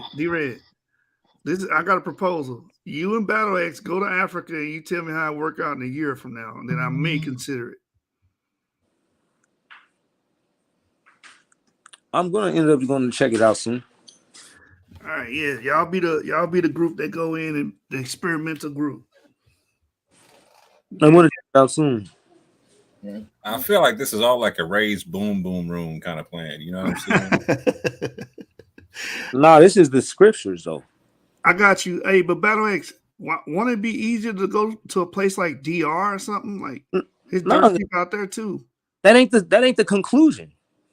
That's just a move. You know what I'm saying? Before the real move or something like that. Like, why would I? I plan on living longer than that. Hey, my plan will work with even what Moore was talking about. I'm looking for conclusions. Moore was talking about going to places like agricultural base or whatever. But if you into the field of STEM or IT, you can still work out there remotely and still make good money, man. That's how I look at it. Agriculture. Strategize. You said something about somewhere where it's agriculturally based. Yeah, Orthodox Moore was talking about people live in an area where the rent's dirt cheap and like they like more agriculturally based. Somewhere in America, I don't know where he was saying. In Alabama. Oh, in Alabama, yeah. But if you go to Alabama and the rent dirt cheap, you can be working remote and make great money. Mm-hmm. Alabama is really bad though. That's a bad place to be. Why? Break that down. Bad. I never hear anything good about Alabama. I hear a lot of real, effed up stuff about Alabama. That wild shit is running rampant out there in Alabama. Like what? Let me understand what you're talking. The same old shit, man. What's more wild than what's more wild than Alabama? Hold on. What's in Alabama that's more wild than what's in California? I didn't say more wild. I said it's the same old shit, man. Like, Alabama might be more safe than words California. so you can beat up the straw man. I didn't say all that. I just said that it's it's the same old shit.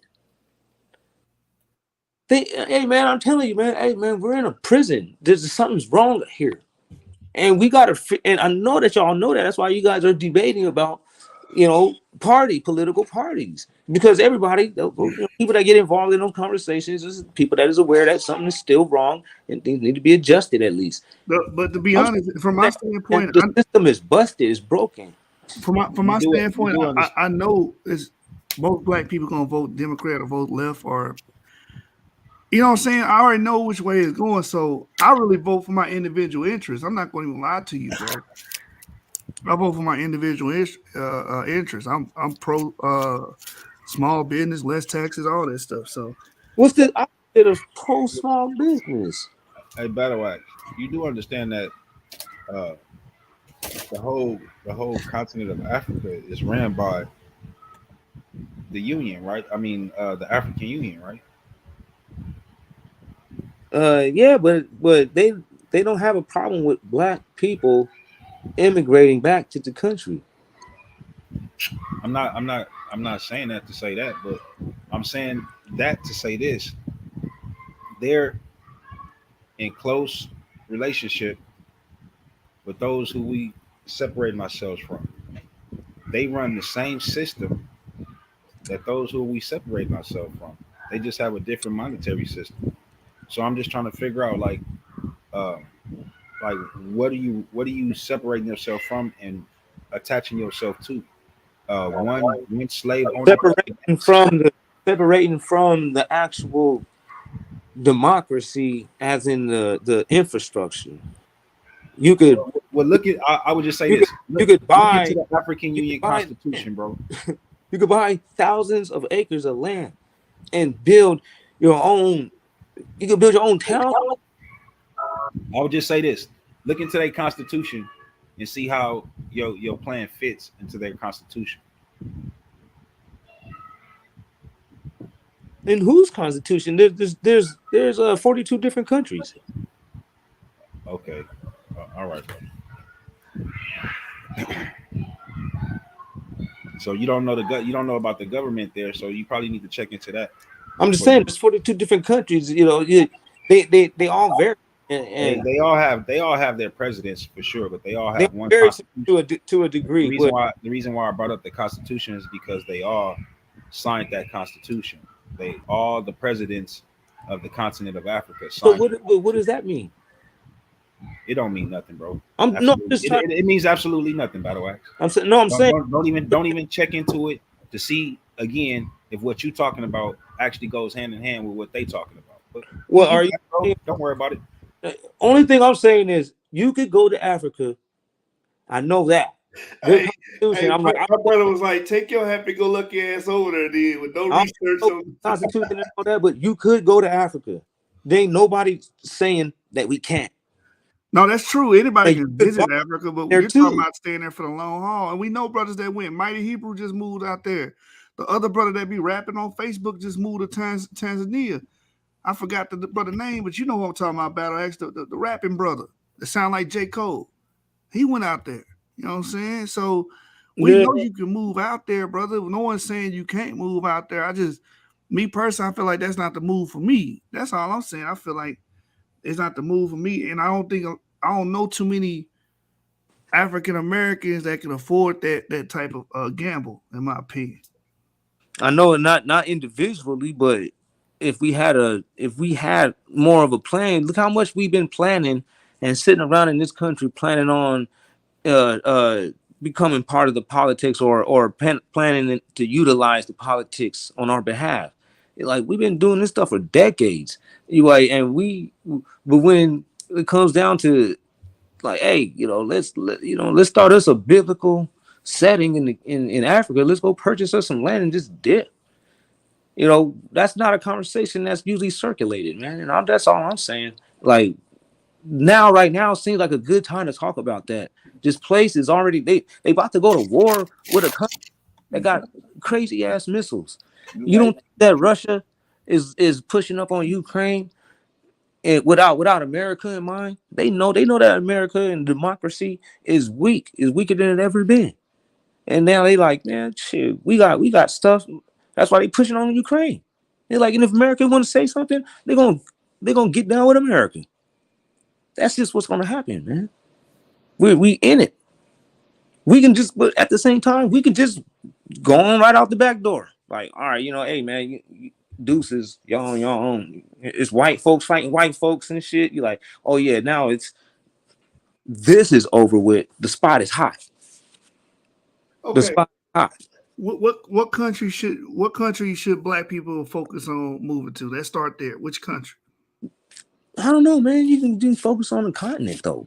Africa it's like You gotta know what country, because we can't even have the conversation. You gotta be realistic, bro. Like, which country should black people move to and why? Like, we have to start there. What country? No, the most uninhabited country that's green is Congo. So now we gotta find out what of political affairs of Congo. Anywhere in that So Congo. would you want people to walk into a situation blind or walk into a situation knowing what they got in front of them? So Nah, it's just this is something that's a whole lot bigger than just like one person. I don't have all the answers on it. I'm just saying, according to the scripts, we're not going to be here. We're not going to be wherever we've been put in captivity at. God is going to encourage us to leave. And that's because it has to have, we gotta have a general location. And we know that we got to return where we came from. So it's like, all right, well, we can start from Africa. And when we get there, we can all talk. Or we can talk about it now. But we have to start talking about it. We can't keep wasting all our time trying to become part of the politics, because these people's politics it's just like, man, all right, whatever, you know what I'm saying? That's cool, but in the meantime, what we gonna do when you guys over here lose your guys' shit? So just so I'm clear, why would moving back to Africa not be it being in captivity? Like if that's the place that you went into captivity? Because the white folks that took us in captivity is over here. But like, so you have black people selling you in captivity up there? No, it was only the white folks that left, and they're over here now. They're all right here. Hold on, say that last part again. The white folks that kept us in captivity is over here. This was the place that everybody ultimately ended up at after this place got built up. After they made it a cool little comfortable touchdown spot for everybody. Then they started the mass immigration. Okay. So let's just go back here. You're saying the Congo. Let's go to the Congo. What is the political life like over there? Like, what's the laws like? Like, what's the atmosphere like? What's the crime like? Like, what's the likelihood that we're going to be safe?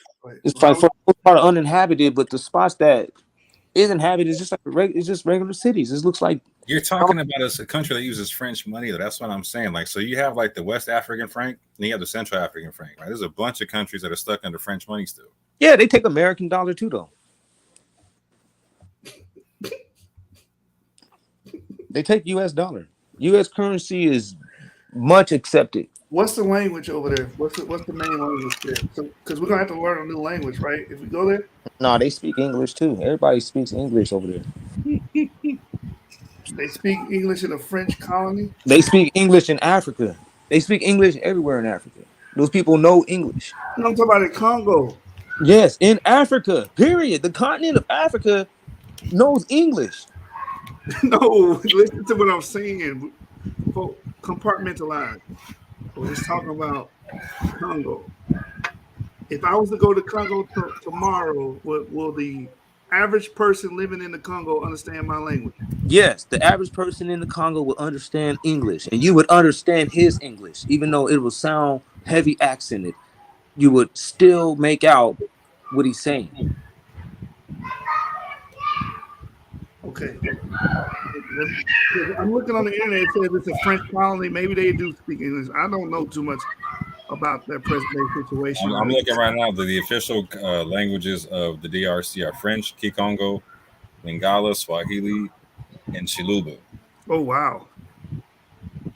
So we're gonna have to learn French. Brother Battle Axe. Why would you have to learn French? You can just because we're trying to go there to live. You don't have to integrate with the society. Become part of the government. I'm talking about buying. You can just build your own town. Like you can't even read the contracts, bro. You talking about communication, man, building relationships. If you ain't speaking the language, you can't build no relationship. I don't know, man. You guys are like making a lot of joke out of it. I guess you guys are used to, you know what I mean, not like receiving information correctly, but I'm just no. At the end of the day, what you guys are saying isn't a much better plan than what I'm saying. Like what I'm saying actually has some type of movement to it. What y'all saying, there ain't nothing going on. You guys, that's why I got in, because as soon as it got to the point to where I was like, okay, as soon as they start talking about school, I'm hitting the link. I'm hitting the link. And then sure enough, y'all start talking about gotta go to school, gotta get up in there and get your degree up in there. I'm like, damn, here we go again. Same old shit then, huh? I'm like, wait a minute. So, niggas like me, we shouldn't go to school like that. So like I'm not wired to be sitting up in nobody's university. So black Americans shouldn't go to school. I didn't say that. I said, but you just said. I said not everybody is wired like that. I said I'm not wired like that. Okay, you're not wired like that. No, and there's a lot of people that ain't they flow. So it's easier to just go to another country, know nothing about their politics, nothing about their language, know nothing about anything that country has to offer or what you have to do even get into that country. It's easier to do that than just go to school and get a skill.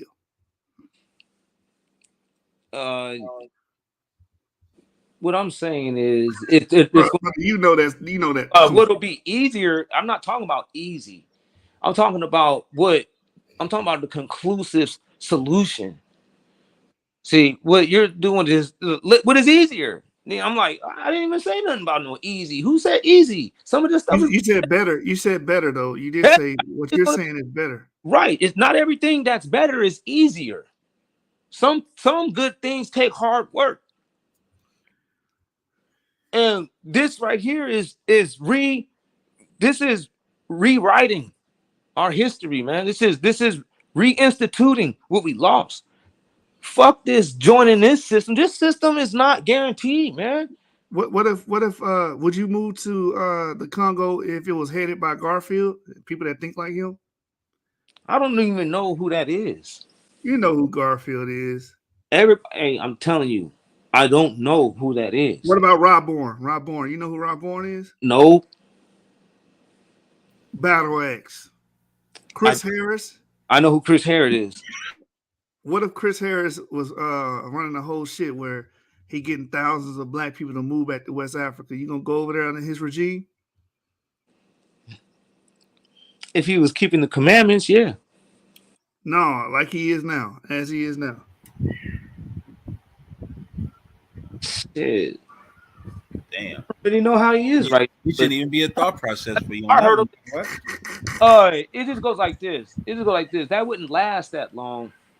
But the people there would soon adapt to the 10 Commandments in anyways, because there ain't nobody gonna deviate and say that that's wrong. And you ain't gonna you know, come on, man. Let's be realistic. Like you already got people that's deviating, saying that the 10 Commandments ain't nothing.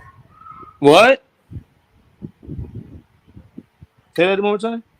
I said you already have people that say that the 10 Commandments ain't nothing. And Chris Harris is one of those.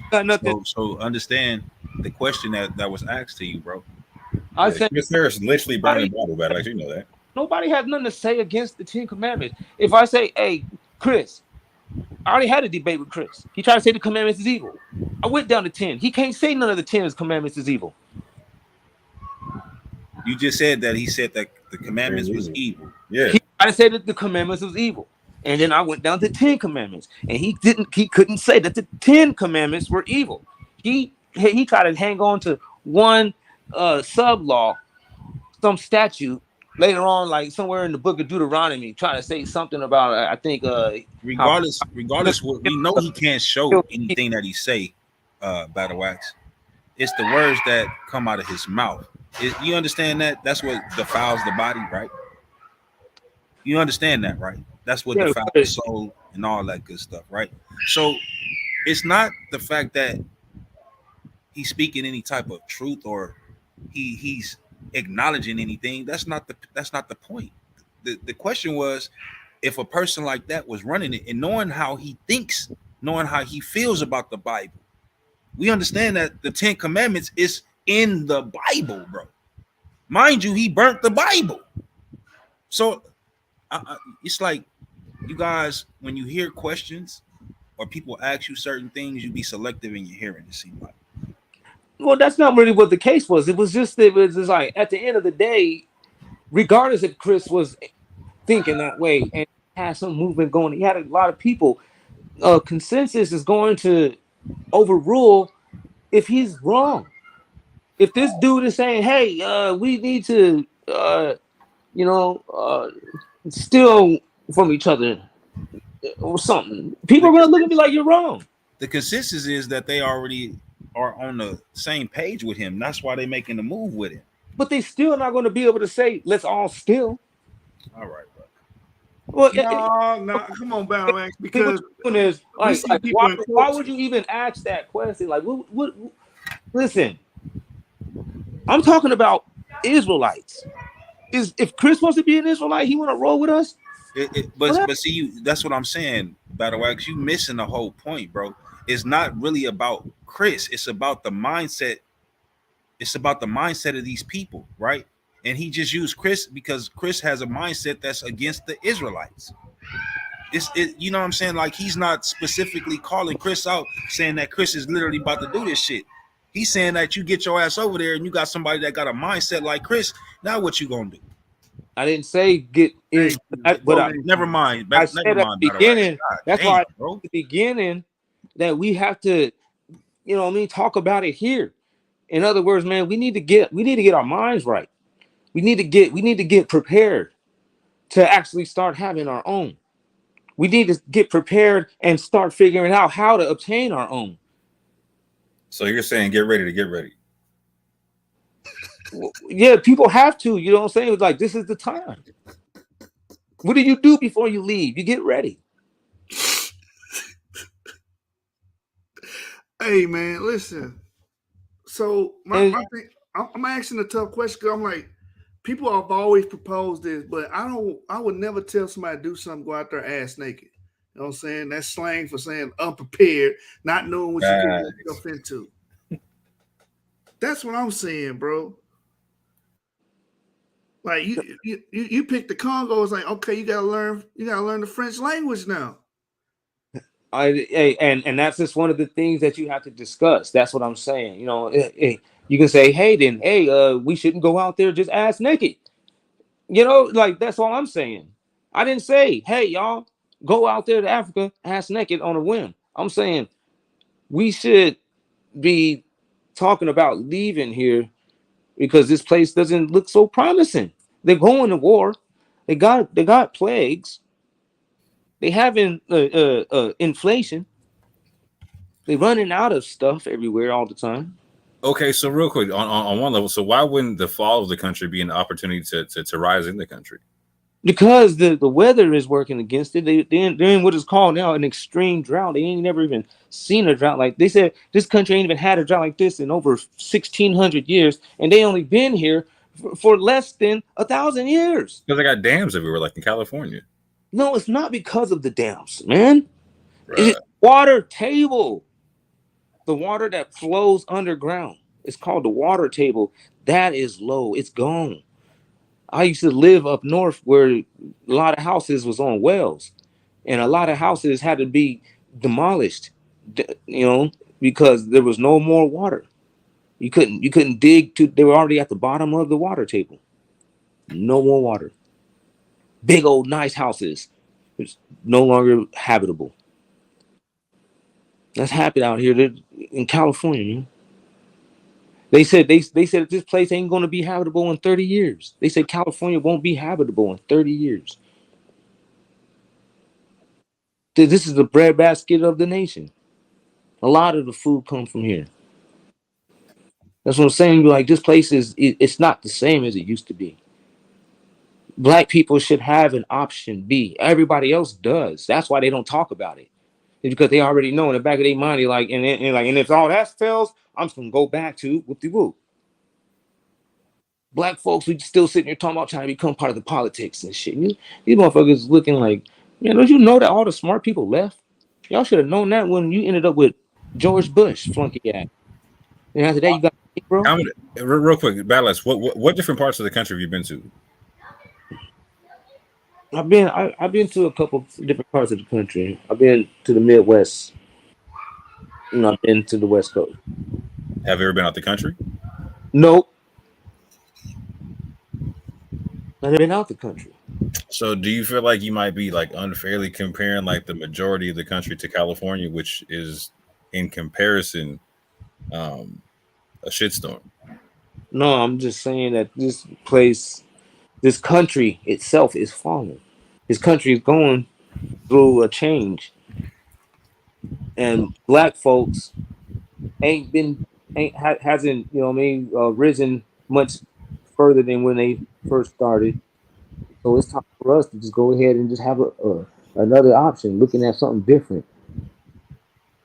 That's what I was trying to get you to understand. The system. Like, we're talking about a system. Forget the people. Right? Because again, when you look at the heads of all of these different countries outside of the United States, you see people that look alike. They say they ain't the same, but you see they look goddamn alike. From the Arab countries to even the Far East countries. Yeah. They don't really took out the native people and put in the mixed people, you know what I'm saying, where you can see the Caucasian for sure in that person. If not a whole Caucasian running a country that he ain't even a part of. Like, so I'm just trying to understand. And the only thing that we see kind of different is when we look at the African countries. But again, that union is a part of the United Nations, bro.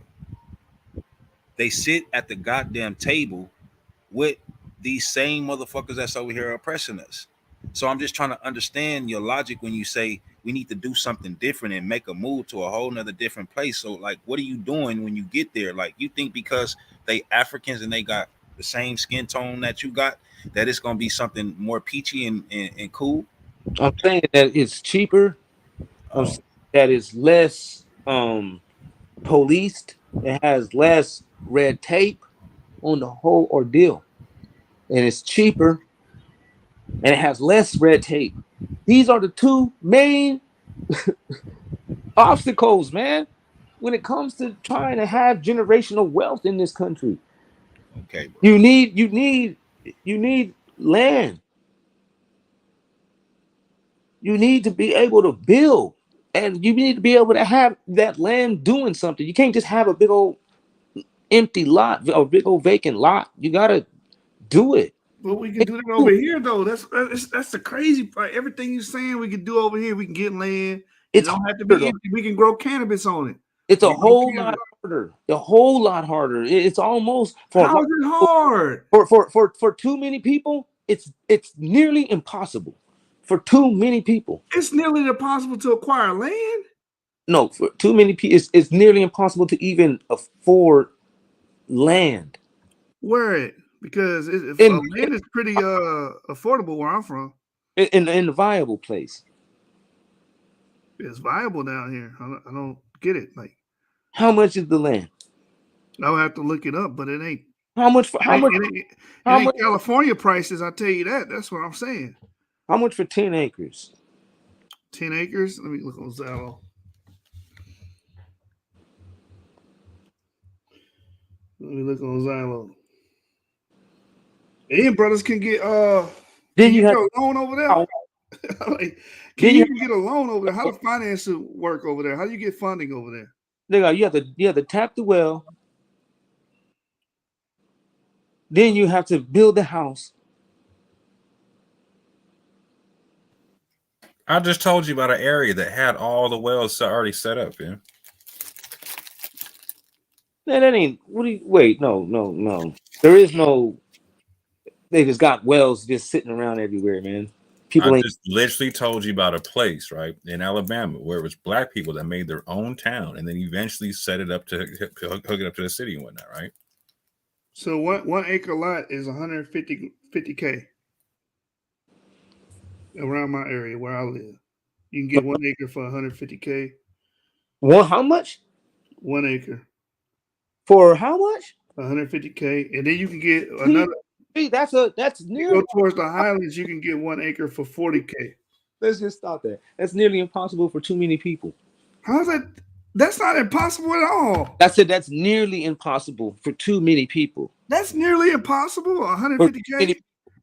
Hey, man, our people in these communities is plagued with drug addiction, alcoholism. No, bro, you don't buy the land outright. We're not Just be saying buy the honest, land man. outright. You get funding for it and you pay off the mortgage on it or whatever every month. You pay it down every month. What kind of people are you imagining? Like, are you imagining the black people in the United States? No, the people that I associate with in real life can do that. But are you talking about like I don't understand what do you think about black? First of all, how do you think of in your mind? What comes to mind when we think of black people? That start there. Well, when I see black people, not when I'm thinking, I don't really think too much about it, but other than what I'm seeing. So you're saying that black people can't get $150,000 to get an acre of land? I don't see $150,000 floating around much places. I know somebody right now that owns for 100 properties that's a black American. I don't get it. That's illegal. That's like some illegal amount of currency. It's going to be hard. You can't even take that to a bank. You can't. People don't just have $150,000. Ain't no jobs like that paying where you could just kind of go out there through the temp service to where you're going to just end up walking around with 150. Listen, brother, I'm not saying buy it outright. No one's saying buy it outright. You get it funded. Like, you know what I'm saying? Do you understand what I'm saying? You talking about loans? Yes. Once again, we still dealing with a lot of people. Those things aren't nearly impossible. That's nearly impossible to get more. Help me out. Is that nearly impossible to get a loan? I'm lost. I'm confused. You can't get a loan? It's not like this. Not everybody can get $150,000 loan. No, they can't. I mean, if you in it with a group of people, all you need is basically one person to be able to get the loan to get the land, so that all the people can put the work in. Like, why everybody got to be able to get $150,000? Like, that don't make no damn sense. Because he said that $150,000 is only enough for 1 acre. You know how much of 1 acre? That's like a backyard. What are you talking about in the United States? 1 acre is 1 acre. One acre. Yeah, he said $150,000 for an acre out there where he's at. 150,000 racks. Well, that's just one location. And different places right there, that's a lot cheaper. That's a pretty penny for literally a backyard of space. But that's just one place, though. So we got to do better than that. All right, so that's near my city. Okay, what about $22,000 for an acre? Hold on. Let's think about this though. You got that that $150,000 for 1 acre versus $150,000. You know how that folds over in any other country than the United States? Wait, That's hold on, wait a minute. But bro, my whole you point of tripping. doing this was because you said you can't get land here. I'm like, yes, you can. $150,000 later. Okay, I'm so gonna end up having. $150,000 Hold is on. too. I'm You gonna don't believe have black a people can get backyard. $150,000 loan? Got it. Okay, You let's can take get a look. acreage in Let's rural Alabama for 1,800 an acre. Feel. let's take a look at a brother who actually made his money here in America, right? Akon. You know how long it took him to develop a city there? City where? Now, mind you, he got the resources. He's from the land, right? Do you know he needed resources outside of his money to get that shit done in his own land? So it's not as easy as you making it out to be. I never said. You guys got to stop saying that. I keep saying I never said the word easy. You guys keep on building these What I'm straw saying is mans and attacking them. Y'all you're got to stop simplifying building something straw that's man not. and You're trying to attacking them. simplify something that you can't simplify. Is what I'm saying. No, I'm not simplifying. I'm Oh, giving you the prophetic message. Is hey, you guys, guess what? In the last days, black people or the Israelites is supposed to be leaving from the places of their captivity. And how are we supposed to leave? We supposed to leave on our own accord, or we supposed to be getting some help? Let me know. We are supposed to be leaving, getting help, but we could Come on, man, actually you get gotta to act right. that process if We we gonna go start by the actually prophecies, working bro. towards leaving. But if we don't ever even consider it, if we're always having think tanks about trying to It's not make about a the think tank, system bro. work, if we First keep off, on you holding can't think just tanks we on never trying been a to have people the to just system move work. off of feelings, right? No, I'm We just saying. always been a people I'm that saying we're always having think tanks on trying to make the we system always had a people work. that planned our moves, bro. We never just moved off of, you know what I'm saying, because we nervous or it's a reaction. Like, no, we didn't move like that, bro. Listen, if we keep having think tanks on Republican parties, Democratic parties, and voting strategies, we never going to get to the topic of getting out of here, man. This panel has never talked about voting. This panel No, that's all I'm just about saying. any of that. Now, if you're talking about our other family members, you know what I'm saying, then you gotta do what you do and you gotta address them, right? But when you talk to us and we not talking about that, we never once brought that up, then that shouldn't be even, you know what I'm saying, addressed when it comes down to the topics that we're addressing. Well, it was brought up, you know what I'm saying? I didn't come out of nowhere with it, you know what I'm saying? Like you guys did. Who said that we should be voting here in America? No, we had a discussion No, we about had a discussion politics on that. earlier. Yeah, Oh, you're right about I that. must But have missed that. My bad. my thing is this, bro. Like you saying that, like you have a fucked up way of thinking about black people. I'm just gonna keep it 100 with you, because if you think we can't get a loan for 150 grand to get an acre and actually flip it and make good money off of it, I don't know what to tell you. You don't have that much faith in black people, bro. And if you can't get the loan, bro, you can't scratch some 3,500 for the acre in Alabama. Let me respond to him on that. Acre of land is not a lot of land. That's a backyard. Okay, what about no? It's not. The brother said you could put 4 houses on 1 acre. I had houses that have You're gonna make your money back. You're gonna make 4 houses. You put 4 houses on 1 acre. You're gonna make your money back, whether you Airbnb, Facts. whether you flip the houses, and whether you do it for rent. You're gonna make your money back, bro. Plus more. You're gonna put 4 houses on an acre.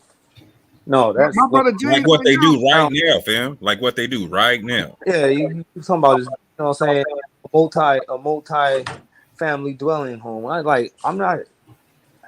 Okay, what about 4 acres for $70,000 then? What about 4 acres for $70,000? See, 70? Yeah. For 4 acres. What is you know? That's what I'm saying. What is this land? What is this little small spot? That's what I say. I had a house with 5 acres, and that wasn't a lot of land. I mowed it. One time, I mowed it with a weed eater. So when you go to Africa, you're gonna have 100 acres of land that you just buy. You could buy 15, 20 acres for $1,500. Okay, show me the proof that you can buy 100 acres of land right now in Africa. Just pull it up. Just pull up land for sale in Kenya.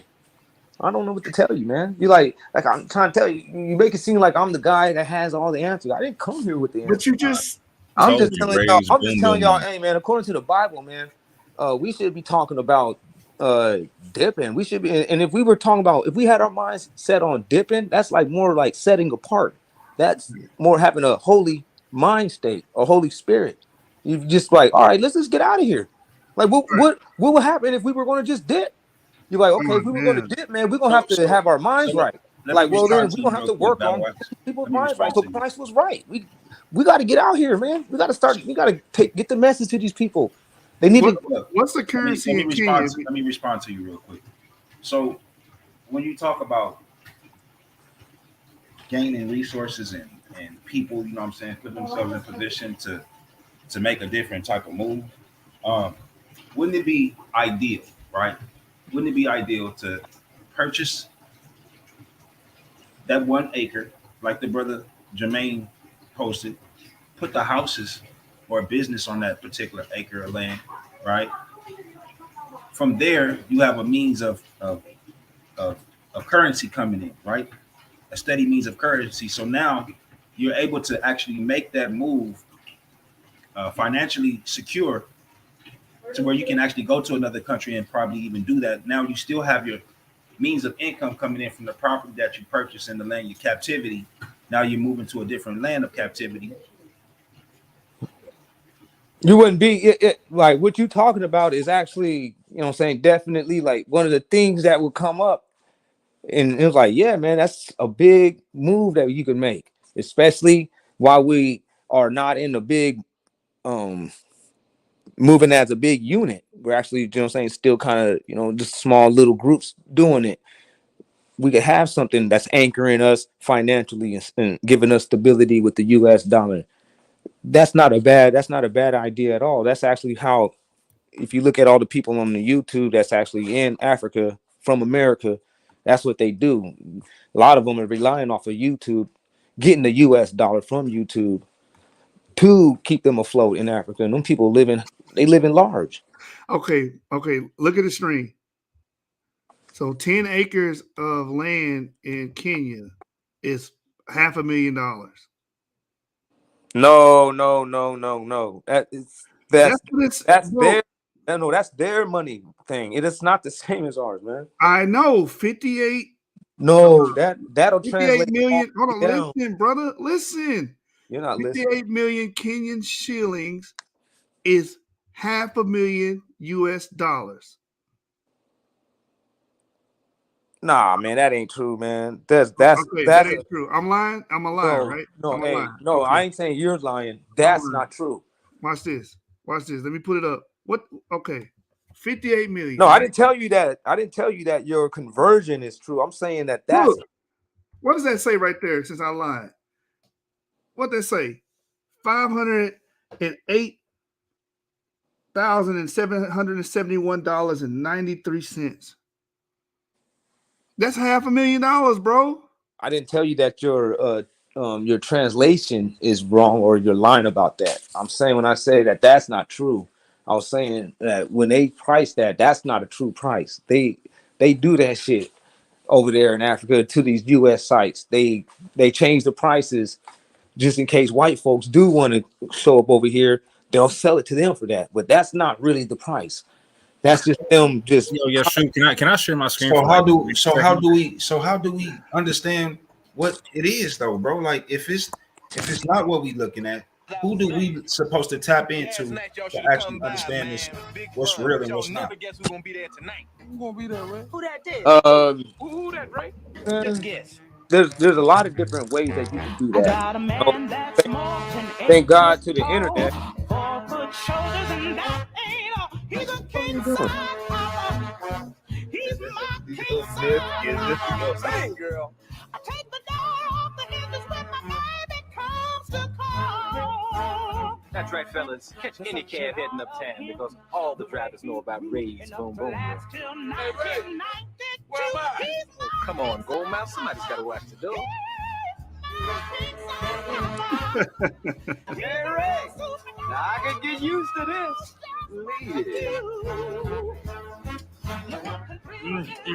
Ray, this steak tastes like butter. Made it just for you, Cookie. You got some steak sauce? Boy, get us some Worcestershire sauce. Clean off that damn tape. I'll whip your ass. Something wrong with your ear? Move it. Hey, Ray, I know your club got gambling. Poker wouldn't be a club without some dice. Lucky shot. My man, let it ride, Ray. All right, poker, let me ride. Yes!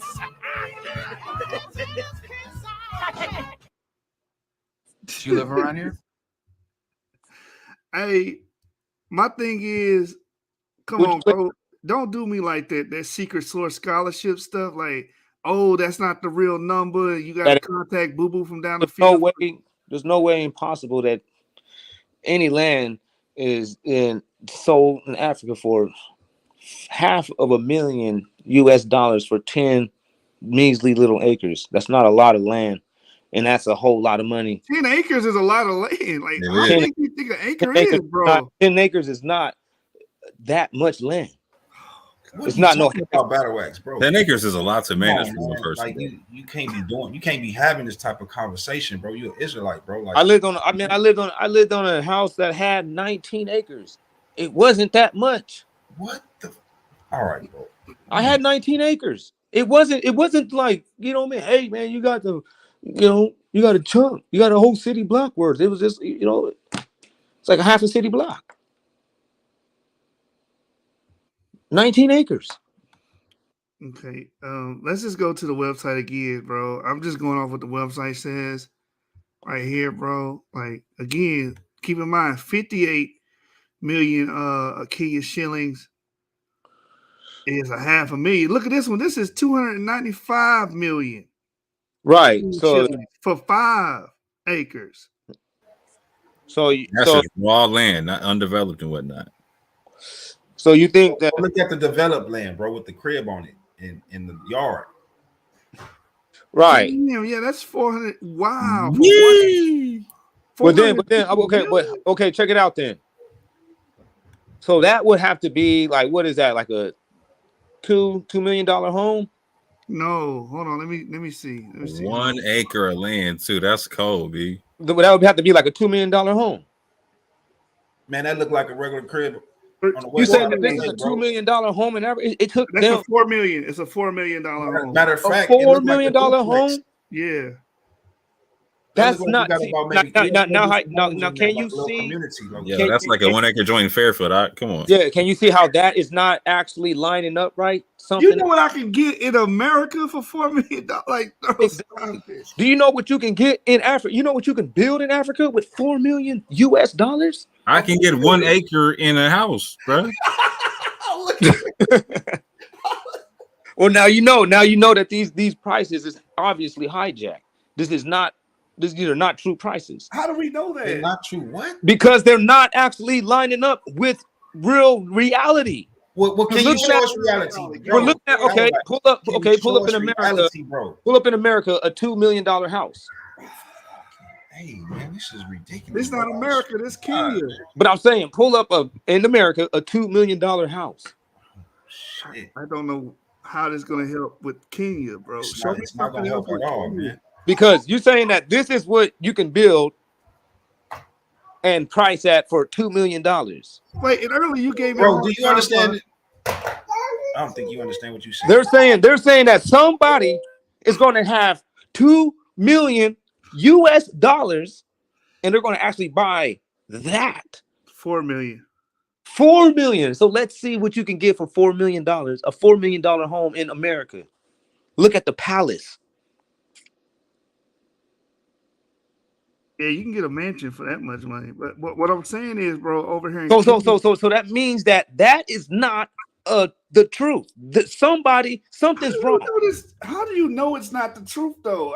Because it doesn't make any logical sense. There's no logic anymore. It's outside of the realm of logic. So Jermaine, this is what you wanted to. It's actually not, because what they do is it's called a foreign markup. So what they do is, like if you go to Mexico, well, we know the peso ain't worth nothing compared to the dollar. But if you're an American, they charge you based upon the American dollar. They don't charge you based upon the currency of the particular country that you're looking to buy in. That's why you will get those houses like that. That's why if you go, American goes to Mexico and tries to buy a property, property or buy a house and he's not native to that country, he's gonna be paying a certain amount of money. It's just what it is. So that's why when people be saying stuff, it's really don't. That's why I said I'm not going nowhere because I already understand that we're based upon real estate. Because my wife talk about that all the time because she does real estate. You know So what I'm saying? So that's exactly what I'm saying. I'm saying the exact same thing. I'm saying when it they'll market like that, they'll put it like that even for their houses. But then they have they'll make it to where it's really expensive when we go look at it from our website or from our internet connection, or I don't know how it works, but when we look in African stuff, we're getting weird websites and the information is distorted. So we To have where we're getting, there like is no way he to said, know a the foreign truth. markup. He said he called it like a foreign markup. We're getting that. This is what you're seeing. But if you go on, they have a Zillow in Africa. There's a Zillow that they have out there. Hey, do us a favor, Battle Wax. Go to anything that you went through, whether Zillow, and give us the link so that we can pull it up so we can see what you're talking about. Yeah, my computer is broken, so I'm just relying on my telephone.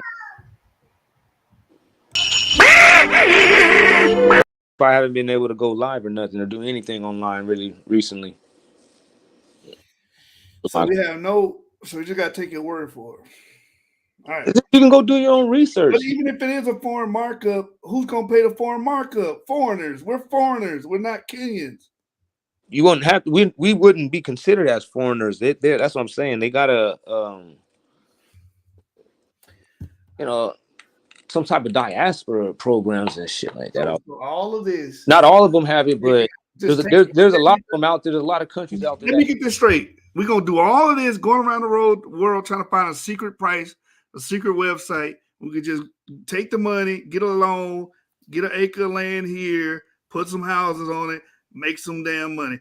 This right here is not too complicated. But what you're talking about is we got to find a secret seller and find out what the real price is for the indigenous people there.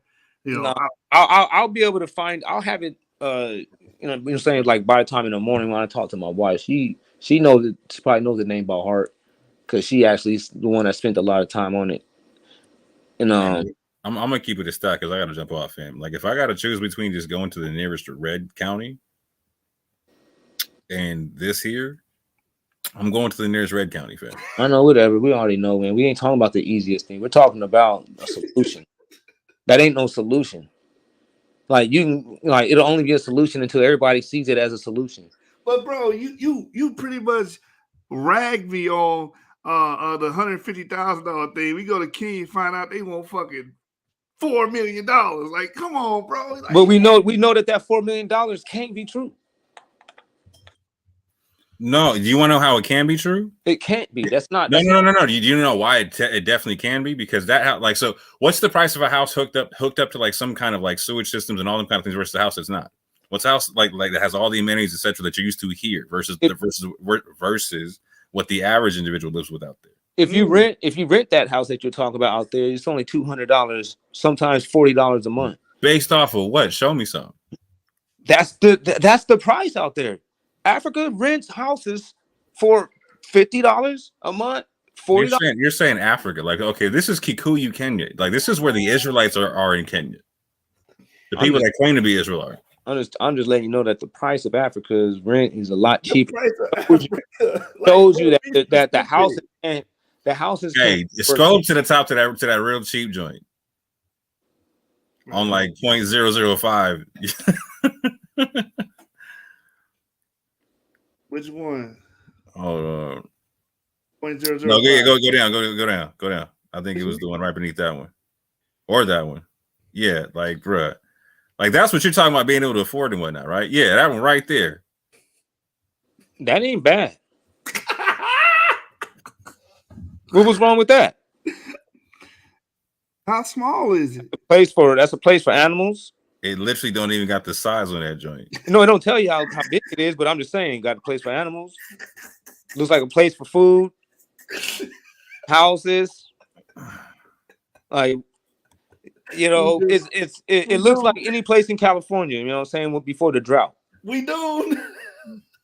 you're like, okay, we could grow with this. What do you? I don't understand. I'm like, You gonna move a whole I African could have been on here. I could have been on here acting. I could have been You know on here. what? You know how Hebrew prayer was like, hold on real quick. You know how Hebrew prayer was like, we need to put $10 a week towards something. I felt like we should all just donate to the Battle Axe Going Back to Africa Fund. You know what I'm saying? We should just just do a solid, hey, bro, just go ahead and go back to Africa, bro. That boy said you can No, grow food on it. we all gonna end up having to leave here, man. You guys know the scriptures. You know, and that's why it'd be a good investment to send you to Africa. You know what I'm saying? I'm willing to go scout it out. I'm willing to go scout it out. Be Caleb. So wait a minute. So if I would have showed him something like this in America, you know, this dude would have went off on me. He would have went off. Bro, he wasn't willing to go to a place that was literally ready to be autonomous if you wanted it to. Like, you know what I'm saying? Like, okay. I just know, man. We're talking about solutions. I'm not talking about band-aids. That's just a band-aid approach to the problems, man. We got okay. So a family that's hardworking family, you know what I'm saying? They spend $4,000 on this land, then what? It's undeveloped. That wouldn't be $4,000 land right there. Yes, it is. That would be, man. Either or, it's undeveloped. Like, run with that part. It's undeveloped, man. That's $1,000, bro. This is probably 0.01 of an acre, bro. Let's say that's $1,000. No, man. That's about an acre. You got okay. See, this is the thing. You guys don't understand. It's not an acre, bro. No, I'm letting you know. I know what an acre is. That right there, what you're looking at, is about an acre. That's not an acre, bro. That's not an acre. What do you think? Okay, let's pull it up. Pull up, bro. You know how I know? Because I'm comparing these two. This is 0.05 of an acre. 100%. Pull up. How many feet is an acre? Pull it up. Why you still laughing? Laugh about this one, because you're gonna learn something. Nico's gonna learn about land. Pull up. How many feet is an acre? How many square feet is an acre? Let's do it. Land to invest. Might have reasons. Then you don't want to pull that up. Then you're gonna find out that an acre, it ain't as big as you imagine it. I know how big an acre is, bro. No, but an acre's small. Yeah, this got to be 0.125 because of the price comparison. Look about down here. Yeah, look at exactly. It's 0.25 of an acre, bro. What are you bro? And that bro, was you're trying to get people to get 1/8 of an acre, bro. Stop it. That wasn't that land. That's a completely different price with a different area. He's comparing the price range with the land size. That's what they selling that for, man. You're like, how many say that, you know? Okay. Okay, put up 1 acre and put up. I know how many feet is 1 acre? 1 acre into feet to square feet, right? 43,560 feet. I blame all this on Akon and on the movie Black Panther fans. So divide 43,560 feet by 1/8. What's 1/8? Divided by pi? Divided by 8. Divided by 8. No, that's square feet, right? Divided by 8, bro. I can't go. I'm on my phone. All right, I divided by 8. And that's how big that land is. Let's see. 2,722 feet. Did I do that right? Hold on. Let me pull my calculator up.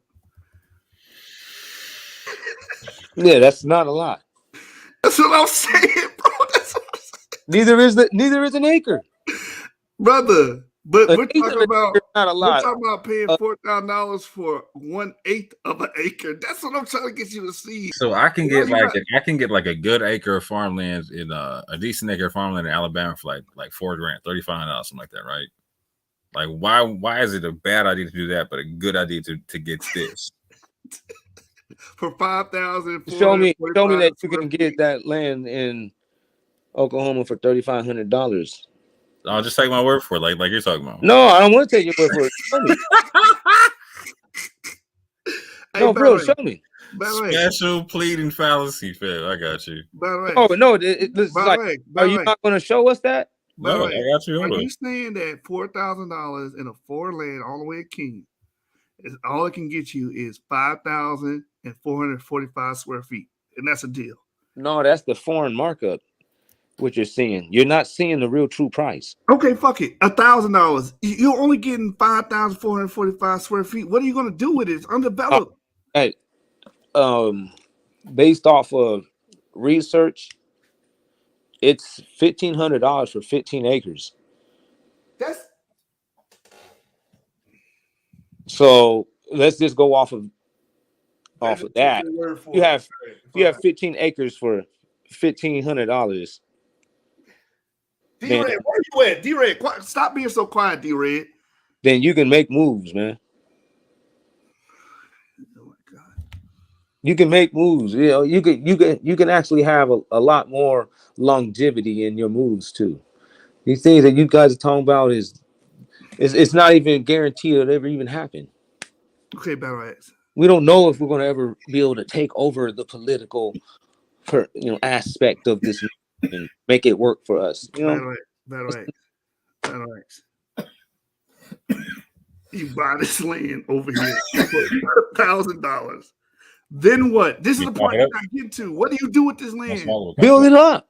With what? It's 5,000 Do square the same thing that you would do here. What you gonna do? Put a lemonade stand on it? Like what the fuck? If you get 15 acres for $1,500, man, you build it up, man. No, I haven't seen 15 acres for $1,500. I'm trying to tell you, bro. That's because you're seeing I see an eighth of an acre. You want to keep on acting like that ain't happening. You want to keep on acting like Bro, I don't have any proof of that, bro. I'm looking on the screen. Well, there's two brothers. I told you about the farm markup. The other brother that spoke up spoke about the farm markup too. Okay, even with the farm markup, it's still not lining up with what you're saying. 15 acres for how much? $1,500. That don't even make sense, bro. Neither does a little 2 or 3 bedroom house for $4 million. That don't make sense either. Yeah, it do. Okay. Because Raborn said, what about the indoor plumbing and everything, all the amenities that you're used to in America? You don't None have of that makes $4 million. Like $4 million, the stuff still costs the same. Keezer said the land looked thirsty in them pics. Bro, okay. Walk with me, please. Can you walk with me, Battle Axe? Yeah, I'm right here. All right, walk with me. I am an investor. I purchased to this land. What is my ROI? Why would you invest on that? That's the question I should be asking your ass. Why would I invest in it? Why would you invest in land that you can't? Obviously, it doesn't even look like it is having enough water.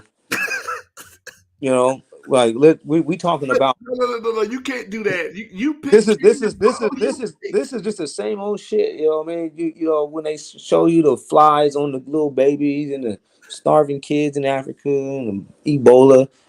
Like come on, man. Nobody wants you guys going back to Africa. Why?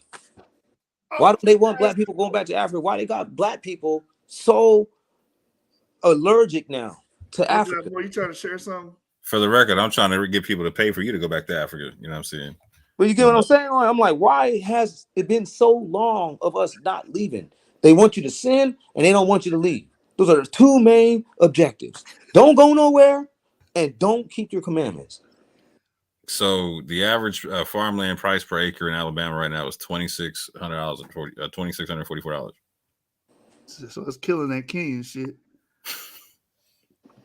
And you was gonna get a dry piece of grass. Like that was gonna be dried up grass and shit over there. I can go to Mississippi, 2,100. You know what I'm saying? No, you didn't show us. Why didn't you show us? I go to Louisiana for 2,000. Right? I don't know what you pulling up. Just pull up. Show us. Go on. I'm pulling up way more than what you're showing us, man. No, go on Zillow. I'm on the phone. I can't do anything. As soon as I try to leave from here, it just kicks me off of the whole screen. Oh, okay, send me a link, and I'll share it.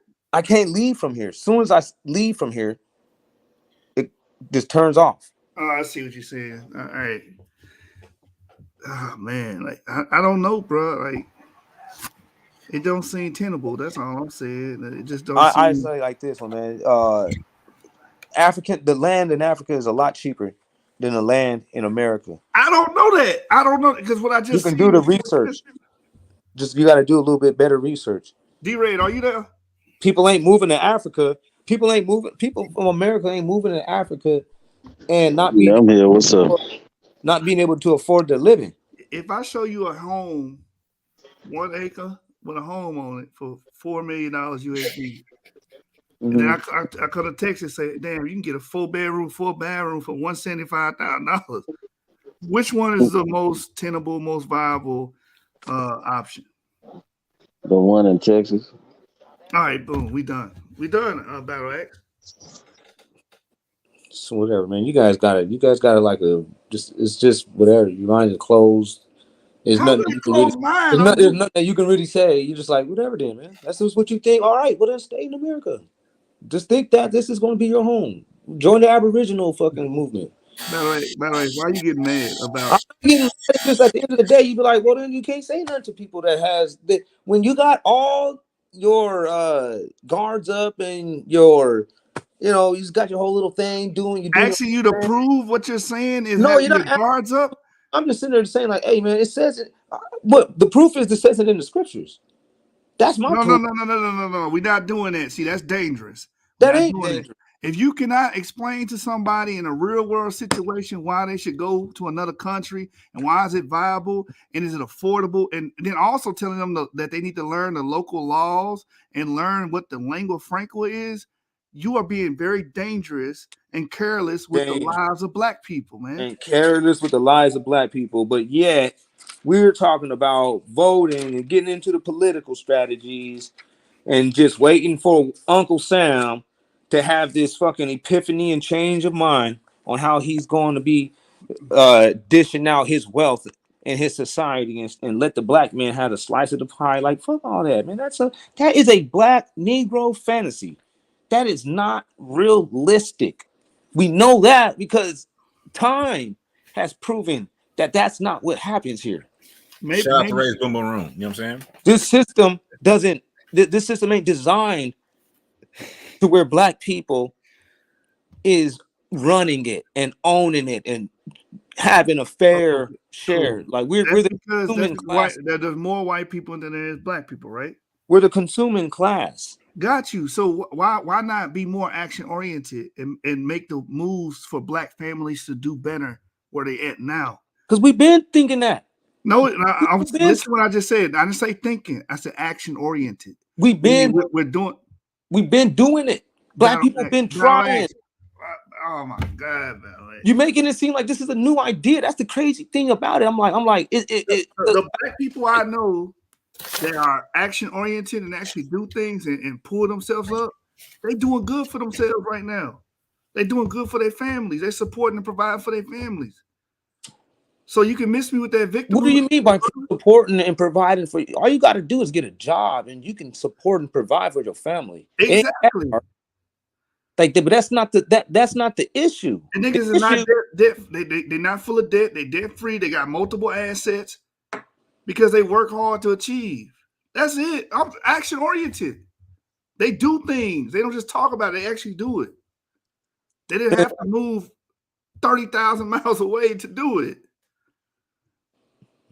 Well, just get a job. If that's all that you're looking for in life, then you don't need nothing. I can understand, but then I get your whole reason why you're bringing these things up, like politics and Republican and Democrat. If that's your pinnacle of satisfaction, it's just getting you a meal and a hot in the cot, 3 hots in the cot. Hey, I dig But it. that's what the scriptures say. I'm saying, hey, that's all. No, now we have to get the scriptures because you up here talking about some other stuff. I'm just saying, if that's all that you're looking for, you just want the 3 hots in the cot. That's all that you need. Need you some jungle juice. I'm good. I hear you. I ain't mad at you. Jacob is a simple man. He don't want much. He just dwell in the tent. But I'm gonna say this though. I'm like, I'm not in a position to where I'm satisfied with the projection of my life in the United States. And there's a lot of people that shares that same feeling. And for those that are sitting there thinking that way, man, we're gonna leave here, man. And maybe brothers like y'all just gonna catch the second round. That's all. But we ain't gonna be here, man. We're gonna leave here. And we're gonna prove to y'all that then no, God offered something better for the black man than what this place got. This place ain't the Okay, coup what d'etat. about what God said, right? What about the Bible right here? Jeremiah 29:24 says, the Lord sent this message to Shemaiah, the Nehemite in Babylon. This is what the Lord of heaven's armies, the God of Israel, says. You wrote a letter on your own authority to Zephaniah, son of Messiah, the priest, and you sent copies to the other priests and people in Jerusalem. You wrote to Zephaniah, the Lord has appointed you to replace Jehoiada as the priest in charge of the house of the Lord. You are responsible to put into stocks and necks, irons, and any crazy man who claims to be a prophet. So why have you done nothing to stop Jeremiah for Anathoth, who pretends to be a prophet among you? Jeremiah sent a letter here to Babylon predicting that our captivity will be a long one. He said, build homes and plan to stay, plant gardens and eat the food they produce. So what about what Jeremiah says? And that was them coming in to the That's he's captivity. in captivity, bro. That was them coming into the captivity in the same book It of says Jeremiah. predicting our In the captivity will same be a book of long Jeremiah, one. he tells them to not get wives and not have children in this land because they all want to be a bunch of Babylonian heathens. He's like, my response to that is, you can go to the book of Zechariah, and if you want to really see it, man, the book of Zechariah lets you know. Right here in the book of Zechariah, chapter 2 and verse 5, he says, yeah, I myself, says the Lord, will be unto her a wall of fire round about and will be honored in her. Talking about us, the daughter of Zion, Jerusalem. He said, and oh, get you forth. Oh, flee from the land of the north, says the Lord. You whom I have scattered into the four winds under heaven, says the Lord. Save yourself, O Zion, thou that dwells with the daughter of Babylon. For thus says the Lord God of armies, with a glorious power has he sent me out to the heathen, which spoiled you. For whoso touches you shall touch the apple of his own eye. Behold, I will lift up my hand over them, so that they shall be spoiled of those which before served them. And you shall know that the Lord of hosts has sent me. Be glad and rejoice, O daughter of Zion, for lo, I am come to dwell in the midst of you, says the Lord. At the same time, there shall many heathen cleave to the Lord, and shall be my people.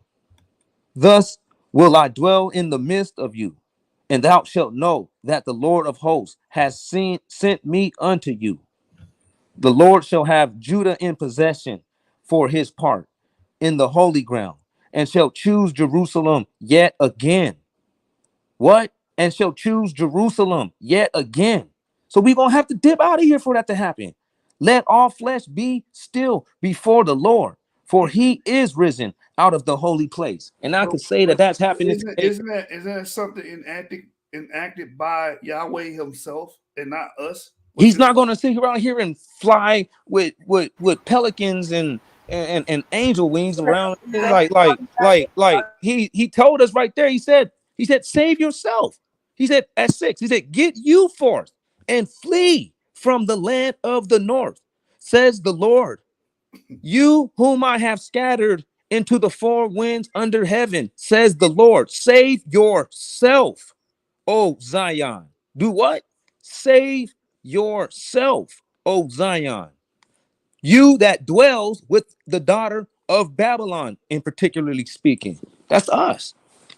so when Jeremiah right here, verse 5, you're just gonna say this is null and void, where it says build homes and plan to stay, plant gardens, to eat foods that they produce, marry and have children, then find spouses for them, so that you may have many grandchildren and multiply. Do not dwindle away, and work for the peace and prosperity of the city where I sent you into exile. That was the beginning of the captivity, man. That wasn't at the end, man. That wasn't at the when God was about to destroy it, man.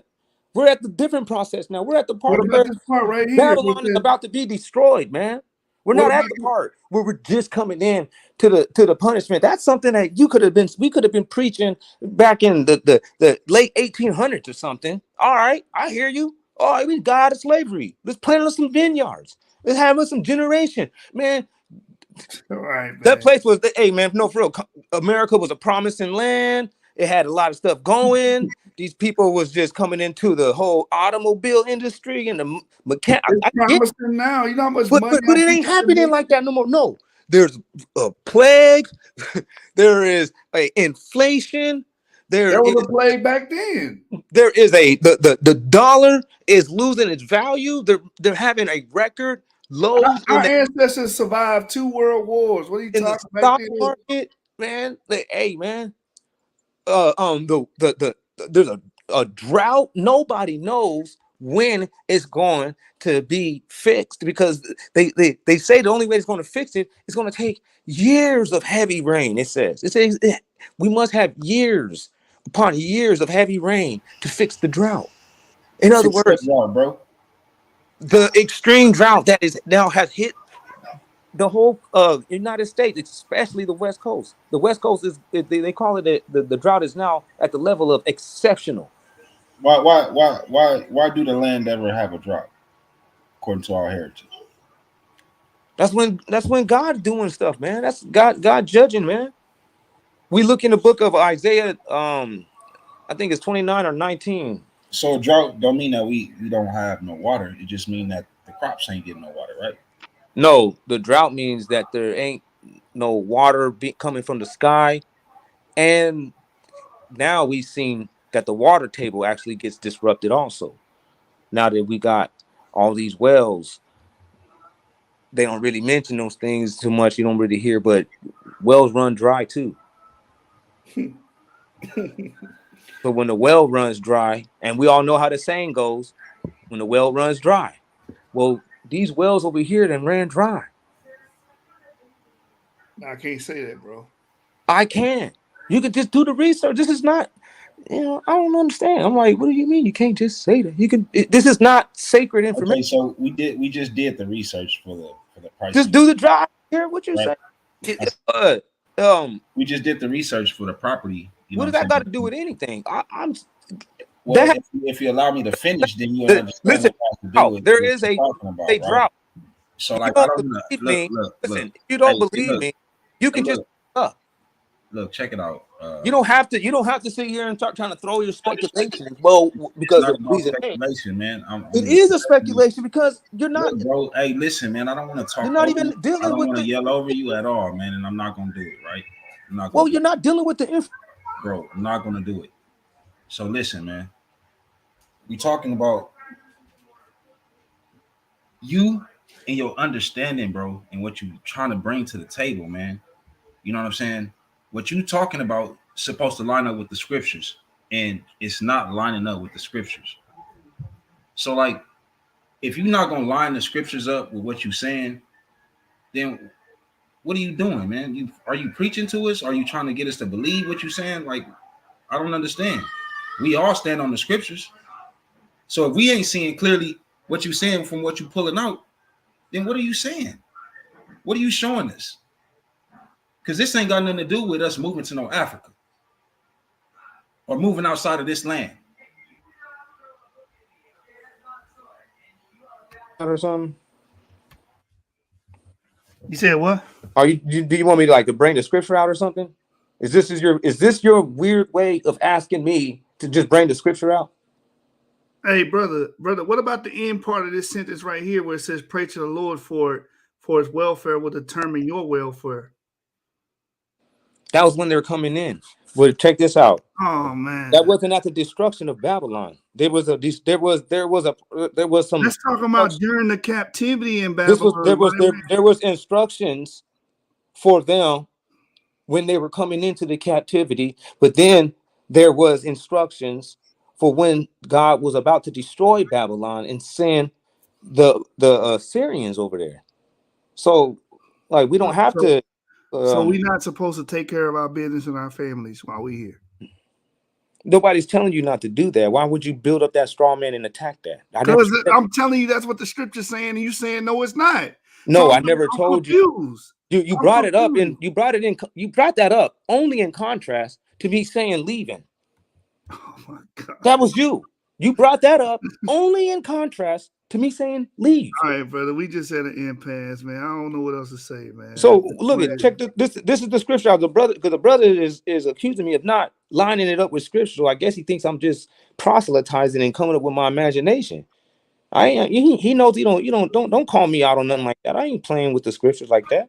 So he says right here in the book of Isaiah chapter 19 and verse 2, for thus says the Lord, I will stir up the Egyptians one against another among themselves, so that one shall be always against his brother and neighbor. Yeah, one city against another, and one kingdom against another. And Egypt shall choke in herself. When they ask counsel at their gods and at their prophets, at their soothsayers and witches, then will I bring their counsel to naught. I will deliver Egypt also into the hands of grievous rulers, and cruel kings shall have the rule of them. The water of the sea shall be drawn out. Nilus shall sink away and be broken up. The rivers also shall be drawn out. The wells shall decrease and dry away.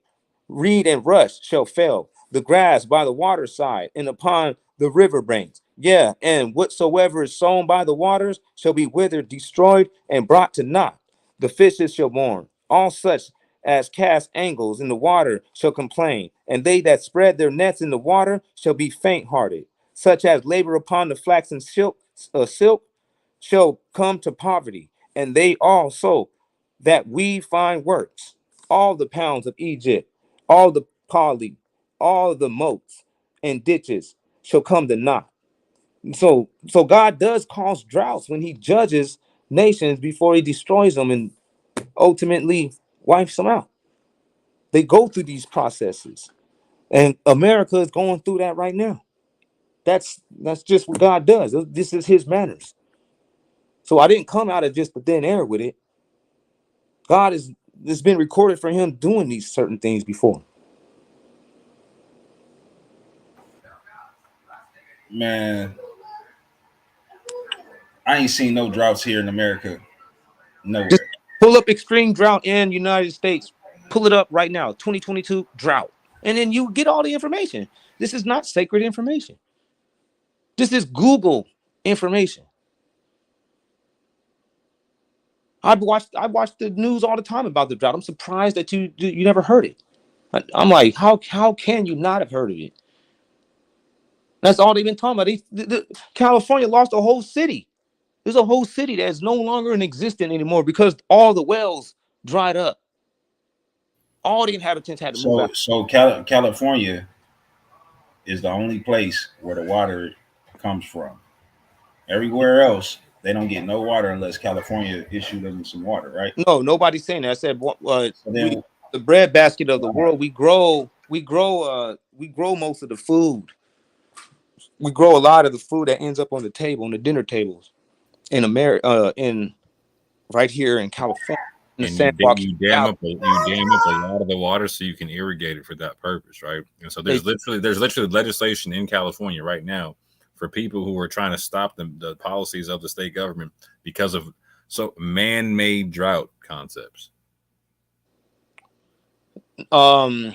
No, there was no man-made droughts. These people didn't. They don't have no water. Hold on. Do you want the bill number? Like they don't have like no big water source like that. They California, cities like Los Angeles and stuff.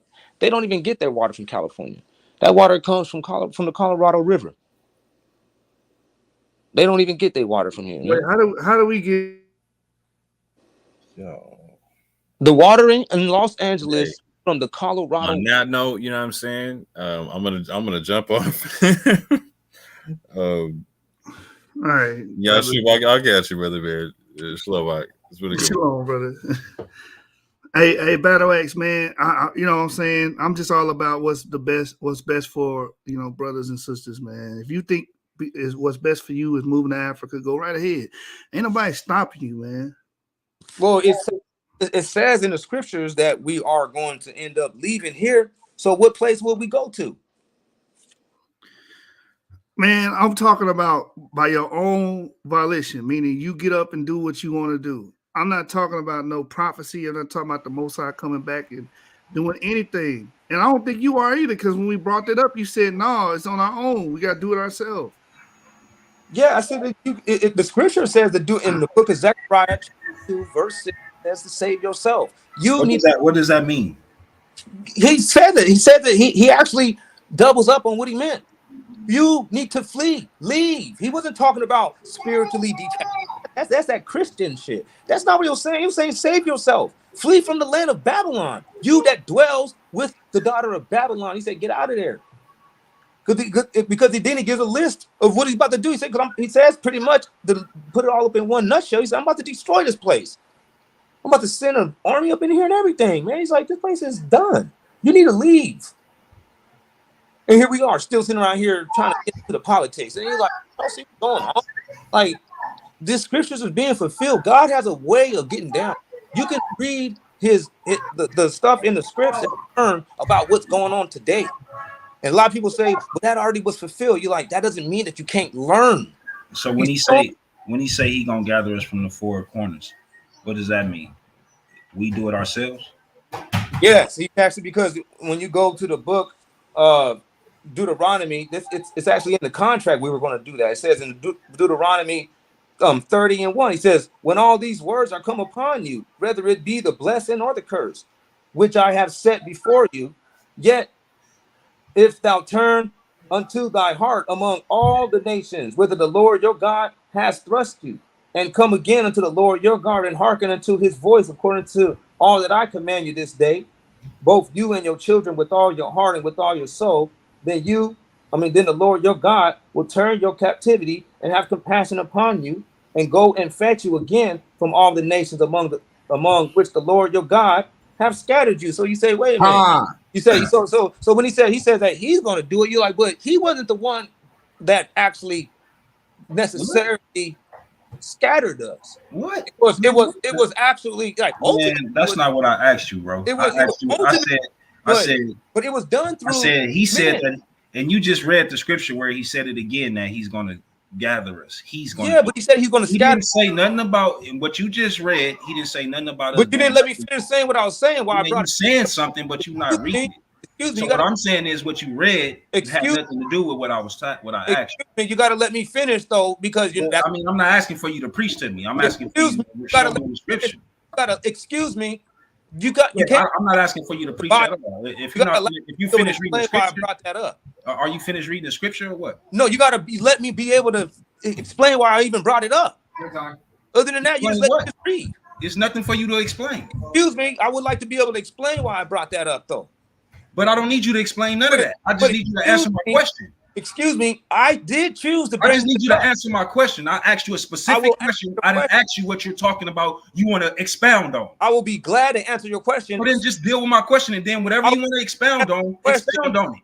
I will be glad to answer your question as soon as I'm done saying what I was just going to say. Bro, do you know where you at, bro?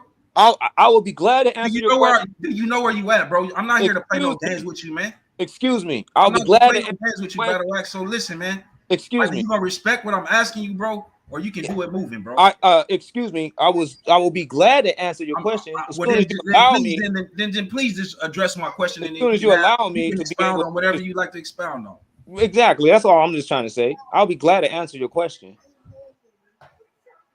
I was just saying that it shows that he says he gave responsibility for scattering us, but that was done through the transatlantic slave trade and everybody that it was involved. So we know that when he meant that he would gather us, it didn't mean exactly by some. Man, can you?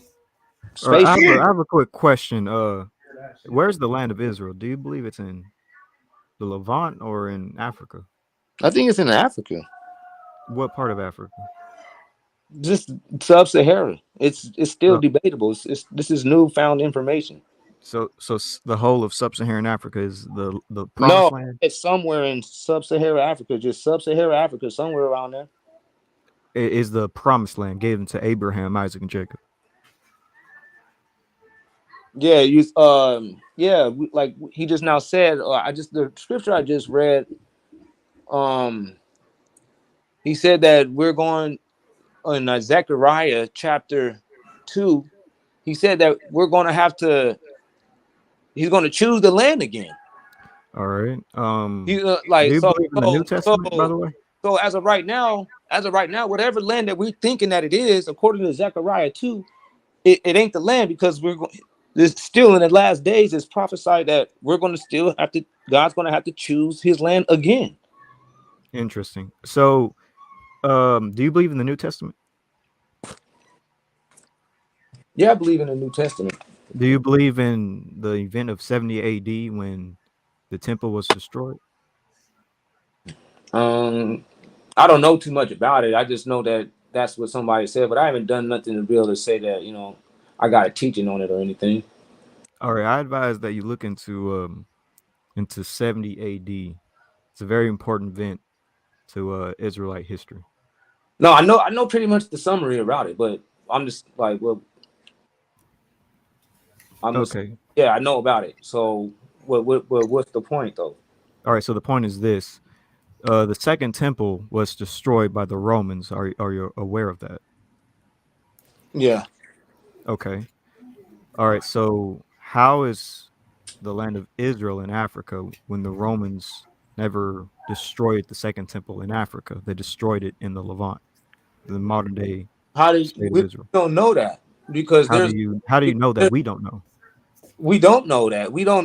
Yeah, but where's the evidence that we don't know? Well, we know that there was a lot of conquests inside into Africa, and Africa was being invaded for hundreds of years. But by Romans, because we can tell through archaeology whether that time who was going through. When they were destroying temples and doing all kind of iconoclasm and all this stuff in the 70s and in the first century, they went through Africa also. Who taught you that the land of Israel is in Africa? So when they destroyed the temple, we don't know which part they were talking about, because there's some place out there called the Zimbabwe ruins that a lot of people out there, and there's even been some scholars that has agreed that is possible, the Temple of Solomon there, and you can see the Zimbabwe ruins, and they don't know how they got there. All right, so who taught you that Israel is in Africa? The Bible. Obviously we didn't. The Bible we weren't knowing this. The Bible taught me that. So no one, let's say TOTW or Truth Unveiled 777, nobody on YouTube taught you this. No, they didn't teach me that. What I did, I know about Truth Unveiled, and I got some stuff from Truth Unveiled, and I put it on some of my videos. But okay, I found out about it being in Africa by just reading the Bible over and over, and it just started popping out too much. I was like, wait a minute, and I was like, this don't sound like that. Right. This sounds like Africa. So you're saying the spirit told you it was in Africa, basically? Well, the book, I was reading it. You can read it. You can see that it's okay. talking about Africa. All right. So you do have enough evidence that it's in Africa? I got lessons that it's in Africa. All right. But where in Africa then, if you have all this? I don't have a definite actual location. That's still information. It's new. Like I said, it's new information. If it's in the Bible, then shouldn't it just straight up tell us where? The places ain't named the same. Don't you know that? What do you mean they're not named the same? They're not named Jerusalem the is same. Jerusalem. It's what things are called in Africa ain't the same as what they used to be called even 500 years ago. They got different names. Do you know what they were called 500 years ago? Have you done that? Not everybody knows all the names. No, I don't know. He didn't ask you about everybody. He asked you. He talking to you. No, I don't know. If everybody, if I thought you did those people there don't even be knowing all the names, then how would I know? All right, where's Beersheba then? How about that? Let me just be easy with you. Where's Beersheba? South Africa. That's somewhere in South Africa. Okay, I'm sorry. Okay, all right. Let me be a little bit more serious. All right, so what about the wilderness? I ain't gonna, no. I'm sorry. I'm No, sorry. I'm you watching you another guys are film like right now. real. You guys are No, just bro, like bro. you guys are the wrong Relax, kind of bro. people. Relax, Man, relax. you just don't have no answers for Nah, simple. no. You guys are.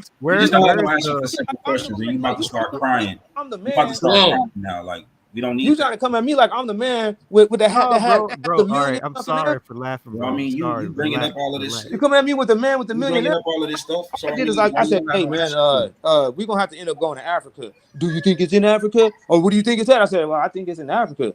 Well, where? I'm Hey, like, hey, hey, motherfucker, I don't hey, know, nigga. Battle X. You know the last group of people who booked a trip to Africa because they were following the Maury. They end up drinking Kool-Aid like Charles Manson. That's all I'm gonna say. Better be careful who you follow.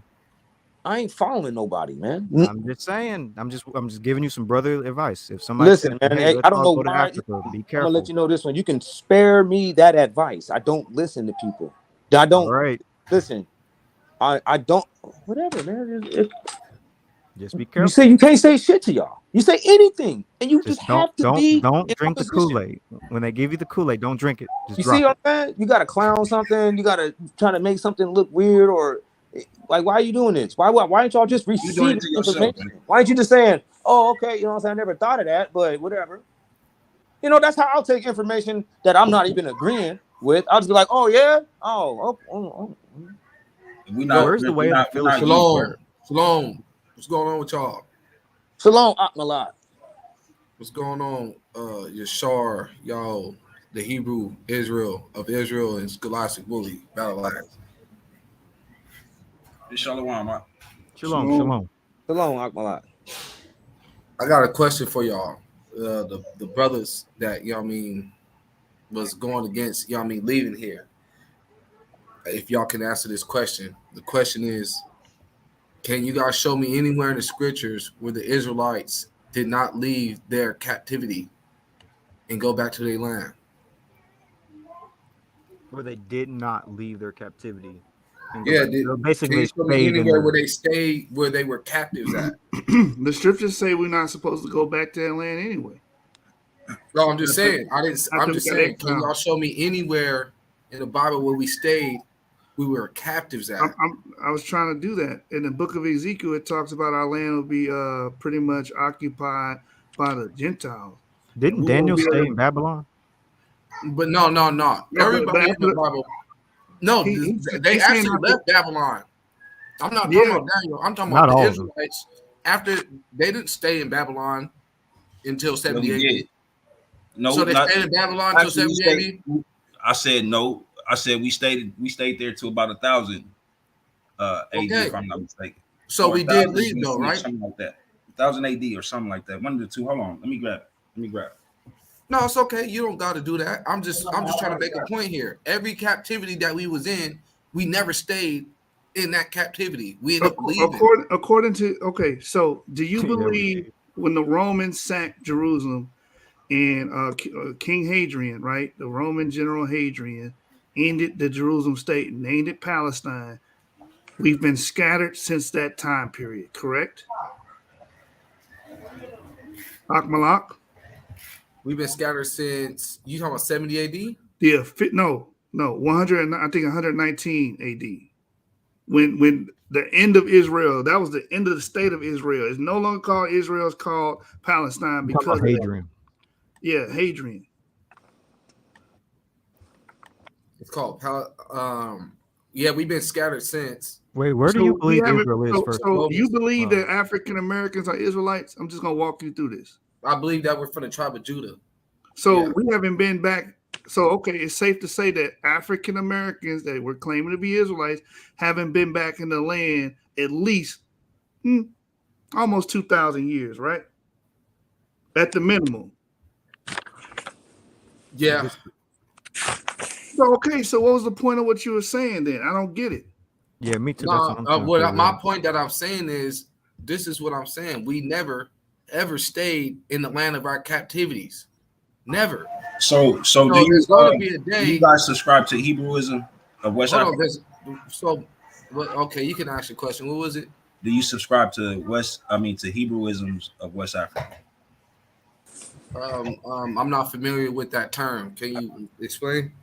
Isn't that the book you're talking about, Hebrewisms of West Africa by The book, Joseph, right? yeah, Joseph Williams. Yeah, Joseph Williams. So, see it right here. See the book? Yeah, I see it. Yeah. See that highlighted portion? Yeah. Yeah. So I'm gonna read that real quick, just to help you out with some of our history. Yeah, that's right? a good book, actually. So this is coming from page 141, and it's talking about the diaspora, right? Judeans, right? So the real dispersion began with the Babylonian exile. Nebuchadnezzar transplanted to Babylonian the choice of the Judean population, probably about 50,000, were transplanted, and Jewish communities were formed in Babylonia at many points, as at Tel Aviv and Cassiphia. Here, the Jewish religion was maintained, and from this center, Jews radiated to many parts of the east. Thus, the Jews reached Media, Persia, Cappadocia, Armenia, and the Black Sea. Only a few of these Babylonian Jews returned to Palestine. I'm going to read that again. Only a few of these Babylonian Jews returned to Palestine. They maintained the Jewish community in Babylonia till about 1000 AD. It is here interesting to remark in passing that as late as the middle of the 10th century, we find the Arabian traveler Ibn Hakl describing a Jewish kingdom at Atel near the Caspian Sea, and noting the smallest in numbers of the inhabitants of the country are the Jews. So I'm gonna stop right there. But we did stick around after our captivity, just to confirm that to you, just because I don't think you read that before. I mean, even Daniel. Are you saying that we stayed in Babylon? I mean, even Daniel's Hey, an bro, example who stayed in I'm not Babylon. gonna read it again. Daniel. No, Daniel the prophet. just be clear. Did we stay in Babylon? Did Daniel go back to Israel? No. Exactly. Daniel he wasn't the last Israelite. Exactly, but he wouldn't have been the only one there. He had like other Jews. I guess I'm just gonna use the word Jews. He had other Jews there. But the honest question would be: Did Daniel's people go back to Babylon? Right. I mean, did they leave Babylon? You want to just be honest, just be having an honest question. Just ask that. Like, did his people go? Because Daniel didn't go to Babylon by himself. So it was the people that went. So it's like, did they people ever leave? The answer would be, well, yeah. Not maybe not in Daniel's lifetime, but they did. And then like we can move on. We don't have to sit around here and start being all simpletons and start trying to make somebody look like they something else. You like we shouldn't do that to each other no more.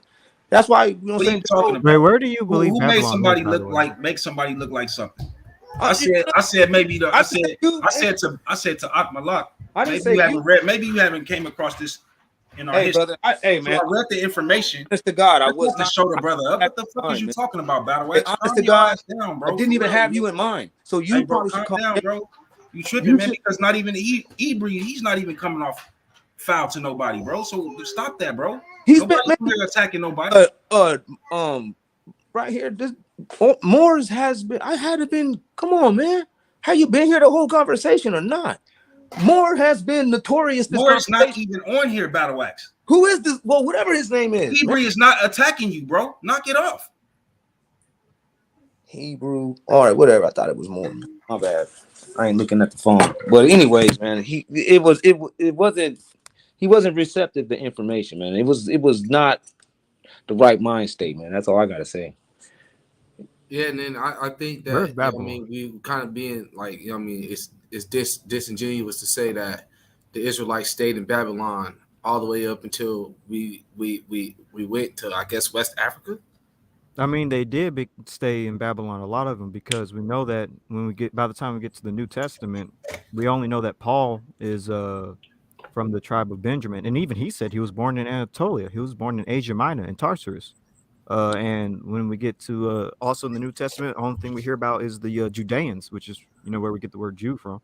But the 10 tribes, the southern kingdom, the 10 tribes did not the northern return back kingdom to the that land. went off. I'm talking about the southern kingdom. Yeah, And but letters were why sent why to talk about only the southern kingdom? Like, no letters were sent to Babylon. Well, yeah, and the northern kingdom, they went off. You know what I mean? They was in all types of lands. yeah, but isn't the argument that they stayed in their lands? I'm trying to figure out. No, I'm talking about the southern kingdom of Judah. And what about them? They did not never stay in their captivities. Well, Never. some of them probably could. I mean, can't account for every single family in ancient I'm not saying every Israel. single. I mean, there are some people that you know what I mean got old and died in their captivity, just like Exactly. our ancestors here. But I'm Exactly. saying our people never stayed in their captivity. That's all I'm saying. So with that being said, we got to start looking to get up out of here, because like the scripture says in 1 Kings 8:47, it says once we turn to the Most High and confess our sins, that the Most High, he will start hearing our prayers. You know what I mean? And then once he hears our prayers, he will bring us back into our land. Nah, I feel like I'm just gonna wait on, I'm gonna wait on the Most High to do whatever he's gonna do. I'm just gonna Okay, live where I'm at okay. and I'm gonna take ask care you of a my question. family. When the children, hold on, when the children of Israel was in Egypt and the Most High came, right? Who? Yeah, that's the Most High. Did the Lord actually show up, or did he send people like Moses and Aaron? Yeah, but And who's then gonna be through our Moses them, and Aaron? no, through I'm them not. in God's judgments, which you know what I mean, we see now we got Israelites and God's judgment going on. With those two scenarios together, the children or the Israelites left Egypt. Yeah. Yeah, you know what? That's a perfect example. I'll go with it.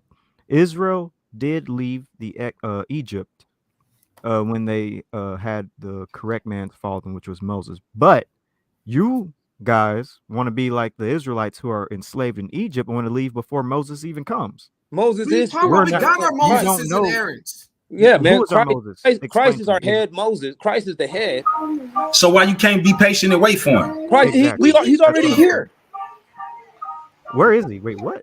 The Christ scriptures is literally here. say, "Be careful of the false one that will lead you into a desert." Y'all are going to be led We're not into a leading desert. you into no desert. We're not telling you that you need to run off into fucking the So Middle what are East. you saying then? Clearly. We're saying that Christ is here, and and he is leading us. And Bro, the that's what next the move book is that is Charles. is That's is, what is Charles to, Manson's and followers said, dude. the next move after we fix our minds is to leave. Bro, that's what Charles Manson's followers said. Man, I don't care. I don't see that is the part that I keep saying that when you guys are like, you're giving me the wrong type of responses. These are not actually genuine either. Bro, you don't even You know gotta where stop. You Israel gotta is in stop saying Africa. stuff Where like am I that. going to go? You Stop don't saying know. stuff like, or you got don't drink the wine cup. Like you know what I'm saying? It's kind of like, Where is Israel then in it's Africa? like talk to Lead me to the people, promised land. Where is you Israel? know what I'm saying, with respect, so you can get respect back. That's all. Where is Israel in the land so I can go there? Where is it? Can you tell me? It's in Africa. Where in Africa is a I can big tell you where it's continent? not at. It's not in the Middle East. Where is it in Africa? It's somewhere in there. Lead me to the promised land. He says that he's going to have that chosen out again. We just now read that in the book of Zechariah chapter 2. So That's basically, you're going to lead us into the wilderness of Africa, not knowing where we're going. Basically, did Moses lead the people into the wilderness? They knew exactly where they were going. It's just that they became wicked. Did they know where they were made that actually golden going? calf Then why were they going in circles? because they made the golden calf. I just said. Why would they go in circles if They they knew where they were going? for that golden calf. Wait a minute. Do you also believe that Israel is in Africa, Torah? I'm just saying. Of course. Oh no. According to Genesis 12, you want to go through it? It's not going to be in your favor. Where's Beersheba? Okay, let's do it. Let's go. No. Tell me where is. No. We can just handle this. No, we're just going real to just quick. be reading scriptures, but give me locations. Where is? We ain't give you location. You just read the Bible. Yeah, we're going to give you the location of what the Bible says. All right. Let the.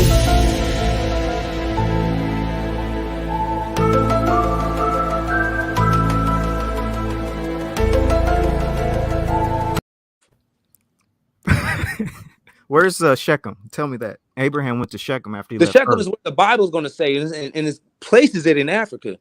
Can you get them that scripture, man, so this dude can stop asking questions? Where in Africa? You not Hold on, you telling gotta me give what- me a second, Battle Axe. I gotta get this juice for my dog.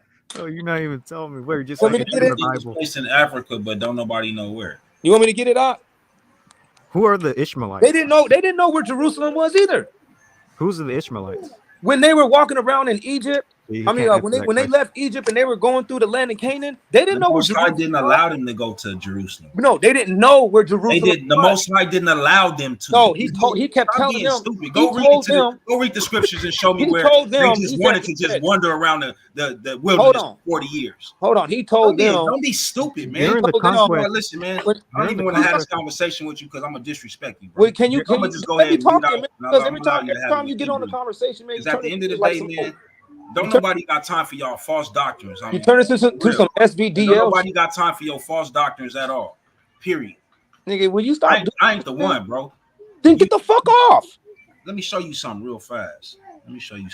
Oh, me power trip. Me show my move. Me yeah, flex. during the conquest of Joshua, they didn't go to My thing Jerusalem is right crazy. away. It's crazy because like, I'm back. oh shit. Oh, What happened? hey, Charlotte playing no games.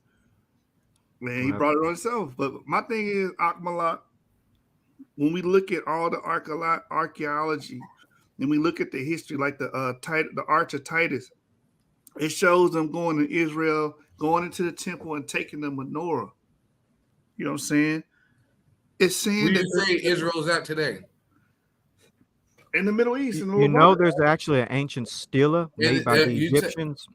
Wait, hold you on. said There's an in the ancient Levant? stela made by the Egyptians that actually mention Israel. It's called the stela, the Menfert stela. The Meneptah Stela. Meneptah stela. Sorry. It actually mentions Israel, and it's in the land of Canaan, aka the Levant. Mm-hmm. It's not. I got a question. Is Yeah. Africa the land of Ham? I mean, Africa is just a continent. I don't really get into land of Ham, land of Shem type of stuff. I'm just a question. Is Africa the land of Ham? I mean, you can say that Hamites are there, yes, but Semites are there too. So it's Hold like, on. Okay, so check. Africa is the land of Ham. No. Is Canaan? No. Huh? Akmalak, no. No, it's not. So you no. got one brother saying it's not, and one brother saying So it is. no, I said that Hamites are in Africa, there. I didn't say that was the land. South Africa, right? Bits of what you would consider to be the East Africa, right? That would be what you would call the land of Cam. They have their borders, right? According to the lot that they Wait, pull. so Africa is the land of Ham. Africa's just a continent. You know that, right? Just okay. Where's the land of Ham at? Because their wars are there right now in South Africa. Is it now the land of Jacob? I mean, Ivry, where's the land of Ham at? I don't really think there's a land of Ham. Like the scriptures never say that this is the land of Ham. So okay, where was the land that was allotted to Ham at? Where's that at? There was no allotting to Ham in the scriptures. What? So Shem, Ham, and Japheth didn't get land? They didn't go to their lands? They all didn't split up and get land? No, do you understand the borders of Shem's land? That's what I'm trying to. That's what I was getting. I'm talking about Ham right now. I'm trying to get this. If you understand the border of Shem land, you understand where Ham land start. But okay, obviously you you tell don't. me where So Ham go land ahead. starts. You don't want to hear it, bro, because you keep cutting my bill when I'm trying to just ask you simple questions about what you're talking about. But you guys, you know what I'm saying? Like, I don't understand y'all, man. It's ridiculous. Jubilees, ask a brother. question, brother. If you go to the book of Jubilees, you will understand the lots that was pulled. Very simple. It's not hard to find. Yeah, if you go to Jubilee. Okay, one more time. Where is that land of Ham at? You guys know. So where's it at? What did I just tell you? Tell me what I just told you. Go to Jasher. Kush. What did I just tell you? Didn't I just tell you some in East Africa to South Africa? Thank you. Is that not what I said? Thank you. I said South Africa. I didn't say the whole continent of Africa. Okay, I appreciate that. Now I got another question. Since you answered that truthfully, I want one last question, twice, bro. I got a couple more questions. Is Canaan a descendant of Ham? Oh no. And yes or no? And is Canaan a descendant of Ham? Okay, he is. So what? Was Canaan in his father's land? No, he wasn't. Where was can you prove that according to the scriptures? Jubilees, Jubilees is scripture, so I don't you can't tell me no. Okay, so what? Show me this book of Jubilees where What you Canaan mean? left Show Jubilees me is this his book called of land. Jubilees. Jubilees is Show me called in the book literal. of Jubilees where Oh, Canaan you left the silly. land of Ham. Jubilees Show is you in Show the called me. Jubilees what? literal. Show me in the book of Jubilees where Canaan was not in the land of Ham. I mean, what if those Canaanites aren't even sins of Ham? Man, this is just show me because you guys now Yeah, I y'all mean, giving that once I wrong. show you, then what? Okay, then Canaan left Ham, and wherever Canaan left to, that's Canaan where the never Israelites took Canaan over. never went to Ham's land. That's the point. Yes, he was what? Who are the Hittites? Can you look that Man, up for me? no So in the questions. book Just of, show me. If in y'all the book, can't I show am going me, to show you. I'm going hold to on. If show y'all you what can't he's show talking me about that in the book Canaan of was not in Jubilees. Ham's land and that Canaan left Ham's land, you guys lied. Okay, can we show you in the book of Jubilees? Go ahead. Okay, you ready? It says, and Ham and his son, excuse me, and his sons went into the land which he was to occupy, which he acquired as a portion of the land of the south. And Canaan saw the land of Lebanon to the river of Egypt, that it was very good. He went not into the land of his inheritance to the west, that is to the sea, and he dwelt in the land of Lebanon eastward, westward from the border of Jordan and from the border of the sea. So it says here he didn't go into his land of inheritance. He went into Lebanon, which wasn't meant for him. That's what it says in Jubilees. Want to keep reading? It says in No, Ham. that's good. That's good. No. Oh. There's more. In Ham, his father and Cush and Mizraim, his brother said unto him, Thou hast settled in a land which is not thine, and which did not fall to us by lot. Do not do so, for if thou doest so, thou and thy sons will fall in the land and be accursed through sedition. For sedition ye, all the sons of Noah. Sedition have you settled, and by sedition will thy children fall, and thou shalt be rooted out forever. Dwell not in the land of Shem, for Shem and to his sons did it come by their lot. So he was in the land of Shem? I can also bring up a map if you need to. No, that's good. No, that's what the book of Jubilees say, brother. That's the book of Jubilees? Yes, sir. Also known as Little Genesis. For sure. I did not know that. Oh, yeah, it's a good book, yeah. Let me pull up a map real quick of these Canaanite tribes. And No, that's how you got, that's what all you got. That was just simple, man. That was that simple, man. Because I was, you know what I mean, I believed that Canaan was in his father's land. But I, you know what I mean, this book of Jubilees, you know, shows something different. Let me see if I can find this map real quick. Hey, can Battle Axe come back up, brother? Because he in the back. Yeah, sure. I didn't know. No, I'm asking you Shark because they had got Here's a it. good map. So Man, here's a good map of. if he can't control his emotions and his feelings, man, I'm gonna boot his ass right back off. Okay, all right. Battle Here's Axe, a good. back up. Well, actually, Man, I've been controlling myself, man. As this, you always taking the conversation, you know what I mean, like that, man. You know that. That's not start. That's just keep it. Come on, man. Why would you? Did you see what they brought out, Battle Axe? No, I don't know what happened. I got kicked off. Well, they showed right here in the book, according to the book of Jubilees, Canaan wasn't in the land of Ham with his forefathers. He actually went into Lebanon and he dwelt in there. Which was not his land. Which was not his land. What and what? Good night. Good night. Yeah, I I thought that Canaan. I thought Canaan dwelt in, you know what I mean, Ham dwelt in the land of Ham, and I was coming with the argument that if he dwelt in the land of Ham with Ham and Ham's in Africa, then that would prove that the Israelites took over a part of Africa. I put the link in the private tech chat so y'all can go look at that yourselves. You see it? All of the land of Africa ain't allotted to just only Ham. We agree. Yeah. Yeah. We said that earlier that some parts of Africa are Shems. Yeah. The book of Josephus is tell you that you get the name Africa from a Shemite. Mm-hmm. Yeah, so like, I'm not saying anything against that. The only thing I'm saying is it's an African book with an African setting, giving us the direction south of Egypt, Changing my that'll screen. place us more into Africa. Here's Not my to screen. mention a lot of the characteristic that God talks about His holy land, the land that He promises to us. He said that it doesn't lack anything. It's the land of the living. It waters His own self. It's full of many streams, rivers, and lakes. I'm like, that doesn't line up with the Middle East. That lines up with Africa. It does actually line up with the Levant, but here's the land of Canaan. The Levant is not full of rivers.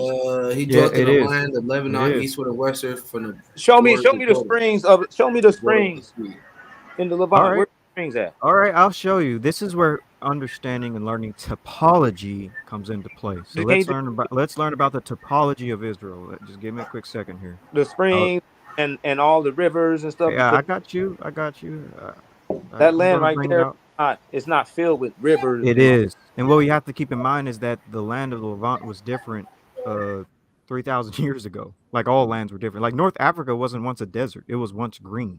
But So that's what same thing with Arabia. Arabia was once green. It was once called it was the Green still Arabia, Green Sahara. it was still some type of geographical footprint. It would left some type of geographical footprint behind all that because of It the does. It's all buried under the ground. because of the sediment would have maintained that evidence. It's a different kind of sediment. It's not just loose, loamy sand. You do know that even West Africa is starting to become like desert. Desertification is even happening in West Africa, in the Sahel. It's starting to stretch. You know, even West Africa is going to be a desert soon. But there's no Give me a trace. second here. You would still see traces of where the riverbed has cut out. You can see traces of the riverbeds, of the Inside former of it. riverbeds in the Levant. You can see it. You have to use like an air view, like helicopters, I guess, or a satellite view, should I say? That's a better wording. You can just use it in Google then if you can do that. If that's the case. Yeah. So let's get into the topology of the languages. Do Google Map satellite.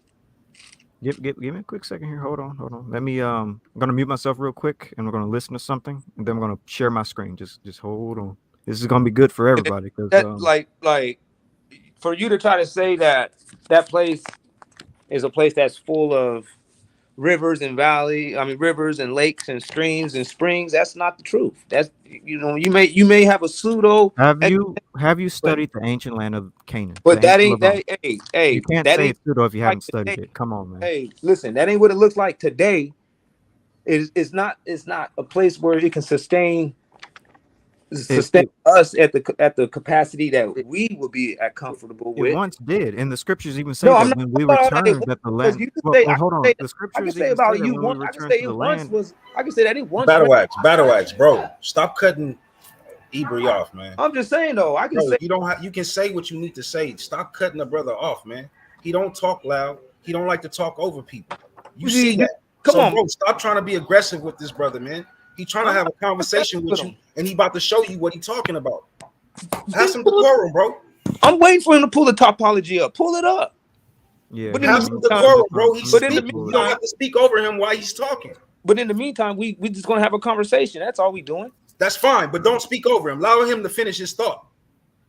Okay, Yeah, man. so the scriptures even say that when we return to the land, it's going to be desolate. But it says that when we come back, that the waters will start to flow again, and that that certain plants, fauna and flora, would begin to re-show itself again. Can you show me? Yeah, let me bring that out, and then I'm going to bring up this video. So let me find that again. And when you're saying all this stuff about it was once this and it was once that don't cut it. These people they went south from Egypt. Okay.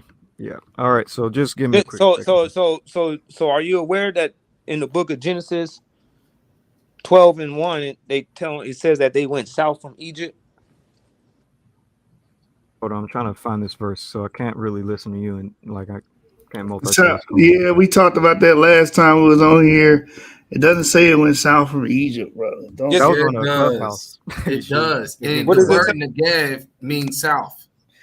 It does not say it went south. Then what did it say? Okay, if we get this scripture and go through this again, brother. It says right here in 13:1. Okay. Abraham departed out of Egypt, both he and his wife, and all that he had, and Lot with him, unto the south. Doesn't say that, brother. The south is Negev. That's what it means in Hebrew. The Negev is not a place. Do you know why? Negev is a direction. That's south. Do you know why they even call the desert below Judah Negev? Do you know the only way that you can leave Egypt with animals is south? No. Yes, he had a law. But listen to what I just said, because He wouldn't lead them.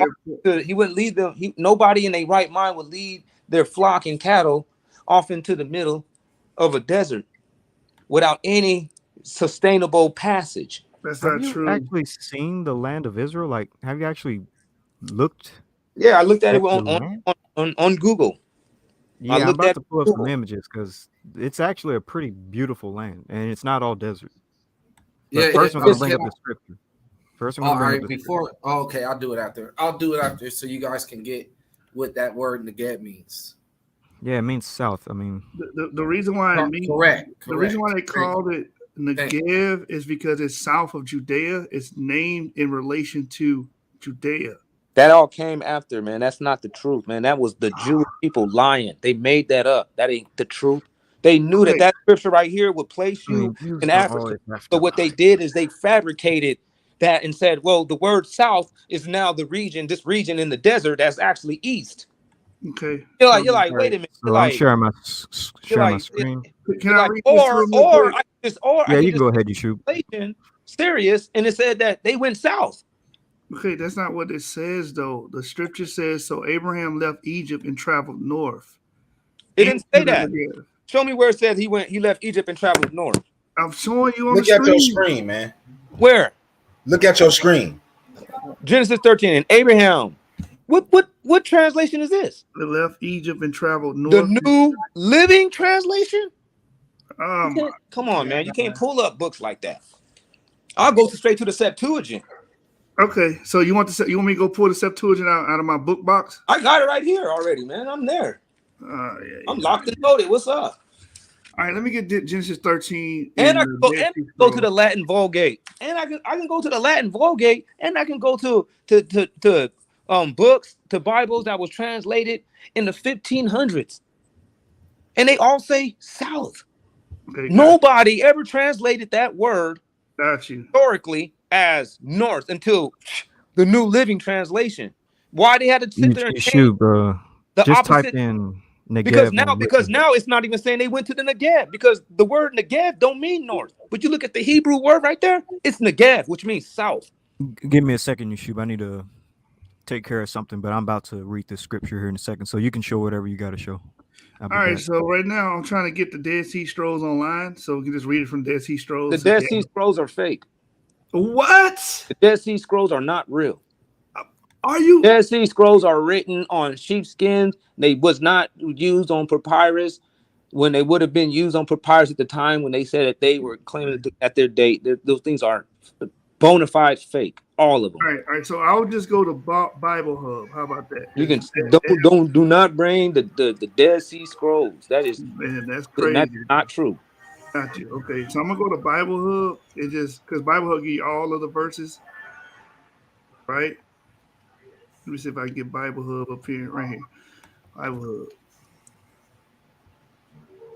Let me see. Yeah, I mean, damn. Hold on. Let me share my screen. Can y'all see my? Oh no, you can't. Let me share my screen again. What verse was that? Genesis 3 and what?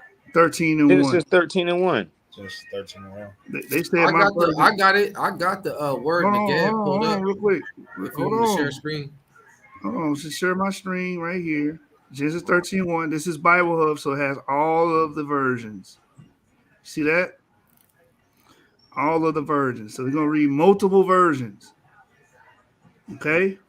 That ain't gonna mean anything because you're going into all the new translations. We all know that all the new translations were used to to check. All of them say the same thing. No, they they don't. don't. That's what I'm Because when trying you to show go in, you. no, they don't. Because when you go into the new translations, everything after the Okay, 1611, King James version, and Abraham went up out of Egypt.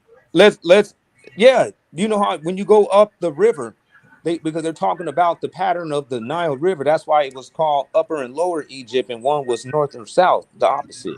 That's all that Right. was. But you'll see right here. Abraham went up and out of Egypt into the Negev. Yeah, we know that. Listen, you got to realize this, Scholastic Bully, that Realize, Upper I'm Egypt just was telling you what actually, I'm hold on, reading. check this out. Check this out. Upper Egypt was actually south, and Lower Egypt was north. So when it said that he went up, you got to follow what they considered up, which is actually down. That's right. Bruh. Bro, what? Let me share my screen. I'll be ready here in a few seconds. Let me share. Hey, check I'll this let out. you finish, Yashar. Can y'all see my screen? Yeah. What does it say right here, Yeshua? South Country, the region of the southern Judah, boundaries are not specific. So if you see right here where it says region of southern Judah, do you know where southern Judah is? It would be in Africa. I'm done.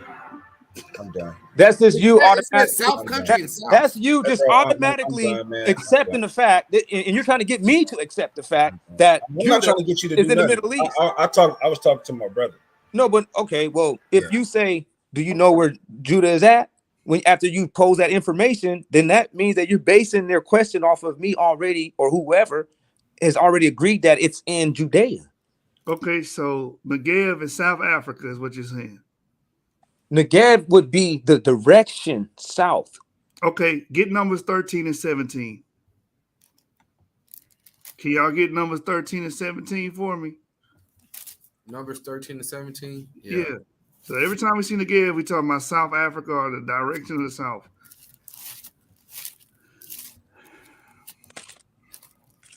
Yeah. I didn't say that every 13 time. and 17. I said that was talking about the direction south. Okay, so numbers 13 and 17. And Moses sent them to spy out the land of Canaan and said unto them, get you up this way southward and go up into the mountain.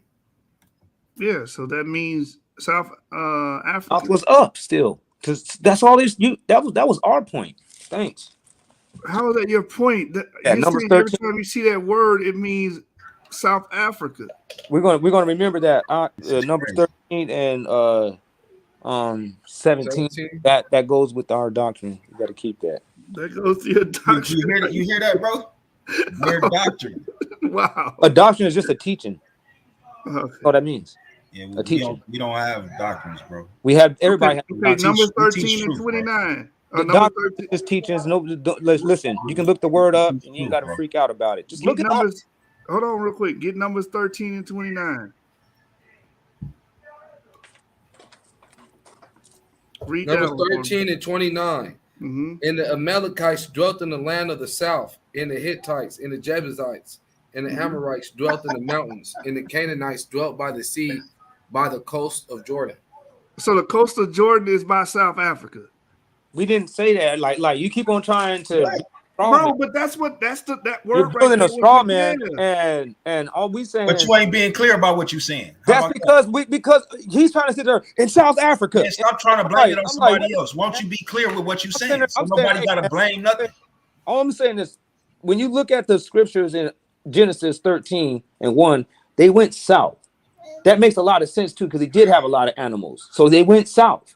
The setting starts off leaving Egypt, going deeper into Africa. So south is going. South is going.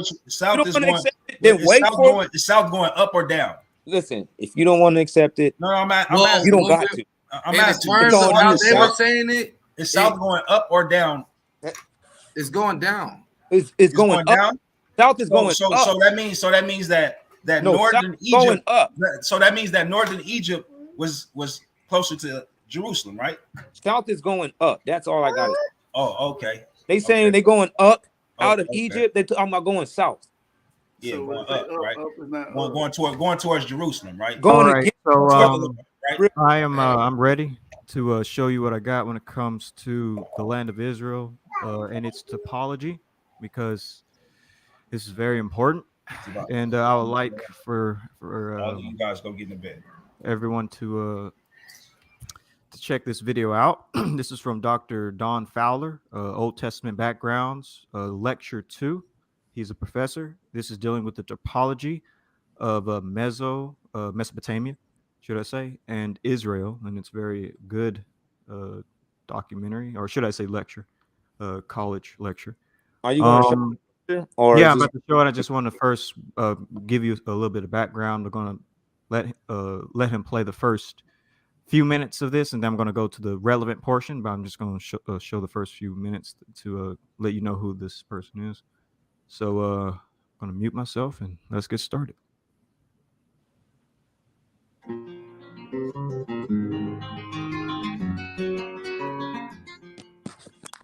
This is Dr. Don Fowler and his teaching on Old Testament backgrounds. This is session number 2, Topography of Mesopotamia and Israel.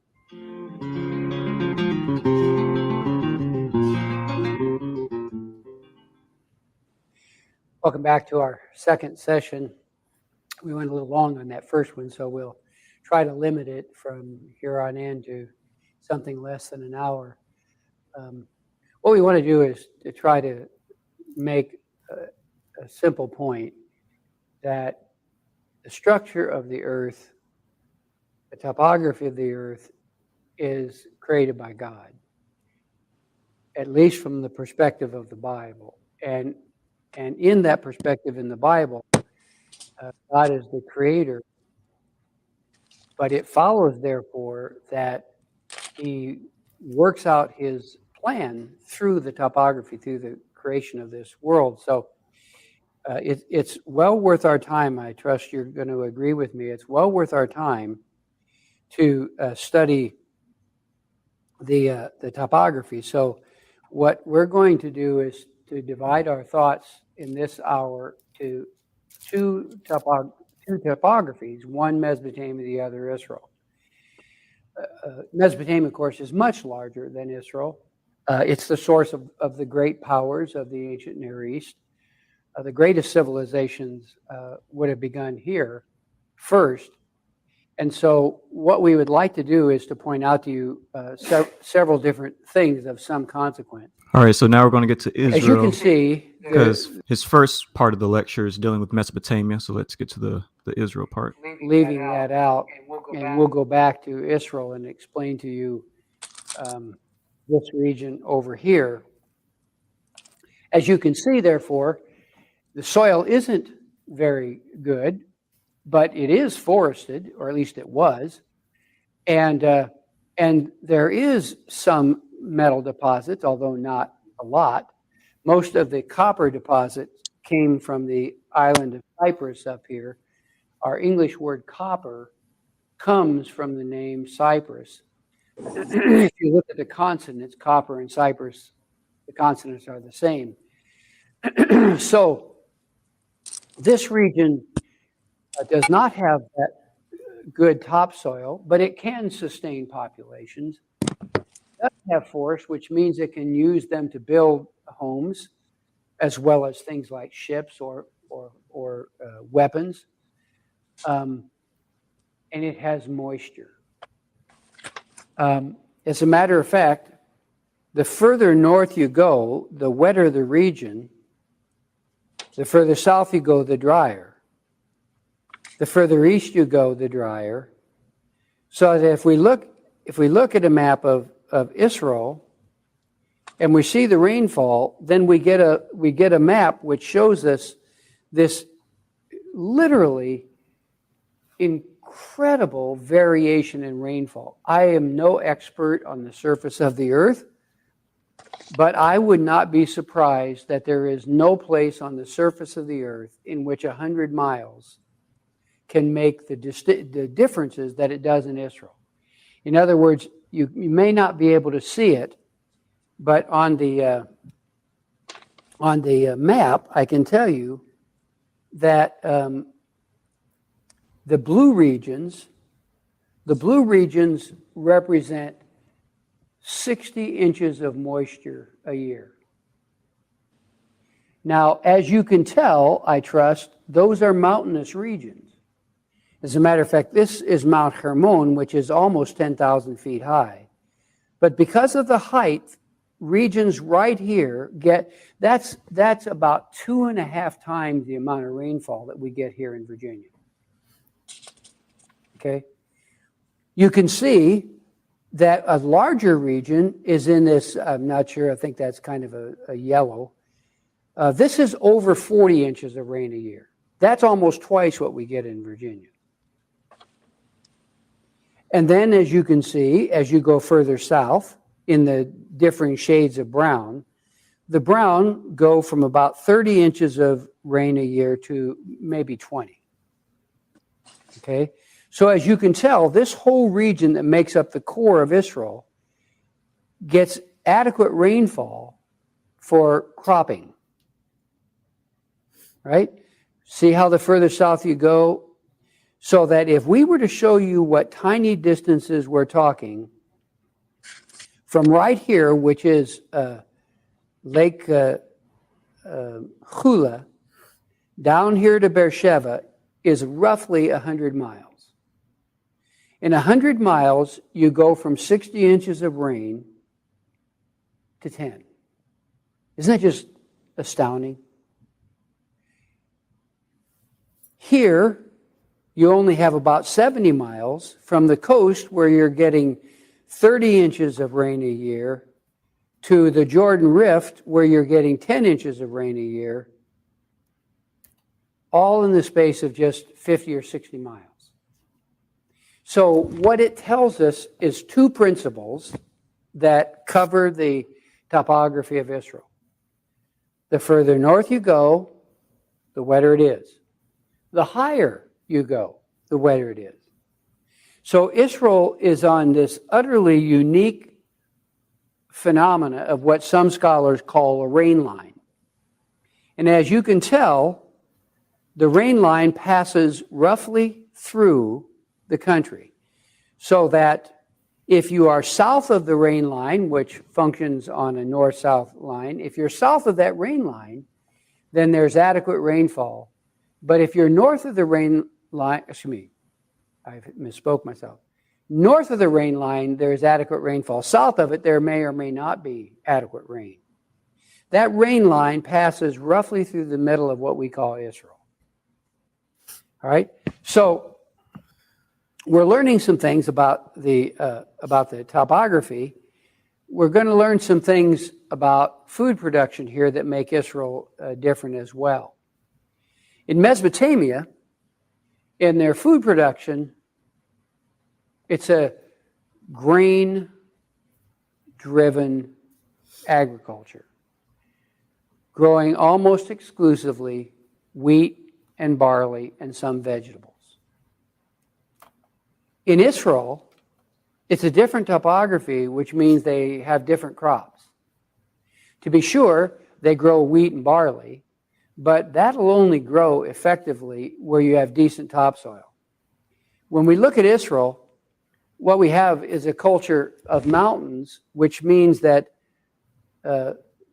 growing vines is not only possible, but preferable. The phenomena of the hills is such that crops like we think of cannot be effectively grown except in the valleys. But the mountains are almost perfect for growing grapes. And so grapes do not like a lot of moisture, and they don't like excessive heat, which is why in both Mesopotamia and Egypt, there is a complete lack of growing grapes. But when it comes to Israel, it's perfect climates for that. The winds blow in often from the Mediterranean Ocean, and they bring with them cooling breezes, and at night that deposits dew, which is the way grapes like to receive their moisture. And that's the reason why when you're reading your Old Testament, you read about dew in in very favorable terms. It's never pictured, as far as I can remember, in negative terms. So it creates a whole different crop culture. And so in Israel and the regions to the north, Lebanon, it's a region able to grow two things: olives and grapes, both of which have the phenomenal ability to provide for people year-round. By that, what I mean is the grapes can be dried and turned into raisins, which means you have those with you all winter. And so that means you can have fruit all winter. In Mesopotamia, they didn't have that. And so the raisins provide fruit substance during the winter months. And secondly, olives give an enormously important benefit to their culture, because the olive tree produces a lot of fruit, and the olive can be eaten or it can be turned into oil. And oil was a vital, vital part of their culture for both religious reasons, since it was used to anoint humans in spiritual, religious rites, but more importantly, for cooking, for lighting purposes. You know, the olive oil would. So it created, these two crops created a different culture, a different lifestyle. And so it meant that this region has a completely different, or a largely different culture Okay, man, we than get Mesopotamia. all right. The climate is different. They can actually have winter because of the height. He said you get the As a point. matter of fact, one of the most amazing things Who said about they- Israel. I'm like to respond. I'm like, so okay, you can grow grapes. I'm like, all right, but that doesn't. And olives. No, you which didn't is show used for- us. I asked. I said, where is the Bro, rivers, the He said lakes, and the olives. streams? No, I'm just saying. I'm like, he didn't even answer the question. He showed us what makes him believe that. I'm showing you. the Hold on, let me topology of finish. Wait, Israel. hold on. Could you All show right, the whole I'll let you video? finish. I'll let you finish. And I'm like, wait, okay.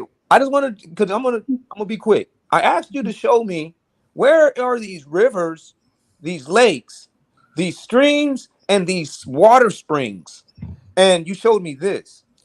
It's getting to that, and it Well, did talk about the water. It talked like, about the Mediterranean Sea. You want It us to talked watch about the Dead Sea. It talked about some of the streams, like the way when you grow crops and stuff in the mountains. Like it's getting into all that stuff. Okay, how about this one? Okay, before we do all that and watch this video, there's even more, too, I if you can't go watch to the whole I thing. can't go to my computer because my computer is broken. But can somebody please just at least pull up before we do this whole strenuous lesson with you? Can we just pull up one picture? Can you show me the rivers of Africa? Can you show me All that? right, yeah. Real quick, this Joshua 1:4. Can y'all get that? Read that real quick. You want me to read it or them?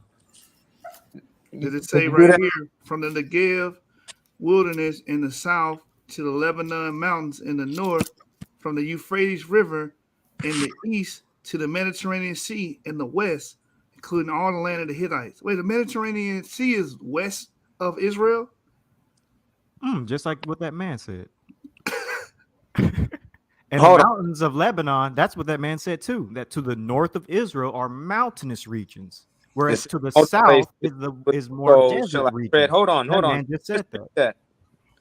Because I don't know what translation you're reading from. No, that doesn't. Well, I got the KJV and it says, "From the KJV is a wilderness horrible in this translation, Lebanon, even unto the great river, the river Euphrates, in the land of the Hittites." Okay, cool. What do Euphrates at? That would be Africa too. No, it's not, bro. Tell us what Oh my. river. Tell us what river. It goes like this, man. It goes like this. You can believe what these white folks is saying. You can do it. Oh, Go for it. That's on you, but I'll tell you this one, man. basically, I'm telling you this racism. one. Man, Hey, that's you got a that's a big mission bad ahead of you. argument. Listen, you got a big mission ahead of you, waiting for the white folks over there in Jerusalem to move out of the way, or So for the basically, bombs your to go answer off. is let's be racist to It's white just people. telling Got us No, it. I'm that just you saying, don't I'm like, if understand that's your land, there's some people that's prophecy. You don't over there understand prophecies. right now, and they're claiming to be you.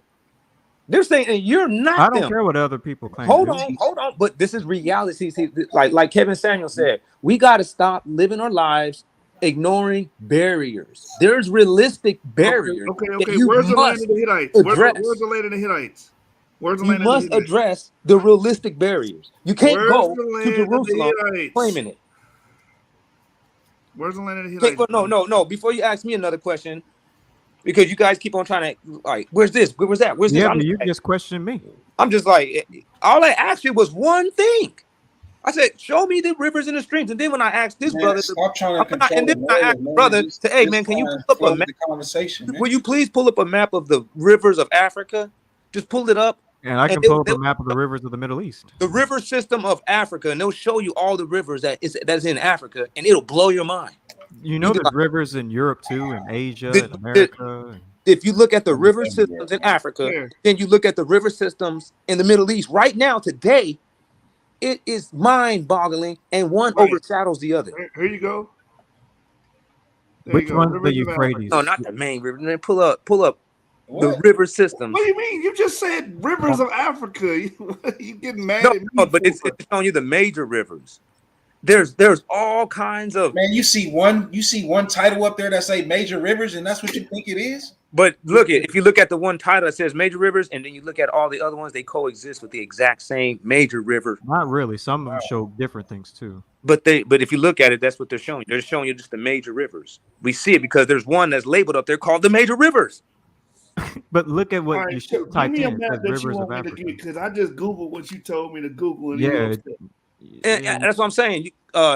Just keep scrolling. you told him to type in rivers of Boom, Africa. right there. That's what he typed in. Go right there. That one. That's highlighted. I mean, that's like glowing and shit. No, next to it. He want the computer. The one from Reddit. Map porn. This one, it's going to. No, but these are real. These are all the tributary. These are all the tributary. They're showing the same thing, bro. Yeah, it's the same thing. Yeah. But look closer. Look closer. I see what you're saying. It got the little branches. Oh, that's inferred. We know that. Those are all kinds of other little rivers. I mean, that place is full. Is that what you said? That's all kind of what? Those are all rivers. Those are technically streams, but those are not technically. Hold on. Those ain't. That's why when your shoe typed in rivers, it only showed those large rivers because those are rivers. Those little streams are streams. That's why they're called streams. They're not streams like in the way to where you're thinking that there's something that won't be recorded on a map. These are real like sources of water. What is a stream? Explain to me what a stream is. I'm saying, but by the way that you said it, is a body of water that. Why don't you explain from what a it is? river. Because you made it seem like Hey, you shoot. Type in streams of Africa, bro. Yeah, type in streams of Africa. Because he's getting streams and rivers mixed up. I ain't gonna lie. That's why y'all don't be seeing me online. I really don't deal with people like this. So we can't chill and kick it, bro. Like y'all Catholics. We can't question his I'm telling y'all the truth. That's why you don't see me online. Bro, there go your streams of Africa. There you go. But you ain't being fair, brother, because I let you come on here. I don't say shit and let you rock out, bro. Don't do that, man. No, but I ain't laughing at y'all. No, bro, because y'all come on here and say whatever y'all want to say. I don't even interrupt y'all, bro. Just because I disagree with y'all on that, y'all gonna play me like that, man? Oh no, you can disagree, but I don't be laughing at people and trying to make a joke out of people. I don't play that. I don't be laughing at people. Man, Battle listen, ain't nobody. Look, niggas can't laugh. And everybody else is everybody else. So everybody need to be and move like you. When they No, talk I just know how to conduct a conversation to where it can keep. Ain't nobody disrespecting nobody, man. Just because somebody laugh, because somebody see something funny. Yeah, man, ain't nothing funny. I didn't know. Of course, it ain't nothing funny to you, but it might be something funny to somebody else. So what? You gonna have a problem with somebody laughing? We have to cancel anybody who laughs. Cancel them. Get them off the internet. Like this. It goes like this. This is just a hard fact. In real life, when you're going out in the streets, people don't do it. But when you go online, Man, you ever see. yeah, all right, whatever. Anyway, man. If anybody these are the laughs at me, streams of I Africa must right cancel here, them. bro. These People are your in streams real right life here. don't be laughing. So what we talking about? Here's your streams right here. That nigga said people in real life don't be like. They What? don't. They don't be It ain't doing that even shit. worth it. It ain't That's a even cold worth it, bro. world right there. So here's the streams. We back to the information. The streams, right? You talked about streams of Africa. There you go. What? That's There's what. streams of this is Okay, go to that first one then. 3 streams that move. Then you go to that first one at the top left corner. No, This you one. can't see nothing. Is there anything bothering you with what you're seeing right there? No, it's not. It's just a waterway. It's just water. Yeah. So that's a lot of water around a lot of green vegetation. That's what Right? water is typically surrounded by. Right? That's water around a lot of green vegetation. Am I lying or not? No, you're right. No one's So- arguing against Okay, that. so well, in Africa, it's full of that stuff. So is So all of so is- Africa is Israel. So is Europe. No, Europe I didn't got say all streams that. and All I'm rivers. saying is all of Africa is filled with that though. Yeah, That's but so the is Europe. African. Not really, because you Now have let's go to you have the Sahara. now let's go Desert. to Jerusalem River. This is the Sahara Desert, That's though. Like, Africa. Africa. No, go like, to the Jerusalem River. Go to the river in Tel Aviv. How about Isn't that? there a I lot of will, rivers? here, but look how big the Sahara Desert is, bro. Go to the Jordan River, and I'll show you that the Jordan River is a stream. Well, first off, isn't South Africa? Doesn't it have a lot of rivers too? Like, can't Israel be there in South Africa? all Yeah, that it could be anywhere in Africa. You mean South My America? man, excuse me, South America. My bad. I'm so sorry. South America. South No, America it has can't a be in lot South of rivers. Like Peru. No, it Exactly. can't be South America. If you want to imagine it that way, you want to imagine all this took place right here. That's what you want I'm to do. just saying places with rivers. The whole planet has rivers. That's not what I said though. Why the Sahara Desert? Why are we not considering the Sahara Desert a part of Africa when it is? Because there's white people there. You know. No, why. it's just look at it. It's, Berbers. Why? This Yeah. ain't Why life. is it separate, It's unpromising. It's unpromising. man? So Abraham, let me get this straight. Abraham came into Egypt. First of all, where did he come from? Where did he come from? He came from up here in the Middle East, right? No, I don't believe that. He came from Africa. Came from Africa. So he traveled from Africa into Egypt. He traveled from Africa to Africa. Into Egypt. So And then he traveled back into Africa. Then travel back into Africa. Wait. you see why Abraham- brothers laugh, Abraham bro? came You see from- why people laugh? I'll Bro, let you you finish. can't get mad at me for laughing at some shit like that, brother. You saying that he traveled in Egypt from Africa and then traveled back into Africa? Yeah, that's what he did. All and right. we know, and it's crazy too. That was a trip. How you brought up that New Living Translation and how they actually knew that it was a mistake that that was in the scripture that they actually didn't catch about him going south. They try to cover it up by changing it to Negev, and then ultimately in the New Living Translation they just said fuck it, opposite. We just gonna call it north. Okay. So No, where In the New Living Translation, they put the word Negev and said now it means This north, is crazy. No, Alright, that's so- which not what it proves to said. you It they're said trying to north. cover it up. They're covering up the direction that Abraham went. the brother. scripture says that Abraham was from Ur of the Chaldees. Where is Yeah, so Ur of Ur the the Chaldees? Chaldees is over here, bro. It's over here. Matter of fact, no. Show us Ur of the Chaldees in Africa. Yes, please. It'll be in Africa. No, Okay, where well, in show us. Africa? Show That's us. a huge continent. All Just right. just Okay. like you Okay. asked the brother to show you the rivers. Okay, was Ur Chaldea in Mesopotamia? Yes. Okay. And are you aware that the word Mesopotamia means The land between two land rivers. of two rivers?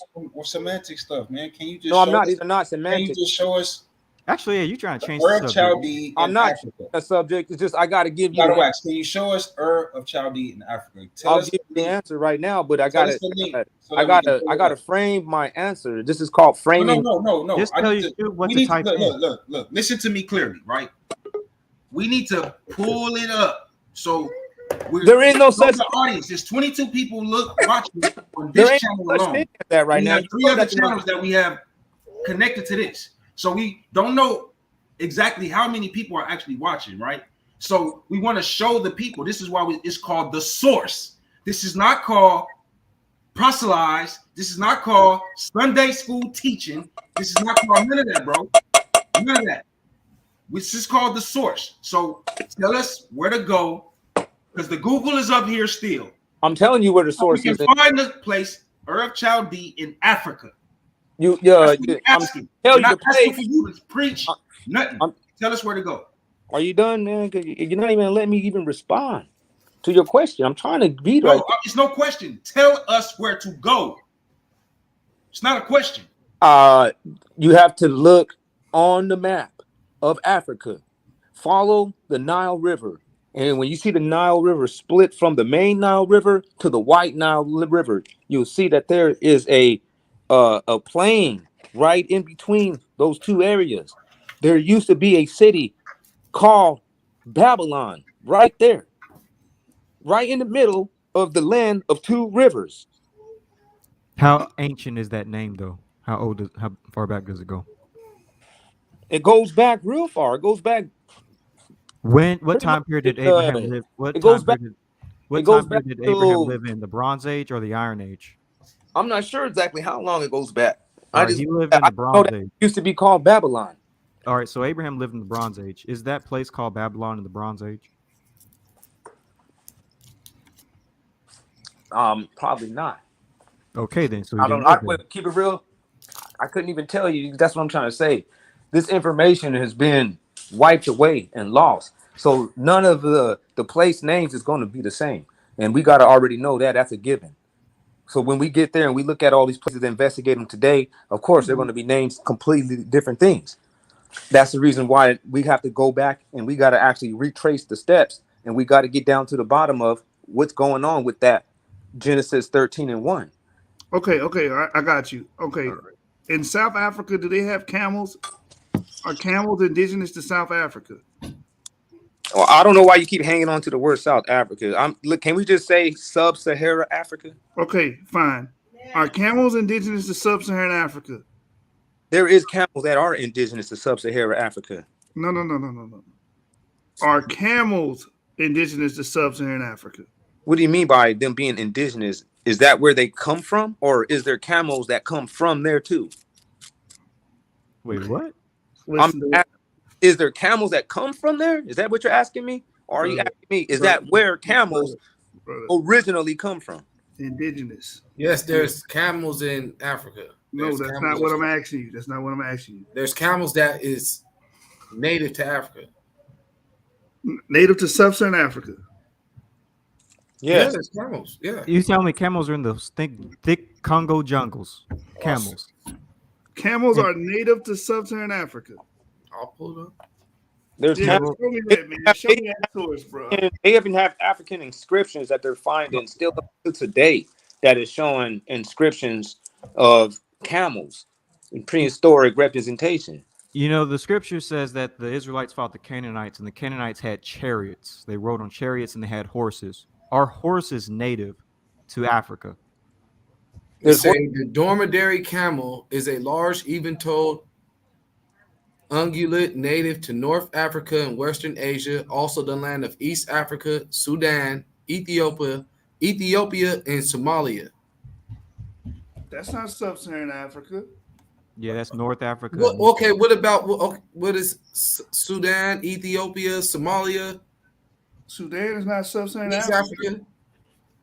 Well, those are still African camels, nevertheless. You acting like people can't use them, or they never did anything with them. They just stayed in a vacuum. This is not reality in a vacuum. Y'all got to get out of that. Again, my question. I'm telling you, that's not Sub-Saharan Africa. That's all I'm saying. Okay, all right, okay. Ethiopia, hold on. Sahara Africa, but it ain't not Africa. Can y'all show any evidence of Rome occupying sub-Saharan Africa in the first century AD? Yeah. Well, I'll let you get that question. We probably won't be able to find that. There's a lot. How big sub-Saharan Africa is? It's like I'm saying. I'm like. This has been it's been a long time, and the main thing has been wiping off this very existence.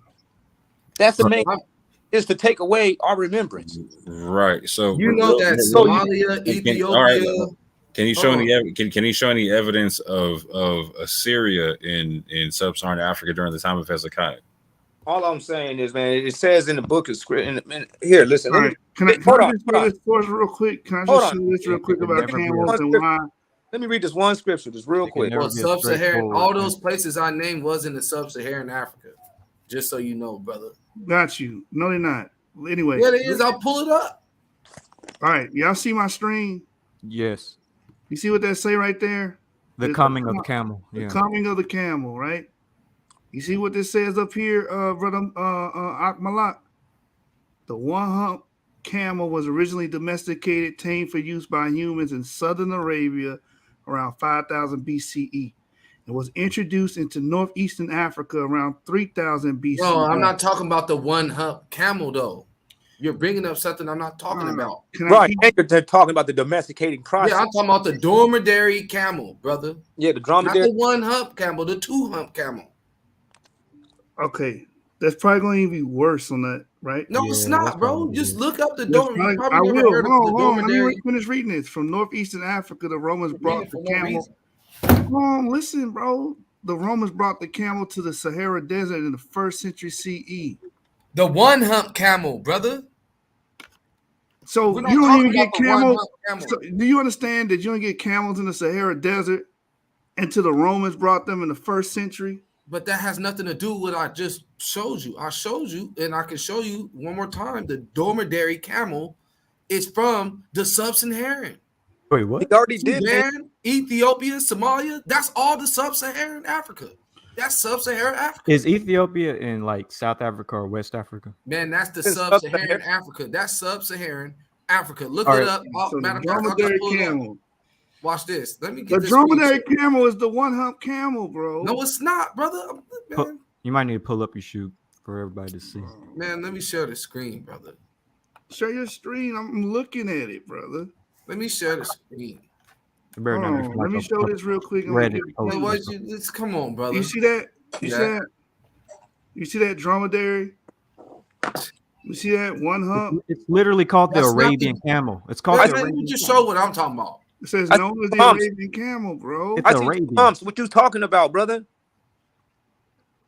They even showing you the phases of the two humpism right there. No, yeah, there's one with two humps, but they're both. Most he of said, the he said the phases. Huh? The two hump one is a Bactrian camel. The dromedary camel is the one hump. No, let me get my source. Yeah, You saying Bactria, no, I'm Bactria is showing- nowhere Let me near show you. Ethiopia. Oh, why are y'all not reading it? Like, well, just well, look. well, well. Okay, check it out. But what did Yeah. they say? They said that they had the one humped camel, That's the one that went to Africa, the one hump camel. but the dromedary camel, which is the two humped one. No, No, the dromedary no. is the one hump camel. Yeah, that's the name. That's what it's called. Okay, well then they said that they introduced the two hump camel, but the one hump camel was there then. Wait, what? How you get that? He's saying that they introduced the two hump camel. No, the Romans You just bumped that introduced the anything right dromedary camel to And the dromedary camel is the two hump camel, correct? The dromedary camel is the one hump camel. The Bactrian camel is the two hump camel. Stop it, bro. I'm All right, so- You looking at it right on your screen? Are you looking at your screen? I think it's talking about camels for. Are you looking at your screen, dog? Why? Yeah, I'm looking at the screen. I got my So screen. why you shared, sitting here man. acting like we trying to He's make trying to something control up? the narrative. He's trying to control the narrative, brother. Come on, man. Let I'm me trying just to show Somebody my trying to source. control the narrative. It's on the Yeah, screen. just let me show what I Nobody got. made this up, bro. All I'm right, not let's making blow this it up either. Let me blow it up. Can y'all see that? That's blown up. I man. want to. I really want to see what Ak is looking at. Bro. I almost kind of do too, but I want to. I'm dying to see it, bro. Akmalak, you see what Unless- that say right there? Bactrian Bruh, camel. Stop playing. Unless he pulled a tail and just like And that says dromedary camel. called it that. One hump, You two don't hump. want the smoke, brother. Listen to me, Akmalak. It says Bactrian camel. It has two humps. The one So hump- okay, let me ask you a question since you're going that way. Is that the camel that you said that the people brought to Africa?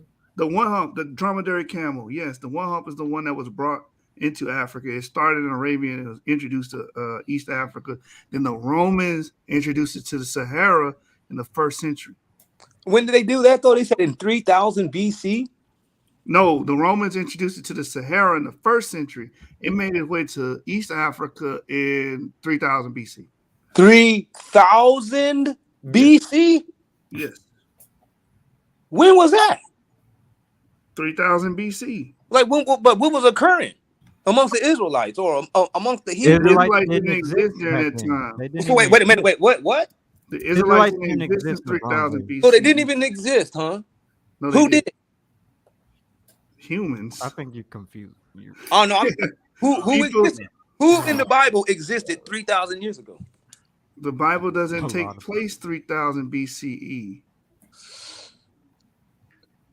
what I Who understand the time existed? So nobody existed at all. That's not what I said. No, People just- existed, brother. So that's what I'm trying to say. You had the Nakata period. You had the Nakata period going on. 1,000 You had pre-dynastic Egypt going on. You had early dynastic. I think Tassetti was going on. Yeah, you Where, had who? people- Okay, where were the? Okay, who? What people was around there in There that was time? definitely no was Semites was there. Abraham around at that time? Natufian descendants were around. Hold on, was Abraham around at that time? Hurrians were around. There was I got a no question. Semites in Ethiopia yet. I know that's for Was sure. Abraham around at that time? No, this is before Abraham was born. This is before Okay, Abraham was born. was Noah around at that time? This is after Noah. Okay, so who was what descendants was around at that time if it was The after Noah? descendants of Noah. That So populated Shem, Earth. Shem, Shem, was it Ham, and Shem? Japheth's populations were around. Okay, so what descendants of Shem was around at that time? All of them. All the descendants of Shem? Elam, Ashur, Arphaxad, and Lud. Yeah, and all of his sons is what they saying. Froxad, Lud, But we're getting off the Ram. Yeah, we are getting off the point. Yeah, the point is No. So no. The point was, so when these things were brought there, it was way before Abraham had the camel, right? My point is, Abraham has the camel. Camel was already introduced into Africa, correct? Yes, into East Africa. So it's not a far-fetched not concept. sub-Saharan Hold Africa, on. bro. So this is where I was going, because I let you guys marinate with it, and you guys didn't know where I was. You guys even know why I brought it up. So I'm gonna tell you why. Then Hey, let him share his screen. I'm gonna tell you why. I need to marinate on that screen share for real. I'm gonna tell you why. I brought it up. It's because if Abraham already stopped. If Abraham came after these you got it. camels was introduced to Africa, then it's not a idea that is too far fetched to conceive or to even accept that Abraham was in Africa with camels. No, not just Africa, sub-Saharan Africa. That's Sub-Saharan Africa. They were introduced already before he was born. So Abraham has camels in sub-Saharan Africa.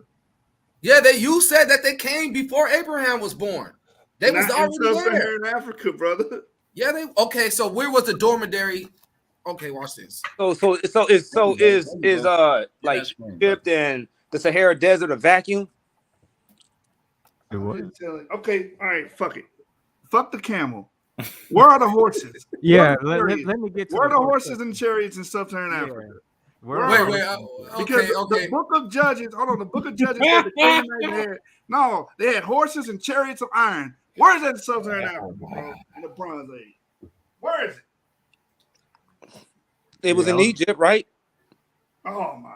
Did not No, Egypt? no, have- we said sub-Saharan Africa. Hold on, Sub-Saharan. asking, did Egypt have did Egypt have Canaanites had but I'm chariots. asking, did Egypt have horses? Canaanites had chariots. But I'm In the asking, did scripture. Egypt have chariots and horses too? No, we're talking about the. But I gotta Israelites ask that versus the question Canaanites. so I can be able to actually be able to, you know what I'm saying, Well, deal the with script- your Why can't to deal with your information. I'm trying to ask y'all a question. Did Egypt Canaanites- already have horses?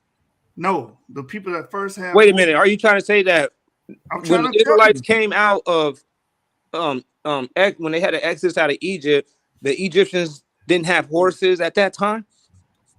During the Exodus time, I have to look at the timeline. They, according to the Bible. The Egyptians got their ass whooped because. Well, I'm just saying, according to the Bible. No, because they got attacked by people that had horse and chariot. They didn't even know what it was. Wait, no, I'm saying when the Israelites came out of Egypt in the Exodus, the Egyptians didn't have horses at those times. We're not talking about that time period. We're talking But I'm about trying to the ask Israelites about and the the time period Canaanites. so I can ask about the time period. Okay, all right, got you. I got. They say they did. They just say they did.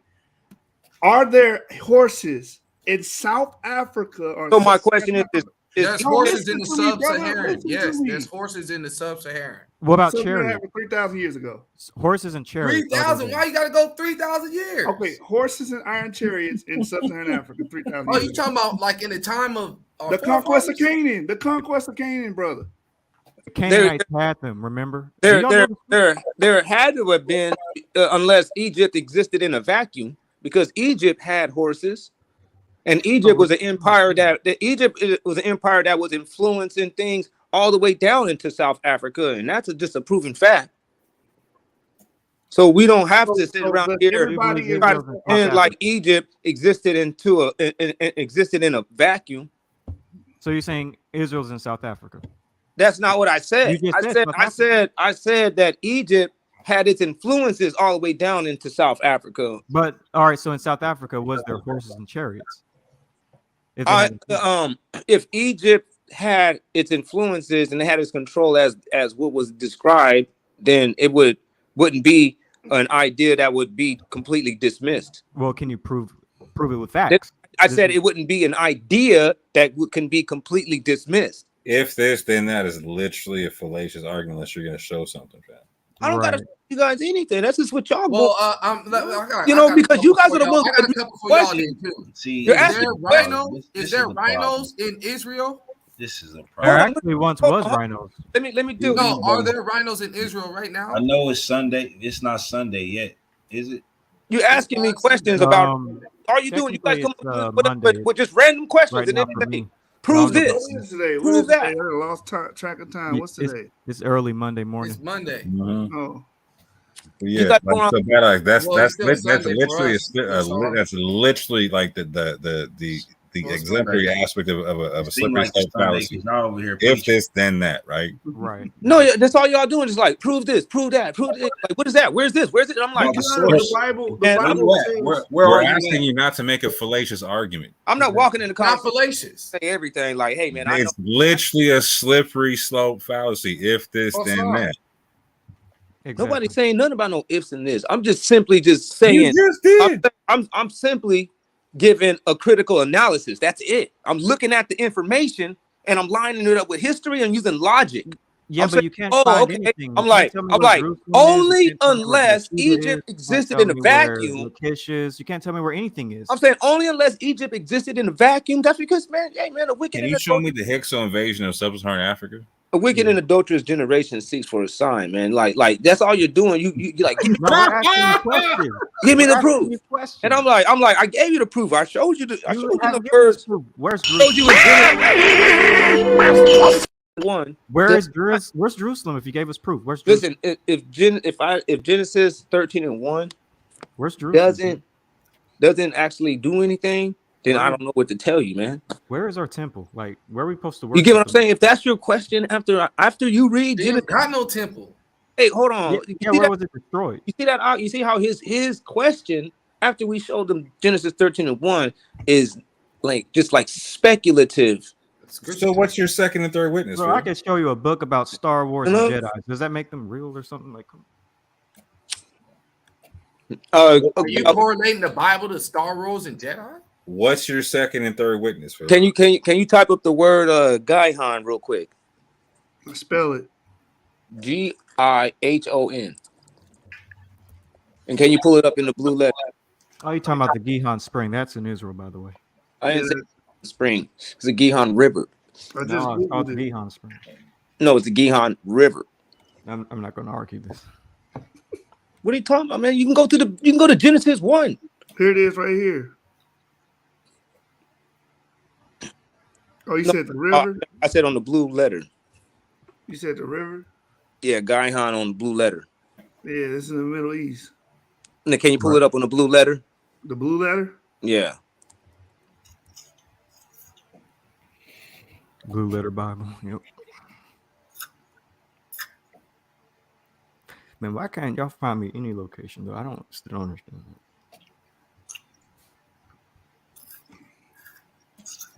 Wait, what? Why is this not? You gotta donate.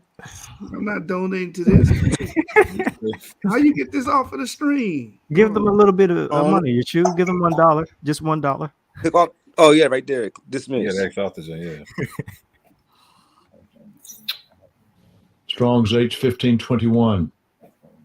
Gihon.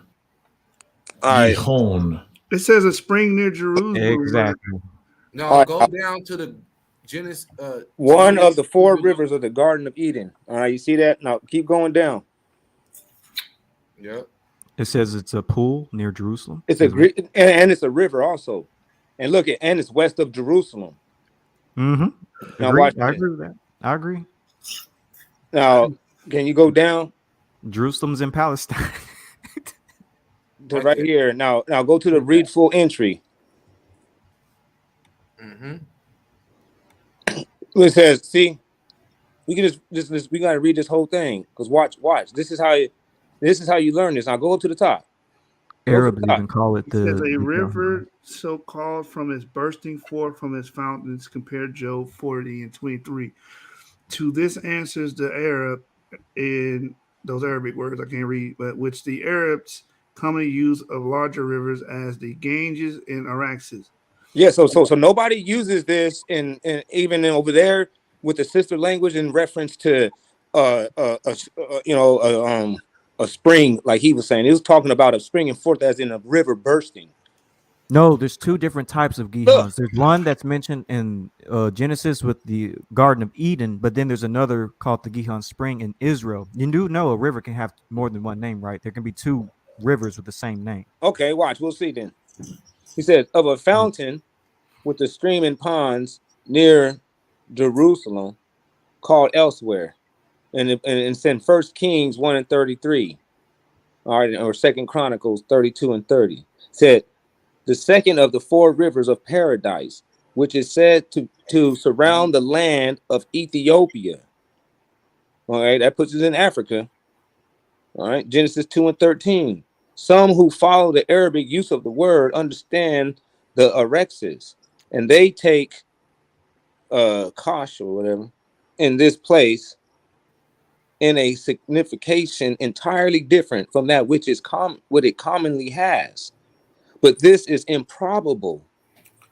On the other hand, it was the constant opinion of the ancients that the Nile was intended. See Jeremiah 2 and 18. In the Septuagint, the book of Sirach 24 and 37, book of Josephus. Come on, man. He said, and I expect that the Ethiopic Nile was particularly meant, which may in fact be said to surround Ethiopia. I have discussed this more at length in the source pages. So I just know, man. I was like, all right, well. Well, what, bro? What's So yeah, so if it's talking about the now, help me understand what that does for your paradigm. All right. Because it's next to what's the other rivers? Yeah, like the Euphrates and Tigris. Yeah. Euphrates. Okay. Let's go to Blue Letter Tigris. Let's type in the Tigris and the blue letter. See what happens. I mean, there's so much other evidence. I mean, who are the Philistines? I mean, come on, man. So are you saying all 4 rivers are in Africa or no? Yeah, I would think so, or maybe not all 4. Maybe one of them would be a boundary somewhere in some other area, like the Middle East or somewhere in between, where they call I guess you guys call it the Levant or something like that. Whatever that little spot you guys are talking about, something like that. But like I said, I'm not coming here with all the answers. I don't have all the answers. Like I said, it's a newfound, understanding. That's all. But there is a large amount of people that see the same things. So I mean, just because a large amount of people believe in something doesn't mean they're right. I mean, the Nazis were an entire country of people that believed in something. That don't mean that they wrong though either. Because I'll tell you like this: the Nazis ain't wrong. It don't mean that they wrong either. Wait, what? Because I'll tell you like this: they're not just coming out of thin air with it. So you think they're not coming out of thin air with it? Never mind. Akmal Locke ain't coming out of thin air with it. Okay, that's a bit anti-Semitic, but okay. Well, Nazis really killed you too, by the way. Well, you know how to spell Euphrates. Euphrates is like EU PHRATS. I just read the Tigris River rises up to Armenia. Shout out to Dan. Are you going to tell me Armenia's in Africa too? Shout out to you, yeah. Is Armenia in Africa? I'm not claiming no damn Armenia. What are you talking about? No, No, the Euphrates River flows to Armenia. That's why we asked him. I'm not claiming Armenia. I will tell you that. I said that the Euphrates River mentioned in the scriptures flows to I don't believe that the Armenia. rivers would be right there. If I'm saying that I believe that, I see that the scriptures is directing me deeper into Africa. Then I will have to change the whole setting. The whole biblical setting would have to take place in Africa. All right. Where's the Philistines then, if they're in Africa? Because we know King David fought the Philistines. So where are the Philistines? Well, there's evidence of Philistines being all the way down into South Africa also. So Israel's in South Africa? No, all the way down into. So there's What's on first? Found like Philistines didn't. He didn't ask about evidence of Philistines being nowhere. He said the land of the Philistines. So is it in South Africa or no? No, he didn't ask me where is the land of the Philistines. He asked me where are the Philistines? Where are the Philistines? And I just like shit. Philistines, they, like I said, there's evidence of them found all the way down into Africa. Can you show this evidence? Like I said, my computer is. Just tell you shoot what to type in, and you know we can get it off the top of my head. You can't think of your sources off the top of your head. I'm not a walking encyclopedia. I mean, I can think of my sources off the top of my head. But good for you, you know. But not off the top of my head, I don't have all that stuff. Man. All right. So now that we got done with the people, now where's the land of the Philistines?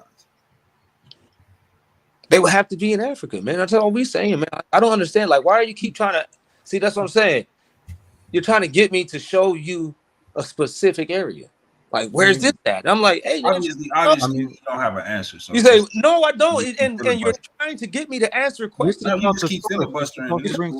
You question the things that you're. I'm not even trying. I'm not even being confrontational at all. Filibustering. I'm telling you the truth. You're trying to get me to answer your questions. I'm not trying to get you to do nothing. I just asked the question. If you ain't got the answer, so Paul said, he said, don't answer foolish or unlearned questions. These are unlearned questions for me. Right. I'm like, I'm not learned in that. Every time I ask you a question, you know, and you get caught in your bullshit. This is no, I'm not bullshit. You're asking me, hey, you run to that. You say you land of where's Bethel at in Africa? You're like, you know, you just like anybody that'll be a wild guess. I mean, I can tell you where Bethel is. You're supposed to know these things, man. No, you can tell me where these people. I can't tell you nothing. Is telling you where Bethel is at. No, we know it's called ancient Bethel because we have artifacts that go back thousands of years that say that this is Bethel. Who found the artifacts? There's Bethel. Plenty of people found the artifacts. You do know there are such thing as black archaeologists, right? Like it's not. You know there was a Bethel, but who found the artifacts? Just tell me who found them. But that's not an unlearned question. Tell me who found them. No, tell me. Because you're asking me, it's not unlearned. Can you tell me who found them? Give me a second. Go Google it. You told us to do it. You can Google it. Do the research. Google it. Hey, Battle Axe, do you realize the ancient Egyptians war with the Philistines? They war with the sea peoples, and all those people were north of Egypt, not south of Egypt. Are you aware that Egypt was bigger than what they show you right now on the map, though? How is that a rebuttal to what I just said, brother? Because aware that it was bigger. It's a deflection. That's not a deflection. It was bigger. It's a deflection. You make it seem like Egypt was always tucked up there like that. Egypt was bigger than that. Where did you? Listen to what I just said. If Egypt is in the land or Northeast Africa, and the Philistines are said to be north of them, that means the Philistines will have to be in the Syro-African rift known as the Middle East. Correct? How could the Philistines be north of them if when they were going south? Wait, what? When they never went south to fight the Philistines, bro. Okay, cool. Fuck that. The Battle of Kadesh. Where did the Battle of Kadesh happen? It probably doesn't even believe the Battle of Kadesh. You might not even know about it actually, because that was against. I'm sharing my screen. You shoot. All right, let me let you share your. Yeah, I'm trying not to be rude, but it's a little bit difficult. I'm not gonna lie. Upper and Lower Egypt. No, that's my screen. I will definitely play that though. That's my screen, you shoot. That's yours? Yeah, that's not Ivri. But I, Oh, No, that ain't mine. That ain't mine. I don't know what that is. Here's a good map. So here's the map of the Philistines, and it's pretty close near Israel. And we know that this is the area of the Philistines because of 4 famous Philistine towns, such as Ashdod, Ashkelon, Gaza, and Gath. And so, yeah, we can actually show you the area of the Philistines. Like, we know where it's at. So let's actually deal with some of this. Pulled up a map, and there's various maps as well. It's not like it's just one map. It's We tons already of know maps. the contemporary evidence about it. Like this is what has already been accepted and circulated.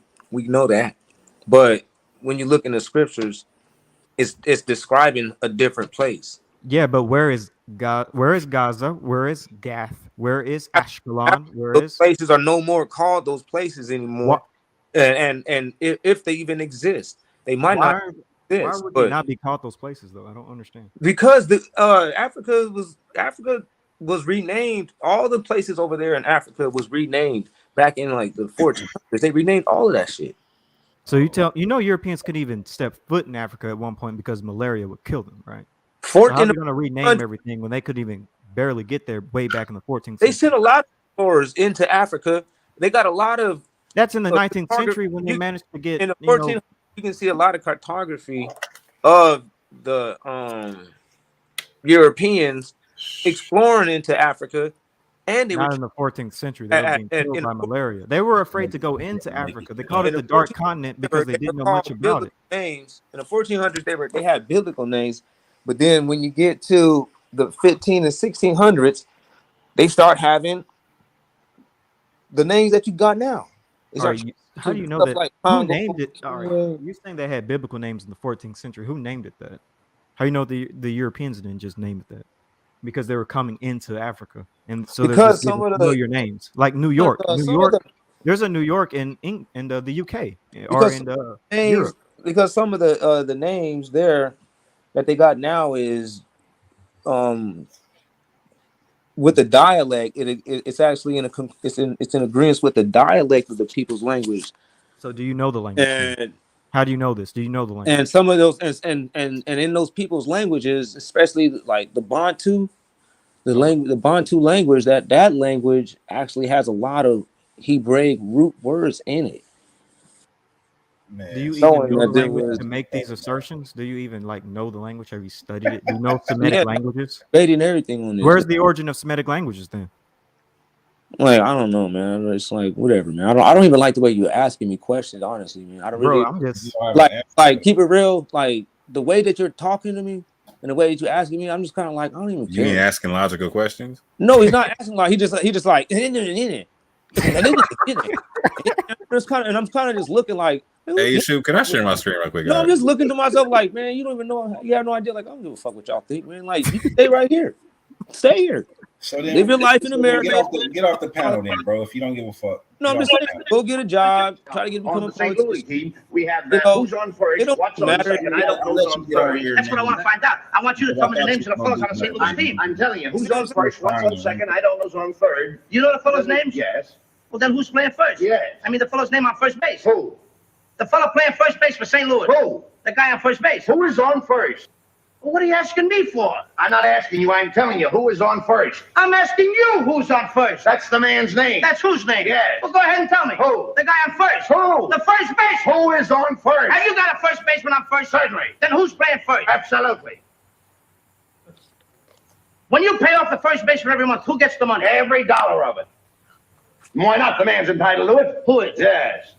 So who gets it? Why shouldn't he? Sometimes his wife comes down and collects it. Whose wife? Yes. After all, the man earns it. Who does? Perfectly sums up our conversation. Hey, man, I'm just like, y'all gotta know who the sea people are. Ancient Egypt, they were fighting with them, and then the Armana letters. The Armana letters are huge. Beautiful.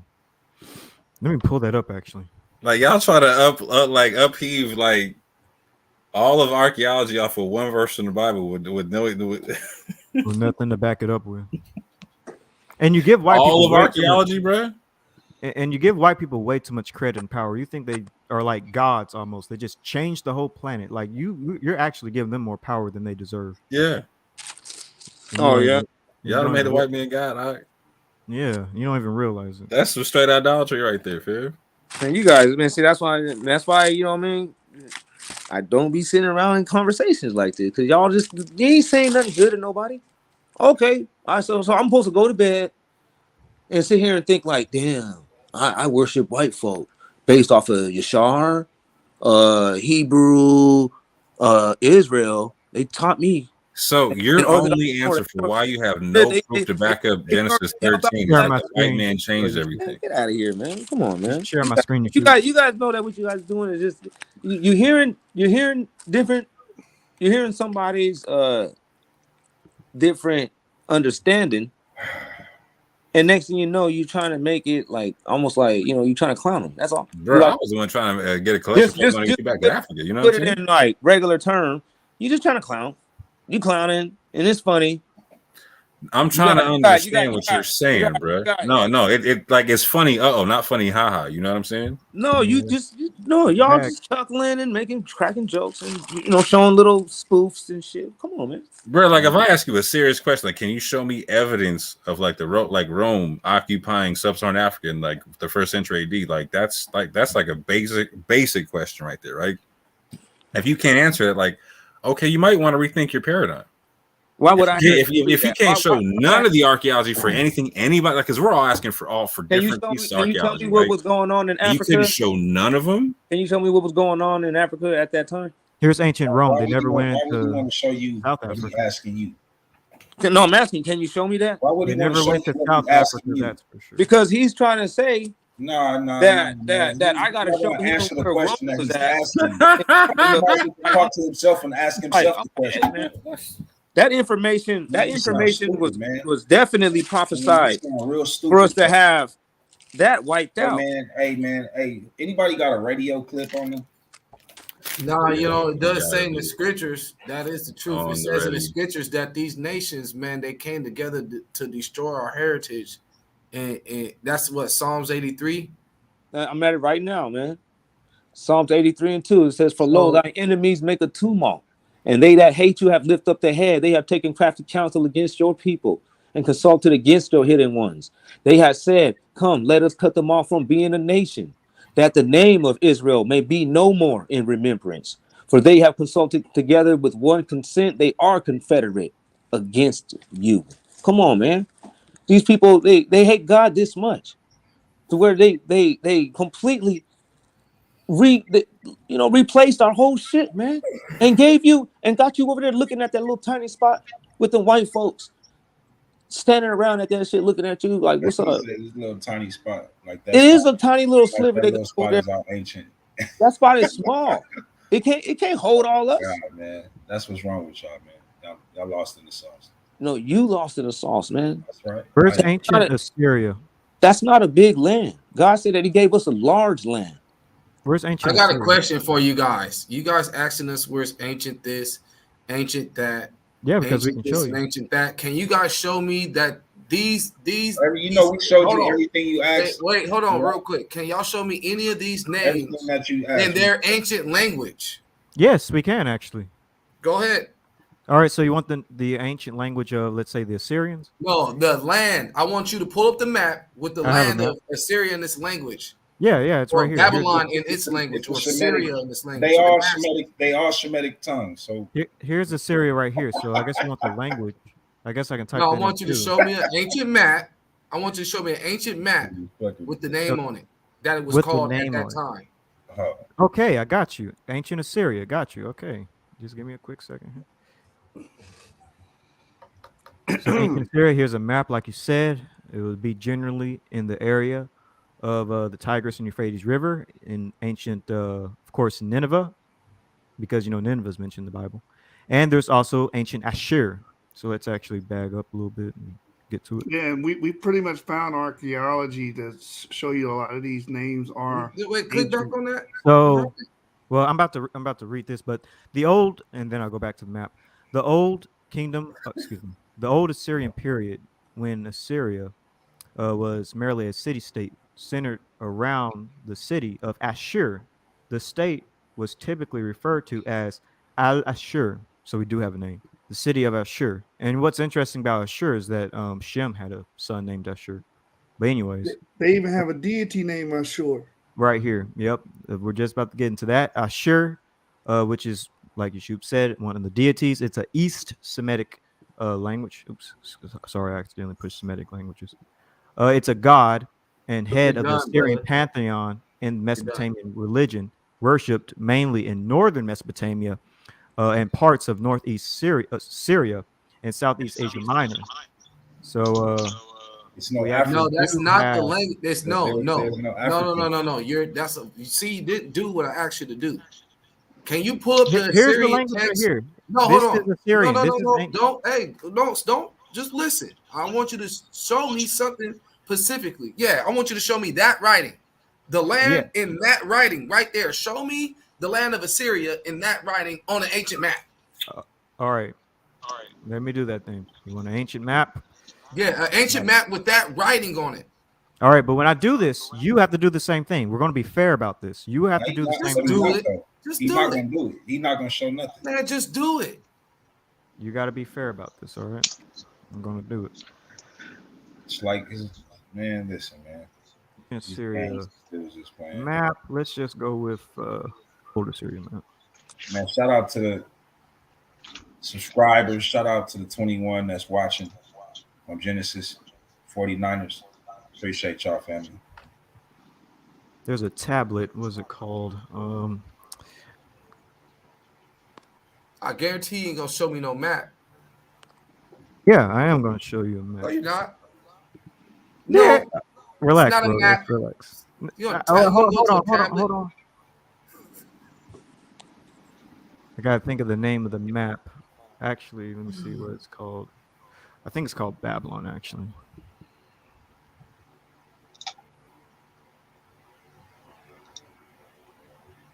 Shout out to Marvin. He just joined the panel, y'all.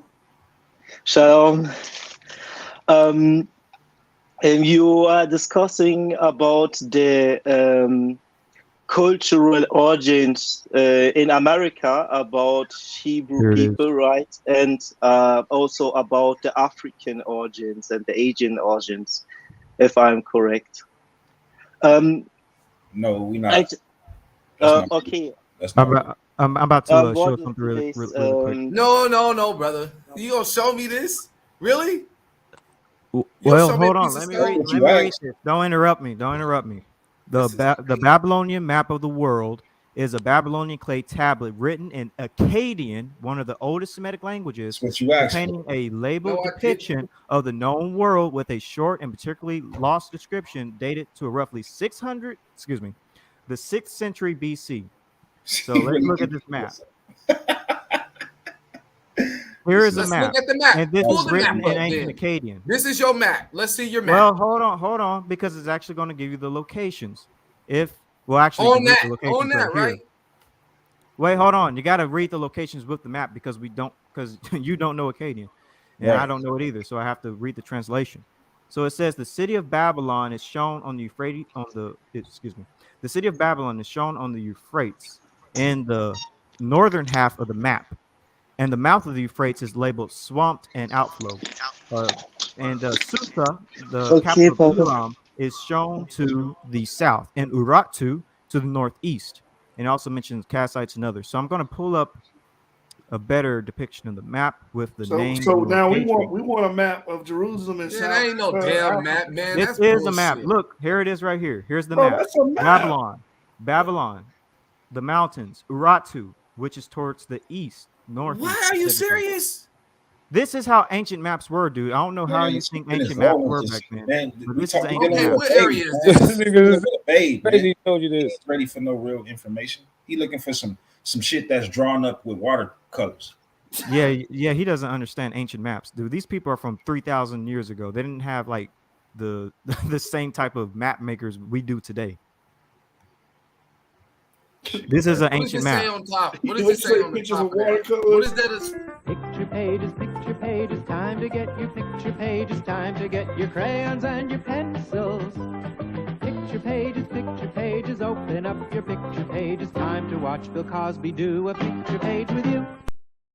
Now you show me your map because you said you was gonna pull up a map too. We're gonna be fair about this. You show me an ancient map You with ain't these show me no locations. map or nothing. What are you showing me? This What is is a this? map. This is A a map. map I of what? literally just read it. All right. Explain this map. All right, you read What is this. this? What is I ain't these gonna read this. points? What does it say? What does Yeah, it say? I don't know what you're showing me either, man. What does it say? Read this. What does it say? No, That's you clearly- explain the points. That's What are clearly these a points? map, bro. That's a map.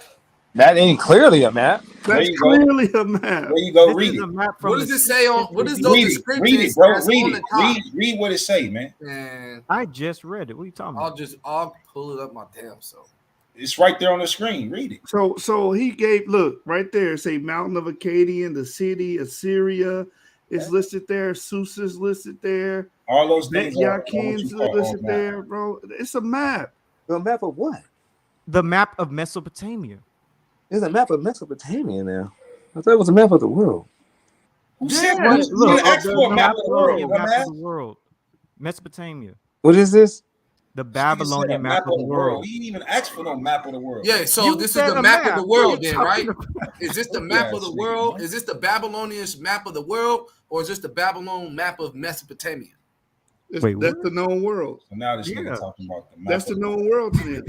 Can't stand Yeah, so ass niggas, man. this is your map of the world, right? Deceiving ass niggas. Yes, the map Wow, of their yeah. world, the known Wow. world, bro. So this is not like the map of Mesopotamia. Just Mesopotamia obviously would be in it, but this is their idea of everywhere. All right.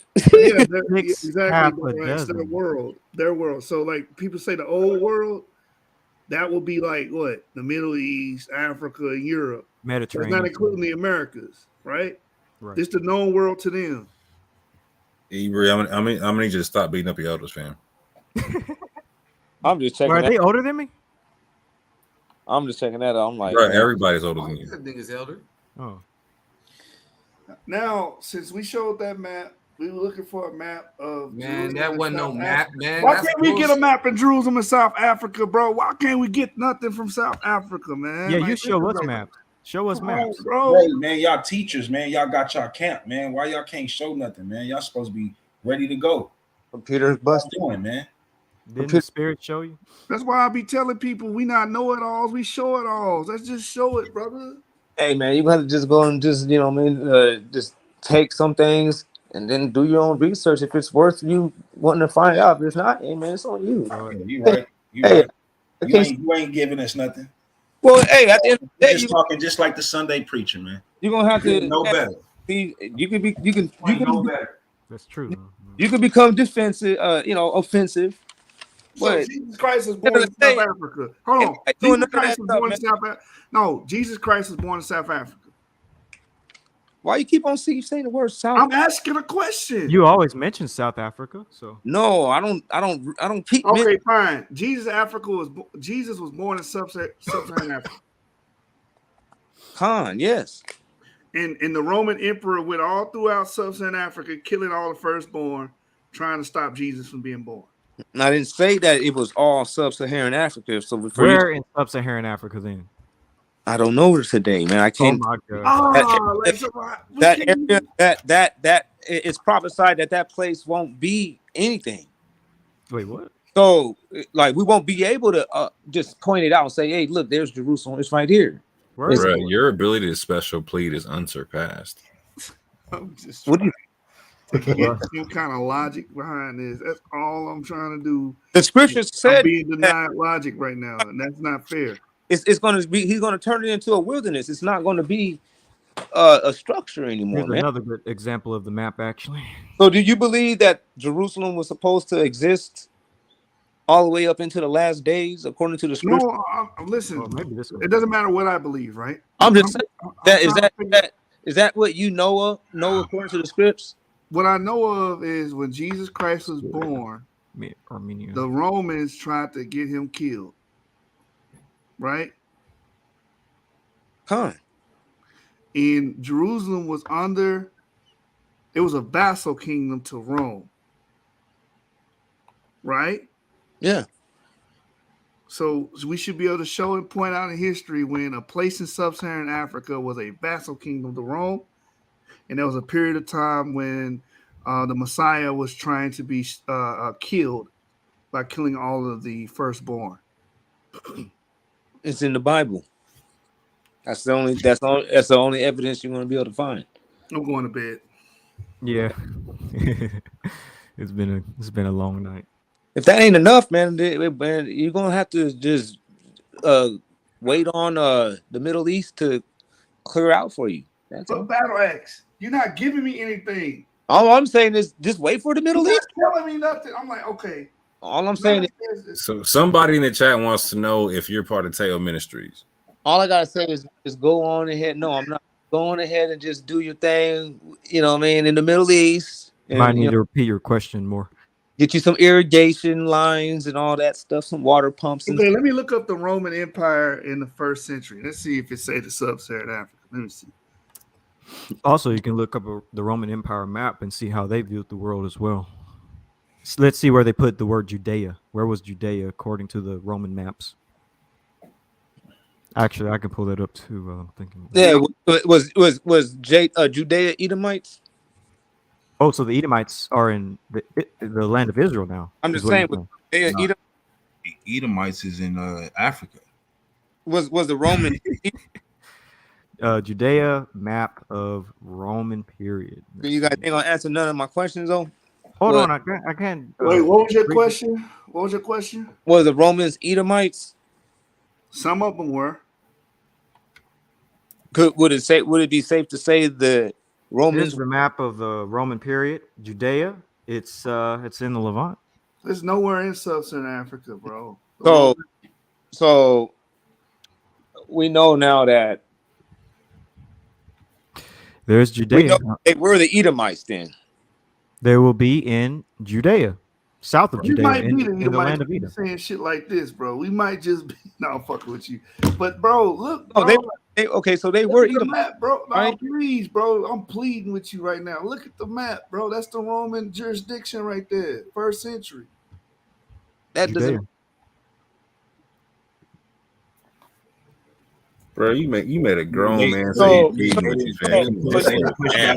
push past the coastline of Northern Africa. For all this, hey, Moore, I'm at the point of no. You're saying that they conquered all this upon the Red Sea, but they never went down the Nile.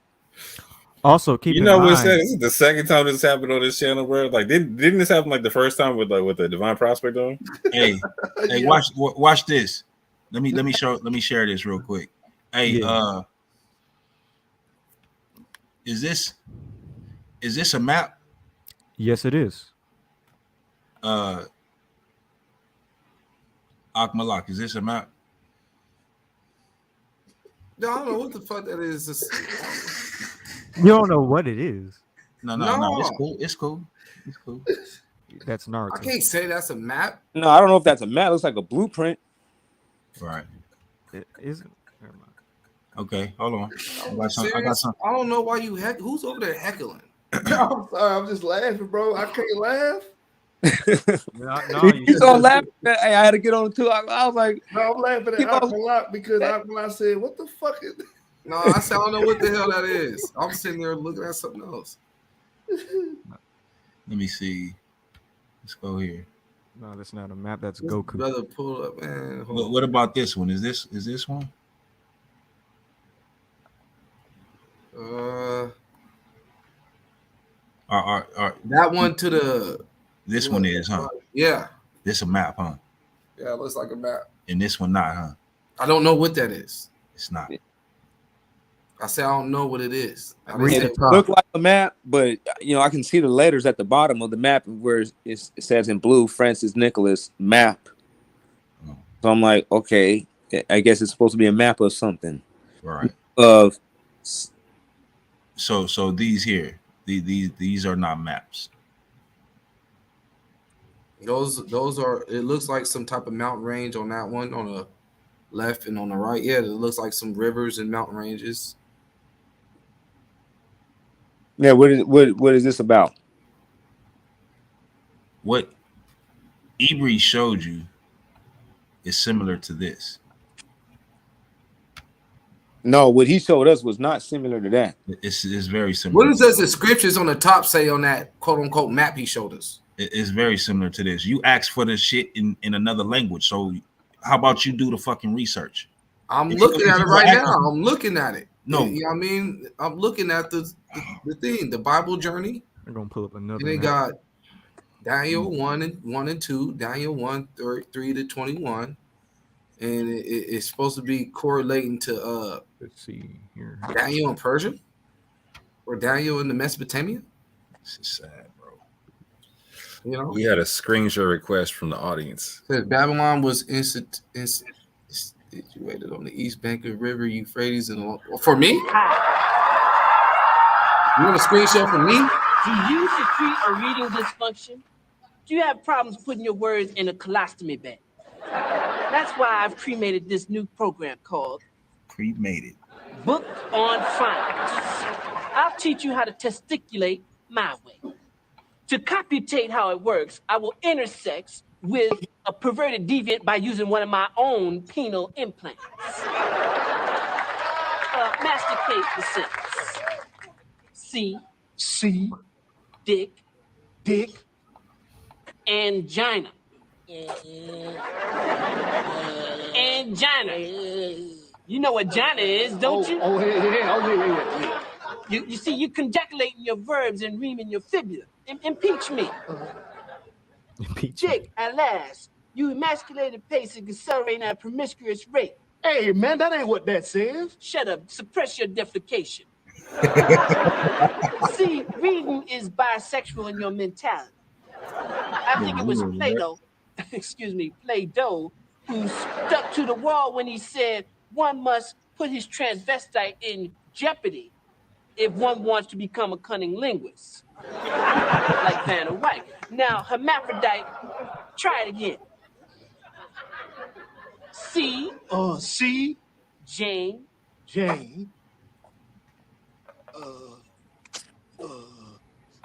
C. James, big breastises. That's it. Now you're expectorating your Sphinx distinct wedge. I gotta have him in the big breast. Hold on. I ain't no venereal butt rucker. But I can teach you to procreate your hemorrhoidal retention. And you don't even have to be clairvoyant, Claire Huxtable, to ovulate this amazing program. But how big are James breastises? Gigantor. So please, don't put off tomorrow what you can castrate today. Send your colon in today. Soon you'll be on your ivory way. And remember, RIF, reading is fallopian. Woo! You can go back to my map if you don't mind. Man, hey, man. That Roman occupation, bro, got to be answered, though, bro. Man, ain't no answers, bro. Ain't, bruh. Is this it right here, right? That talking about Babylon. Yeah, this is. Yeah, what does this say up here? That's written in Akkadian. Has anybody ever translated that? Yes, it has been translated. They deciphered it. Yes. Okay, what does it say? All right, let's just go to it. Type in the translation. Translation of what? Of what you Here just it asked looks me. like Of what you just asked me. The translation of the Babylonian. But I did just show. So real quick, what are you trying to You're confirm retarded. with this particular Hey man, map? don't call me retarded, nigga. Hebrew? Wait, what? What did you say, Orthodox? What did he confirm with this particular map, Hebrew? What did I'm retarded. You don't even know no biblical. No, you don't know anything about the biblical timeline, and I'm the one that's retarded. Yashar. Hold on, I'm trying to hear what Moore said. What did you say, Moore? So what exactly were you trying to prove with this map right quick for them? Oh yeah, so what I was illustrating is that we do have ancient maps of these locations because they asked us to show us ancient maps. Well, that was one location. We ain't no No, other it showed location that's Assyria. like It showed Assyria. It showed Babylon. It showed the rivers, the mountains. It showed all the locations. Remember, on that ancient thing? Israel, No, it didn't. ancient Israel was taken to Assyria. It showed Assyria. So, and Babylon. And here's Judea as well. So yeah, you got things like the Seneca inscription also that was found in Turkey that corroborate the location of Assyria via like Luwian hieroglyphic inscriptions. It's like it's a dual linguistic stone. Like it also has Phoenician on it as well. And why do the West African tribes say they travel from the east?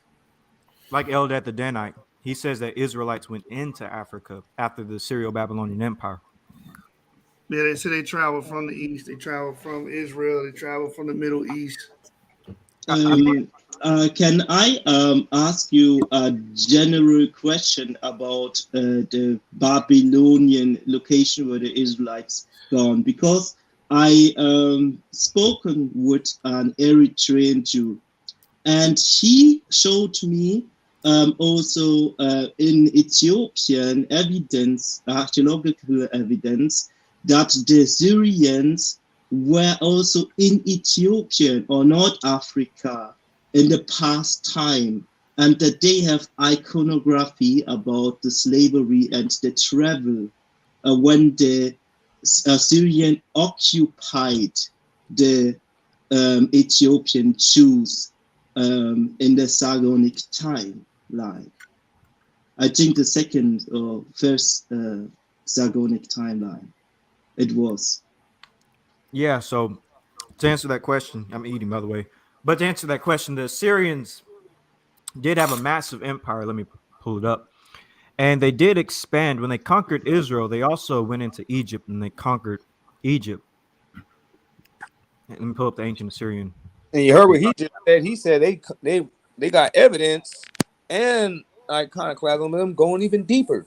No. He didn't say deeper and all that stuff. He just said that there's evidence of Assyrians. Marvin, where did he say he went down into?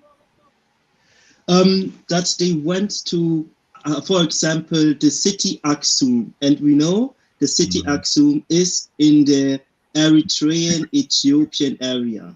Right. Is That's not South Africa. Is that lower than Egypt? Look, here's the map of the Assyrian Empire. This was in 671 BC, and they expanded all the way into Egypt, all the way into I guess this was Nubia. Aksum, yeah. So yeah, that makes sense. There was a massive Assyrian expansion. Yeah, I think there could be evidence that Ethiopian in the past days was an area even down to Congo, even down to the Nubic area. So it could be also that they are deeper, and according to Catholic books, they knew that even Congolese and Zambian people were called Ethiopians. Because before the Arabization of the word Africa from the Berbers, the whole Orthodox Church in Europe called the whole continent Ethiopian. They called even the ancient Nigerians West Ethiopians. I mean, it sounds crazy, but I saw some interesting maps from the 12th century that took that into account. Hey Marvin, let me ask you a question. Are you familiar with ancient maps of ancient Ethiopia, aka Africa? A little bit, but it would take time to find the images to pull that out, or the terms to look in Google while you find the stuffs. I even have some icons on my phone that shows that, for example, Cameroon had a location that was called Judah, what gave me the evidence that the 12 tribes establishment of each tribe have its own location and borders, not only happens close to Assyria, where we see Judah and Palestine or Lebanon. It happens also in some areas in Africa in the past times after Joseph, according to what I know. So we have many Israelites, and we have a clan tribal understanding of the nations, because what we read in the Bible is the following. We read that God owned the land, Israel in the north by Syria, and owned also Africa in that perspective. And he gave the sons of Abraham that land. It's not that the Israelites buy it. It's according to the text, that the text says God owns it and gave his servants this land as present. And then we have also documents that say that foreigners can buy rights to the land, for example, to do agriculture. But on the same side, they have also an account that those people who rent land has to give it back to the inheritance owner. So it's a completely other politic as this democratic Israel we see today, because this democratic Israelite we see today is not according what the Torah says Israel should be. So there is a need that the real children of Israel, according to their own roots, have to be restored. And many rabbis know that, but we have Russian or Slavic politics, that take account how Israel is ruled according to the so-called Orthodox rabbinic terms that came around the Middle Age Byzantine time of Europe, because only those were considered, while other ethnicities of Hebrews were hunted as so-called Hamites when they killed the Negrophytic Europe kings in the Byzantine wars between the Orthodox Church, the Catholics, and the Umayyad Empire of Islam.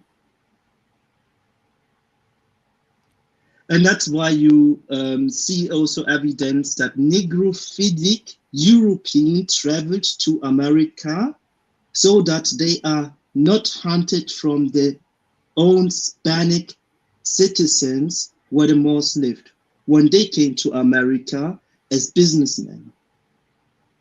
So it's a possibility that we have Negrophilic European descendants also, not only descendants on the transatlantic slavery that came to America. So according to like the maps in Africa, right? Mm-hmm. The place where it speaks of the kingdom of Judah, right? Like we never in the land that was given to us as, like you say, a present. None of the lands was considered the kingdom of Judah, right? It was just the land of Judah, right? So when we go into the land, the kingdom of Judah in Africa, is there any place in that surrounding area that's called Jerusalem, where the Holy Temple is built? It's possible. Let's see this way. When we read Isaiah 34, we see something about bloody unicorns. These bloody unicorns were translated from Latin and mean rhinoceros. And we know that rhinoceros, live only in Africa. And that's the real, how you call it, unicorn, eyehorn term of animals. And we also have in some psalms storks and animals that have only a connection to Central Africa. By the way, we see in Chronicles that people were called Lemba. Lemba Hebrews, what means in Hebrew bread maker, is a Congolese etymology of Hebrews or Jews. So that also means that we have a region of Jews that are kings there, that are landowners there, and we only see in the also see in ancient accounts of the real text of the book of Yashar that this book talks in chapter 74:4 about the kings of Africa, or what the real old term of Africa was. So Africa was known to the Hebrews as Hebraic words in the past.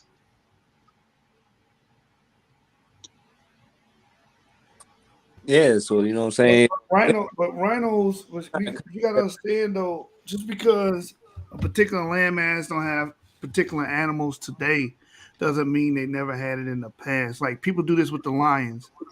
Ancient Israel had lions. Asiatic lions. Yeah, Asiatic lions. Oh, hey, that dude just schooled y'all. No, he didn't. Like, Yes, he did. because North Africa used to have hippos. Yeah, wait, where's your little Daffy Duck? Come on, man. Got you. For real. No, I'm trying to answer and respond to him. I understand. North I mean, Africa, lions lived where tigers live, and that even goes to India, and they were killed off or Right. to The nature. one horn rhino is India. It's not even Africa. They live in both spaces, and I know that the Subasian ships that Africa and India in the past was connected to the sea lions, and they had ships of the Greek term of the account of the Alexandria library that the Hebrews between Africa and India and the south coast traveled along each side and owned lands and had politician and kingsmanships. I got you, but Marvin, you do understand animals go extinct or they die out or they migrate from different land localities. They don't just stay there. Of course, I understand. In North Africa, you have stelae with writings of hippopotamus, crocodiles, alligators, and all type of stuff. When you had the Green Sahara, but today you don't see those animals because the terrain's different. I know, but there are biblical terrains, Here's a that map are of only rhinos, ancient rhinos. left in Africa. For example, we have rivers we never see in Lebanon, but they are there. We have in Exodus 3:5 a landmass size of kilometers that is too big to fit. Marvin, in can Palestine. you see the screen? Yes, I see it. Okay, now you see where it has the great longhorn, the Merrick's rhino. I guess you can say rhinoceros, right? Yes. Do you understand that these particular rhinoceros are in the Levant? Rhinoceros. That they are also there. Rhinoceros, man. Rhinoceros, man. Yeah, rhinoceros. Yes, I understand that. I also know that the Israelites also take with boats some animals with them. I mean, why do you find even in Indonesia African animals that came from that empire according to the Subasian time, which goes over 6,000 years ago? Okay, brother Marvin. So we're not gonna deal with ancient time that deep. Yeah. These are all extinct. They're not even there no more. These. Got you. So the Roman occupation. Where does the Roman occupation begin and where does it end? In the first century. Okay. I think that it was in North Africa. Do you have a YouTube channel, brother? You sound familiar. I have some YouTube channels. Okay. But a friend of mine from Angola has most of the things I learned from him. His name is Michael Massa, and he talks about the African genealogy and traditions and the kingsmanships and everything what belongs to the Jews, what he knows about the Bantu cultures. Right. It's very interesting. You see the map on the screen? That's Hey man, wait, hold on real quick. Hey man, drop that link to that channel in the back chat. Yeah. Share your information, but I want him to look at this map real quick. Okay. This is the Roman occupation. Yes. You see where Judea is, right? Yes. That's where Judea will be anciently 2,000 years ago. That's where the Arch of Titus, the sacking of Jerusalem and all that would happen. Yeah, that's the New Jerusalem. It's the Jerusalem where they came back after the Asiatic Abrahamic land, because the Abrahamic lands were North Africa to Asia. They even go to Lavan, Iraq, Iran. It means a big area, and we only see a small piece of that. Because Judea, this Judea we see here is between the Midianites, which were right on the right side, were Petrites. Midianites were right, you know. And there is an interesting thing when we look in the Bible, in the chapters from Exodus 12 to 15. You know why?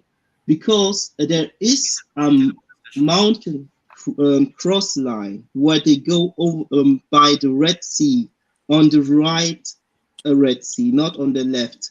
When they moved from Africa to the Arabian coast and then over to the other side where Baal Ajas is, where they see from the river view the mountain of Horeb before they went there. It's about a chevron or something like that. It's a Hebrew word. You see, that's why they never cross between the Red Sea.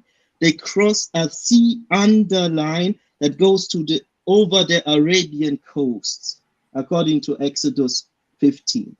I have to give you in Telegram the screenshots how they reached Horeb. It's a really interesting thing. I don't know if you have Telegram, but the advantage in Telegram is you can share many files and it doesn't overfill your phone, and you can share many videos up to the size of 2 gigabytes of files.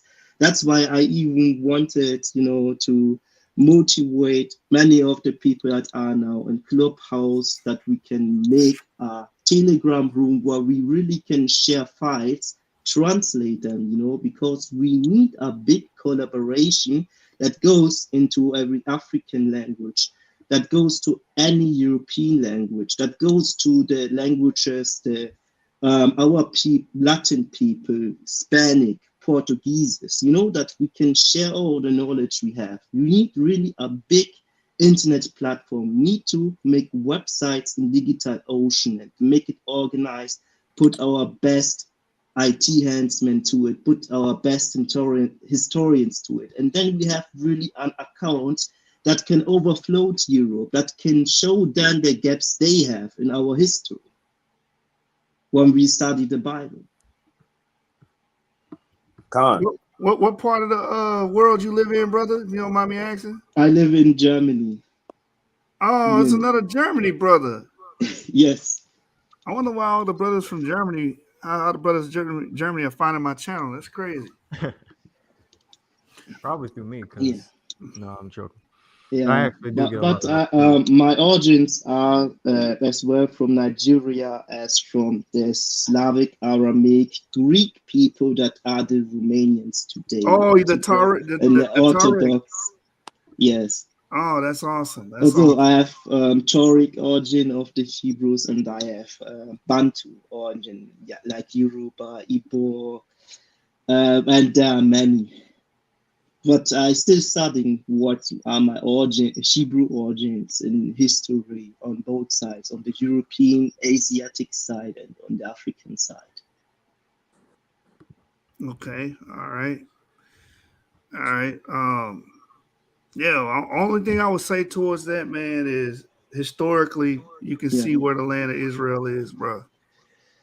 Yeah. No, white story. Not no history.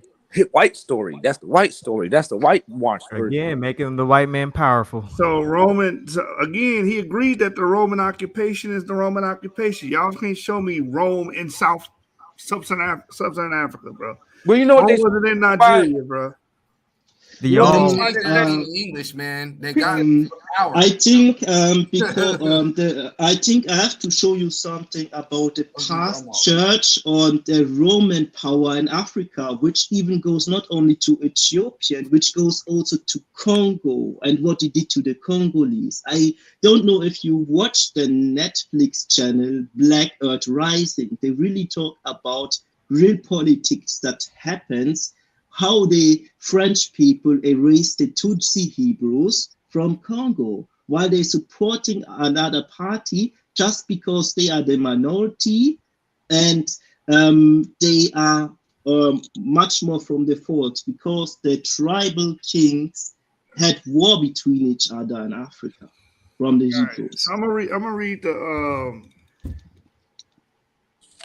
Eldad to Danite. Let me pull up Eldad to Danite, man. I'm just trying to make sense of it. Yes. Because you got to look at the reason why they said that the Romans didn't even go deeper into Africa. It says because they didn't find there anything they wanted. Judea is not in Like, sub-Saharan that Africa, is, bro. Judea is in the well, just Middle listen. East. You didn't hear what I said? I said they said that the reason why the Romans didn't go any deeper into Africa, and that on that map that you showed us about the Roman occupation, just going to those extremities, they said it's because they didn't find anything there they wanted. Exactly. So those They people, found what they wanted here. This is the most powerful, one of the most powerful empires that existed in times past, bro. What are you talking about? Do you know that Pope Alexander VI has maps where to find gold in Africa of the Hebrews to steal from the Hebrews? Because they studied the Bible, where did the Hebrews go? And they wanted the gold of the Jews, you know, and Jews hide their gold in the temple. That's how the evil churches got rich, because they plunder all the other churches, they plunder for the monarchs, Inquisition, yes, and they stole from It's the not Jews. 2,000 years ago, bro. We're talking about 2,000 years ago when Christ would have walked the earth. He would have walked in Judea. Galilee is not in South Africa. It's in the Middle East. Yeah, and parts of North Africa also, you know, because when we read Matthew, from who are they fleeing? Are they fleeing to Bethlehem where black people live, or are they fleeing to Bethlehem where middle type people of Arabians live? I think they fled there where people looks There's no Arabians there familiar at to the time. themselves. Mark, In that at the time of of Yeshua, history. was no Arabians there. No, but we have Herodes there, right? We have Herodes in Luke 1. And don't we have Herodes in Luke 1? So how did Herodes' people look like that hunted the Hebrews? How did the Persian look like? We have to consider that also. They have So they actually have those depictions of themselves on their walls, things of that nature. So it's not like we can't see what they actually look like. You know what I mean? Yes. So with direction, and when you look at them, you know, they don't look like what you see today. Here is Herodian coinage, and here's how he looked. And You know, but I can imagine that because of the Greek invasion of the Alexandrians before, that the Persians and the Greek intermixed with each other.